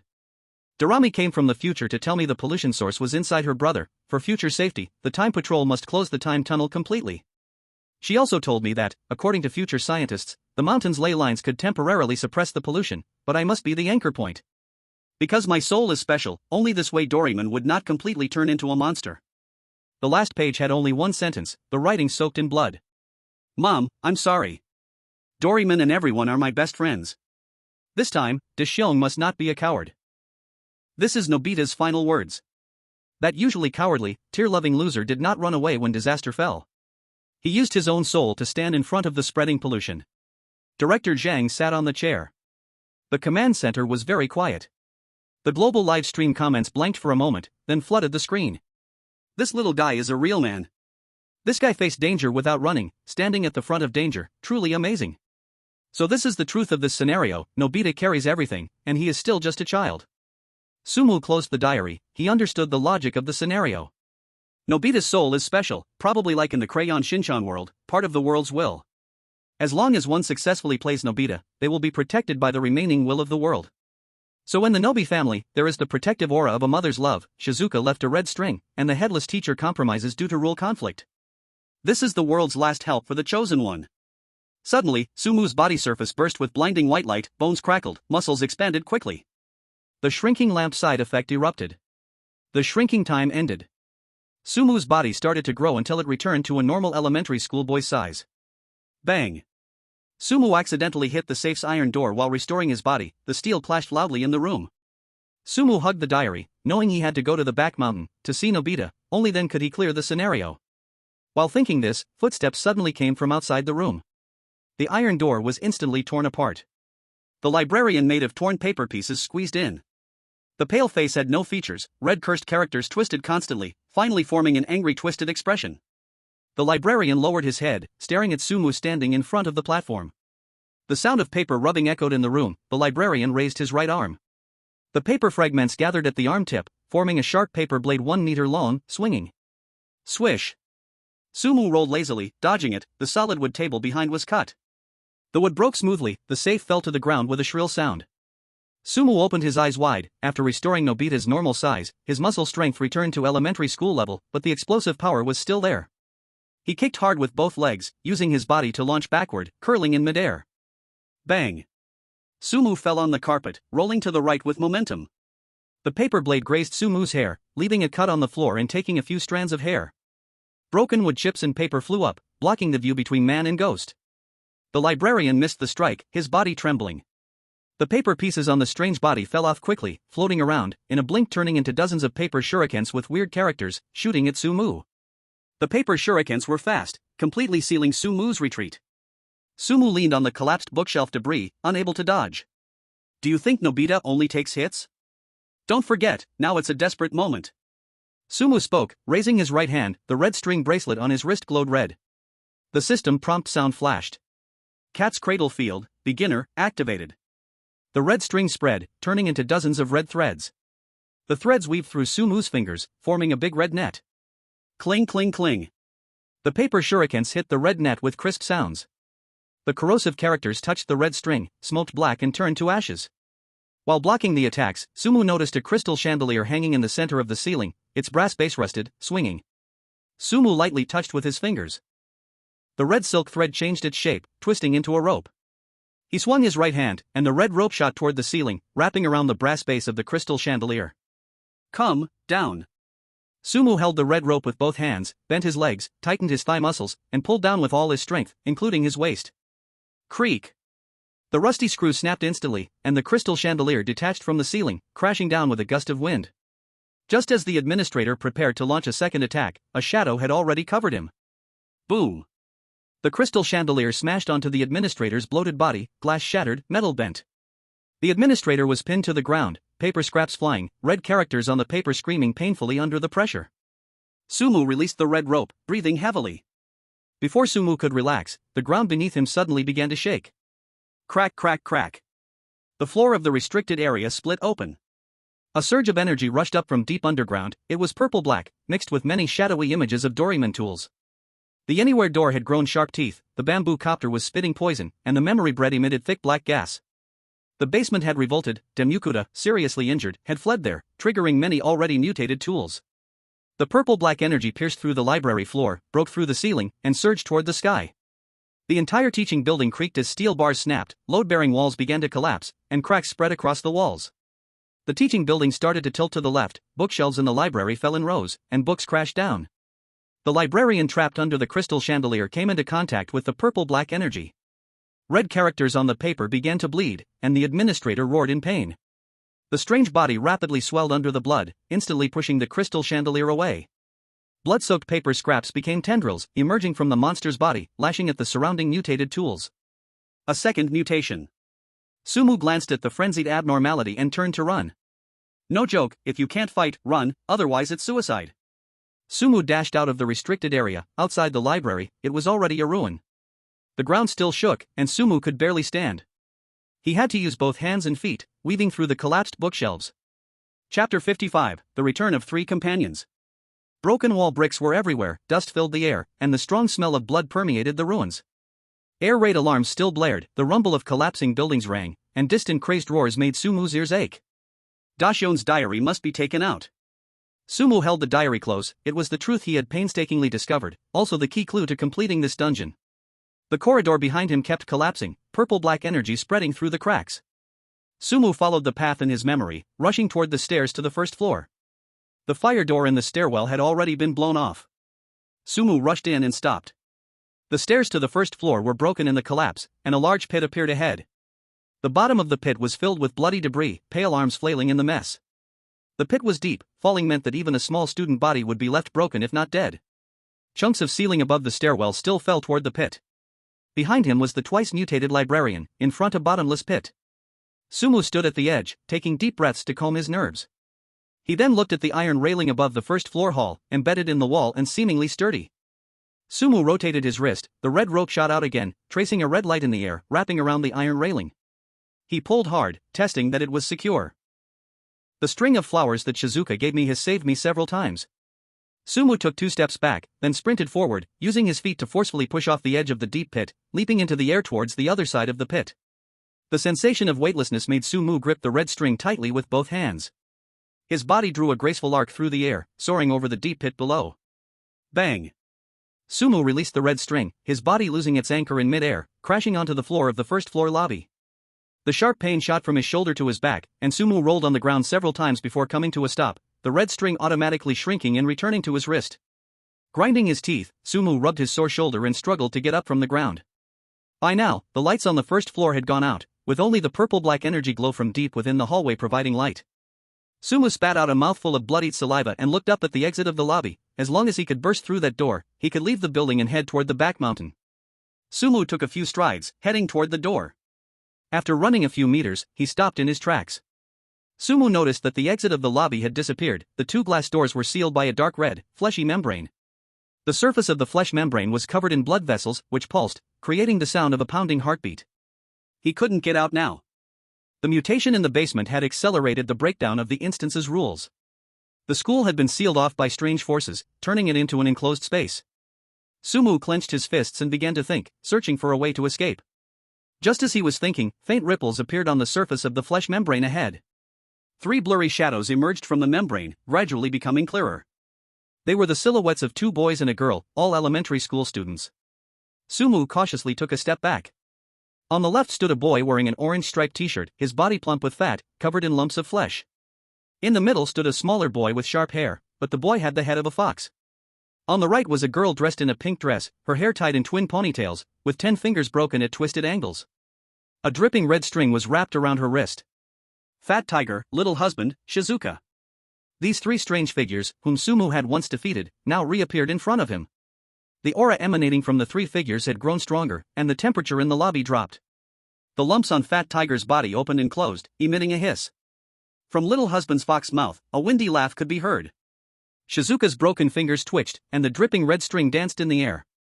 Looking at the 3 familiar figures, all staring directly at him, Sumu stood still, the red string on his wrist beginning to glow. He touched the test paper with a score of 0 in his pocket, along with the broken bamboo dragonfly. Looks like, to get to the back mountain, I have to fight again. The tilt of the teaching building intensified, and falling stones kicked up large clouds of dust. Purple-black energy surged out from the cracks, and when the falling stones touched it, they quickly turned into stinky puddles of water. Though the building continued to tilt and collapse, Sumu stood firmly, his legs spread wide. He stared at the 3 familiar figures ahead, who were slowly moving toward him. Fat Tiger's shadow was covered in lumps of flesh, each opening and closing, exhaling gray-white mist. Every step caused the ground to tremble violently. Little Husband's shadow had the head of a fox, black liquid flowing from his teeth. On all fours, with reversed joints, he crawled swiftly between the walls and floor. Shizuka's shadow walked in the middle, her wooden body creaking. Her 10 broken fingers crossed and twisted, and a dripping red string danced around her fingertips. A flash of red light passed. The red string from Shizuka's fingertip flew toward him, crossing a distance of several meters and wrapping around Sumu's neck. Sumu swiftly dodged the fatal strike with a quick movement. The red rope brushed past his neck, cut open the skin, and bright red blood flowed down along the collarbone. Sumu was pressed by the powerful aura of the 3 shadow figures until he could hardly breathe, his right hand tightly gripping the broken bamboo dragonfly in his pocket. The red rope bracelet on his left wrist lit up with a faint light, the string-flipping domain was being initially activated. He was ready to risk it all. Dragon Country Strange Tales Command Center, a terrifying silence, no one spoke, only the sound of machines running. Director Zhang supported himself on the table with both hands, staring at the big screen. No way out, the front door is sealed, there are pursuers behind, and now these 3 weird beings are blocking again. After this period of fleeing, Sumu's stamina is almost at the limit, it is very hard to win against the joint attack of these 3 weird beings. The analyst's voice trembled, the ballpoint pen in his hand fell to the ground with a light sound because of nervousness. The barrage in the global livestream decreased a lot, all infected by the tense atmosphere. It's over. This time God will be finished here. The aura on these 3 weird beings is much stronger than before. Did the basement riot give them buffs? Can that lying fox mouth tool trick them? Do you not know how that item came? The original is here, can it even work? In the hall, Sumu prepared to activate his talent to drive the red rope. But Sumu looked at the 3 shadow figures, and his attacking action stopped. Sumu saw that although Shizuka's afterimage used the red rope to attack him, Shizuka's 10 fingers were trembling violently. It seemed to be resisting an unknown force, blocking the attack of the red rope. On the puppet face, 2 lines of blood tears flowed down from the eye sockets. And the Sunio afterimage crawling on the wall made a leaking wind sound in the throat, but never pounced. In the vertical pupils, killing intent and clear consciousness alternated. The John afterimage directly in front raised his arm preparing to smash down, but the flesh tumors on his body were tearing and biting each other. John's own big face appeared from the pile of flesh tumors, his mouth wide open, as if silently shouting something. Chapter 56 The Bond of Friends. They were struggling, resisting the polluted rules. They did not want to hurt him, or rather they did not want to hurt Nobita. In Sumu's mind flashed the content in the diary he saw just now in the library forbidden area. Doraemon and everyone are all my best friends. This time, Nobita cannot be a coward. That elementary school student who was usually weak, loved to cry, and only knew to shout Doraemon when facing difficulties, at the moment disaster descended, chose to use his own soul as an anchor to suppress the pollution of the back mountain. Nobita was not even afraid of death. How could he be afraid of these companions who once stayed together day and night? If Nobita himself stood here, seeing John, Sunio, and Shizuka become like this, what would Nobita do? Nobita would absolutely not take out a weapon to fight. Sumu understood. Understood why these 3 afterimages appeared here. This was Nobita's bond to friends, plus the weak resistance of the heavenly way, letting these few people appear again in front of him. Sumu released his tightly gripping right hand on the bamboo dragonfly. At the same time cut off the control of the red rope bracelet on his wrist. The talent was released. Sumu gave up defense, opened both arms, facing the 3 weird afterimages, stumbling forward. Is Sumu crazy? What is he doing? In the Dragon Country Command Center, a staff member shouted out. Director Zhang did not speak, only stared at the screen. He knew in this situation it could only rely on Sumu himself. In the hall, Sumu ignored the powerful pressure of the 3 weird shadow figures. His eyes turned red, tears flowed out. This was a natural reaction of the body after completely entering Nobita's emotions. John Sunio Shizuka. Sumu's voice was hoarse, carrying a crying tone. Sorry, I came late. Sumu walked to Shizuka's afterimage, ignored the second attack that Shizuka's red rope wanted to launch. He hugged that stitched puppet in his arms. Shizuka, I will never run away again. This time, I will protect you and everyone. As the words fell, the 3 strange shadows froze, no longer moving, locked in place, and the strong pressure instantly disappeared. In Sumu's mind, the system alert sounded constantly. Ding. Detected that the Chosen One's behavior matches Nobita and Nobi's core setting. Detected that the Chosen One triggered companion bond mechanism. Character performance reached soul resonance level. Role-playing degree increased to 75%. Unlocked character exclusive power, lingering warmth of bond. Power description, true friends will never hurt you even a little. The 3 shadows in the hall all changed after the system alert. The blood tears on Shizuka puppet's face stopped flowing, the broken fingers restored and gently brushed Sumu's hair, the bleeding red string broke, turning into red light specks scattered in the air. Da! Shion, behind, count on you. The puppet's mouth opened and closed, making a faint sound. Then, Shizuka's shadow turned into a ball of pink light. The shadow of Koji on the wall also lost the struggle in his eyes, the hostility in his gaze disappeared.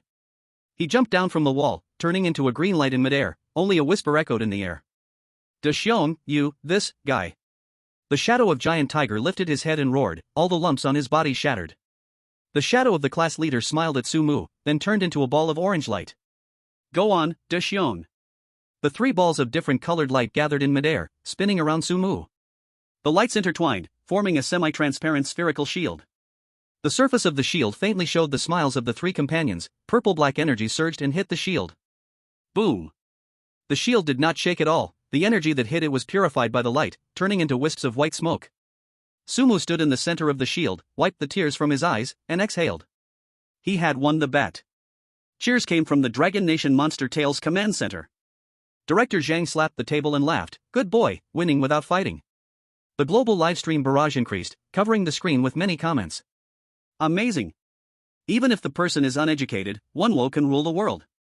Made me cry, brothers, this is true friendship.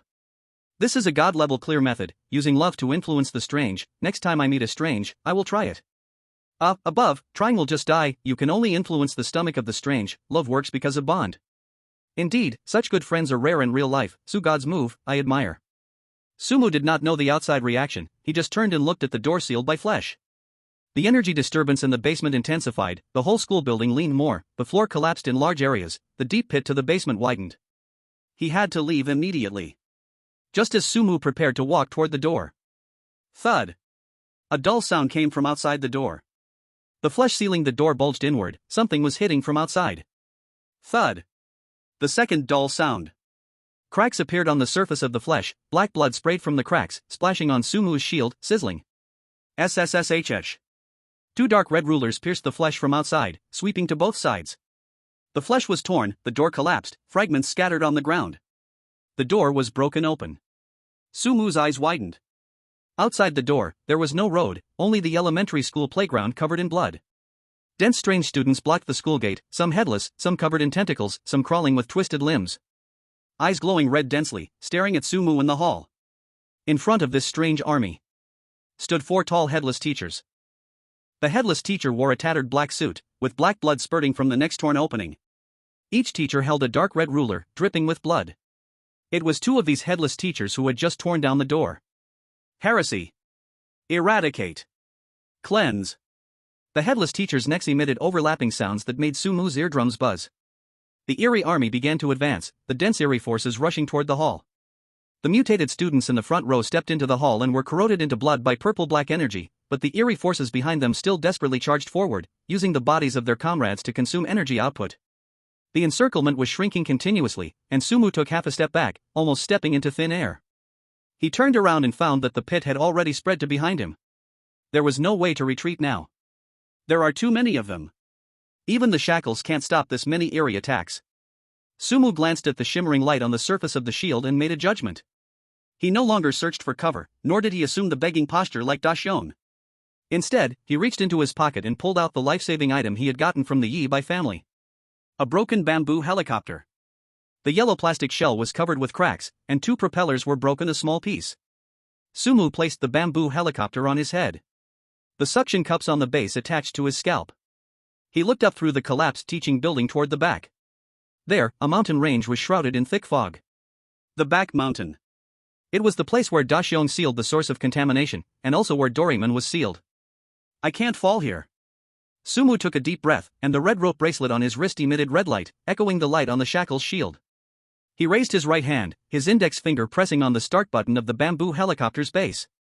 Everyone. Sumu looked at the 3 smiling faces flickering on the shield, a smile curving at the corners of his mouth. Lend me your strength. He pressed his finger down.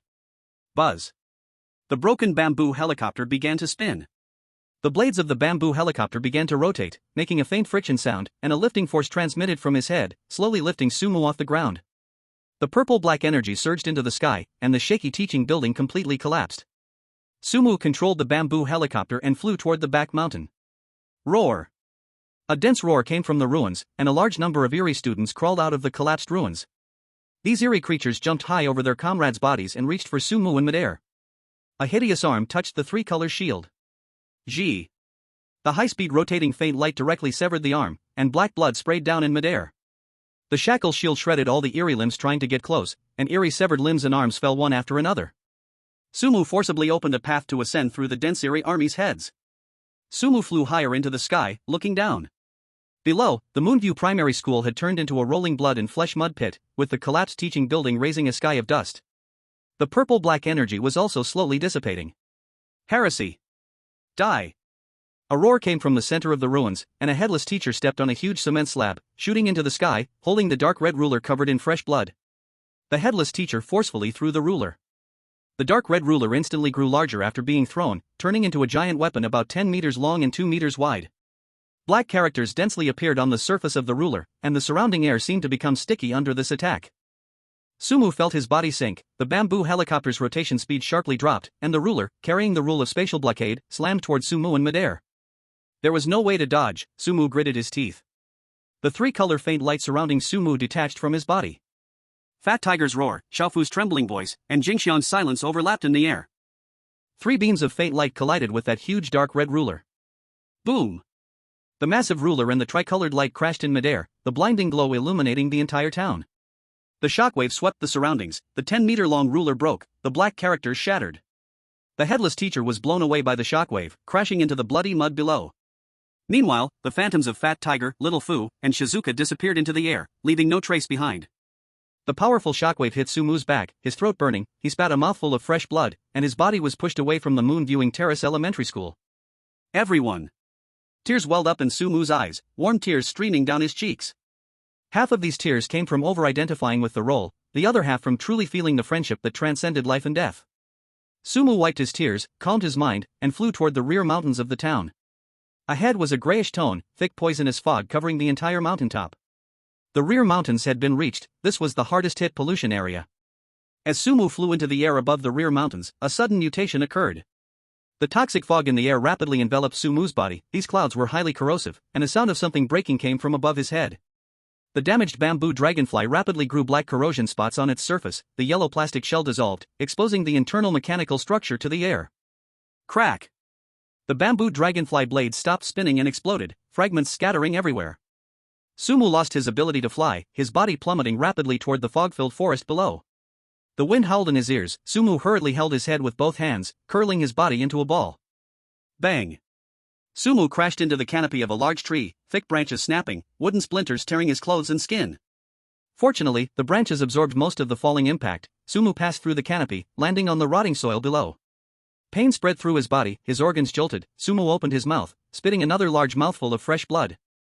Sumu lay on the ground, gasping, the surrounding light dim, the air filled with the sharp smell of sulfur and rotting flesh. He lifted his head, looking toward the place glowing with faint dark red firelight, gritting his teeth, using both hands to push himself forward painfully. After walking a short distance, Sumu saw a dinosaur over 10 meters tall standing not far ahead. The dinosaur had 3 long necks and 3 heads, dark red lava flowing through the gaps in its scales. Every step it took, surrounding trees were scorched by the heat radiating from its body, turning into black ash. Sumu widened his eyes, recognizing this dinosaur. It was a gentle Dilophosaurus, once hatched and raised by Dashiong himself. Paisu. But now, Paisu had been corrupted by pollution, stripped of reason, becoming a monster driven only by the instinct to kill. In another instance, a chosen one had also reached the rear mountains. This chosen one appeared directly 30 meters away from Paisu.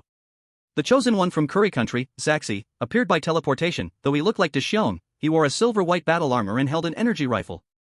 Those were all the remaining tools of Curry Country. The nation's luck had run out, this time they could not clear the level, the country would cease to exist. As soon as Zaxi landed, he saw the 3-headed lava dinosaur Paisu ahead. He gripped the energy rifle with both hands, aiming its muzzle at Paisu's chest. The gun's muzzle glowed with dazzling blue light, dense energy gathering inside the barrel. Die! Zaxi pulled the trigger.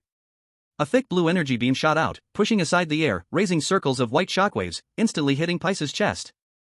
An explosion roared, the blue energy storm engulfing half of Paisu's body. Zashi's smile curved upward, filled with confidence in the power of his weapon. But as the light faded, Paisu still stood in the same spot. There wasn't even a scratch on the scales of his chest, and the destructive power of the energy was useless against this polluted creature.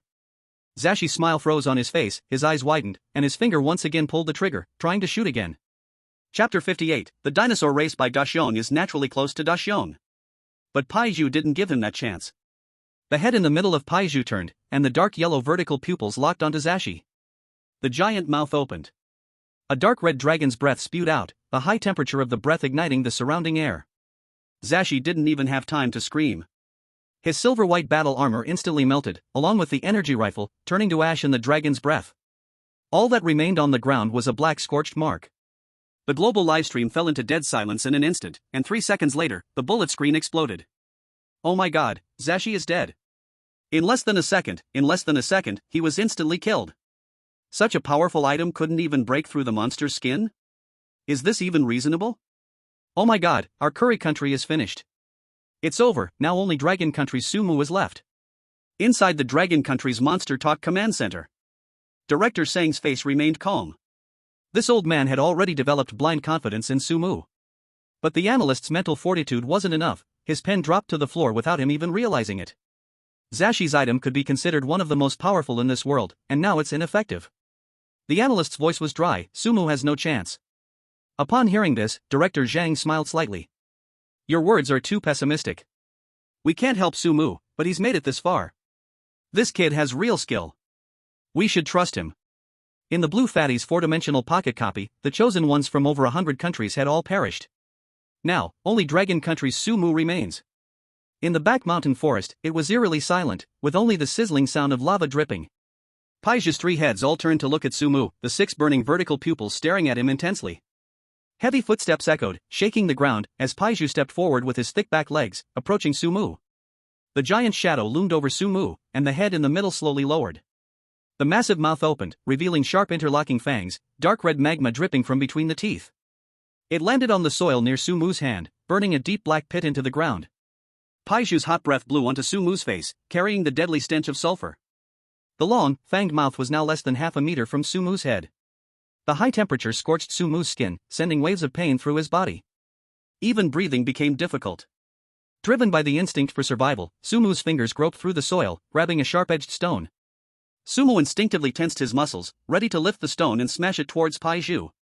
But just as Sumu tightened his grip on the stone, his gaze fell upon Paiju's enormous body. The gaps between the scales oozed with flowing magma, and through the gaps, he could see the bones inside. Sumu's brain raced, and he instantly realized. Any attack was pointless in front of Paiju. Strength had no effect on this colossal creature. This was a copy, and to fight such an anomaly, only the character setting could help. Sumu's fingers slowly loosened their grip, letting the stone roll aside. He took a deep breath and, against the scorching heat, struggled to walk towards Paiju. The global livestream audience held their breath, no one knowing what Sumu, who had given up resistance, was planning to do. Sumu didn't run away. Instead, he lifted his head, facing the six burning vertical pupils of Paiju, his eyes reddening. This was partly an act to appear weak like Daxiong, and partly a deliberate increase in his emotional intensity. The deep emotional trigger of the memory. Sumu opened his arms and walked toward the giant beast in front of him, his voice hoarse from the high temperature, yet filled with a kind of tenderness. Paiju. I'm sorry, I'm late. As soon as these words were spoken, the middle head of Paiju, which was about to unleash a dragon's breath, paused for a moment, the dark red light deep within its throat flickering.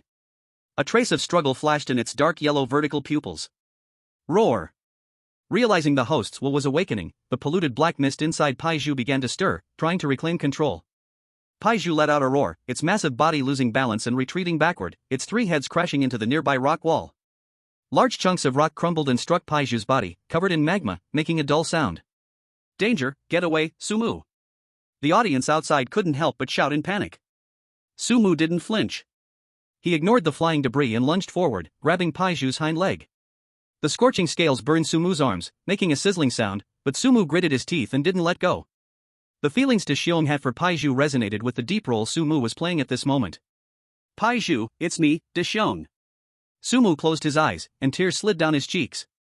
The tears dripped onto Paiju's searing scales, making a faint hissing sound. In his mind, the system's notification sounded. Ding! Detected that the Chosen One gave up force in a dire situation and used bonds to awaken the polluted creature. Action matches the core setting of Nobita Nobi, kind and soft-hearted. Character performance has reached a level of soul resonance. Current role-playing degree increased to 80%. Unlock hidden power, Tears of Purification. As the system prompt finished, the tear that landed on the scales transformed into a circle of deep blue purifying light, spreading from Sumu's center toward Paiju's massive body. Where the blue light passed, the dark red magma on Paiju's surface cooled and faded, turning into black ash that scattered in the air.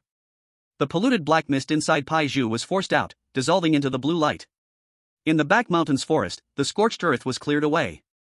The dark red flames were replaced by the deep blue light, and the surrounding scorching temperature began to drop, becoming warmer. In the light, Paiju's enormous body began to shrink. When the blue light faded, a small dinosaur, about half the height of a human, appeared in front of Sumu. Paiju's eyes no longer held the desire for slaughter, only a sense of grievance. Chew! Paiju let out a low growl, rubbing its head against Sumu's cheek. Sumu collapsed to the ground, panting heavily, his hand reaching up to gently stroke Paiju's head. Looking at the scars on Paiju's body, Sumu's gaze sharpened. If even Paiju had been tortured to this state, how terrifying must the source of pollution deep in the back mountain be? After a brief silence, the global live stream room erupted in excitement. What did he do? Su-God actually tamed that monster. Not relying on force, but on persuasion. This way of clearing the level is something we can't replicate. Other countries' chosen ones are all wiped out, and only our Dragon Kingdom's Sumu stands out now. Just as Sumu was about to rest for a moment, Paiju bit the hem of his clothes and turned its head, looking toward the deep part of the back mountain. There, a swirling rainbow-colored toxic fog rolled continuously. Paiju tugged at Sumu, its eyes filled with urgency, as if something in the depths of the toxic fog was drawing it in. Perhaps the one waiting for Sumu was also there. Chapter 59, The things we work hard to obtain are the most precious. Paiju bit the hem of Sumu's clothes and began walking towards the deep part of the back mountain, its short legs moving. Sumu followed behind the small dinosaur. The further they went, the darker the surroundings became. The trees around them had mostly withered, their trunks scorched black. The ground soil had lost its original color and turned purple-black, oozing liquid when stepped on. The temperature in the air slowly decreased. After walking a while, the terrain ahead began to change. A massive mountain of garbage blocked their path. Sumu stopped in his tracks, squinting his eyes to take a closer look, and discovered that it was actually a bizarre maze made from countless discarded props. A broken wooden door was slanted into the dirt, with black blood smeared on the frame. It was a door that could lead anywhere. Next to it lay a broken phone booth, the receiver swaying back and forth in midair. It was the kind of phone booth that existed only in dreams. Further ahead, one could still see the twisted wreckage of a time machine and the tattered remains of a shrinking tunnel. These props, which once brought joy to Deshiong and his friends, had now become foul-smelling scrap metal. The discarded props stacked together, forming a tall barrier that completely surrounded the core area of the back mountain. Between these prop remnants, a layer of colorful miasma spread out. The miasma was vibrant in color, with 7 hues swirling and intertwining. In this oppressive back mountain, it felt completely out of place. Paiju loosened his grip on Sumu's sleeve, emitting a low growl from his throat.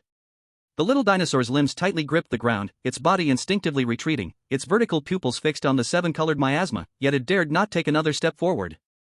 Sumu crouched down and gently rubbed Paiju's small head. "Wait for me here." Sumu stood up and, alone, walked toward the maze made of discarded props.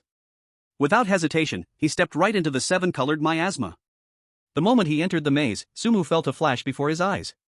The rusty smell around him vanished, and the chill also receded. In its place, there was sunlight and the scent of ink on paper in the air. Sumu opened his eyes and found himself sitting at a desk. The sunlight poured in from the window on the left, casting a glow on the surface of the desk. This was the classroom of Class 5-1. At that moment, the walls of the classroom were clean and white, the teacher was writing a math formula on the blackboard, and there was no blood on the floor. Shu Muxian was also quietly listening to the lesson. When he saw Sumu looking at him, he nodded slightly and greeted him. There were no traces of tentacles on his body. Everything felt so calm and warm, until the bell rang for the end of class. Sumu snapped out of his daze and lowered his head, realizing that he was holding a test paper in his hands. A big red 100 was written in the upper right corner. "Deshiong, you are amazing." A clear voice came from beside him. Sumu turned his head and saw Jing Xiang, dressed in a pink skirt, her hands behind her back. The girl leaned in close, her cheeks slightly flushed, her big eyes staring at Sumu without blinking. "Deshiong, have some water." Fat Tiger squeezed over and handed Sumu a drink, which was emitting a cold mist. A smile appeared on his chubby face. Xiao Fu had already stood behind Sumu, eagerly massaging his shoulders. "Deshiong, your brain is amazing. I'm totally in awe. From now on, you'll be our leader." Fat Tiger doesn't count for anything. In the corner of the classroom, Shu Muxian was holding a test paper with 99 points. The academic star looked down at the test, then at Sumu, and sighed heavily. "I lost. By classmate, you are the real genius." Shu Muxian lowered his head, his voice soft. With the 100-point test paper in hand, Jing Xiang leaned over to praise him. Fat Tiger and Xiao Fu were serving drinks, and Shu Muxian voluntarily admitted defeat. This was the life that Deshiong had always dreamed of. Here, there were no worries, no need to struggle to study hard. Just sitting there, he could hear praise from everyone around him. Sumu looked at the perfect score test paper in his hand, the corners of his mouth curling up slightly. But soon, he wiped the smile from his face. There was no system prompt, and the role-playing degree hadn't increased. This was unreasonable. If Sumu were truly role-playing a vain Deshiong, according to the system's logic, the role-playing degree would fluctuate. The absence of any prompt meant that this scene before him didn't belong to Deshiong's core character. Sumu observed his surroundings. Only then did he realize, the sunlight seemed too bright. The colors in the whole classroom were absurdly saturated, giving off a false feeling. Fat Tiger and Little Joe's smiles were stiff, Shizuka's eyes were hollow, showing no emotion, like a program running. Sumu raised his left hand, touching the red string bracelet on his wrist. The red string left by Shizuka radiated coldness, losing the warm feeling it once had. Sumu lowered his head, looking at his hands, and noticed his fingertips were turning transparent. The once solid skin and muscles looked unreal, their edges turning into light particles, slowly fading into the air. This was a trap, Sumu instantly realized. The 7-colored miasma was draining Sumu's soul, using images deep in Nobita's heart to create this deadly setup. If Sumu sank into this illusion, even realizing it at the last moment would be useless, his soul would vanish, becoming part of the ruined back hill. Sumu remembered the bloodstained diary in the restricted area of the library. That idiot who, facing disaster, used his soul as an anchor to stand before the pollution. Also the one who wrote that Nobita could not be a coward this time, the elementary school student. Indeed, Nobita was usually very weak. He also liked vanity, dreaming of scoring 100, and even more, hoping for Shizuka's favor. But he could tell who were real friends and what was false comfort. Losing Doraemon's perfect score meant nothing to Nobita. Sumu stood up. Fat Tiger and Little Joe were pushed aside, their faces still holding stiff smiles, stepping back mechanically. Shizuka came close, stretching her pale hand to grab Sumu's clothes. Nobita, what's wrong? Isn't it better to stay here? There's nothing scary or strange, no need to face real troubles, everyone will always stay with you. Shizuka's voice was full of temptation. But Sumu looked at her face with cold eyes. He raised the 100-point test paper in his hand. Tear. With all his strength, Sumu tore the paper in half without hesitation. The ripping sound was harsh in the classroom. Nobita, what did you do? Duasuji shouted, eyes wide, face full of disbelief. Tear. Sumu ignored Duasuji, efficiently tearing the paper into pieces. Looking at the fake NPCs around, mouths open, he shouted. Things you can get without effort are not the daily life I want. A life where you get whatever you want is too boring. Chapter 60, Skills come from oneself, skills are locked, what does it have to do with me? As his words fell, the paper pieces in Sumu's hand instantly turned to black ashes. Sunlight quickly dimmed, cracks spread across the classroom walls. Shizuka's body cracked like a web, Fat Tiger and Little Joe shattered as well, pieces falling everywhere. The whole space roared and collapsed. The weightless feeling came with sharp pain. Sumu opened his eyes suddenly. The smell of rust and sulfur filled his nose again, dim light returned to his sight. Sumu found himself standing at the edge of a deep pit. His toes already hanging in the air. At the bottom, rusty gears turned, covered in dried blood, metal grinding loudly. If he stepped forward half a step more, he would fall into the pit and be crushed by the gears. Squeak! A sharp cry sounded behind him. Sumu looked down and saw Paisu biting his shoe. The little dinosaur's 4 claws dug grooves into the ground, pulling Sumu with all its strength. Sumu fell backward, hitting the ground heavily. Gasping for breath, his back soaked with cold sweat. The maze formed by the 7-colored miasma is far deadlier than those strange physical attacks. It directly targets the weaknesses of human nature, killing without a trace. The system's notification echoed in his mind. Ding! Detected that the Chosen One can see through the false illusions. Behavior matches the hidden setting of Nobita Nobi, seemingly useless but actually resilient, not indulging in illusions. Character performance has reached the level of soul resonance. Current role-playing stability, 85%. Sumu got up from the ground and patted Paiju's head in thanks. With the illusion broken, the 7-colored miasma around lost its power source and began to dissipate. The piles of abandoned props also lost their energy and turned into a heap of broken copper and iron, lying quietly in the dirt. Sumu looked at the remains of the props. Here were the anywhere door, the phone booth, and the time machine. These props piled up here only meant one thing. Doraemon's 4th-dimensional pocket had collapsed. That pocket, filled with magical props, failed to block the pollution, causing the internal space to shatter, which led to these props spilling onto the back mountain. As the miasma dispersed and the maze collapsed, the view ahead began to clear up. Sumu looked up. In the depths of the abandoned prop maze, a wide open space appeared. In the center of the open space, a semi-transparent barrier floated. The barrier emitted a deep blue light, making it appear especially sacred in this polluted back mountain. Feeling his own heartbeat, Sumu understood that it was the anchor point for sealing Doraemon's soul established by Nobita. However, Sumu's gaze did not stay on the barrier for long. His attention was drawn to the scene surrounding the barrier. Around the barrier, dense black tentacles gathered together, surging from all directions. These tentacles were covered in barbs, with blood-red eyes scattered all over them. The tentacles kept slamming against the blue barrier, creating a booming sound with each impact. Ripples formed on the surface of the barrier, and the blue light was visibly dimming at a fast rate. The barrier was about to collapse. Bang! Bang! The sound of the collisions echoed through the mountain. Roar! Paiju's 4 claws dug into the ground, and a roar echoed from his throat. The muscles in his hind legs tensed, ready to charge at the tentacle swarm.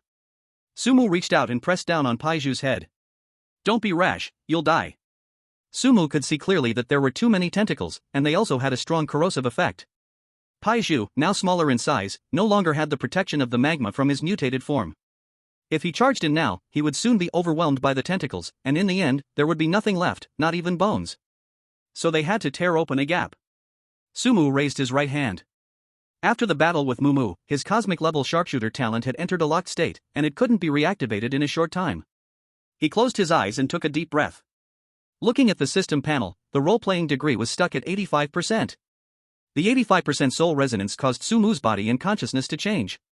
The muscle memory, nerve reflexes, and concentration of Nobita Nobi had deeply embedded themselves into Sumu's body.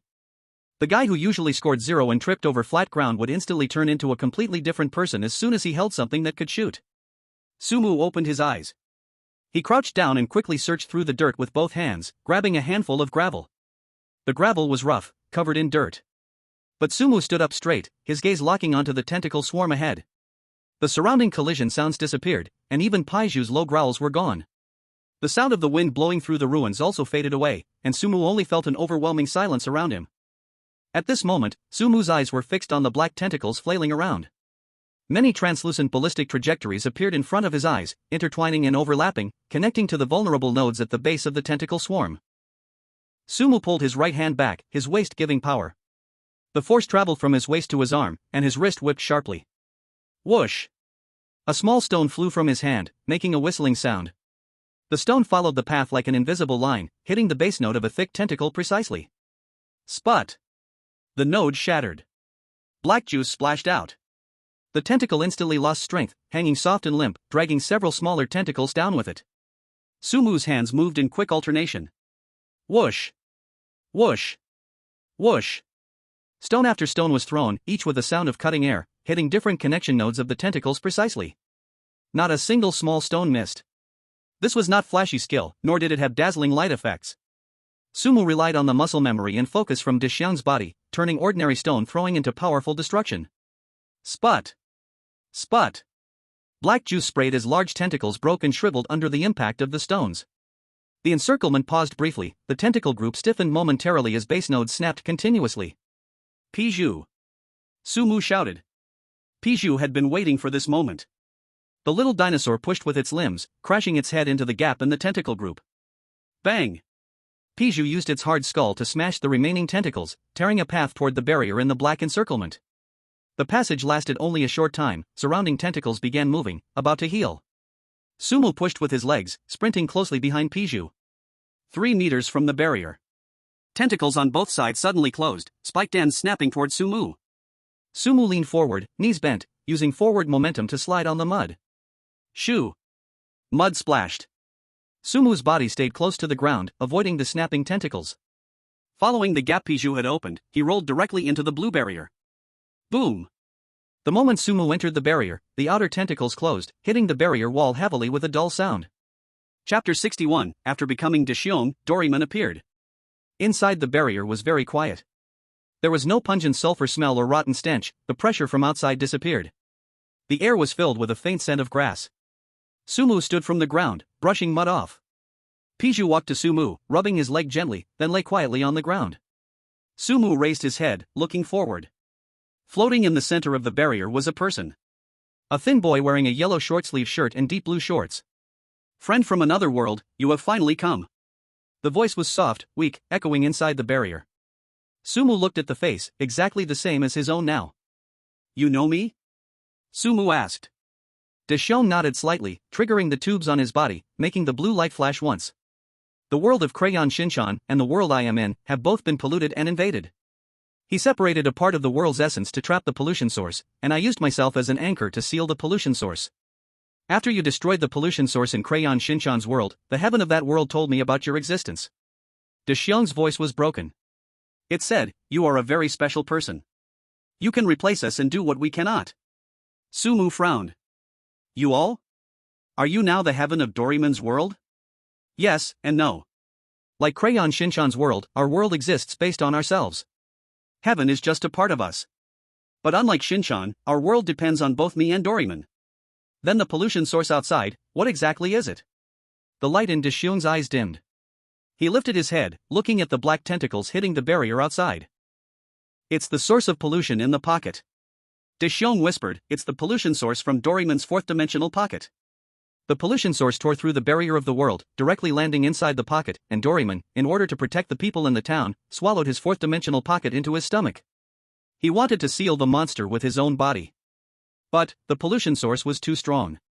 Doryman was quickly infected, lost his sanity, and became a part of the pollution source. I can't do anything. Deshion turned his head, looked back at Sumu, a hint of pain flashing in his eyes. I could only use the origin of the world along with my soul to establish this barrier and seal Doryman with the earth veins from the back mountain. Only in this way can the pollution source not consume the entire world. Sumu cleared the underlying logic of the copy. The strange occurrences in the town all carried the characteristics of tools, monsters like Zuamushi and the Headless Teacher, who possessed strong rule power. Their power came from the pollution source inside the polluted fourth-dimensional pocket. And now, Doryman had become a part of the pollution source. You could say that Doryman was now the final boss of this copy. You can't last much longer, can you? Sumu looked at Deshion's pale face and said. The blue light of the barrier was already very faint, and the sound of the tentacles outside crashing grew louder. Cracks were spreading across the entire dome. Deshion struggled to raise his right hand. Several of the tubes inserted into his right arm snapped and turned into blue light spots, dissipating. Deshion placed his palm facing Sumu. The surrounding blue energy began to gather toward Deshion's palm. The light grew brighter, condensing into a pure white light sphere about the size of a fist. Within the light sphere, the faint sound of a bamboo copter spinning could be heard. The sound of the anywhere door opening and closing mixed in as well. Along with that familiar phrase, Dajon, you're really impossible. This was the remaining world power of Deshion, and the bond between him and Doryman. I really don't have much time left, now it's up to you. Deshion looked at Sumu, his eyes becoming determined, and flicked his finger. The white light sphere detached from his palm and slowly flew toward Sumu. Take this. Deshion's voice echoed within the barrier. Go save him, bring our Doryman back. Sumu reached out his hand and caught the light sphere. The moment the light sphere touched his palm, it turned into a warm current, flowing into Sumu's body along his arm. In his mind, the system's notification sound rang. Ding! Detected the original owner's gift. Receiving core power and bond. Roleplay degree forcibly locked to 100%. All character permissions unlocked, all talent restrictions lifted. Sumu closed his eyes, feeling the power within his body. At this moment, Sumu felt as if he and the world's Nobita were one. Just as Sumu was familiarizing himself with the power within, there was a sudden crack. The sound of glass shattering came from above the barrier. Sumu was startled, opening his eyes and looking up. He saw the black tentacles outside the barrier stop attacking and retreating to the sides. The purple-black fog in the sky seemed to be forcibly torn apart by an invisible force. A terrifying roar came from the depths of the mist. Then, a huge mouth full of crisscrossed fangs emerged from the mist. At the edge of the giant mouth, one could faintly see the blue skin of a robotic cat and the broken bell around its neck. The giant mouth reached the top of the barrier, directly biting onto the dome. Crunch, crunch, crunch. The barrier began to shake violently, large blue fragments falling off. Before they could hit the ground, they turned into little light spots and disappeared. The sound of the barrier cracking echoed through the back mountain. Blue light spots scattered and flew in all directions, Deshion's weak soul dissipating and merging into one. Sumu clenched his fists, feeling the surging power within his body. The sky completely cracked open, and the purple-black fog poured down. A huge mechanical beast squeezed out from the crack. The mechanical giant's body soared 100 meters high, blocking all light, plunging the back mountain into darkness. The giant's skin was dark blue, its surface covered with rust and wriggling black veins. Doryman's original red round nose had now turned into a huge eyeball, spinning and emitting a foul stench. The bell on its chest was shattered, black slime dripping from the cracks. The slime fell to the ground, corroding the soil into deep pits. This was Doryman, now part of the source of pollution. Inside the Long Kingdom Monster Tales Bureau Command Center, it was very quiet. Director Zhang pressed both hands on the desk, staring at the screen intensely. Can Sumu really resist such an existence? An analyst's voice trembled. In the scene, the giant lowered its head toward Sumu, its fourth-dimensional pocket in the abdomen wriggling. A thick mechanical arm reached out from the depths of the pocket, holding a black square box in its mechanical palm. In the very center of the box sat a bright red button. The system panel flashed a red warning. Warning! Causality weapon detected, dictator button, severely polluted state. Erasure rule, press the button, the locked target will completely disappear from time, space, and concept. The giant's eyeball locked onto Sumu, its mechanical thumb pressing the red button. Click! The sound of the button echoed through the back mountain. A red light shot out from the button, ignoring space and distance, directly covering Sumu. Under the red light, the air around Sumu seemed to stop moving, the stones on the ground slowly floating into midair. Sumu felt his body losing weight, his memory blurring, his very existence being forcibly stripped away. This was a causality dimensional strike, no physical defense could resist it. Sumu did not dodge the attack, he just stood quietly, looking up at the giant in the sky. A system prompt sounded in his mind. Ding! 100% roleplay privilege activated. Absolute protagonist halo, limited time, activated. A faint blue glow appeared on Sumu's body surface, thin and clinging to his skin. The red light kept hitting the blue glow. No explosions, no collision effects. The red light hit the blue glow and directly collapsed, fading into dim light spots that vanished into the air. Sumu's body recovered, the floating stones fell to the ground, and the concept erasure failed. In the command center, Director Zhang straightened up. He resisted it. He resisted the monster weapons attack. Zhang shouted, his eyes red. The giant roared in anger, the sound waves shattering the surrounding dead tree trunks. The mechanical hand released the dictator button, the item falling back into the pocket. The mechanical hand plunged deep again, pulling out a dark red credential, its surface printed with a twisted demon face. Warning! Causality weapon detected, demon passport, severely polluted state. Rule judgment, forced mental enslavement, granting faith to inanimate objects. The credential opened, a red light fanning across the back mountain ruins. As the red light passed, dead objects began to revive. Abandoned item debris shook, rusty gears grew sharp teeth, broken wooden doors sprouted black tentacles, the time machine wreck pieced together into limbs. Dead trees rose from the ground, their roots turning into legs. Many abandoned items and dead trees turned into monsters under the red light. They screamed miserably, worshipping the giant in the sky. Kill him. Sacrifice him.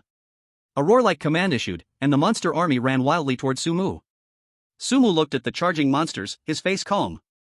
Piju. Sumu shouted. The little dinosaur on the ground let out a long roar, its body swelling. Muscles bulged, and its size returned to that of an adult dinosaur. Sumu flipped and leapt onto Piju's back. Piju planted all four claws and charged toward the monster army. Sumu clutched at the air with both hands. Countless small stones flew out from the soil, floating around Sumu. The system panel flickered. Universe-level sharpshooter, perfect form, unlocked.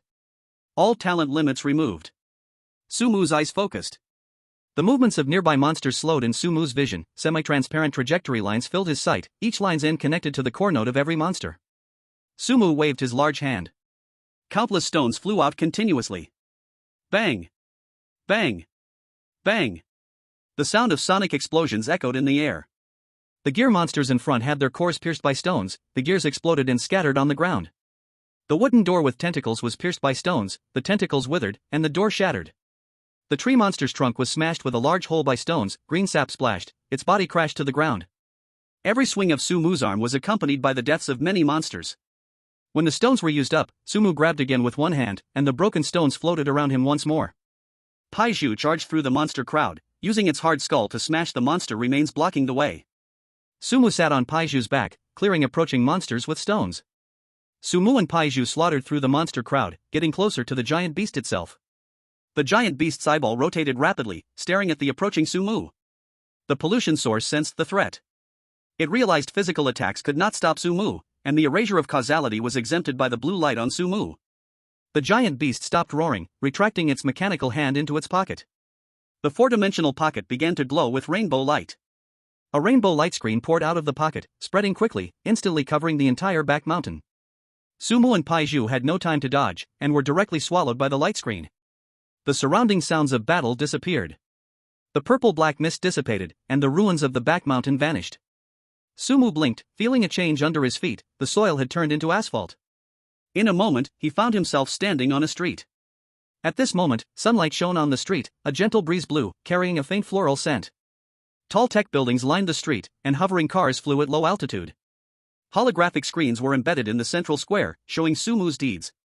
Congratulations to Sumu, the chosen of Dragon Nation, for successfully clearing all high-dimensional dungeons and saving all humanity. The female host on the screen spoke happily, her voice echoing on the street. The street was crowded, people waved flowers, shouting Sumu's name. A man in a suit suddenly stepped forward, walking to Sumu's side, handing him a diamond-studded golden key and a black card. Mr. Su, this is the key to your penthouse in the city center, and this black card has unlimited credit. You can withdraw freely. The suited man bowed respectfully, speaking politely. Only then did Sumu realize Paiju was gone. And he had returned to his original form. Suddenly a voice sounded in Sumu's mind. The voice was gentle and full of temptation. Stay. Here there is no strangeness, no death. You no longer need to face those monsters. the wealth and power you desire, it is all here. You have done very well, it is time to rest. Just nod your head, and all of this is yours. The voice echoed in his mind, the surrounding crowd's voices grew louder. Sumu looked at the golden key and black card in the suited man's hands, his expression remained calm. The pollution source had read Sumu's memory, constructing this reality. Sumu lifted his head, looking at the sun and the sky. Chapter 63, Too big a temptation feels too fake. Sunlight warmed his body, a breeze brushed Sumu's cheek. The suited man remained bent, holding the golden key and black card in both hands. We both know this is an illusion, but if you nod, the real world will simultaneously gain all the resources here. Dragon Nation will become the sole ruler of Blue Star, and all technological barriers will be broken. Lifespan, health, and strength, all can be taken or given at will. The gentle voice echoed in Sumu's mind. On the light screen, scenes of Sumu being surrounded and admired by people were playing. At the Dragon Kingdom's Strange Tales Bureau Command Center. The hall was very quiet, the analysts staring at the large screen, holding their breath. This is a mental temptation from the depths of the heart. A psychology expert was sweating from his forehead. It is reading Sumu's deepest subconscious desires. Wealth, power, honor, even binding the rise of the nation. It has materialized all human desires. It's hard for anyone to resist such an open plot. Sumu, you must hold on to your true heart. Don't be fooled by the falsehood in front of you. Director Zhang whispered quietly, knowing in his heart that if Sumu agreed, he would never survive, and the Dragon Kingdom would be polluted and invaded. Inside the instance. Looking at the golden key in the man's hand, the diamonds on the key sparkled with colorful light under the sunlight. Sumu raised his head, his gaze sweeping over the crowd and the surrounding high-tech buildings. He laughed out loud, the sound echoing down the street. Sumu's shoulders shook, his laughter growing louder, his eyes even filled with tears of laughter. The man in the suit stood frozen, the crowd stopped cheering, staring at Sumu with stiff expressions. What are you laughing at? Isn't this enough? The voice in his mind sounded confused. Sumu wiped away his smile, his gaze turning cold. The problem is, you've given me too much, which makes it look fake. He took the key and black card with his right hand, then squeezed them tightly. Crack! The diamond-studded golden key and the black card broke apart in Sumu's palm, with the pieces falling to the ground. Sumu looked up at the sky, shouting towards the monster behind the screen. You don't understand anything. A future without Doraemon by my side, what kind of perfection is that? I'd rather fail every test and be scolded by my mom than accept your fake temptation. The voice echoed through the streets, and as Sumu's words were spoken, the surrounding scenery began to twist. Cracks appeared on the surface of the buildings, and concrete began to fall. The crowd turned into colored blocks scattered in the air. The sky began to fall in chunks, revealing the purple-black fog below. The illusion shattered. Sumu felt his body falling down, then his feet landed back on the charred soil of the back mountain. The smell of rust mixed with a foul stench pierced his nose, and a small creature curled up by Sumu's feet, growling lowly, its eyes fixed above. The word Sumu had shouted earlier also echoed in reality, the sound cutting through the mist and echoing over the ruins of the back mountain. The mechanical giant in mid-air heard these words. It paused for a moment just as it was about to swing its tentacles to attack. In the eyeball that served as its nose, a hint of clarity appeared in its murderous gaze. This was the last trace of Doraemon's consciousness, and the cry that sounded like Nobita's shout triggered a reaction from the beast. The giant beast let out a mournful cry. Two wolves clashed within its body, creating a metallic twisting sound. The source of pollution could no longer fully control Doraemon's body. The mechanical arm in its four-dimensional pocket slowed its movements. The purple-black fog spread out to the sides. Deep inside the pocket, a core node glowing with black light exposed itself to the air. Now! Sumu's eyes widened. The full-level acting skills and the power unlocked by combining with Nobita made Sumu's movements and reaction speed extremely fast. He raised both hands, pulling outward. The string game domain unfolded. There was no need for real red ropes anymore. Sumu used his full-level acting skills as a base and borrowed Nobita's spiritual power. Many red lines shot out from Sumu's fingers. The red lines flew into the air, intertwining and interlacing. The pattern of Tokyo Tower appeared, then turned into a suspension bridge, and then into a fishing net, different rope shapes layered in the air. Soon, a red rope net covering the entire back mountain was formed. Cosmic level string game, Galaxy Lock. The red net covered the giant beast. The red thread tightened into the beast's mechanical skin. Black slime oozed from the surface of the giant beast, and the monster twisted in the net, opening its mouth to spit out black lasers, trying to break the net. But the red thread displayed an unexpected toughness. Despite the giant beast's struggles, the thread snapped straight in an instant, making a grinding noise, but the net did not break. The red net tied the beast in mid-air, fixing its position while exposing the core of the four-dimensional pocket. Sumu's movements were continuous. He released his left hand and made a fist with his right. The universe-level sharpshooter talent was activated. Blue energy gathered towards Sumu's right hand. A blue glowing air cannon appeared in Sumu's hand. It was identical to the item air cannon, except that its surface was engraved with complex patterns, exuding profound energy waves. Sumu closed his eyes, and power surged from his arm into the air cannon. Sumu opened his eyes, and many semi-transparent ballistic trajectories appeared in his vision. The trajectories converged at one point. The cannon's muzzle was aimed at the core node in midair. Bang! The moment the air cannon fired, the back mountain shook. A phantom of energy flew out, passing through the air, dispersing the black mist. The attack passed through the obstruction and directly hit the center node of the four-dimensional pocket. Blinding blue light exploded deep in the pocket, lighting up the entire back mountain. The attack, fused from dual talents, pierced through the contamination core. The giant beast let out a painful scream, and the sound of cracking followed from within the four-dimensional pocket. The internal structure collapsed, triggering energy fluctuations. The four-dimensional pocket space began to collapse. A black vortex appeared in the belly of Doraemon. The vortex spun and grew larger.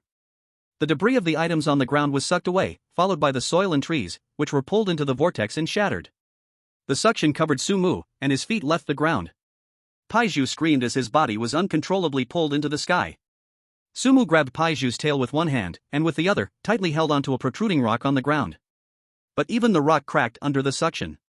Chapter 64, Ambushed by a Terrifying Existence, A New Beginning. The black vortex spun faster and faster. The powerful suction pulled the surrounding space of the back mountain, causing large chunks of the ground to peel away. Dead trees were uprooted and flew into the center of the vortex, breaking into powder. Sumu was suspended in midair, Paiju biting Sumu's pant leg, its forepaws futilely scraping at the air. The system panel flashed red. Warning! Space collapse intensifying. Main character aura, limited time 30 seconds remaining. Sumu looked down at Paiju, then suddenly kicked with his right leg, sending the little dinosaur to the edge of the vortex where the suction was weaker. Using the rebound force, Sumu rushed toward the giant, raging mechanical beast in the sky. Old props sliced through Sumu's clothes, and blood seeped from his skin. The faint blue main character aura flickered rapidly, offsetting the damage from the vortex's pull. The giant beast continued to struggle in the red net, and the blue energy bullets pierced its core. Its internal energy had already lost control. Sumu charged up to the beast, spread his arms, and tightly embraced its rust-covered mechanical body. Coldness drilled into his bones through his skin. Get out of here! Give me back my Doraemon! Sumu roared, and in that moment, he was Dishyung. The power of Dishyung inside him surged, and the blue light ran down Sumu's arms, entering the beast's body. The giant beast screamed again, the sound coming from the contamination source that had parasitized the four-dimensional pocket. The red net tightened further, and the blue light delved deeper into the beast's body. A mass of black slime, covered in red eyeballs, was forcibly squeezed out from the beast's pocket in its abdomen. The slime emitted a sharp sound, trying to crawl back into the body. The suction of the vortex increased, and the black slime was drawn into the spatial crack, where it was slowly worn away. The source of pollution was stripped and destroyed, the giant beast lost the support of its power, its huge body shrank rapidly. The red net in midair lost its target, turning into scattered points of light. Sumu held the shrinking body and fell from midair. Bang! Sumu's back hit the ground, heavily smashing onto the charred soil. Dirt flew everywhere. Ignoring the pain as if all his bones were breaking, Sumu rolled over and sat up. He looked at the shrunken giant beast in his arms, which had turned back into that round, chubby blue figure. No rust or tentacles remained, the blue surface regained its shine, and the golden bell on its neck was intact. The blue chubby figure closed its eyes tightly. The eyelids did not move, the chest did not rise. That red round tail hung weakly on the ground. Paiju limped over, rubbing the blue figure's hand with his head, making a sad whimpering sound. Sumu sat on the ground, looking at Doraemon in his arms. The surrounding airflow stopped, the vortex had closed. Sumu reached out and gently patted the blue figure's big head. Hey, Doraemon. Sumu's voice was soft, his tone gentle. Wake up, your dorayaki is getting cold. The back mountain was very quiet, only Paiju's whimpering could be heard. 1 second, 2 seconds. The blue figure's eyelids twitched slightly. Then, it slowly opened its eyes. The black pupils refocused, reflecting Sumu's face. 2 streams of tears rolled from the eyes, dropping onto the soil. Nobita. A hoarse voice sounded. A blue light surged from within Sumu. The blue light gathered and solidified in midair, forming the thin boy wearing round glasses. The real Nobita separated from Sumu's body. Nobita floated down to the ground, regained his senses, and fell straight into Doraemon's arms. Doraemon! Nobita cried out loudly. The blue chubby figure reached out, hugged Nobita tightly, tears flowing endlessly. Sumu watched the boy and the cat hugging, exhaling a breath. The thick fog in the sky retreated. Sunlight pierced the clouds, shining on the back mountain. The soil grew small grass again, dead tree trunks sprouted new buds. In the distance, Tsukimi Elementary School returned to its original look, the walls of flesh and blood vanished, no corpse piles remained on the playground. The entire town's pollution was purified. Nobita held Doraemon's hand, stood up, and turned to look at Sumu. The boy and the cat had grateful smiles on their faces. Nobita waved, as if saying hello, yet also like a farewell. Doraemon reached into the pocket on his belly. The blue chubby figure took out a silver metal disc and threw it forcefully toward Sumu. Sumu raised his hand and caught it. The disc's surface was engraved with complex patterns. Obtained special item, space-time beacon, indestructible. As Sumu finished reading the special item's attributes, the disc transformed into a grayish light and merged into the red rope on his wrist. The red rope changed from pure red to a mix of red and gray. The figures of Nobita and Doraemon began to fade, turning into blue points of light, merging into this reborn world, with faint thanks heard in his ears from the boy and the cat. Good friend, the complete talent of the red rope's matching skipping rope is yours. Come visit our world when you have time, everyone will like you. The light screen notification sounded in Sumu's mind. At the same time, this voice reached the global live broadcast in the real world. Congratulations to Sumu, the chosen of Dragon Nation, for perfectly saving the A+ level high-dimensional pollution dungeon. Hidden main quest, Redemption and Bonds, completed. Clear rating, SSS level. Dragon Nation Monster Tail Bureau Command Center. The hall was very quiet. Then cheers broke out. Analysts threw files into the air, some hugged and cried. Director Zhang supported himself on the table, trembling, tears streaming down. We won. Sumu has created a miracle again. The light screen announcement continued broadcasting over the world. Dragon Nation's fate being settled. All citizens of Dragon Nation gain 50% in all attributes, lifespan limit increased by 20 years. All incurable patients within Dragon Nation. The Dragon Kingdom acquired a basic scientific and technological library that surpassed the current era by 100 years. The real world began to change. In a hospital ward, a terminal cancer patient removed their tubes and sat up with a healthy glow to their face. At a research institute, the controllable nuclear fusion formula was automatically computed on a supercomputer. Ordinary people on the streets felt power surging within them. The people of the Dragon Kingdom were celebrating. Leaders of other countries stared at the screen, their faces pale. From this moment, the Dragon Kingdom undeniably became the ruler of the Blue Star. Inside the copy world, Sumu stood on the back mountain, covered with lush green grass. The sun was warm, and Paiju happily rolled around beside him. After the game completion, as usual, a white light was about to descend, teleporting Sumu back to the recovery space. Sumu played with the red-gray string in his hand, which held the coordinates of this world, and was also the materialization of the talent given to him by Deshiong. This time, I definitely need to rest well. Sumu thought to himself when the temperature of the string in his hand suddenly rose. The surface of the red string glowed with a blood-red light, instantly enveloping Sumu's entire body. The surrounding sunlight was blocked by the bloodlight, and the scenery of the back mountain fell into a blood-red atmosphere. Paiju's cry stopped, and its body froze in place, as the surrounding space was trapped. The light screen displayed continuous warning pop-ups, red text filling the screen. Warning. Dangerous signal detected. High-dimensional pollution source has reverse-locked the coordinates of the Chosen One via the space-time beacon. Normal return channel has been severed. Forced transmission activated. Sumu's face changed. This was not a return signal at all. The red string in Sumu's hand was manipulated. Before those pollution sources dissipated, they set a trap targeting him using Doraemon, who was also part of the Way of Heaven. They used Doraemon's authority to leave a trap as part of their reward for themselves. Sumu watched as the red light detached from the string and rushed toward him, realizing everything. Sumu's body turned into a white light and was pulled into the black void that split open above him. The crack closed. The back mountain returned to silence. In the depths of the void, there was no direction, no time. Sumu moved through the darkness, looking toward the depths of the void. There, two nebulae floated. The nebulae were purple-black in color, with stars dying and being reborn inside. As Sumu fell, the two nebulae slowly rotated. From a distance, the nebulae looked like two eyeballs. A pair of eyes formed from decaying star systems, staring intensely at Sumu.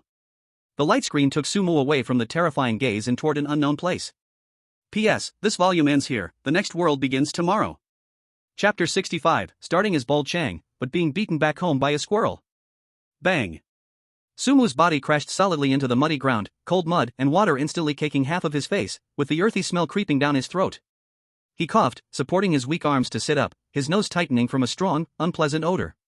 It was the stench of decaying leaves, mixed with the faint scent of rust.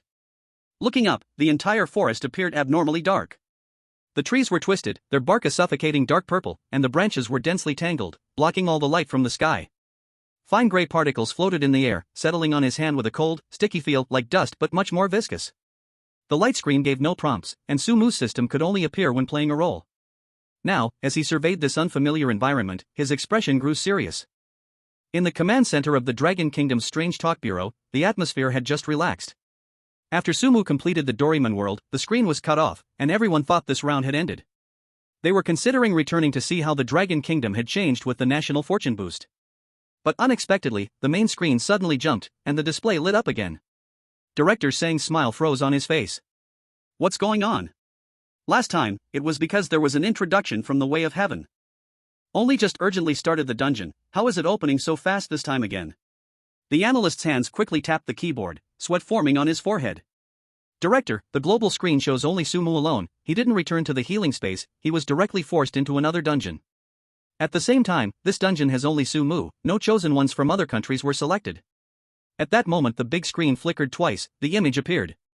In the screen, Sumu sat in a forest covered by purple-black fog. The chat scrolls fast. What the hell? What's happening? Didn't he already clear it? The screen bugged again? How did God Su enter the dungeon again? Yeah, God Su really has a hard life, never resting even once. Whoa! Hey, did you notice, no chosen ones from other countries entered the dungeon? Indeed, I came from other live rooms, all others only show Sumu's screen. Ew, that forest looks so disgusting, I feel I can smell it through the screen. Inside the dungeon. Sumu stayed seated, his eyes cautiously scanning around. At the start, no screen prompt appeared, no rules explained, now he had to rely on himself. Rustle, rustle, rustle. A faint friction sound came from the treetops. Sumu looked up, red dots flickered among the dark leaves. They were pairs of blood-red compound eyes. Dozens of large squirrels clung to tree trunks, their bodies full of pustules, tails bare, skin raw and bloody. The squirrels' cheeks puffed out. PFF, PFF, PFF. Dozens of green glowing pine cones shot from the squirrels' mouths, hitting Sumu. One pine cone hit a dead tree nearby, white smoke instantly rose, corroding a big hole. These pine cones were strongly corrosive. The attack was too dense, Sumu had no room to dodge, only his right wrist's red-gray thin rope glowed faintly. He spread his fingers and quickly intertwined them, Deshiong string skill activated. Red-gray threads flew from his fingertips, weaving above his head. A dense web formed, pine cones hit the web. Hisses. White smoke rose, the web blocked the strong acid without breaking. A delayed screen prompt sounded in Sumu's mind. Detected chosen one entering S-rank strange dungeon, bear appears, heavily polluted state. Identity binding triggered. Role bound, Bald Chang. After the prompt, a white light wrapped Sumu, he only felt his body heating, muscles swelling, bones stretching. The white light faded. His casual clothes disappeared, now Sumu wore a yellow fluffy vest, a blue long-sleeve shirt inside, orange safety helmet on his head. Lower body in loose blue pants, he touched his chin, stubble scratching. His body strength improved, power filling him. The mutated squirrels on the tree stopped spitting pine cones at the changed Sumu, their blood-red eyes spinning quickly. An eerie atmosphere spread in the air. The squirrels suddenly screamed piercingly, as if recognizing Sumu. They abandoned ranged attacks, jumping from trunks toward Sumu. Dozens of squirrels opened their sharp-toothed mouths, biting at the web above Sumu, the web shaking violently under constant assault.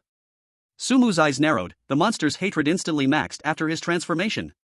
Damn! What did Bald Chang do in the forest to make these weird things hate him so much? The web was tough but hard to block suicidal charges.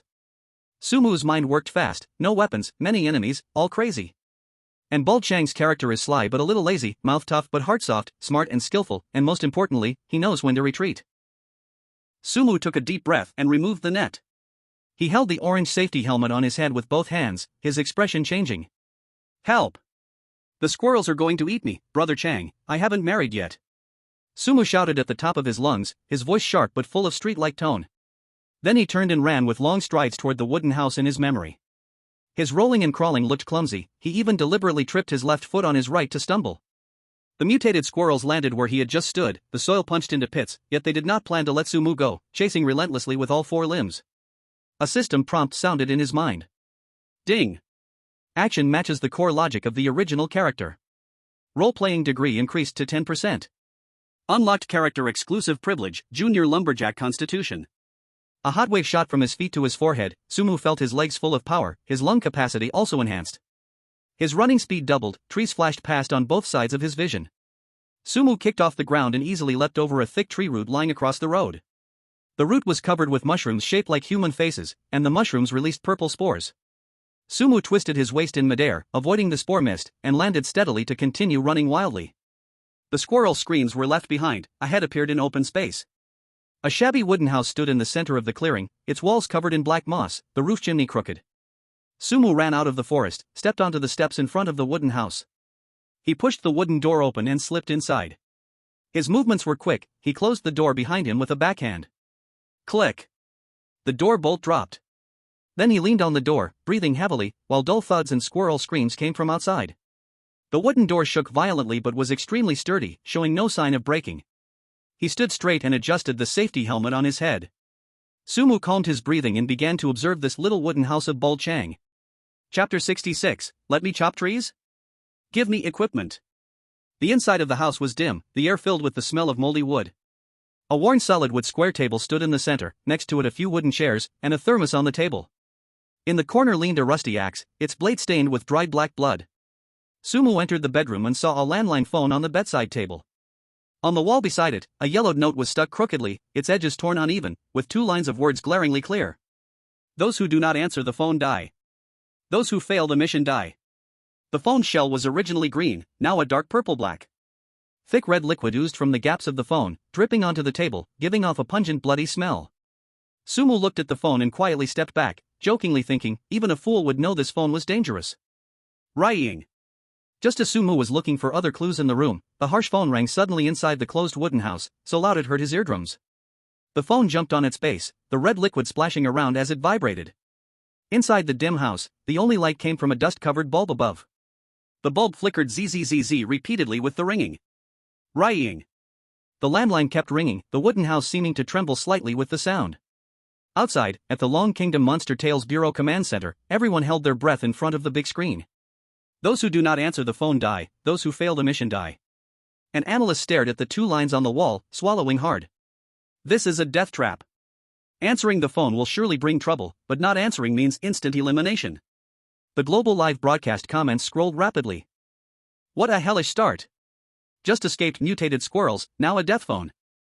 Ugh, the phone is bleeding all over, who dares to pick it up? Master Su, don't be impulsive, this is an S-level dungeon. Inside the dungeon, Sumu stood quietly, listening to the piercing ringtone.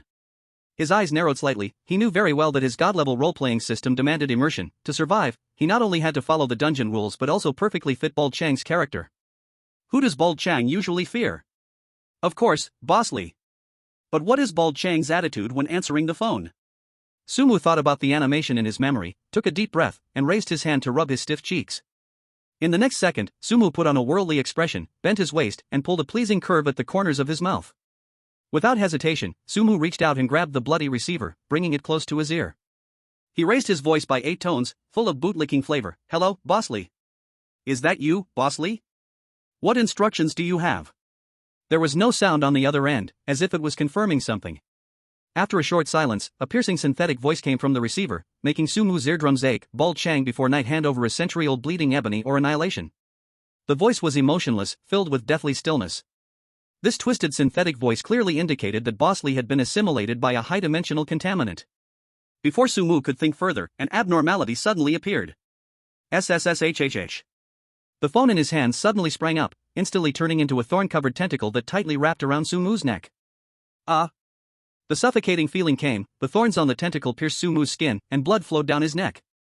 Outside, viewers from Dragon Nation gasped, while the live stream room fell completely silent. Yet, in this situation, Sumu did not use the red-gray thread to fight back. His face reddened, but his mind kept telling himself he was Bald Chang and must follow his core greedy character. He loved to be clever. When facing Boss Lee, he was cowardly yet dared to bargain.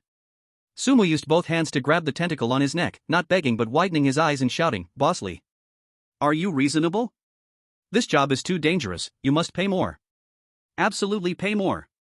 Coughing, he continued yelling, also. You want the horse to run but won't feed it. How can this work? My saw is broken, now I have only a broken axe to chop trees, taking forever to fell one, no time to trim, how can I bring it back? No new chainsaw, I won't do it. Even if you strangle me today, I still can't deliver the wood. After these words, the tentacle strangely stopped tightening. In his mind, system prompts rang continuously. Ding. Host behavior matches the original character core logic, greedy and loves clever tricks. Congratulations, host. Role-playing score increased. Current role-playing score, 20%. With the increase in role-playing score, the system's character immunity ability activated. The black tentacle around Sumu's neck slowly loosened, retracting into his hand and returning to the phone. The receiver was silent. Bosley seemed stuck, not expecting this imposter to dare reverse extort under death threat. Then, a strange ugh sound came. The phone's main body split open, forming a huge mouth full of fangs. It gagged twice, spitting out a heavy chainsaw, covered in black blood, thudding onto the ground. Initial equipment obtained, eerie chainsaw, full oil. Beep beep beep. The phone was hung up. Sumu rubbed the marks on his neck, looked at the chainsaw on the table, and smiled slightly. In the real world, the Dragon Nation Paranormal Bureau Command Center erupted in cheers. Director Zhang slapped his thigh, good kid. Facing a death rule. He actually dared to reverse blackmail the villain? And he even actually succeeded. This operation is insane, this old man me directly shout expert ha. The barrage in the live room refreshed quickly. Damn. Damn. Damn. Sue got awesome. Weird, I just wanted to kill you, you actually want to explode my gold coins? What the hell add money? This time the character setting was simply played into flowers by Sue God. Free take initial equipment, this wave of Sumu operation is in the atmosphere. Sigh, poor our Sue God, after entering the dungeon he never rested. Inside the dungeon, Sumu did not know the thoughts of the outside audience, he now only knew time is tight, before dark must complete the mission. Sumu walked forward, one hand lifted that heavy weird chainsaw. The chainsaw just entered the hand, then made a low rumbling sound, matching the power of the primary lumberjack physique inside Sumu's body. Sumu straightened the orange safety helmet on his head, turned and walked toward the wooden house door. Creak. The door was pushed open in one push. The scene in front made Sumu stop his steps, that Dog Bear Ridge forest in memory, at this moment already changed appearance. The whole forest was covered by a layer of sticky red fog, visibility extremely low. In the air also floated gray-white flocculent things, every tree's branches and trunk were twisted. At this time, deep in the red fog, faintly came a burst of sharp laughter. He, this king saw you. Mau catch that bald head he. Chapter 67 Luck? This is my talent okay. The sharp laughter drifted in the red fog, sometimes far sometimes near. The sound wave drilled into the ears, making Sumu's brain produce waves of dizziness. Sumu stood in the wooden house, right hand holding the chainsaw, left hand pressing down the orange safety helmet on his head. Outside, Dragon Country Weird Talk Bureau Command Center. In front of the big screen, the analyst brought up the screenshot of the wooden sign Sumu glanced at before entering the wooden house at the forest edge. On the wooden sign were written several lines of blurry words with fresh blood. Director, found the rules. The analyst voice was urgent. Enter the forest, do not look at the red leaves, when hearing laughter, must dance on the spot. Violators erased. Director Zhang nodded, did not speak, because he knew Sumu must have seen it. Inside the dungeon, the red fog surged. The laughter also came closer and closer. Sumu did not have any hesitation. Only saw his legs apart, knees slightly bent, both hands clenched, fists raised in front of chest, waist began to twist. Sumu danced a funny twisted yanko. Twist left once, twist right once, but lifted high, mouth matched the rhythm. Hey, ha, brother Chang dances, #1 under heaven. While twisting, Sumu stepped forward, following the place in memory where Bald Chang often went to cut wood. Sumu kept looking at the purple-black soil under his feet, absolutely not raising his head to look at the branches and leaves of the trees on both sides. The laughter deep in the red fog paused for a moment. It seemed the hidden existence in the dark was also stunned by this shameless line and eye-burning dance posture. After a short pause, the laughter turned into roaring, but under the restriction of the rules, the owner of the roar could only circle around Sumu, unable to approach Sumu's body. The barrage in the live room rolled quickly. Damn! This dance posture is too eye-burning. Su God, this mental quality is absolutely solid. Facing weird laughter in an S-level dungeon, actually face not red heart not beating twisting Yanko. What do you understand? This is perfectly matching this bald wretched image. Indeed, you don't say, this dance posture matches the role Su God is playing now quite well. Ha ha. Sumu still kept the funny dance steps, moving forward in the red fog for more than 20 minutes. The surrounding roaring sound gradually disappeared, the red fog also became thinner a bit. Sumu stopped twisting, straightened his back, rubbed his sore lower back. Raised his head, looked forward. More than 10 big trees appeared in front, different from the previous trees. These trees' trunks showed dark red color, on the surface of the bark grew red eyes the size of human eyeballs one by one. Eyes moved together in unison, staring at Sumu who had broken in here. According to the memories Sumu inherited, he knew the strange big tree in front of him was the bleeding darkwood. And this was exactly Boss Lee's mission target. Sumu held the chainsaw, striding toward the nearest darkwood tree. The physique of a junior lumberjack not only strengthened Sumu's body, but also made him feel a desire to destroy these trees. When he was still 5 meters away from the darkwood, a cracking sound came from the treetop above. Boom! 2 black shadows fell from the sky, hitting the ground heavily in front of Sumu, kicking up dust instantly. Sumu stopped, narrowing his eyes. Blocking the way were 2 mutated monsters. The monster on the left was over 2 meters tall, its fur fallen off, exposing muscles. Its spine had bone spikes, piercing the skin and forming a row on its back. And in its hand, it held a scepter made from human thigh bones. King Gigi. The monster on the right lay on the ground, its limbs twisted backward, nails turned into black sharp blades. Its mouth split to the ear, and the liquid dripping from its fangs corroded pits into the ground. Mao Mao. King Gigi rolled his white eyes, and slammed the bone scepter heavily onto the ground. From his throat came a hoarse, leaking voice, Bald Chang Kutri Dai. Mao Mao let out a sharp screech, pushing its limbs into the ground, digging 4 deep pits, and instantly appeared behind Sumu, forming a pincer with Gigi. Inside the Dragon Kingdom Command Center, the tactical expert's forehead was sweating. The size difference is too big, and look at that big monkey's muscle density, the chainsaw may not break its defense. And the little monkey's saliva is highly corrosive, and from its earlier movements, its strength is not to be underestimated. Inside the dungeon, Sumu looked at the 2 monsters, lifting the chainsaw onto one shoulder with one hand, and adjusting his helmet with the other. 2 stinky monkeys, not eating bananas in the trees, daring to come down to block your rich path, don't want to live? Sumu's tone carried a streetwise swagger. As soon as he spoke, Mao Mao moved. It became a blur, rushing along the ground toward Sumu. Its big mouth full of fangs opened, spraying a strong acid venom directly at Sumu's face. Sumu stepped back half a step, left hand holding the front handle of the chainsaw, right hand grabbing the starter rope. He pulled hard. Click. The chainsaw made a dull sound, the teeth trembled, then went silent. Jammed. Sumu twitched at the corner of his eye, the broken chainsaw failed at a critical moment.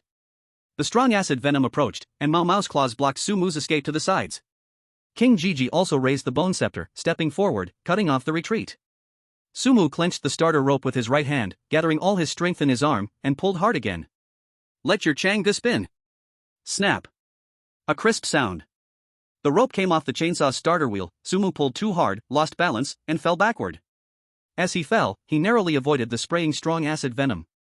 The venom brushed past Sumu's nose and hit the soil behind, corroding a big pit. The rope in Sumu's right hand, with momentum, swung an arc in midair.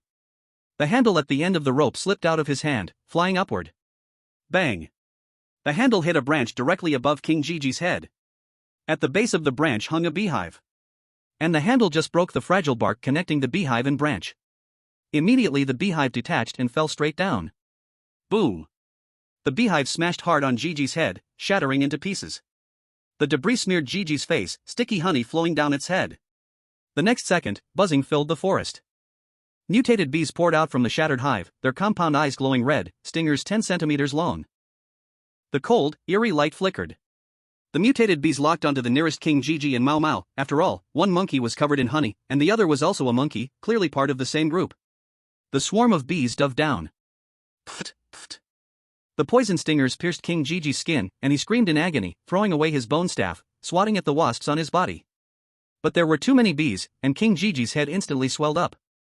Mao Mao was also surrounded by bees. It tried to spray strong acid to melt the bees, but the acid only killed a small portion. More bees swarmed over Mao Mao's body, stinging his eyes and piercing into his mouth. At this moment, the 2 monsters broke down. They could no longer care about the tree-cutting Sumu, and turned around, crashing through the bushes, rolling and crawling as they fled deeper into the red mist. Their screams echoed through the forest, growing fainter and fainter. Sumu looked at the place where the 2 monkeys had disappeared, shouting aloud, "Smelly monkeys, dare to mess with your big brother, I'll beat you up without hesitation." Chapter 68, just finished cutting trees, and Bear 2 is chasing me. The command center of the Dragon Kingdom's Monster Investigation Bureau was quiet. The tactical expert swallowed, his voice dry. This must be Sumu Comrade's precise ballistic calculation, using the kinetic energy from the falling rope to knock down the beehive, causing the monsters to fight among themselves. Sumu Comrade's brain calculation ability is too powerful. The livestream's chat paused for 3 seconds before quickly scrolling. What precise calculation? This is absolutely luck. Pure, dogshit luck. Cutting the rope and hitting the beehive? Even soap operas wouldn't dare to write something this good. Mysterious dungeon, I set up a deadly trap for you, Sumu. I tripped and accidentally broke your trap. Inside the dungeon. Sumu got up from the ground, dusted off his pants, looked at the direction the monkeys ran off in, and smiled faintly. Looks like the talent from Crayon Shinchan's absurdly strong luck, passive, is pretty powerful. Although luck is a part of strength, this luck is passively triggered, and it can't be relied upon. Sumu walked to the dropped rope, picked up the rope's end, and inserted it back into the chainsaw's starting wheel, securing it simply. This time, Sumu pulled lightly. V-room. The chainsaw roared to life, black exhaust pouring out, the saw teeth spinning rapidly. Sumu held the chainsaw and walked to a gloomy tree. The red eyes on the tree trunk kept blinking, blood flowing out and forming blood hands, trying to stop Sumu. But Sumu remained expressionless, using the strength from his beginner lumberjack physique to unleash his power. Sumu's arm muscles bulged as he lifted the chainsaw and cut into the tree trunk.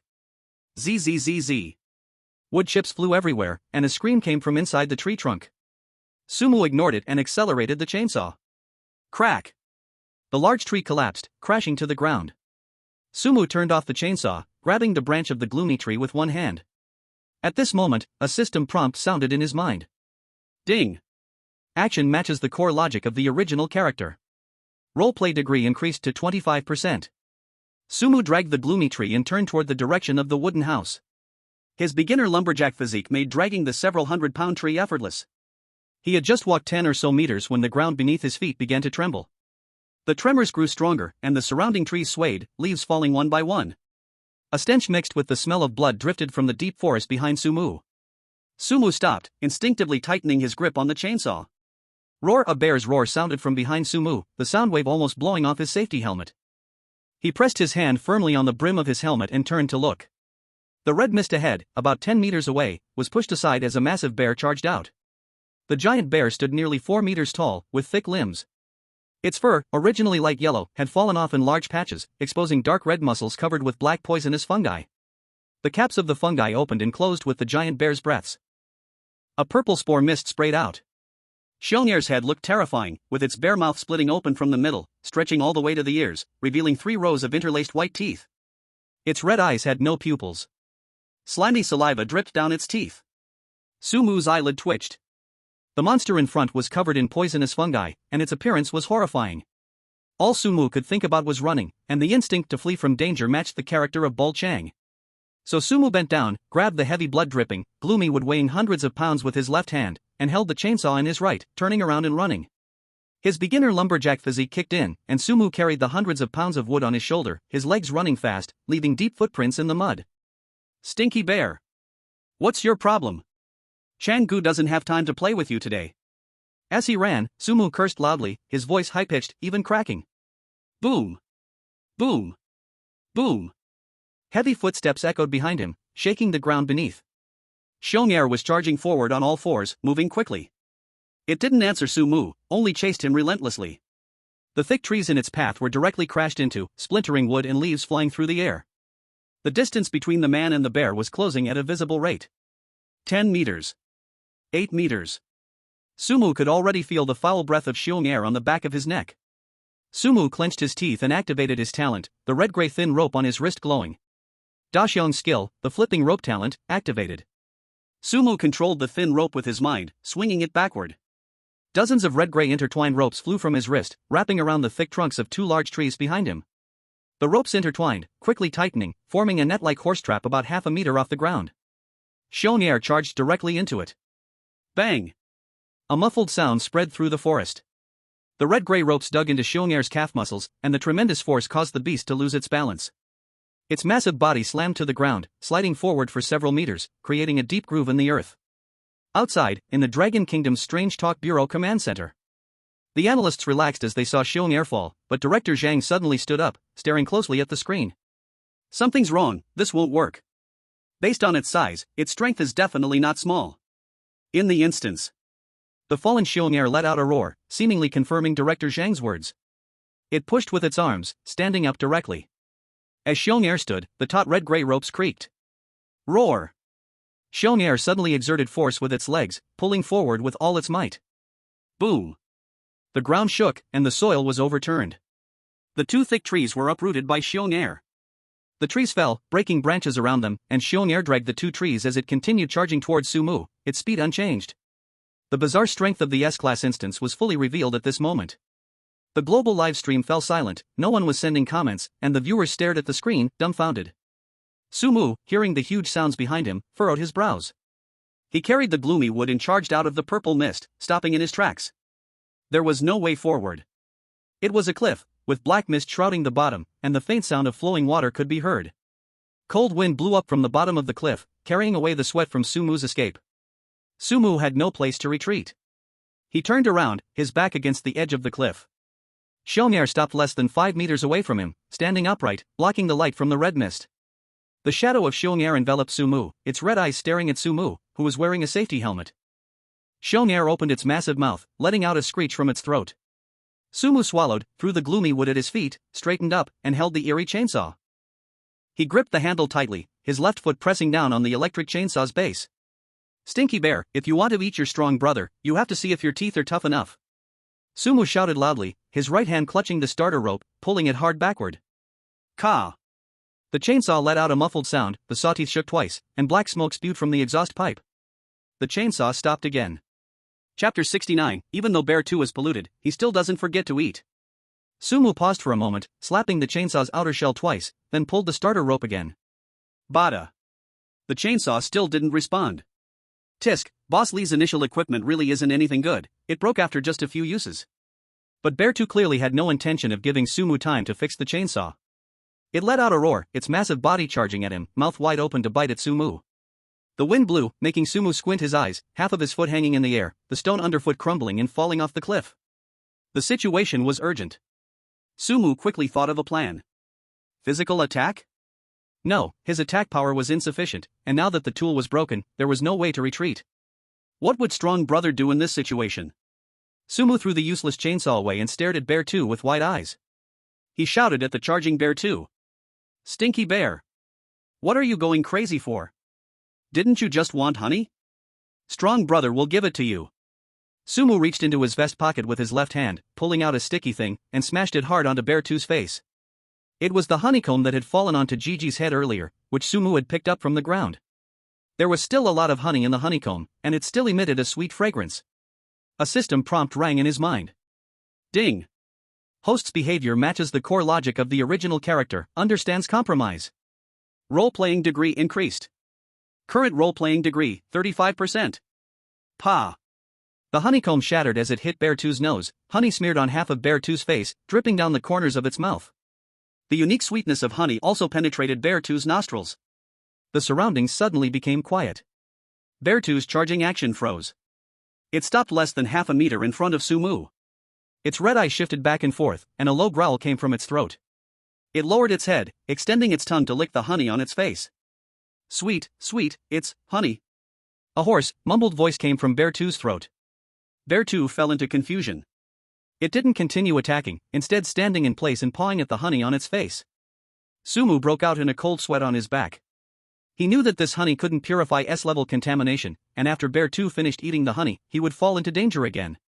So he had to hurry and escape. Sumu kicked the gloomy wood beside him off the cliff, and his right hand shot out a red-gray rope that wrapped around the falling wood.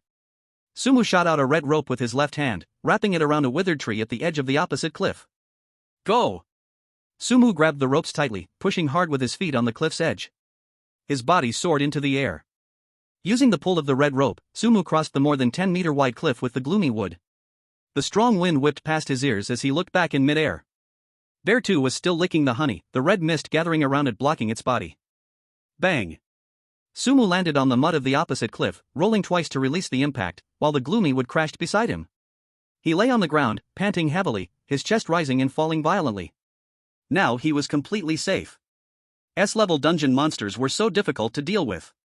Without the honeycomb, it would have been dangerous just now. Outside, the Dragon Country Command Center erupted in cheers. Damn! This can still be alive? Used a broken honeycomb to solve the deadlock? Su-God's brain is amazing. Yeah, Su-God's mind turned so quickly, he knew the bear liked honey and threw it right at it. And Director Zhang let out a sigh, wiping the sweat from his forehead, a smile appearing at the corner of his mouth. Sumu sat up, brushing the dirt off his body.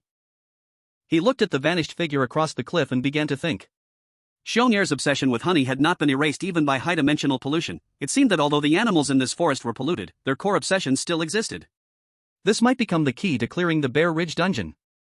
Sumu stood up and lifted the dark wood from the ground. The sky began to darken, the sunset slowly disappeared, and the whole forest fell into darkness. The surrounding temperature dropped, red mist rolled, slowly spreading throughout the forest. Sumu frowned.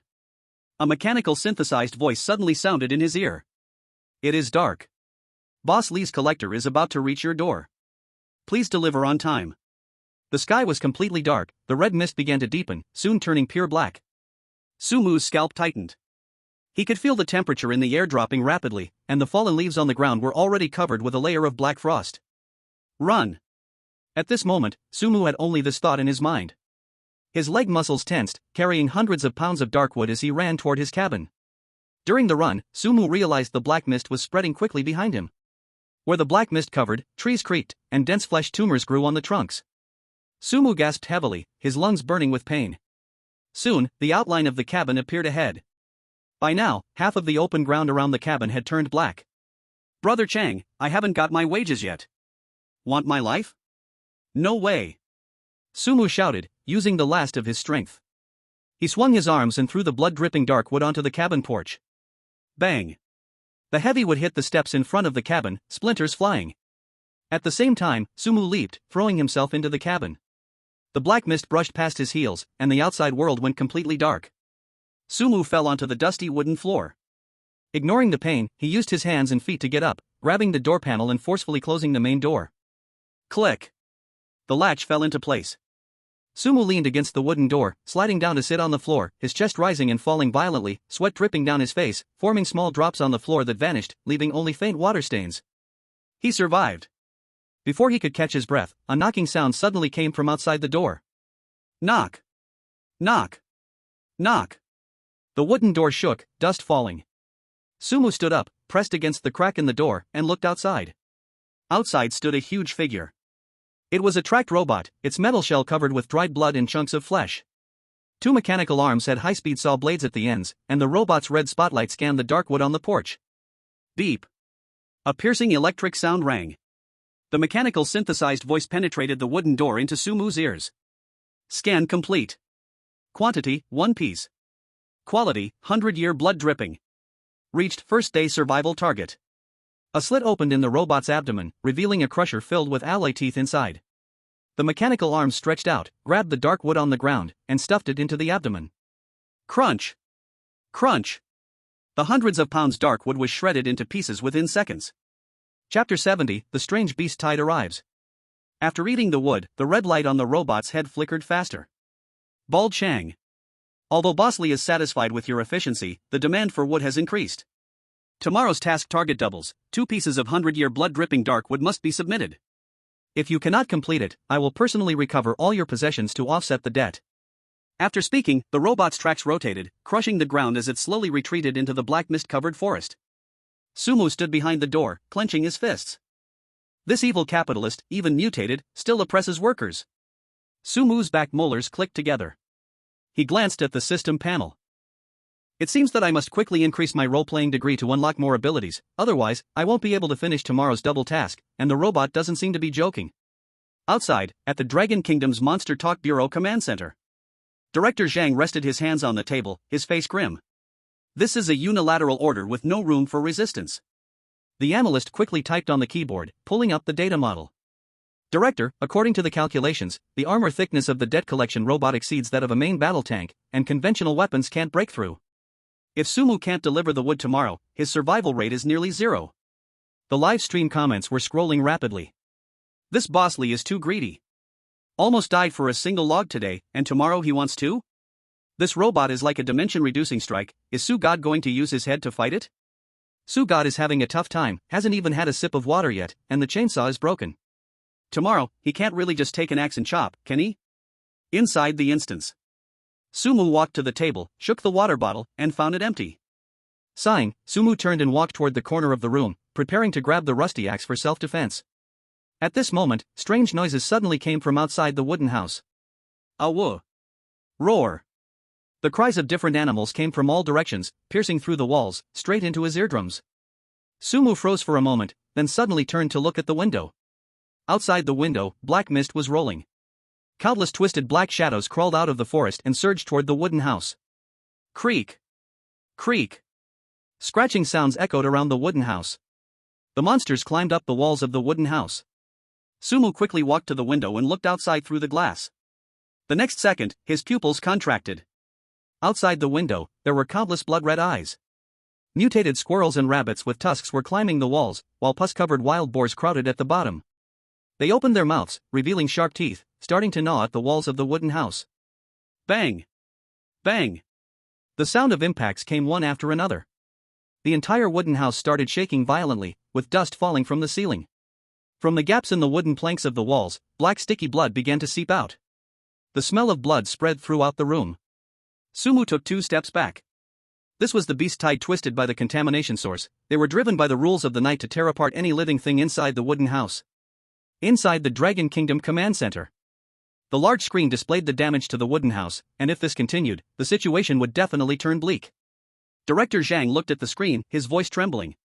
The wooden house's defenses can't last more than 10 minutes, and a single person can't hold up against this beast tide. Sumu, think of something. Hang in there. Sumu deeply understood the character of Bald Chang. Bald Chang was usually cowardly, but when there was no retreat, he was fiercer than anyone. Want to eat your big brother Chang? Let me show you how I'll crush your teeth. Sumu cursed out loud. Rushing to the square table, Sumu gripped the edge of the table and overturned it with force. The basic lumberjack physique granted him tremendous strength. He dragged the heavy wooden square table and shoved it against the shaky wooden door. Then, he picked up chairs and the nightstand. Even the blood-soaked landline phone was thrown towards the window, tightly blocking it.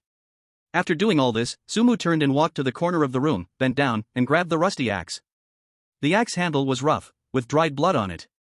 Sumu gripped the axe handle tightly, standing with his legs spread in the center of the room. The orange safety helmet on his head was slightly askew, but he didn't bother to adjust it. There was a ruthless, businesslike sharpness in his eyes. A system notification echoed in his mind. Ding! Host's behavior matches the core logic of the original character, the ruthless guts of the grassroots in a desperate situation. Role-playing degree increased. Current role-playing degree, 40%. Sumu felt the power within his body surge again, his arm muscles aching, filled with explosive force. Come on. You beasts. Let's see how Brother Chang teaches you to be a qualified animal today. Sumu stared fixedly at the window blocked by debris. The sound of crashing from outside grew increasingly intense. Crack! A wooden plank snapped. A black-haired claw reached into the room, scratching wildly. Sumu stepped forward quickly, lifting his axe high. Thud! Black blood splattered as the claw was severed at the root, falling to the floor, still twitching. A sharp scream echoed from outside the window. But this did not scare off the beast horde, instead, it stirred their fierceness. More monsters began slamming into the wooden house. The cracks in the walls grew larger, black blood spilled across the floor. The house creaked, feeling like it would collapse at any moment. The viewers in the live stream held their breath in tension. It's over, the house is going to collapse. There are too many of them, so God can't kill them all alone. Are we going to lose on the first night? Sumu's hand, gripping the axe, was slick with sweat. Once the house collapses, this group of monsters will charge in instantly. Although Dishyung's red-gray rope can defend an attack, it can't stop attacks from all directions. Moreover, Crayon Shinchan's absurdly strong luck is a passive skill, and the conditions for triggering it haven't been met. Now, it's up to him. Sumu scanned his surroundings, searching for usable terrain. At that moment, bang! A loud crash. The table blocking the window was forcefully knocked away. Wooden splinters flew in all directions. The window frame was completely shattered. Cold wind, carrying a foul stench, rushed into the room as a mutated wild boar with growths all over its body squeezed through the window frame, half its body already inside. The wild boar's eyes were bloodshot, its tusks nearly half a meter long. The mutated wild boar opened its massive mouth, charging directly at Sumu's face. It was too close. The tusks of the wild boar were less than 10 centimeters away from Sumu's eyes, and he could even smell the rotten flesh in its mouth. Just as Sumu raised his axe, preparing to fight back, From the depths of the forest, a deep, muffled roar suddenly sounded. Roar.